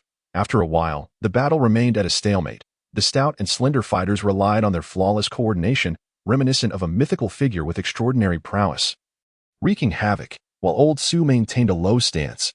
Each of his moves, though seemingly chaotic and erratic, somehow managed to deflect the onslaught of their four limbs. Suddenly, Su Zhonghua let out a fierce shout, sending a shockwave through the brothers' eardrums, causing their blood to surge. They braced for an anticipated lethal strike, only for old Su to retreat from the fray, his left palm parallel to the ground while his other hand rested atop it. The brothers, clad in sunglasses, exchanged puzzled glances, uncertain of the peculiar new technique he was about to unveil. "Stop." Su Zhonghua smiled faintly, uttering a phrase in English that was utterly incomprehensible to the average listener. The two men froze, bewildered by his unexpected command. From the outset, it had appeared that they were the aggressors, yet they had unwittingly fallen under the control of this scruffy man, who had seemingly orchestrated the entire encounter. Old Su rummaged through his pockets for a moment before producing a cigarette, lighting it with a smirk. "Hey, brothers, we have no grievances between us, so why resort to violence? Did I murder your family, or violate your mother? You ought to provide me with a reason. I, Su Zhonghua, wish to live a few more years, not meet my end in such a senseless manner." Feeling a twinge of guilt, he decided to forego further excuses. Chapter 54. Combat and Defamation. The brothers did not respond with the cool bravado Su Zhonghua had anticipated, nor did they utter the quintessential line of a killer. Instead, they remained silent, their muscles tense like statues. "Look at you two, strikingly handsome and impressive in appearance. Why not pursue a career as physical education teachers at our Mugu High School? You would undoubtedly captivate countless young ladies that I teach at that very institution. And I have a few connections." Old Su, ever the braggart, seized the opportunity to rest, for he was still feeling the after-effects of the brutal blows he had received. The duo remained unresponsive, seemingly resolved to maintain their silence. "How about this?" Su Zhonghua discarded his cigarette butt, as if making a momentous decision. "Let us employ a rudimentary method. We each take a punch from the other, and whoever can withstand it wins. What do you say?" The black-clad men exchanged glances, seemingly finding this proposal more feasible, considering that their previous exchanges had yielded no advantage while leaving them in a state of numbing discomfort. This new method was purely a test of strength, and thus appeared more practical. The slightly heavier of the two nodded in agreement and spoke. All right, let us proceed as you suggest. I'll take you on. Your mother, old Zhou inwardly cursed, observing the man's rotund physique. Striking him would merely be akin to hitting a layer of fat, while he himself resembled a mere skeleton. A single blow from that hulking figure would surely shatter his bones. Yet, as this was the proposal made by his opponent, he felt compelled to follow through, even if it meant stepping on his own toes and suffering the consequences. You go first, old Zhou steadied himself. A sense of grim resignation washing over him. He suddenly felt rather foolish. Here he was, with an injured thigh and a meager meal in his stomach, preparing to trade blows with a man as robust as an ox in a desolate alley. A scenario more ludicrous than two men engaging in a farcical contest. The stout man, eager to end the encounter swiftly, advanced and swung his fist down. Yet Zhou Zhonghua hastily interjected, "Wait a moment." The heavy-set man halted abruptly, suspecting the younger man might be reconsidering. However, old Zhou addressed the slender one. "Buddy, if I happen to be killed by a single punch, remember to bury my body at the entrance of Muga High School. That way, my students will know that their great teacher dedicated himself wholeheartedly." Even unto death, the slender man observed with an amused expression, akin to watching a death row inmate deliver his final words. He was well aware that the stout one was not merely fat but rather possessed a well-muscled physique, giving him a broader appearance akin to Shaquille O'Neal in the NBA. If Zhou Zhonghua were to withstand that formidable punch, he would likely emerge with broken ribs, if not worse. Once again, the stout man charged forward, channeling all his strength into a single, forceful punch aimed at Zhou Zhonghua. The impact resonated like a blow against steel, and to the stout man's satisfaction, Zhou Zhonghua indeed crumpled to the ground, likely to suffer at least a few broken ribs, with internal injuries being a certainty. Ow, that hurts. Zhou Zhonghua took a moment to gather himself, rubbing his abdomen as he stood up and coughed up a thick loogie. The stout man, alarmed, initially mistook it for blood, but upon realizing it was merely phlegm, he was left dumbfounded, his face pale as a sheet. Who could withstand the force of a 400-pound punch and merely spit out phlegm? Was this man even human? Now it's my turn. Zhou Zhonghua, the peculiar figure, approached the stout man with a smile. Iron shirt, Ultraman, Scion, countless terms flashed through the stout man's mind, but before he could fully process them, he felt a sudden, sharp pain as his stomach caved in, followed by the contents of his stomach spilling forth. The pain was excruciating, as if he were dying with every breath, and he collapsed onto his own filth, unable to rise. Damn it, who knew fighting could be so delicious? Zhou Zhonghua remarked, pinching his nose as he leapt away. The slender man rubbed his eyes, convinced he had not fully grasped what had just transpired. It appeared that the disheveled man had executed his strike with an effortless grace, only noticing his peculiar fist-clenching method, with the index finger slightly protruding as he retracted his fist. "You should take your friend to the hospital. If you delay, I fear he might vomit his stomach acid." As Zhou Zhonghua uttered these words, he was already at the far end of the alley, his silhouette becoming indistinct. It was only then that the thin boy rushed forward, swiftly hoisting the plump one onto his back, no longer caring for the retreating man. Was it possible that his identity had been exposed? As Zhou Zhonghua walked through the community, he pondered this troubling question repeatedly, unable to comprehend who could be causing him such distress, a distress that was not ordinary, but potentially life-threatening, burdened with worries. Upon returning to his 9th-floor apartment, Zhou Zhonghua fumbled with his keys at the door. Unable to unlock it, he realized that Zhou Xiaoyang, that girl, must have locked the door from within. He knocked forcefully and called out, "Xiaoyang, open the door quickly, I'm back." After spending a considerable time in the living room lost in thought, he was suddenly startled awake by a knock on the door. Zhou Xiaoyang hurried to the door and angrily declared, "You scoundrel, you know I'm back, yet I refuse to open. Come on, it's just a few games I lost. You wouldn't be so petty, would you?" Old Zhou, feeling helpless, continued knocking on the door, utterly exhausted after the earlier scuffle. "Humph, you are the petty one." Zhou Xiaoyang, unable to let go of her pride, was still miffed, especially since he hadn't chased after her when she had run out. She retorted, "Why did you stay at the internet CF playing when I left?" "Humph, you clearly don't care about me. This. I did run after you, but I had to settle the bill first, didn't I? By the time I got outside, you were already gone." Zhou Zhonghua began to recount the events at the internet CAF, embellishing the tale with his typical boastfulness, dramatizing how worried he had been, how he had rushed home in a frenzy, overwhelmed with regret and disappointment throughout the brief 20-minute journey. Hearing Zhou Zhonghua's words of concern, Zhou Xiaoyang's skepticism began to wane, and her heart softened as she slowly opened the door, though her pride still held her back. "Humph, I still don't believe you. Hee. Su Zhenghua pushed the door open and naturally ruffled the girl's hair. Just as he intended to step inside, when a neighbor swiftly opened her door, revealing a plump woman with a scowling face. Su Zhenghua, what are you making such a racket about at this late hour? Was it you who dropped a woman's underwear at my doorstep last night? Ah, what underwear? I have no idea, Sister Liang. Don't falsely accuse me. Cold sweat dripped down Su Zhenghua's back as he regretted throwing that lace underwear at the plump woman's house in a moment of desperation. Oh, you still won't admit it. Alien's family has moved away, and now you are the only one living next door to me. So who else could it possibly be?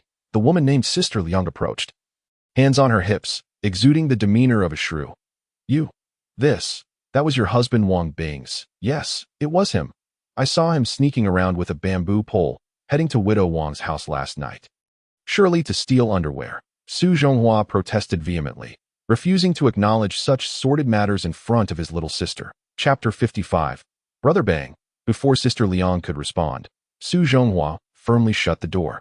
Realizing that arguing with a shrew was an unwise choice, Xiaoyang, that fat woman outside has a few screws loose. Her IQ can't be more than 50. Don't take her baseless accusations to heart. Humph, perverted old lecher, the girl pouted, retorting. Who do you think you're fooling? I saw everything last night. Ha ha ha ha. Really? Su Zhenghua attempted to mask his embarrassment, but his laughter came out dry, only intensifying his awkwardness. I'll temporarily forgive you this once. But if I catch you again, I'll report you to the principal. Xiaoyang turned to sit on the sofa, glaring at him. I, Su Zhenghua, conduct myself with utmost integrity, standing tall in the world. Integrity? My foot. Enough with the self-aggrandizement. You're over 40 and still not serious. All right. Su Zhenghua clicked his tongue, pulled up a stool, lit a cigarette, and suddenly grew serious. Now, let us talk about you. You are willful and temperamental. Lacking manners, always throwing a fit like a spoiled princess. Just like earlier, you stormed off without reason. Did you even think about the dangers you might face at night? And then you blame me for not chasing after you. What kind of attitude is that? You relecturing me. Why don't you talk about how you stole someone's underwear? Humph, old and disrespectful. Xiaoyang, feeling cornered, protested with an angry pout, turning her gaze away from him. Old Su found himself in disbelief and quickly replied. Stealing underwear was merely out of curiosity. Let us put that aside for now. He took a drag from his cigarette and continued earnestly. Clearly, there is something amiss with your character. Have you considered changing yourself? Study diligently and live with integrity. Don't mingle with the wrong crowd, as that will only harm you. The college entrance examination is approaching. Strive to get into a good university and don't let your brother down. Hearing him mention the college entrance examination and her brother, Xiaoyang felt a tinge of seriousness. She sighed softly. My foundation in the first 2 years of high school is quite poor. It seems impossible to get into college. I once thought about trying hard, but, alas, it seems futile. There is nothing impossible. Starting tomorrow, I want you to study earnestly. I'm confident you can get into university. Provided you follow my advice. I don't believe you. Xiaoyang stood up and pulled him up, saying, All right, brother, let us not dwell on such dreary topics. I'm so hungry. Make me something to eat. Lacking experience in educating others, Su Zhenghua could only say, All right. Think carefully about yourself, and stop hanging around with those unsavory characters. If I catch you again, it won't just be a slap on the wrist. Ugh, you're so nagging. Old Su rummaged through the fridge for some food, casually pointing towards the bathroom. You've been sweating all day in this heat. Go take a shower first. I don't want to wash. Xiaoyang immediately refused. Why not? Don't be stubborn. It's just a little advice. Su Zhenghua suddenly smacked his forehead, realizing, could it be that you're afraid I'll peek? Don't be childish. I wouldn't even look at your figure. That is not it. Xiaoyang's face flushed crimson. I have no clean underwear to change into. Su Zhenghua scratched his messy hair, chuckling wryly. Well, that is a dilemma. How about you wear my underwear? How could that be? Xiaoyang snapped out. I can't wear a big man's clothes. Old Su felt a wave of shame wash over him, thinking to himself that he was merely joking. Even if she wanted to wear them, he wouldn't give her his one and only spare set. What would he wear then? Then just wipe yourself down a bit. You smell quite strong. It's unbearable. As Su Zhenghua said this, he walked into the kitchen. You go wash up first. I'll make you a late-night snack. While cooking noodles, Su Zhenghua heard a voice from the bathroom. Brother, where's your towel? Ah, it's in the bathroom. Old Su turned on the gas stove, starting to wash the pot. Though it was just some meager food, he felt obliged to cook a bit for her. I can't find it. What the heck? Su Zhenghua dashed out of the kitchen to the bathroom, pointing at Xiaoyang, who had taken off her outer coat. Isn't this a towel? He grabbed a tattered piece of cloth riddled with holes. This? Zhou Xiaoyang was taken aback, first poking a finger through one of the holes, then inserting her entire hand. Her wide eyes filled with confusion as she looked at Su Zhanghua. Brother, this isn't a towel. It must be a rag for cleaning the toilet. After a strenuous bath, Zhou Xiaoyang emerged from the restroom, her entire body feeling languid as she leaned against the sofa and switched on the television. To her astonishment, the screen was awash with vibrant colors, resembling the surface of the moon, eliciting another scream. Brother, why are there so many colors on the TV? Why is the picture colorless? The once pristine black and white television had been obliterated by Dragon Ball. Bored with the monotony of his nightly life, old Su had procured an even more decrepit television from his scrap-collecting ventures. High technology, something you children wouldn't understand. He mused. Su Zhonghua poured 2 bowls of noodles and emerged from the kitchen, declaring, "Let us eat some noodles." "Why are they plain noodles?" Zhou Xiaoyang inquired, glancing at the bowl. To cultivate virtue, one must practice frugality. As a teacher, I am quite economical. We only have noodles at home, old Su explained, slurping up a generous mouthful of noodle broth. Damn it, after months of eating noodles, I'm severely malnourished. I suppose it's time to find old Tang and get some cash to splurge. Zhou Xiaoyang stared at the bland, ingredient-less noodles, devoid of any appetite. Tentatively, she took a few bites before placing the bowl on the table. Noticing her lack of interest, Su Zhanghua asked curiously, "Aren't you hungry? Not tasty?" Zhou Xiaoyang pouted, turning her head away in discontent. "You little picky eater."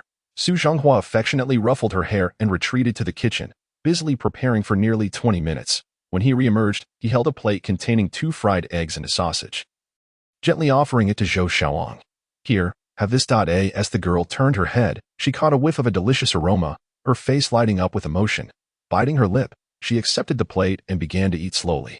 After finishing his own noodles, Su Zhanghua poured the remainder of Zhou Xiaoyang's uneaten noodles into his bowl, slurping them down. Zhou Xiaoyang quickly seized his chopsticks, her face paling as she exclaimed, "What are you doing? Brother, I've already eaten this. What's wrong with you?" Old Su looked at her in bewilderment. "You've eaten it, so why can't I?" Zhou Xiaoyang's eyes brimmed with tears, feeling as though something was lodged in her chest, causing discomfort. "Boredom. You are my sister. Why shouldn't I eat what you've eaten? Besides, being from the countryside, I dislike wasting food." After saying this, he lifted his bowl and gulped down the entire contents in one go, wiping his mouth with a lack of decorum before lighting a cigarette and gazing at the astonished Zhou Xiaoyang. He pinched her cheek playfully, urging softly, "Hurry up and eat. It'll taste bad if it cools down." Normally resentful of anyone touching her face, Zhou Xiaoyang felt no aversion this time. Bowing her head, she was engulfed in melancholy, finishing her meal bite by bite, pondering, if only he were truly my brother. Chapter 56. Scars. Xiaoyang, I didn't hit you, so why are you crying? I'm not crying. It's just that the eggs you made are terrible, Zhou Xiaoyang replied, wiping her eyes and turning her head away to hide her face from Su Zhanghua.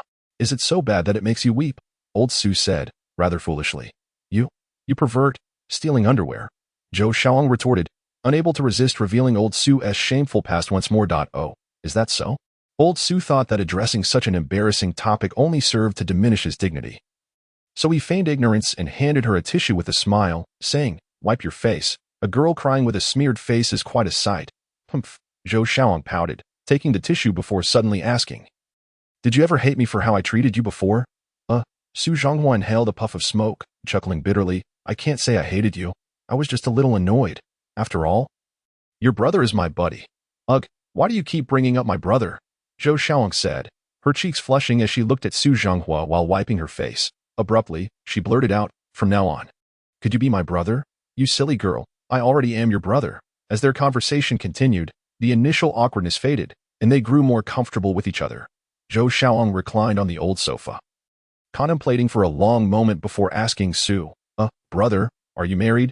"I'm still in the prime of my youth. It's far too early for that." The girl appeared quite pleased with this response, lifting her head and smiling as she pressed on. "Then, do you have a girlfriend?"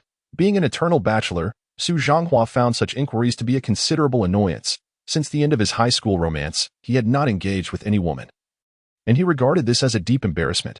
"Girlfriend? Well, of course, I have many. Over the years, I've been unable to refuse the kindness of numerous young ladies," he said, striving to present himself as a seasoned gentleman. "Many girls have proposed new romances, but I always remember Yu Fei's famous saying, 'When great matters are not accomplished, how can one have a family?' So that's why do you understand?" Enough already, Zhou Xiaoyang scoffed, laughing. I can't tell. With you being so poor, who would like you? Ha ha. Children like you're always so shallow. Su Zhonghua laughed heartily, intending to continue the banter, but suddenly feeling the perspiration on his body. He said, it's getting late. I need to take a shower. You should go back to your room and sleep. You have class tomorrow. Oh, come on, let us chat a bit longer. Why shower now? Zhou Xiaoyang tugged at him. Go on, stop being silly. In the end, the girl could not convince old Su and reluctantly returned to her room with a forlorn expression. After a refreshing cold shower, he grabbed a towel and dried his face, thinking, ah, how delightful. Young girls are truly different. If Zhou Xiaoyang used my towel a few more times, I might never change it again. With a mind filled with lewd thoughts, he stepped out of the bathroom and noticed that Zhou Xiaoyang's bedroom door was ajar. Approaching, he peeked inside to find her peacefully asleep on her rickety bed, a sheen of sweat visible from the heat. For once, Su Zhonghua exhibited tenderness, retrieving his small fan from his room and setting it up to cool her down. Just as he prepared to leave, Zhou Xiaoyang murmured in her sleep, Brother, I hate you. I hate you, me? Su Zhonghua turned sharply, only to see her delicate face slightly furrowed, appearing quite distressed. Her hands trembled under the covers, as though she were trapped in a painful dream. Feeling a pang of sympathy, he sat at the edge of her bed, sighed softly, and dozed off on a nearby stool. The next morning, Su Zhonghua awoke with a stiff neck. Cursing the impracticality of sleeping on a stool, rubbing his bleary eyes, he discovered the bed empty. He tousled his messy hair and exited to the kitchen, hearing the distinct sound of running water from the bathroom. Xiaoyang, are you in there? He called out. Yes, brother, I'm taking a shower. Zhou Xiaoyang replied from the bathroom, the heat of the night before having left her drenched in sweat. Su Zhonghua shook his head and entered the kitchen, intending to prepare breakfast for her, only to find 2 youtiao and a cup of soy milk on the table. Could it be that she went out to buy breakfast for herself? He mused, noticing it was still warm. It seemed she truly regarded him as her brother, and with this thought, Su Zhonghua felt a surge of happiness. Munching on a youtiao, he called out, Xiaoyang, hurry up. It's time to go to school.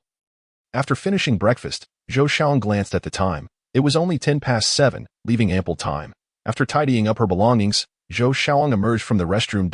Su Zhonghua looked up and was momentarily taken aback. Droplets of water clung to her cascading waves of hair, and her face, flushed from the warm shower, appeared irresistibly charming. Her bright, large eyes were adorned with long, fluttering lashes, clad in a fashionable, form-fitting black tracksuit. Su Zhonghua's heart raced with excitement. My goodness, a fairy, he thought. Hey, you lecherous wolf. Zhou Xiaoyang, slightly embarrassed by Su Zhonghua's unabashed gaze, felt a mix of pride and dissatisfaction. She pouted and huffed, You're a teacher. For goodness sake. Act more appropriately. Oh, then I'll be more proper. I'm off to brush my teeth, Su Zhonghua said, casually donning his boxers as he strolled into the bathroom. After a few minutes of freshening up, he stepped out to find Zhou Xiaoyang gazing intently at him, reminiscent of a mischievous rogue. Feeling somewhat awkward, Su Zhonghua was about to put on his clothes when Zhou Xiaoyang suddenly leapt from the sofa. Her curiosity piqued. Brother, how come you have such a long scar on your arms and legs? Oh, I got that when a shed collapsed on me in the village when I was little, Su Zhonghua replied nonchalantly, before adding, Let us go. We have class soon. Okay, as they pushed out the dilapidated bicycle. Zhou Xiaoyang was reluctant to ride, insisting she would take the bus instead, fearing the embarrassment of being seen by classmates. However, Su Zhonghua dismissed her concerns with a remark about the prevalence of lecherous hands on public transport, leading her to reluctantly climb aboard, her head bowed low. Clinging to Su Zhonghua's waist, Zhou Xiaoyang rarely displayed such affection towards any man. Aside from her beloved brother. In the past, she would never have allowed any man to touch her. Not even her former boyfriend from just days ago. Recalling the morning, she woke to find Su Zhonghua sleeping on a stool, having moved a fan to cool her down. A warm wave of affection washed over her. Unable to restrain herself, she inquired, Stinky brother, why did you sleep in my room last night? You weren't trying to take advantage of me, were you? Well, I did consider it, but then I remembered I'm still a virgin. And that would be quite a loss, so I refrained. Chapter 57, The Language Teacher Arriving at School. Su Zhonghua felt a swell of pride as he pedaled through the gates with Zhou Xiaoyang. Several familiar classmates cast him astonished glances, to which Zhou Xiaoyang pretended to be oblivious, burying her head even lower. Strange, Xiaoyang, I distinctly recall not combing my hair today. I shouldn't look that handsome.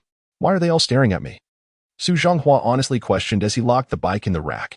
Zhou Xiaoyang ignored him, hastily entering the school, fearful of being seen riding his shabby bicycle, lest she be ridiculed. It was Friday.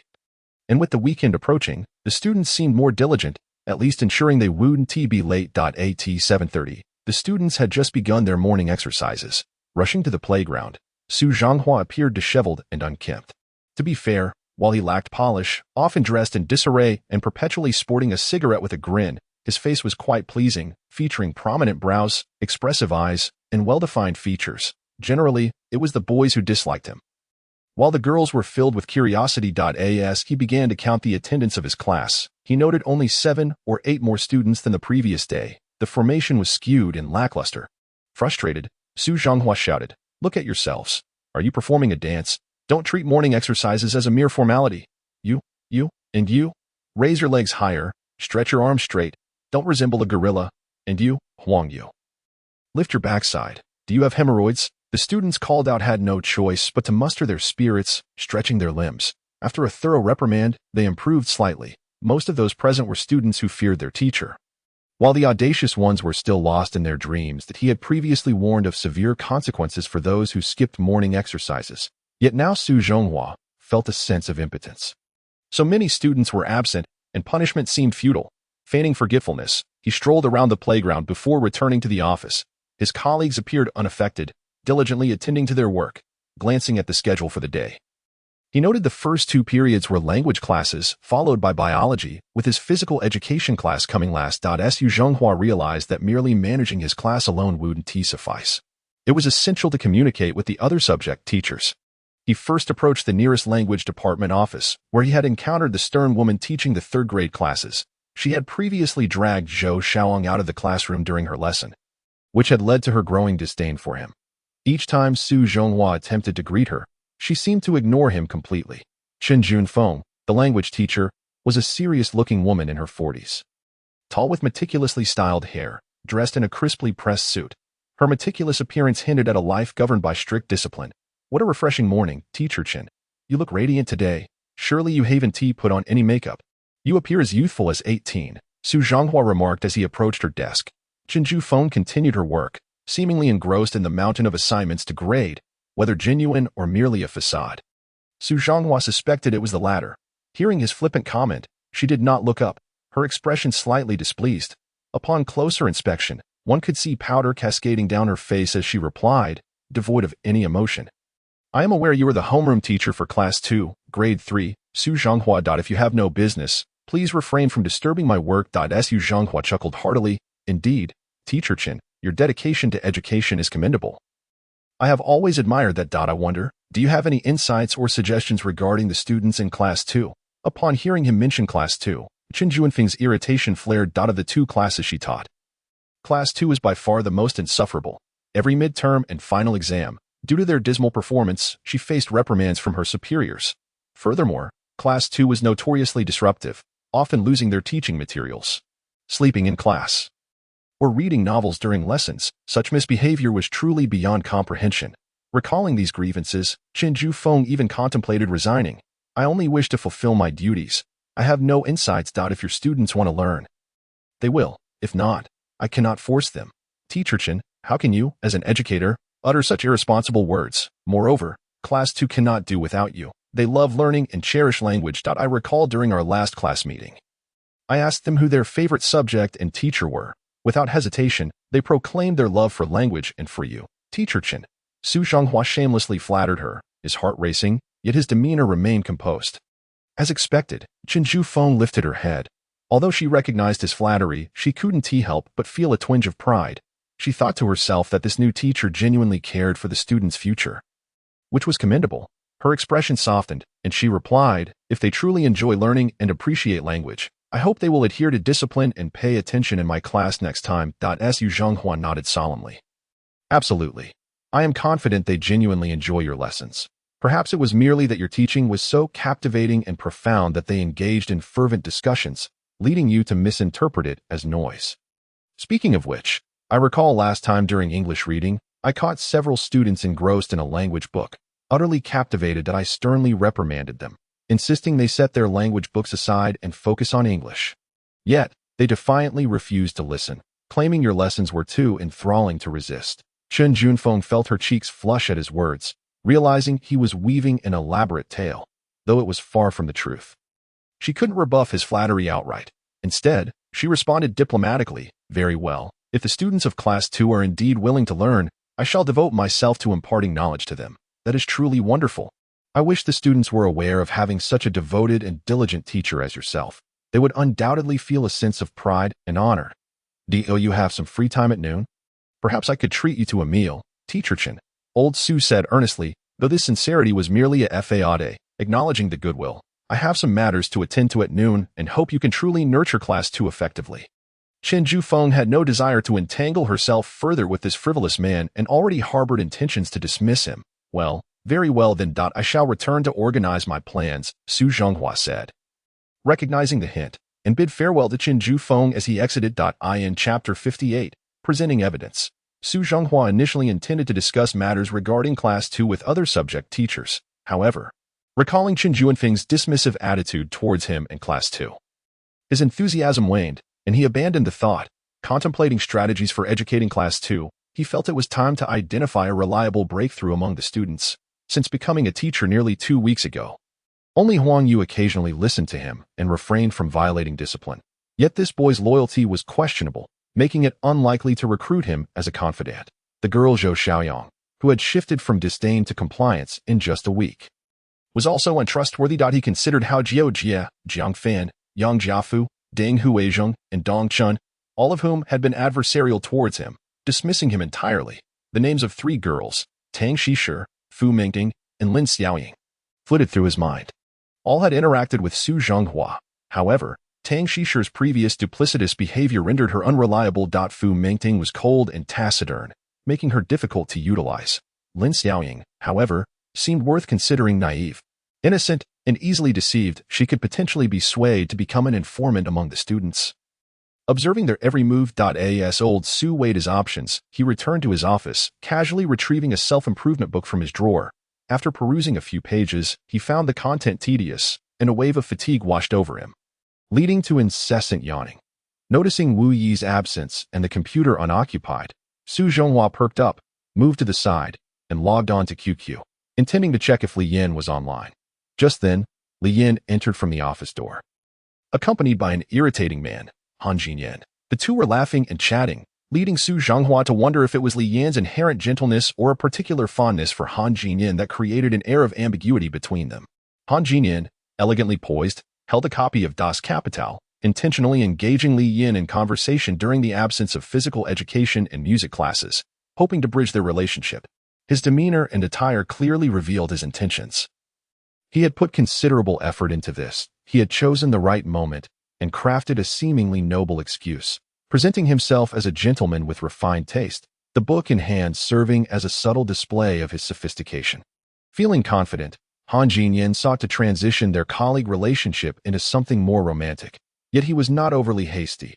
Opting for a gradual approach to win over Lee Yin, he peppered their interaction with clever humor and flattering remarks, eliciting soft smiles from Lee Yin, lifting her spirits. If she were an ordinary girl, she would undoubtedly fall prey to Han Jinyan's advances, Su Zhonghua mused, facing the computer screen while his gaze discreetly wandered towards Lee Yin. As a man, he possessed a subtle sense of possessiveness. Old Su did not wish to see the school's sole beauty swept away by another, a sentiment that, though perhaps selfish, resonated with the natural inclinations of any man. In the presence of a single beauty, who wouldn't he harbor hopes of winning her affection? Even if Lee Yin and he shared no connection, a twinge of jealousy lingered. Despite this envy, he maintained a facade of nonchalance to project his composure and indifference. Su Zhonghua feigned ignorance of Han Jinyan's jovial banter with Lee Yin, continuing to engage with his computer. The male teachers in the office could not help but covertly gossip and steal glances, their sentiments aligning closely with old Su's jealousy. However, Lu Quan, at the desk nearby, could no longer contain himself, craning his neck and whispering to old Su, "Hey, look at that pair over there, flirting in the office. It's a disgrace to our school. You should do something about it." "I won't," Su Zhonghua replied without raising his head, engrossed in browsing the campus forum. You don't dare, do you?" Lu Quan retorted, resorting to provocation.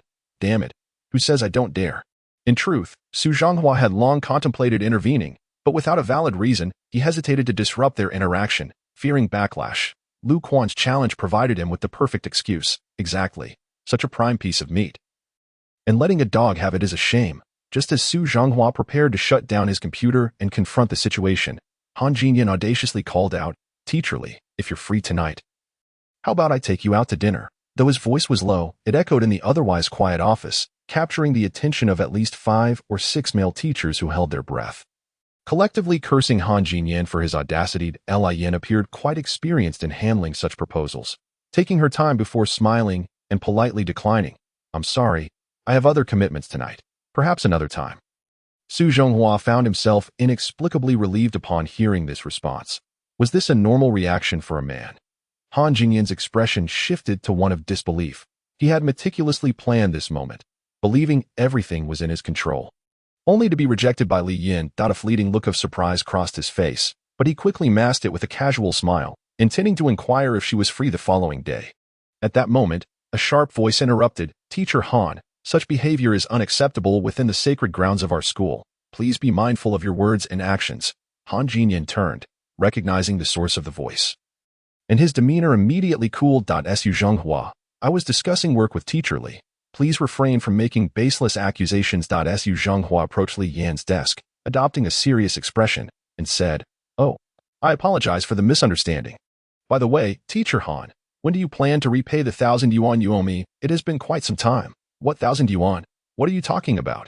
Han Jinyan replied, perplexed, unsure when he had ever borrowed money from him. "Stop pretending. Do you intend to default? If that's the case, prepare for my lawyer to sue you. Your words today will serve as evidence in court," Su Zhonghua declared with righteous indignation, spinning even minor matters into grandiose claims. Instilling fear in others, Han Jinyan's expression fluctuated between irritation and unease. However, Su Zhonghua interpreted it as a sign of intimidation. After a moment of contemplation, Han Jinyan finally recalled the wager they had made during a basketball game, where Su Zhonghua had publicly humiliated him under the guise of defense, leading to considerable embarrassment on the campus forum. He had cursed Su Zhonghua hundreds of times in his mind, but with Lee Yin present, Han Jinyan had to suppress his anger, steadied his emotions, and begrudgingly replied, "I remember now. Here's your 1,000 yuan. Please, Teacher Su, don't disturb me any further." He pulled out a long wallet from his pants pocket, seemingly indifferent to the money as he counted out 1,000 yuan and handed it to Su Zhonghua. In Chapter 59, you don't understand. You truly don't understand. The descriptors of rosy lips, white teeth, thick brows, large eyes, and a prominent nose fit Han Jinyan perfectly. His demeanor was affable and sunny, standing over 6 feet tall with a well-balanced physique, accentuating his striking appearance. Such a person could easily be perceived as a paragon of virtue, standing out regardless of the setting, whether amidst filth or flowers. The frail figure of old Su standing beside him made the onlooker feel suddenly more despicable, trembling as he accepted the 1,000 yuan cash handed over. Su Zhonghua could not help but feel tears welling up within him. Tonight he would finally have meat to eat. Maintaining a gentlemanly demeanor, Han Jinyan suppressed a belly full of resentment. Having been humiliated by Su Zhonghua time and again, he had long since placed this disheveled man on his blacklist. With a mixture of testing curiosity and a hint of humiliation, he inquired, "By the way, Mr. Su, may I ask where your parents work?" The reason for this inquiry stemmed from the incident at the Eagle Emperor Palace, which still troubled Han Jinyan. How could a mere slip of paper turn the tables and absolve him from paying? Could it be that Su Zhonghua had some influential background? Yet, he appeared so shabby and destitute, leaving Han Jinyan utterly perplexed. Old Su, aware of the petty calculations behind the question, was not one to be easily intimidated. Naturally, he would respond with extreme shamelessness. "Oh, my parents are in the American financial sector, with various ventures in the food, construction, and film industries. They have always wanted me to help them out, but my aspiration is to become a teacher. So I've been finding all sorts of excuses to decline." Old Su, appearing calm and leaning against Lee Yan's desk, also bore a hint of testing curiosity as he coldly retorted, "I wonder where Mr. Han's parents work." Moreover, Su Zhonghua noticed that Han Jinyan's expression fluctuated when he mentioned the American financial sector, which gave him a sense of satisfaction. As he believed he had intimidated Han. He then took out a pack of Hongtashan cigarettes, distributing one to several colleagues, but pointedly withholding one from Han Jinyan, instead grinning widely at him. "My family merely runs a small business in Gangan City," Han Jinyan replied, a cold sweat trickling down his back. Could this man truly be boasting? If his family were engaged in significant business in America, why was he here teaching? Moreover, his entire outfit cost less than 200 yuan, and he even rode a bicycle home. Yet, One could not dismiss the possibility of such a man feigning modesty. Seeing that Han Jinyan's background was far removed from the grandiosity he claimed, Su Zhonghua smiled lightly and said, "In truth, we young people should not rely on our family's wealth to flaunt our status. Just like me, I earn 3,000 a month, yet I only take 500 for living expenses, donating 2,000 to the Gangnan Red Cross Association. Many hardworking people around the world struggle to afford a meal. The remaining 500 I save for my future wife, that I also hope that my future wife, like me, will engage in good deeds and not be enamored by vanity." His verbose response was intended to belittle Han Jinyan while elevating himself in Lee Yin's eyes. Although he did not directly insult Han Jinyan, his words implicitly criticized him for squandering his family's wealth. In that moment, the two men locked eyes, igniting a fierce spark of rivalry, while the other teachers in the office abandoned their work to secretly observe the unfolding drama. Lee Yin, not particularly astute, but certainly not foolish, sensed the tension and quickly smiled at Su Zhonghua, saying, "Mr. Su, don't you have a physical education class soon? It's important to prepare for your lesson, so why not get ready? We can chat another time." Although Su Zhonghua felt a pang of displeasure at her words, he couldn't express it. After all, it could be considered a form of rivalry for her attention. With this thought, he devised a plan and chuckled awkwardly.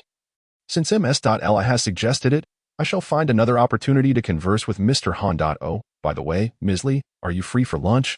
I brought along some of my poetry. Would you be interested in enjoying it together?" "Apologies, but I usually go home to have lunch with my mother." Lee Yin bit her lip, seemingly pondering. After a moment, she added, "However, I am free tonight if it suits you. I would like to invite you to dinner."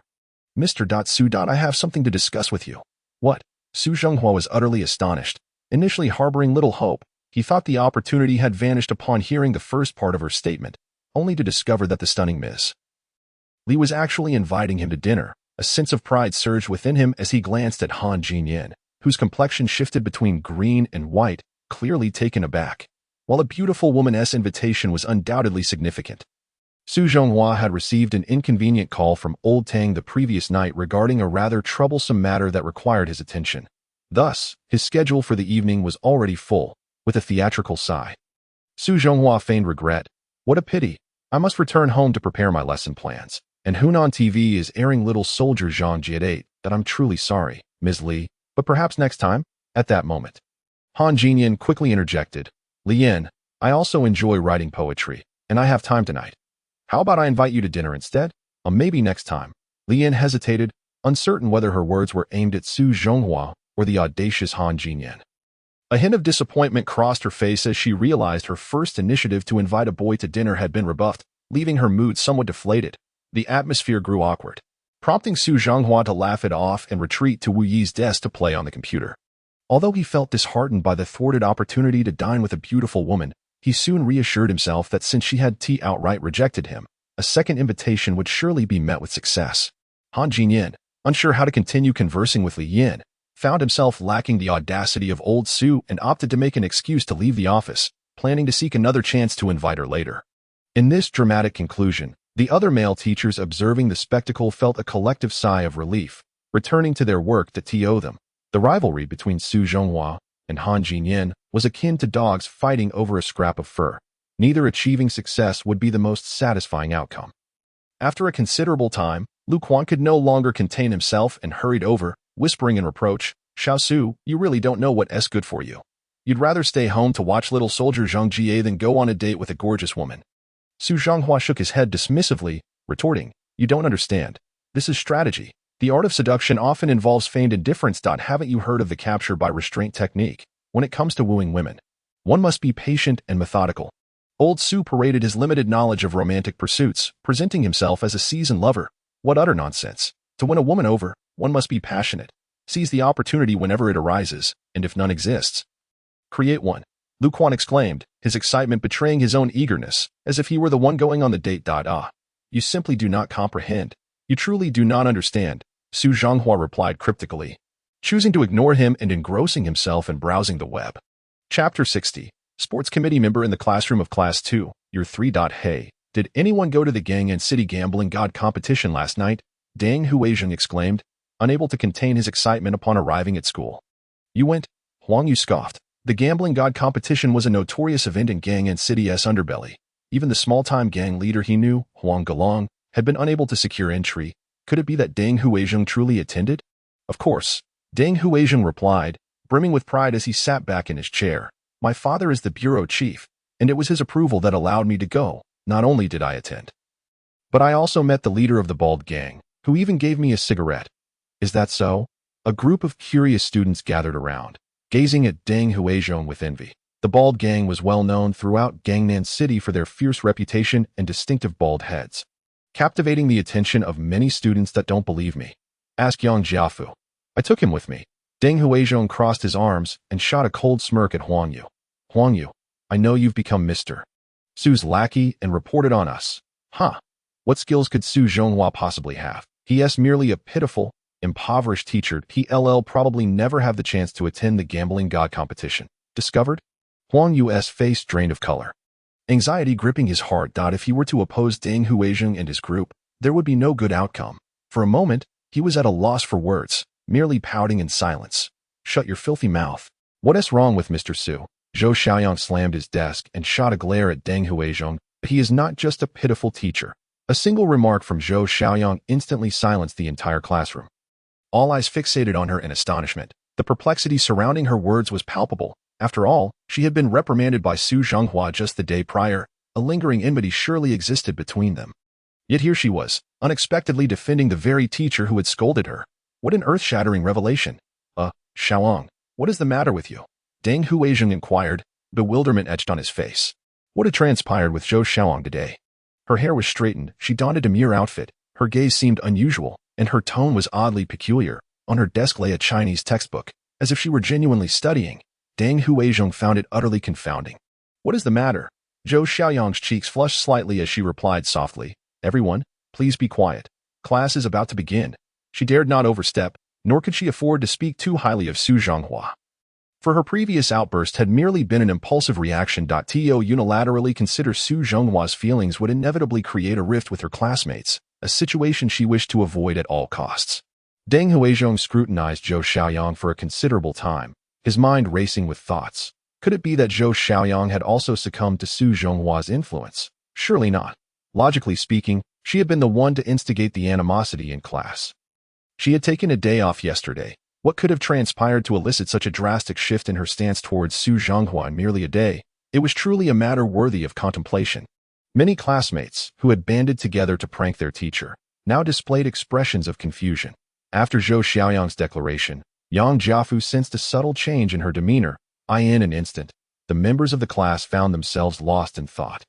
Chen Minjing, observing Zhou Xiaoyang's behavior, surmised that perhaps Su Zhonghua had done something to sway her. Otherwise, given Zhou Xiaoyang's character, such an abrupt action was inconceivable. Her curiosity regarding Su Zhonghua intensified.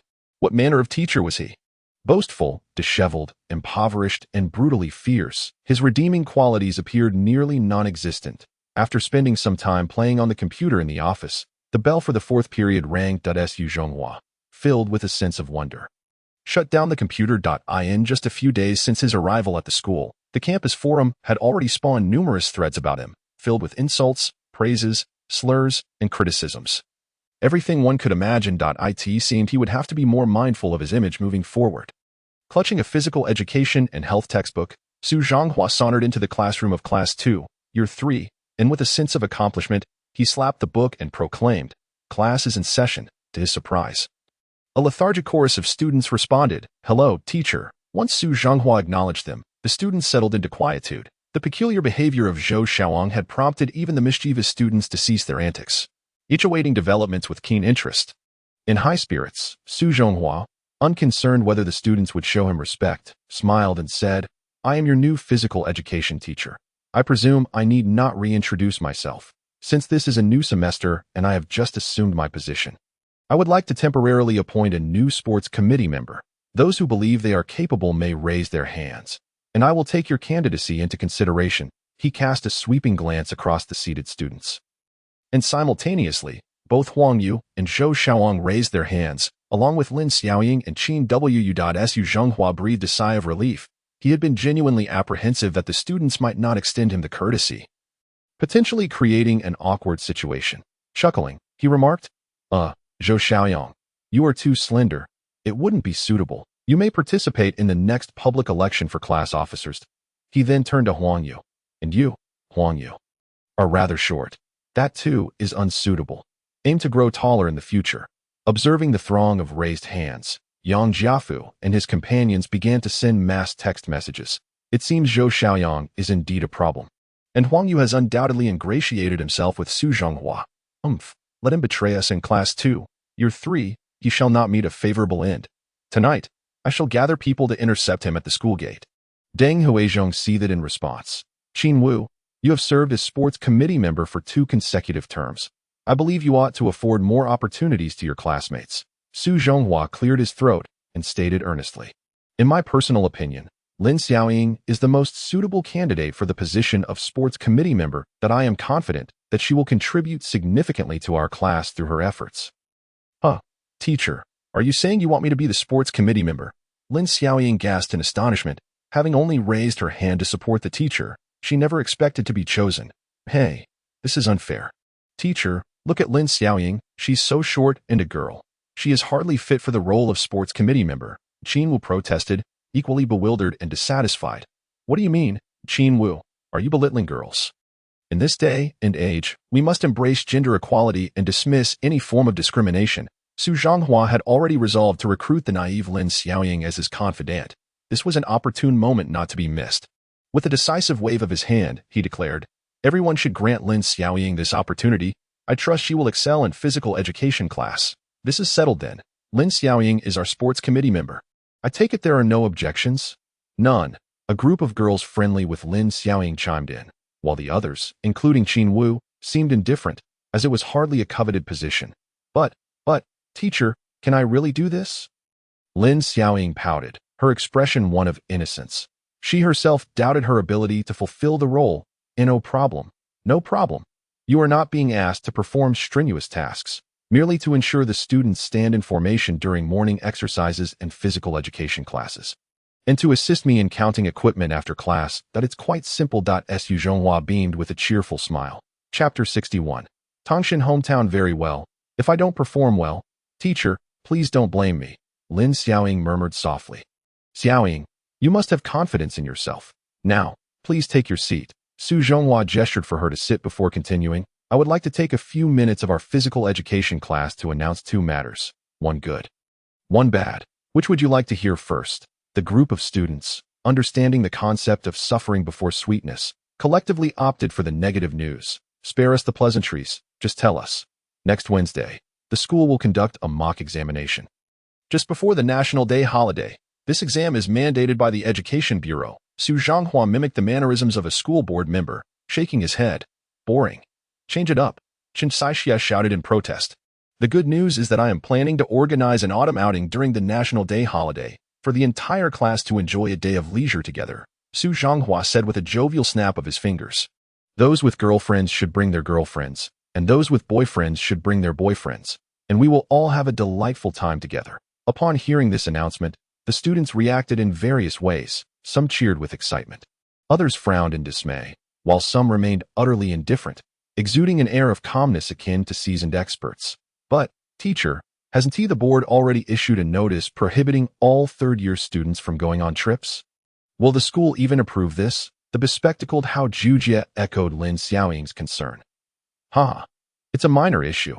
I have connections, so there will be no problem. You need not worry about it. I will ensure all arrangements are made before the holiday. Su Zhonghua leaned comfortably against the podium, exuding a sense of confidence. But teacher, where exactly will we be going? The sharp-featured Jiang Fan cautiously inquired. Tangshan. The students slumped over their desks. For Tangshan was known as the most impoverished area on the outskirts of Gang'an City. Often derided as a place where not even birds would defecate, it starkly contradicted the bustling prosperity of Gang'an City, presenting a rather bizarre contrast. The transportation to Tangshan is inconvenient. I would prefer to go shopping in Shanghai with my mother. By the way, next week is when my monthly visitor arrives, and I won't be feeling well, so I can't go. My long-lost brother, whom I haven't seen for over a decade, is returning from the United States to visit me. So I won't have time. A multitude of students, for various reasons, evidently did not wish to attend. They seemed to have come to a realization that a destitute and disheartened teacher could hardly propose anything innovative or constructive. The same old mundane matters would merely be recycled, and they held no interest in such trivialities. Hey, could you refrain from such disparaging remarks about my hometown? Su Zhonghua remarked, pulling out a cigarette with a wry smile. Why do I feel as though you've depicted Tangshan as a veritable hell on earth? Isn't that the case? Mo Pongzi recalled Su Zhonghua's previous indignation and continued, Tangshan is the poorest area in Gangnan City. With rugged roads, unreliable electricity and water supplies, and I've heard there are many venomous snakes and wild beasts. I have no desire to go there. Su Zhonghua, smoking his cigarette, remained unperturbed, listening with keen interest to the various critiques from the students about Tangshan. After a lengthy pause, he spoke, do you truly believe that affluence and prosperity are the sole indicators of a place's worth? Observing the students had listed no fewer than 20 derogatory terms for Tangshan, depicting it as perhaps the most unworthy place on earth. He calmly asserted, indeed, your unique backgrounds have shaped your distinct values, but I must tell you, the beauty or ugliness of a place cannot be measured solely by wealth. I cherish my homeland, as people do not disdain their mothers for their appearance. However, that place is undeniably beautiful. The question of disdain simply does not arise. My village is nestled between mountains and rivers, a land of exceptional talent and spirit. In summer, you can leisurely swim and fish in the crystal-clear reservoir. In winter, you can carry a slingshot up the mountains to hunt rabbits, search for bird nests, steal watermelons, roast sweet potatoes, harvest corn, gather rice ears, and catch eels. Who among you has experienced such a simple yet fulfilling life? Your lives are merely engulfed in the clamor of wealth and indulgence, struggling amidst faceless individuals. And if this continues, your hearts will surely become corrupted. Watching the smoke rise from chimneys, gazing at the sunset, you could try sitting on the back of a water buffalo, perusing a comic book. A gentle breeze wafted through, and Su Zhonghua involuntarily sank into the nostalgic memories of his childhood in his hometown, his weary spirit feeling a slight reprieve. Wow, Tangshan sounds truly beautiful and fascinating. The girl's eyes sparkled like tiny stars. I want to go for the autumn outing. Teacher, take us along. I want to fish and explore bird nests. Fu Mingting's heart raced with excitement at that moment. Su Zhonghua resembled a languid poet, despite merely sketching the outline of his hometown with simple and unembellished words. Yet, an extraordinarily magnificent and grand painting was indelibly etched in the students' minds, drawing them in effortlessly to enter the scene. This is genuine rural life. This is what truly valuable living is, for the bond between people and their land is one of love, making their homeland the most beautiful place. Unbeknownst to him, Su Zhonghua had unwittingly delivered a soul-nourishing lesson to the children, cleansing the superficial dust from their beings. Teacher, I've made up my mind. I want to go. Lin Xiaoyang eagerly raised her hand, her voice sweet and innocent. Teacher, I want to go too. Zhou Xiaoyang, transformed, appeared as a different person, invigorated. Su Laosher, count me in. I support you. Huang Yu surprisingly expressed such a stance in front of the crowd, beginning to realize that Su Zhonghua was indeed a considerate teacher. Next were Fu Mingting, Dong Chun, Qin Wu, just as Mo Pongzi was about to confer with Deng Huizhong about whether to go. He noticed Huizhong had already raised his hand. Teacher, I want to go too. Was this fellow switching sides? However, Mo Pongzi quickly understood that Huizhong had long harbored a crush on Zhou Xiaoyang, and he wouldn't miss this opportunity to interact with her. Go ahead. We'll deal with the teacher when we get to Tangshan. There's no shortage of opportunities, as school is rather restrictive. However, I must clarify something. Su Zhonghua cleared his throat, his expression turning serious. As I mentioned earlier, there will be a mock exam next Wednesday. The condition for the autumn outing is that your overall scores improve. Chapter 62. Reckless Youth. Damn it, it's the same old trick again. The students, already aware that such good fortune was unlikely, recognized that Su Zhonghua's approach was akin to dangling a carrot in front of a donkey. While they excelled in mischief, they struggled academically. What I need from you is an improvement of. Su Zhonghua picked up a piece of chalk and turned to write a crooked 2 on the blackboard. Is that too difficult? Su Zhonghua smiled and inquired. Has the teacher lost his mind? Other teachers usually come with lofty expectations of reaching passing marks, yet Su Zhonghua's requirement is a mere 2 points. Easily attainable, because I'm not one for grand ambitions. To me, 2 points signify progress. Su Zhonghua maintained his smile, indicating that under his guidance, they had not regressed, thus affording him some face. This seemingly insignificant 2 points, though potentially embarrassing, was a reasonable target based on the dismal grades of the entire class.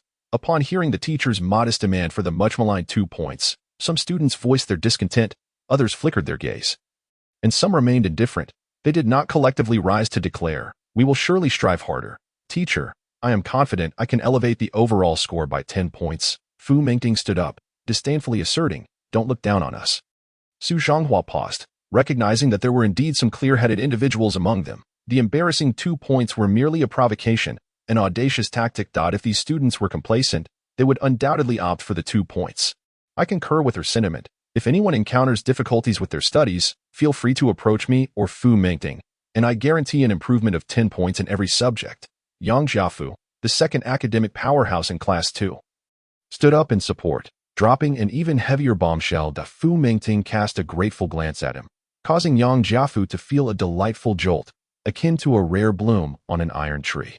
Su Zhonghua felt a surge of joy. Fu Mingting and Yang Jiafu were outliers, both ranking among the top 10 in the entire school despite being in the worst class. But IT was uncertain whether to commend their exceptional intellect or their ability to remain unsullied by their environment. 10 points in every subject. Su Zhonghua feigned disdain. If you all can achieve that, the expenses for the autumn outing, food, lodging, and transportation, will all be on me. I can't believe it. It's a deal. Don't go back on your word. The students below were stirred with excitement, eager to extract every last cent from the already impoverished Su Zhonghua. Of course, some students, capable of seeing through Su Zhonghua's ploy, scoffed at the notion and chose not to partake. Indeed, a bunch of reckless youths. Su Zhonghua calmly smoked, declaring, "All right, we have about half a class left. You may all head out for physical education." As September's grass grew lush and the orioles began to sing, autumn was approaching. A refreshing breeze swept across the playground as Su Zhonghua, with a whistle in his mouth, stood on the orange track. The girls chatted and laughed, discussing their upcoming National Day autumn outing, bouncing merrily towards the playground. Meanwhile, the boys wore serious expressions, as if preparing for battle, all fixated on Su Zhonghua, who was surrounded by the girls. Why? Why is Zhou Xiaoyang so clingy with that damn guy? It is utterly intolerable. Deng Huizheng gritted his teeth, pulling Yang Jiafu closer. Instead of an autumn outing, how about we all aim for 0 on the next exam? That would infuriate that self-righteous fool. No way, let us not sabotage the autumn outing. But I think we should have Dong Chun, that little brat, publicly drop his pants behind Su Laosher, one suggested. Yang Jiafu had just promised Fu Mingting that he would strive to secure the autumn outing, and it was simply out of the question to acquiesce to him. Insanity. Chen Minjing, my goddess, how could she smile at that filthy wretch, dirtier than a beggar? The ever-obsessed Mo Pongzi, trembling with indignation, exclaimed, "I shall make this damn teacher pay dearly."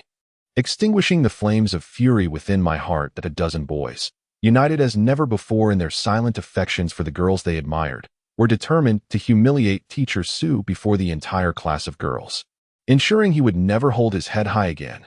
Let's take it step by step. Cooperate as best we can. Dong Chun, don't be timid. Show some manliness. You'll be the one to sneak behind the teacher and pull down his pants. In Jiang Fan, you head to the restroom and grab a handful of excrement to throw at him when the opportunity arises, instructed Deng Huizheng. The other students, brimming with resentment, readily agreed. Jiang Fan protested. "Why must I be the one to fetch the excrement? It's utterly revolting. I refuse to partake in this. You all can enjoy yourselves without me."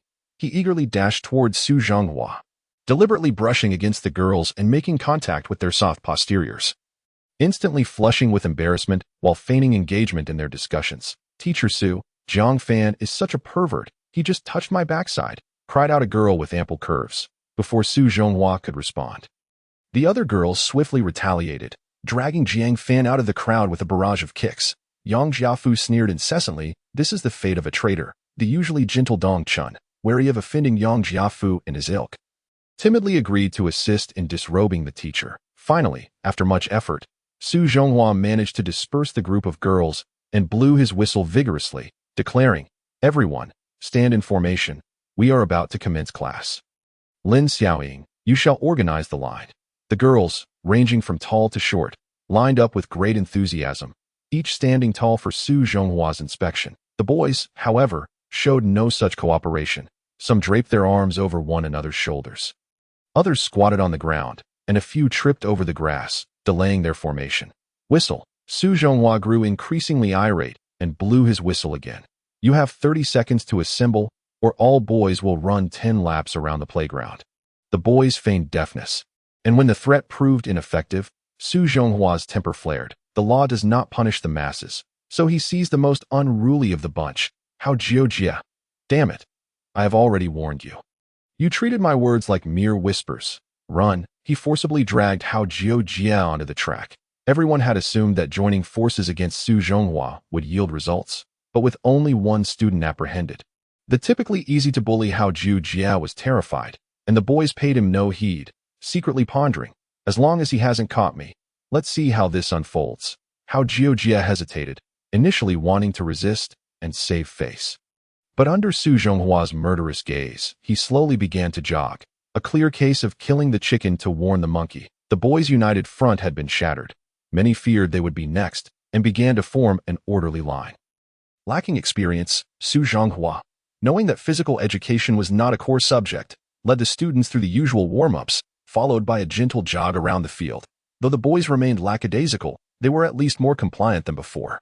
With his objectives met, Su Zhonghua allowed Hao Jiujia to rejoin the group. In the following chapter, committed the crime of rape. The physical education class dragged on under Su Zhonghua's lackadaisical control. During lunchtime, Su Zhonghua found himself unable to borrow a meal card. However, this serendipity allowed him to approach old Zhou in the kitchen, where he shamelessly requested a hearty meal of braised pork. Savoring the succulent dish with greasy delight that moment, Zhou Xiaoyang, who had been shadowing Su Zhonghua since class ended, approached with a tray of food, seating herself firmly beside him, oblivious to the stares of those around them in the cafeteria. Without skipping a beat, Zhou Xiaoyang began to pick out the meat from her plate, transferring it all into Su Zhonghua's bowl, knowing he subsisted mainly on noodles, a thought that tugged at her heartstrings. Xiaoyang, do you take me for a glutton? I cannot possibly consume this much meat, Su Zhonghua exclaimed, rolling his eyes at the overflowing bowl. Brother, you must help me eat it, Zhou Xiaoyang replied with a playful pout. I fear that eating meat will make me gain weight. Nonsense. Xiaoyang, look at your development. You are far too slender that a bit of meat would enhance your appearance, he counseled gently. Is that true? Zhou Xiaoyang seemed to take his words to heart. And after hesitating, she selected a piece of meat the size of her thumb from Su Zhonghua's bowl and swallowed it down, as if it were poison. Why do girls so often shy away from meat? Clatter, a bowl filled with food was set down before Su Zhonghua, interrupting the tender moment between him and Zhou Xiaoyang. Teacher Su, may I sit here? Lin Xiaoyang chimed in cheerfully, not waiting for an answer before plopping down beside him, making Su Zhonghua feel like an ancient emperor surrounded by two beautiful courtesans. Sit down, he said, placing his feet back on the ground and continuing to devour his two large bowls of pork. Watching Su Zhonghua eat like a child, Lin Xiaoyang couldn't help but giggle, completely neglecting her own meal as she fixated on him. Zhou Xiaoyang, noticing Lin Xiaoyang's expression, felt an inexplicable surge of discontent. Even though the two girls were usually good friends, Xiaoyang, don't you have an aversion to the school cafeteria's food? Why are you here eating? Did your maid forget to bring your lunch? Not at all. The food was delivered, but I accidentally knocked it over, Lin Xiaoyang replied, pouting yet still gazing at Su Zhonghua, seemingly envious of how deliciously he was eating. Hey, why are you staring at me? Su Zhonghua asked, awkwardly spitting out a piece of vegetable, utterly bewildered. Nothing, Lin Xiaoyang replied, her eyes darting before she playfully inquired. Teacher, why don't you dress a bit better? You earn 3,000 a month. Surely you can afford clothes that aren't so worn out. Even your socks are tattered. It's utterly embarrassing. Chuckling, Su Zhonghua wiped the grease from the corner of his mouth and replied earnestly, most of my salary goes to the Red Cross Society. Clothing holds no significance for me. The garments worn by our predecessors during the war were far inferior to mine. Moreover, as long as food fills my belly, that suffices. Just filling your belly, Lin Xiaoyang mumbled, picking at the food in her bowl with a disdainful expression. Noticing the girl's unusual demeanor, Su Zhonghua inquired, Xiaoyang, what troubles you? Are you unwell? I can't eat anymore. Lin Xiaoyang admitted, feeling somewhat embarrassed. Really? Is the taste not to your liking? Su Zhonghua asked, extending his chopsticks to grab a piece of eggplant. Chewing thoughtfully, deep down he acknowledged that the cafeteria's food was indeed unpalatable, yet he declared, stir-fried eggplant, spicy, fragrant, sweet, and savory, offers a multitude of flavors that awaken the palate and linger long after. Xiaoyang, do give it a try. It's quite delicious, Lin Xiaoyang, skeptical, took his chopsticks and sampled a piece, nodding slightly. It seems not too bad. Suddenly remembering that these were the chopsticks the teacher had used, she hurriedly returned them, her cheeks flushing crimson as she attempted to mask her embarrassment by hastily eating from her bowl. To her surprise, she discovered that the food was not as unpalatable as she had initially thought. Take your time and savor it. Don't choke. I told you it's quite good, Su Zhonghua encouraged with a smile. Zhou Xiaoyang glared at the pair, her dissatisfaction evident. Brother, if eggplant is so delightful, I want some too. Very well, Su Zhonghua relented, passing all the eggplant to her while he resigned himself to the greasy pork. Zhou Xiaoyang's face brightened with satisfaction, and she sweetly offered him a piece of braised pork, casting a knowing glance at Lin Xiaoyang. Brother, you're far too thin. Eat some meat to nourish yourself. Su Zhonghua chuckled awkwardly, beads of sweat forming on his forehead. I'm a bit full. I can't eat so much meat or I'll gain weight. A man being slightly overweight is of no consequence. It exudes masculinity and imparts a sense of security, Zhou Xiaoyang said with a beaming smile. However, consuming such an abundance of meat will inevitably lead to breakouts. Lao Su's voice diminished further. Regardless, with your dark and thick skin, no one will notice, Zhou Xiaoyang thought to herself, feeling pressured in front of Lin Xiaoyang to compel Lao Su to finish his meal. To an onlooker, it seemed as if the expression on Su Zhonghua's face suggested that this woman was not merely urging him to eat meat, but rather forcing him to consume excrement. If it were you, having just devoured half a kilogram of pork belly, could you still manage to consume a meatball the size of a fist? What is more infuriating is that Zhou Xiaoyang, whether intentionally or not, selected a particularly large piece of pure fat. Consuming it would equate to ingesting an additional 100 grams of lard. Lin Xiaoyang, entirely oblivious to Zhou Xiaoyang's jealousy, merely stifled a laugh, unknowingly devouring nearly half of what was in her bowl, and quietly inquired, So, Su Laosher is your brother? How come you two have different surnames? Yes, he is my brother. He is 45 this year. Zhou Xiaoyang intentionally disparaged Su Zhonghua in her presence, continuing, he just got out of prison and, feeling ashamed, changed his surname to conceal his identity, but it is said that he was imprisoned for committing a crime of sexual assault. So you might want to keep your distance from him in the future. In a way, the teacher doesn't seem like a rapist at all, Lin Xiaoyang observed Lao Su's face in astonishment. A righteous, excellent, and kind person will always face slander from many. I have grown accustomed to it, Lao Su said, dismissing the need for further explanation. Let us finish our meal and take a nap. You have classes in the afternoon, so I'll take my leave. Seizing the opportunity, he bid farewell to the two and stepped out of the dining hall, but Zhou Xiaoyang persistently followed him. Walking alongside Su Zhonghua and cheerfully saying, Brother, I was just joking earlier. Don't be angry. By the way, I wanted to ask, if we truly meet your expectations in this exam, will we really get to go on an autumn outing to Tangshan?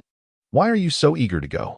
Su Zhonghua scratched his head, suddenly recalling, I almost forgot. That's your hometown. You haven't been back in over a decade. I suppose your old home has probably been demolished. Rest assured, as long as you meet my standards, I will definitely take you. Chapter 64. Lao Tang. After dismissing Zhou Xiaoyang, Su Zhonghua returned to his office, intending to tidy up his belongings since there were no classes in the afternoon. However, contrary to his expectations, the students Shirwaxin and Zhao Tianhao, who had blackmailed him a few days prior, were sitting calmly at his desk, making it evident they were there to extort money from him. It was lunchtime, and with few people in the office, Su Zhonghua felt less restrained as he walked over and lit a cigarette, the smoke billowing from his mouth and drifting behind him, embodying the essence of a disillusioned middle-aged man. What brings you two here? He asked. Stop pretending, Su Zhonghua. Hand over 20,000 yuan, and we'll return your photos. Zhao Tianhao sprang from his chair, exuding an air of determination. If you don't have the money, we'll just have to hand these sordid photos to the principal. Shirwaxin taunted, waving several photos in his hand. Hey, do you realize what crime you're committing by attempting to blackmail a teacher? Su Zhonghua tossed aside his cigarette and slowly drew a horn knife from his waist, snapping it open with a sharp sound. What are you trying to do? Shirwaxin stepped back in fright. Before he could finish, Su Zhonghua let out a loud shout and delivered a kick to his abdomen, causing Shirwaxin to lose his balance and crash against the desk, tumbling backward and knocking it over. Clutching his stomach and gagging. Despite being a high school student, Shirwaxin was a tall and sturdy young man at 1.8 meters, yet he was felled by the lean Su Zhonghua. Zhao Tianhao stood by, his eyes wide as saucers, paralyzed with fear and unsure of how to react. Damn it. You're just a kid and already daring to commit a crime. Su Zhonghua advanced menacingly, knife in hand. Glaring at Zhao Tian, how.as your teacher, I must reform you properly. Now you must compensate me financially for this mental distress. Terrified by the knife, Zhao Tianhao's face turned pale, and he dared not resist. Trembling as he pulled out 500 yuan from his pocket and offered it, saying, Su Laosher, please spare me. I promise I won't do it again. Only 500. Do you take me for a beggar? Lao Su followed up with a sharp slap across his face, then proceeded to rummage through his pockets, pocketing the remaining cash as well. Teacher? Ultimately, Zhao Tianhao was nothing more than a cowardly high school student. He covered his face, afraid to retaliate, and allowed his money to be taken. Once Su Zhonghua had thoroughly emptied him, he turned to Xiaoyang, who was still retching on the floor, and declared, I warn you both. Do not oppose me again. If a fourth person learns of today's events, my knife will not show mercy. He then snatched a few photos depicting ambiguous interactions with Tang Shishir from Xiaoyang's hands and pocketed them. Why yes, of course, Xiaoyang, tears streaming from his eyes due to gagging, hurriedly acquiesced. Considering you are my students, I shall let this matter slide. Now hurry up and clean this mess, Su Zhonghua commanded, pointing at the overturned desk. The two young men dared not defy him, not even daring to breathe, as they hastily set the desk upright and neatly stacked the files and books. Feeling disinterested in further confrontation, Su Zhonghua quickly gathered his things and rode his bicycle out of the school. Today's earnings amounted to around 17 to 1800 yuan. Emboldened, Lao Su was just contemplating treating himself to a nice meal when his phone rang. It was Lao Tang calling. Su. Do you have some time now? Come help me out. Sure. I was just lamenting my lack of income. Where are you? Su Zhonghua had already discussed matters with him the previous night and readily agreed.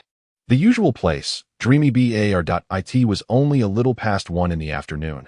The bar's primary clientele were still at work, although it remained open during the day, just not as lively. The parking attendant was dozing off when a car suddenly slid in. Jolting him awake to his surprise, it was an old-fashioned bicycle from the 1980s, rusty and ridden by a sullen-looking man with stubble, disheveled hair, and tattered clothing. The attendant thought to himself, here comes another discontented soul seeking solace in drink. Noticing the man parking in a motor vehicle spot, the attendant approached responsibly and said, Sir, this is a motor vehicle parking space. Please move your bicycle to the designated area across the street. The man was none other than Su Zhonghua, who locked his bicycle and replied with a smile, Come on, buddy, just this once. I'll be out shortly. As he spoke, he pulled out 10 yuan from his pocket and handed it to the attendant. With a little over 1,000 yuan in his pocket, Lao Su wanted to indulge in the feeling of being a big shot. No problem. You can park for as long as you need. The attendant cheerfully accepted the money, thinking to himself, money makes one a god. Without it, one is nothing. Entering Dreamy Bar, the dimly lit atmosphere revealed only a few scattered patrons. He found a corner table and ordered a bottle of beer. Exhaling deeply, cursing the bar's unpleasant air, he then scanned the surroundings, wondering if Lao Tang had arrived yet. Suddenly, 2 stunningly beautiful women sauntered over, gracefully taking their seats beside Su Zhonghua. He was momentarily taken aback and jested. Ladies, have you perhaps come to the wrong place? Not at all, handsome. We're here to find you. A gentleman has already settled your bill and specifically asked us to find you. Would you like to stay in the back room of the bar? Or shall we accompany you to a hotel? Su Zhonghua realized that the gentleman they referred to was undoubtedly Lao Tang, and inwardly scolded, Damn it, does he really think I enjoy soliciting? If I were to, I'd at least do it discreetly. So brazenly bold. Now I am at least a teacher. If my students were to discover this, he would likely lose all face to remain at school. He pushed aside 2 young women and calmly declared, Let me be frank with you. I am a reporter from China Central Television, and I am here to interview you. I intend to launch a column entitled The True Interviews with Young Women. I hope you can cooperate with me. Who knows, perhaps there will be an opportunity for you to appear on television. How absurd. The 2 young women, flustered, hastily fled to the backstage. That moment, Su Zhonghua caught sight of old Tang seated at the bar. Grinning nervously as he gazed over, old Su downed a glass of beer, leaped onto a bar stool, lit a cigarette, and directly cursed, Damn it, you fool, how dare you play me? Quickly, tell me, what do you want with me? Haha, just a little joke. It's been a while since we last met. You've aged quite a bit. Old Tang filled his beer glass, playfully scrutinizing Su Zhonghua's stubbled chin. The man known as Old Tang was originally named Tang Bao. He had spent several years in prison, where he also engaged in strenuous labor. The prison environment had dramatically altered his appearance. Once a bright, cheerful lad, Tang Bao emerged even more robust, now resembling a man with a face full of bulging flesh. He had picked up some skills during his incarceration, as evidenced by the way the flesh on his face would twitch when he was agitated, presenting quite a frightening visage. The scar from a beating marred the corner of his eye, giving the impression that he was perpetually casting sidelong glances at others, which made people uncomfortable. "Have you lost your mind? Where do you see me aging?" Su Zhonghua chuckled, stroking his stubbly chin. Old Tang was quite tall. Even while seated, Su Zhonghua had to slightly tilt his head to properly face him. In truth, old Su was not short. He had once measured himself at a street vendor's height gauge, which reported him to be 1.85 meters. This news had excited him for quite some time. However, upon encountering a real man of 1.85 meters, he realized the vendor had misled him. "All right, enough of that. I am here to discuss a business opportunity with you." Old Tang ceased his laughter, paused, and then continued. "My boss has recently opened a casino in the South City, and it operates quite legitimately. However, over the past 2 weeks, a group of individuals has frequently come and won a significant amount, leading to suspicions of cheating. So you want me to catch the cheaters? I thought you were looking for me to serve as muscle." Su Zhonghua took a sip of rum and replied solemnly, "No problem. That if there are indeed cheaters, I can help you eliminate them. But first, ensure my compensation is prepared. That you're quite confident. If they were just ordinary cheaters, would I need to seek you out?" Old Tang laughed. "The ones I catch are not your average cheats." Yes, they chatted. Su Zhonghua inquired about the situation at the casino. The owner was a middle-aged man in his 40s named Xiaoyang, who was said to be quite influential in South City, with connections in both the underworld and legitimate circles. Old Tang had been invited to oversee the establishment. The most dreaded occurrence for a newly opened casino is encountering cheaters. And Xiaoyang found himself in such a predicament. He had consulted many experts but failed to identify the source of the cheating. Initially, he considered giving up, as someone of his standing could not simply admit defeat. During a meal with Old Tang, he mentioned his troubles, which led Old Tang to recount Su Zhonghua's past exploits in catching cheaters, resulting in the current situation. They had observed a group of frequent winners at the blackjack table. After careful scrutiny, they concluded that these individuals were not cheating but merely skilled at probability. Initially, everyone believed these players were adept counters, as such individuals exist in every casino and are typically unwelcome. The shareholders thought it unnecessary to hire someone to investigate and opted to label these players as undesirable, as there were precedents for such actions. However, Zhou Yangxiang held a different view. He had researched analyses from major casinos regarding skilled counters and found that such individuals were often mathematicians or highly educated people. Yet, the frequent players at his casino were merely traders transporting goods to other provinces, leading him to conclude that such individuals could not possess exceptional calculating abilities if they were that intelligent. They would not engage in the laborious trade of goods. Thus, Zhou Yangxiang sought someone to investigate, both to ascertain whether a mathematical genius was indeed present and to avoid the embarrassment of mistaking a non-mathematician for a genius and subsequently being cheated. He valued his reputation above all, even amidst ongoing losses. After a lengthy discussion, Su Zhonghua finally grasped the situation from Old Tang, engaged in some casual banter, and upon finishing their drinks, Old Tang promptly drove him to the South City Casino. Su Zhonghua felt reluctant to mention his bicycle left behind, secretly contemplating the idea of acquiring a small car once he earned some money. Upon arrival, guided by Old Tang, Su Zhonghua traversed several dimly lit alleys until they reached the opulent back entrance of a nightclub. Old Tang greeted the few guards within and led Su Zhonghua inside. The secluded alleyway to the nightclub made it difficult to find without guidance, although the casino owner had some connections at the police station. Discretion was paramount as they walked. Numerous men clad in matching black attire greeted Old Tang, who merely smiled and nodded in acknowledgement, leading Su Zhonghua deeper into the establishment. After navigating several corridors, they arrived at a circular staircase. Old Tang gestured downward and proceeded to descend. After approximately 20 meters, they encountered 4 guards in black, lazily stationed before a towering door. Old Tang explained to Su Zhonghua, "This is the casino. We'll head in here." He then pulled Su Zhonghua into a nearby room. The large room was sparsely populated, furnished with a few tables and a refrigerator stocked with cold beverages, likely intended for gamblers to rest. Old Tang turned back, patted Su Zhonghua on the shoulder, and said with a smile, "It's your turn to shine. When we enter, let us pretend we don't know each other if I spot any suspicious individuals. I'll discreetly signal you. You can mingle as a casual player, do I understand?" "I understand. Quickly bring me some chips. I want to indulge," Su Zhonghua replied with a grin, resembling a rogue. After a moment, Old Tang stepped out and returned in under 2 minutes, carrying 2 handfuls of chips totaling around 200,000, which he handed to Su Zhonghua, saying, "Play however you see fit." Disregarding Old Tang's words, Su Zhonghua weighed the chips in his hand and entered the casino. Upon stepping into the casino, Su Zhonghua was immediately engulfed by an indescribable sensation. After many years, he found himself back in a casino. The sounds of dice rolling, cards shuffling, and gamblers shouting ignited a thrilling excitement within him. The casino was vast, accommodating 400 to 500 patrons, with 6 baccarat tables, 3 blackjack tables, 3 dice tables, a number game table, and a Russian roulette, offering a plethora of options for eager gamblers to enjoy. 4 baccarat tables were set outside, while 2 others were screened off to distinguish them from the others. A diverse array of characters filled the space that in the casino. There were workers, students, delinquents, and white-collar professionals, among whom stood a person clad in business attire, overseeing the chips at the table's edge.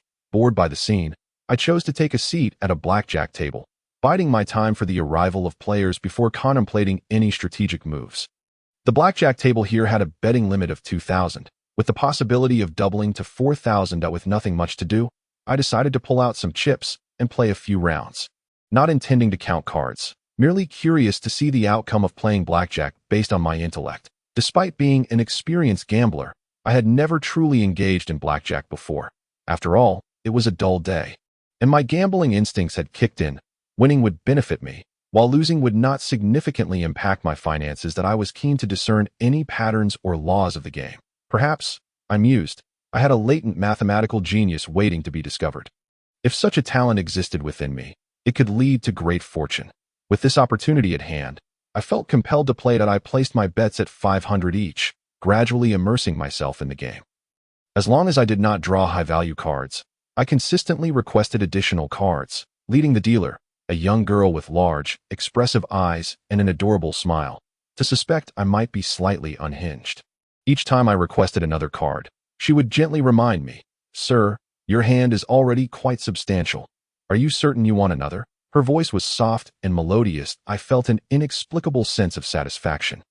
Entertaining the thought that perhaps this girl had developed a fondness for me, I replied earnestly, "Of course, I'm not at 21 yet, but what's the worst that could happen? I might lose a few hundred, which is hardly a concern." Eager to impress the young lady, I completely overlooked the fact that I lived on a meager diet of noodles and had less than 1,000 to my name. Seeing my determination, the dealer continued to deal cards, perhaps believing I was unfamiliar with the rules of blackjack. Little did she know that the chips I wagered were of no consequence to me. I simply relished the opportunity to tip her with 100 each time I won, prompting nearby gamblers to speculate whether I was genuinely wealthy or merely delusional.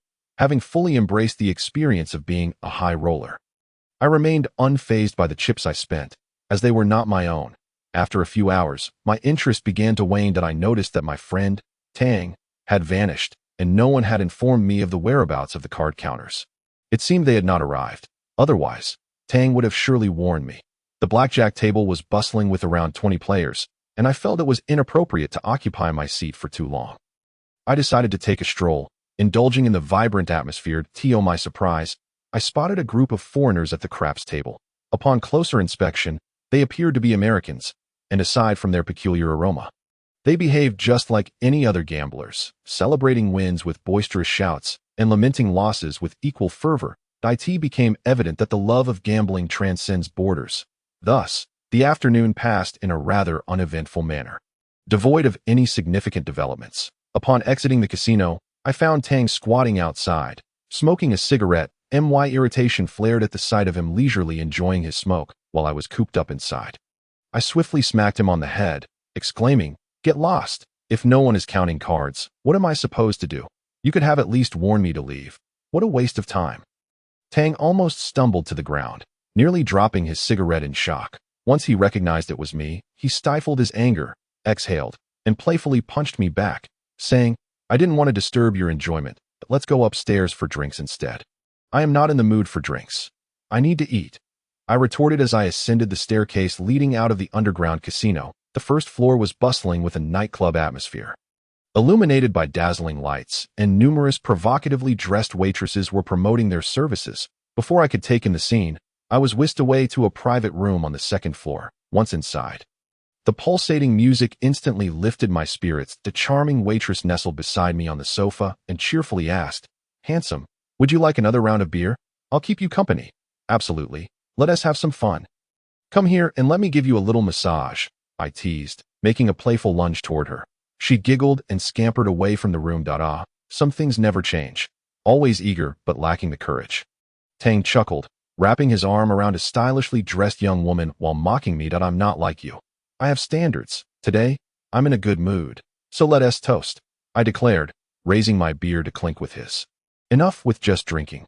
We need to order some delicious dishes, seafood, game birds, anything meaty. I've been living on noodles for days. My nutrition is lacking."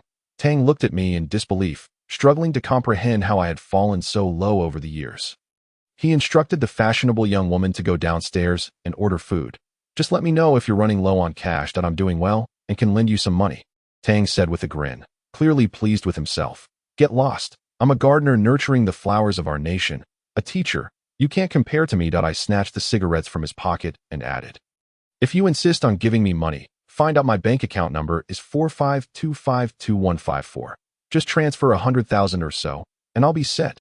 "Dream on." Before long, the stylish young woman returned, bringing a lavish spread of food and drinks. Without uttering a word, I dove into the feast, savoring the succulent flavors. I slurped a piece of clam meat. I exclaimed, "This is 100 times better than the noodles I've been eating."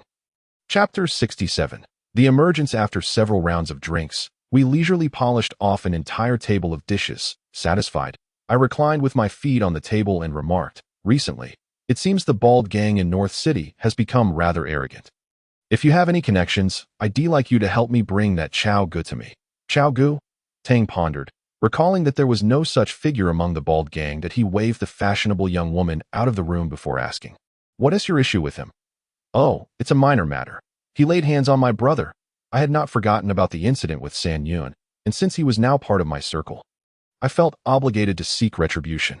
"All right, I'll take care of Chao Gu for you," Tang replied nonchalantly, not probing further. He then cautioned, "However, you should avoid any conflicts with the bald gang for now. They've already made their presence felt in South City, and it's not the right time to provoke them." "Understood," I replied, letting out a satisfied burp. With a smile, I added, "For now, please book me a room. I need to catch some sleep before heading back to the casino tonight. I've already reserved a room for you. Would you like to invite a lady as well?" After sleeping for over an hour in the hotel, I awoke, not bothering to wash my face, and tucked a knife into my waistband before heading downstairs to the casino. I returned to the same blackjack table, where the dealer, the same young girl, greeted me politely. Seemingly remembering our previous encounter at this hour, the casino was still relatively quiet. As most gamblers had not yet arrived, I had entered a bit too early, with only a handful of early birds congregating around the baccarat tables. The blackjack table was entirely mine. I idly flicked my chips and spun them on the table. I smiled at the dealer and asked, "Miss, since I'm the only one here, do you mind if I play?" Such a simple question, yet my mind twisted it into something rather inappropriate. "Of course," the dealer replied, her smile sweet as she gazed at me. "Very well, let us deal the cards." Thus, Su Zhonghua decided to request a table for himself, passing the time with a modest wager of 500 per round.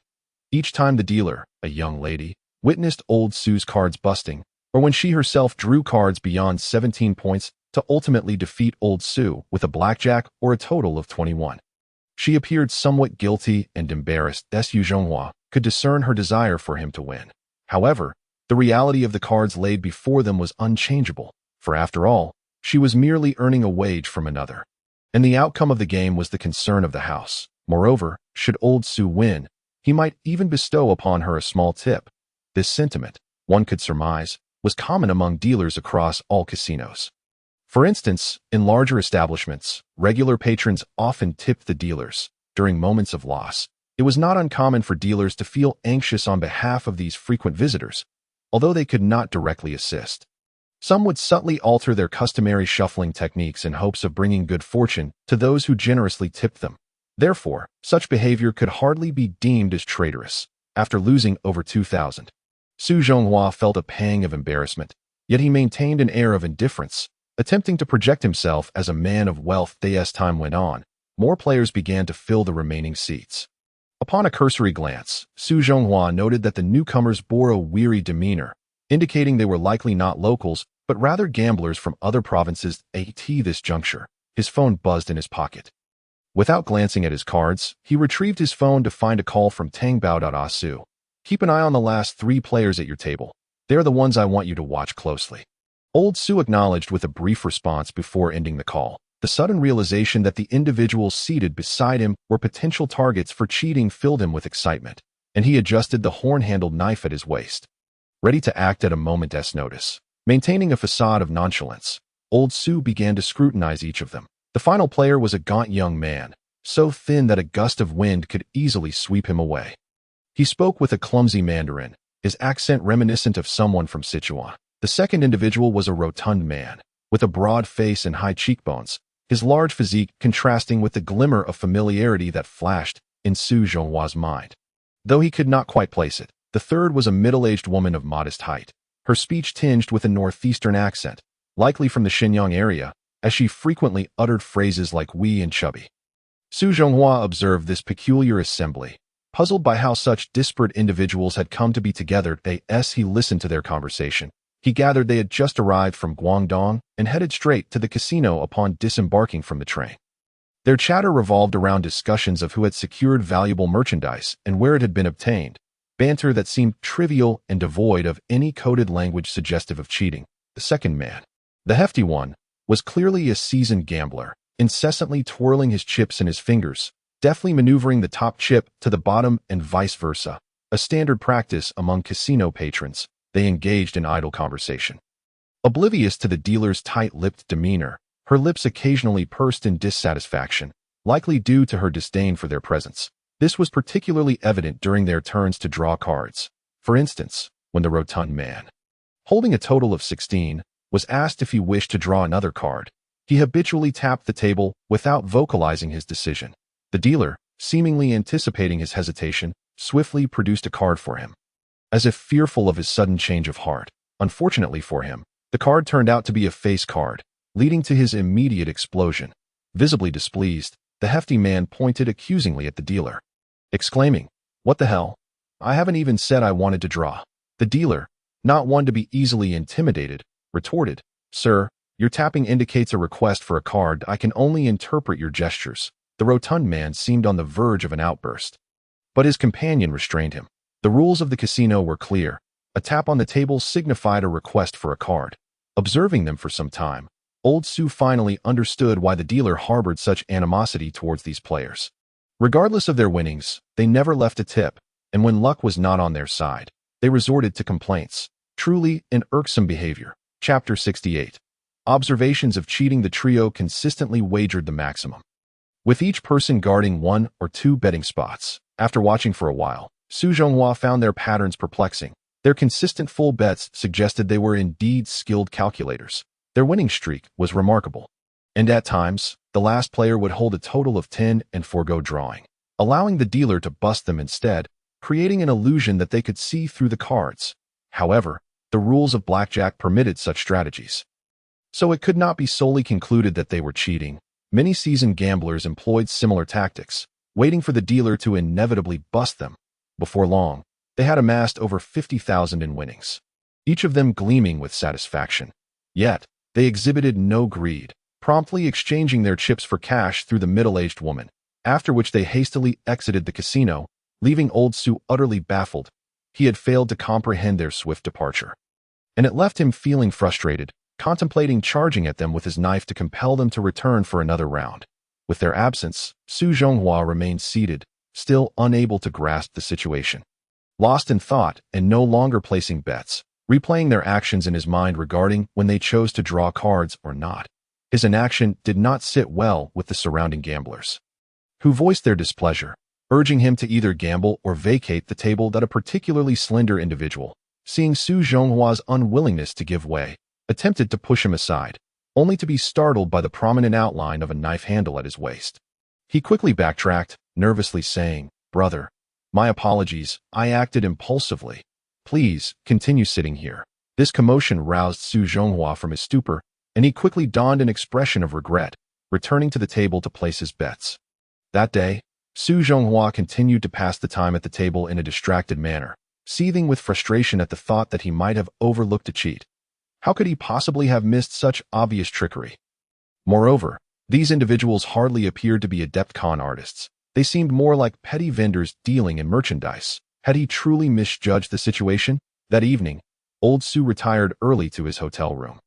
Pondering what he had observed, with the main players having departed, what was he still doing there?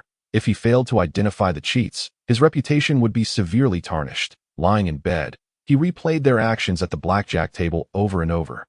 Yet he could not pinpoint any discrepancies, though it was an undeniable fact that they had walked away with his money. The following day was Saturday, a day free from school obligations. Su Zhonghua joined Tang Bao for a lavish breakfast before returning to the casino to await the arrival of the three suspects. Realizing he could not afford to engage in gambling himself, lest he miss their deceitful maneuvers, he opted to observe from a distance. However, given that the blackjack tables rarely attracted spectators, he made his way to the baccarat table to pass the time until the trio returned. As noon approached, the slender man, the rotund one, and the middle-aged woman indeed reappeared, once again taking their places at the blackjack table. That Su Zhonghua, seizing the opportunity, lit a cigarette and adopted a streetwise demeanor as he prepared to approach. However, the middle-aged woman cast a wary glance in his direction. In society, the ability to act is of paramount importance, a belief Su Zhonghua held firmly. He maintained an air of nonchalance, yet standing idly by could lead to suspicion. Spotting an open seat nearby, he sat down, reluctantly ordering a hand. The middle-aged woman seemed to recognize him, cautiously inquiring, "Did we play together at the same table yesterday?" "Is that so?" Su Zhonghua replied, feigning confusion, furrowing his brow as he scrutinized her features before finally saying, "I believe I have a vague recollection." The middle-aged woman was quite loquacious, and without any prompting from Su Zhonghua, the two struck up a conversation. It was during this exchange that he learned they had all left early that evening to meet a shipment at the station. However, Su's interest did not lie in the conversation itself, but rather in intently observing their hands. Curiously, according to the rules of blackjack, the dealer could either reveal the drawn cards directly or shuffle them based on the guest's requests. Yet, the manner in which they handled the cards suggested they were likely unfamiliar with poker. Seasoned players possess an unmistakable dexterity that cannot be feigned. This was a conclusion Su, having encountered countless gamblers, felt confident in asserting.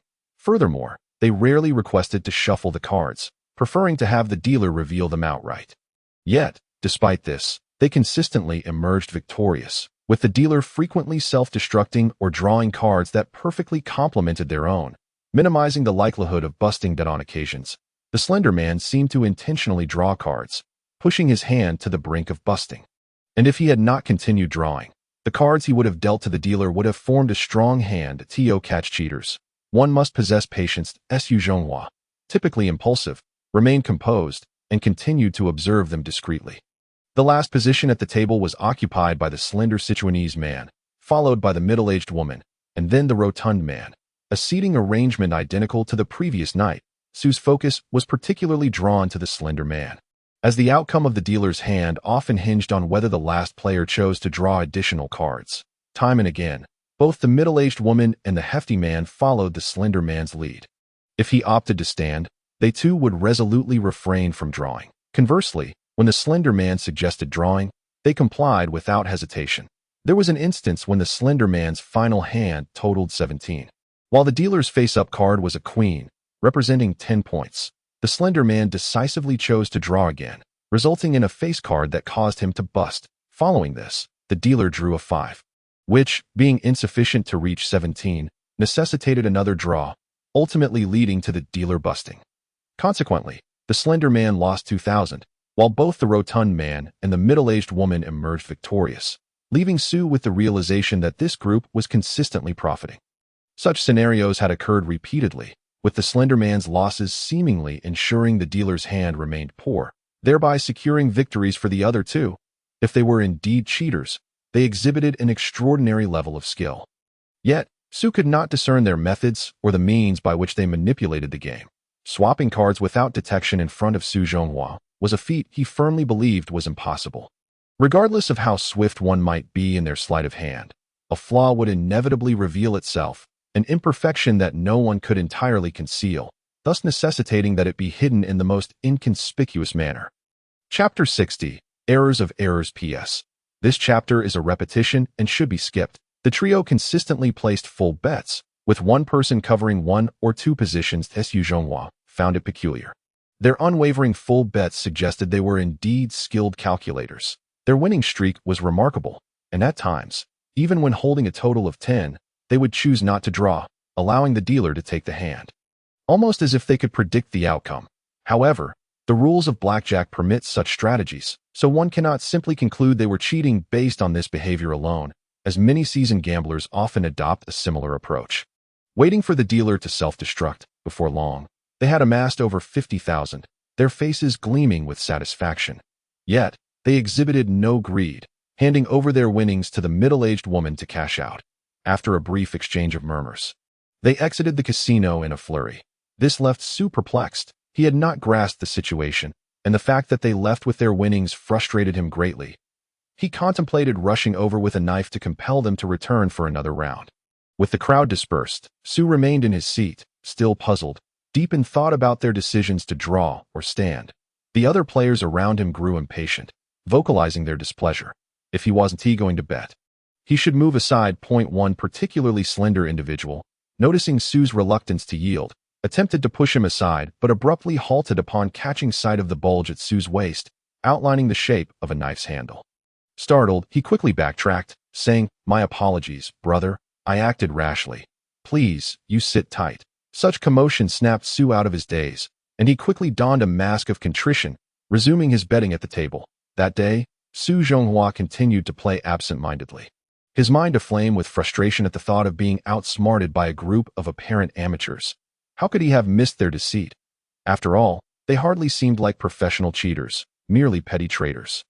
That night, Su returned to his hotel early, questioning why he remained at the table without the main players. If he failed to uncover the cheaters, his reputation would be severely compromised. Lying in bed, he replayed their actions at the blackjack table in his mind, yet he could not pinpoint what had been amiss, though it was undeniable they had walked away with his money. The following day was Saturday, and with no classes to attend, Su Zhonghua enjoyed a lavish breakfast with Tang Bao before heading back to the casino to wait for the suspicious individuals. At this juncture, Su resolved against playing himself, as doing so would only hinder his ability to observe their illicit maneuvers. Instead, he opted to watch from a distance. But as the blackjack table typically attracted little attention, he first ventured over to the baccarat table to bide his time until the trio returned. As midday approached, the slender man, the rotund man, and the middle-aged woman indeed reappeared, once more at the blackjack table. Su, seizing the opportunity, lit a cigarette and adopted the demeanor of a small-time hoodlum as he prepared to approach. However, the middle-aged woman cast a wary glance in his direction. In society, one of the most vital skills is the art of deception, a truth Su held dear. Maintaining an air of nonchalance, he settled into an adjacent seat, reluctantly joining the table to play a hand. The middle-aged woman seemed to recognize him, cautiously inquiring, "Did we play together at the same table yesterday?" "Is that so?" Su feigned confusion, furrowing his brow as he scrutinized her before replying. "I think I might have a vague recollection." The middle-aged woman was quite garrulous, and without any prompting from Su Zhonghua, the two engaged in conversation. It was during this exchange that he learned they had all left early that evening to meet a shipment at the station. However, Su's interest did not lie in the conversation itself, but rather in intently observing their hands. Curiously, according to the rules of blackjack, the dealer could either reveal the drawn cards directly or shuffle them based on the guest's requests. Yet, the manner in which they handled the cards suggested they were likely unfamiliar with poker. Seasoned players possess an unmistakable dexterity that cannot be feigned. This was a conclusion Su, having encountered countless gamblers, felt confident in asserting. Furthermore, they rarely requested to shuffle the cards, preferring to have the dealer reveal them outright. However, This approach invariably results in victory, as the player effectively causes the dealer to self-destruct or consistently draws cards that are remarkably fortuitous, thereby minimizing the chances of busting. There are instances when the slender individual seemingly makes a deliberate effort to draw cards, pushing himself to the brink of busting, yet if he were to stop drawing, the hand he reveals could instead be advantageous for the dealer. In the art of card manipulation, one must exercise patience. Su Zhonghua, having set aside his usual impulsiveness, continues to observe them with quiet scrutiny. The final position at the table is occupied by the slender Sichuanese, with the middle-aged woman preceding him, followed by the corpulent man, maintaining the same seating arrangement as the previous night. The slender Sichuanese captures Lao Su's attention. For the dealer's fate often hinges on whether the last player opts to draw additional cards. Frequently, the middle-aged woman and the hefty man heed his directives when he suggests they forego drawing.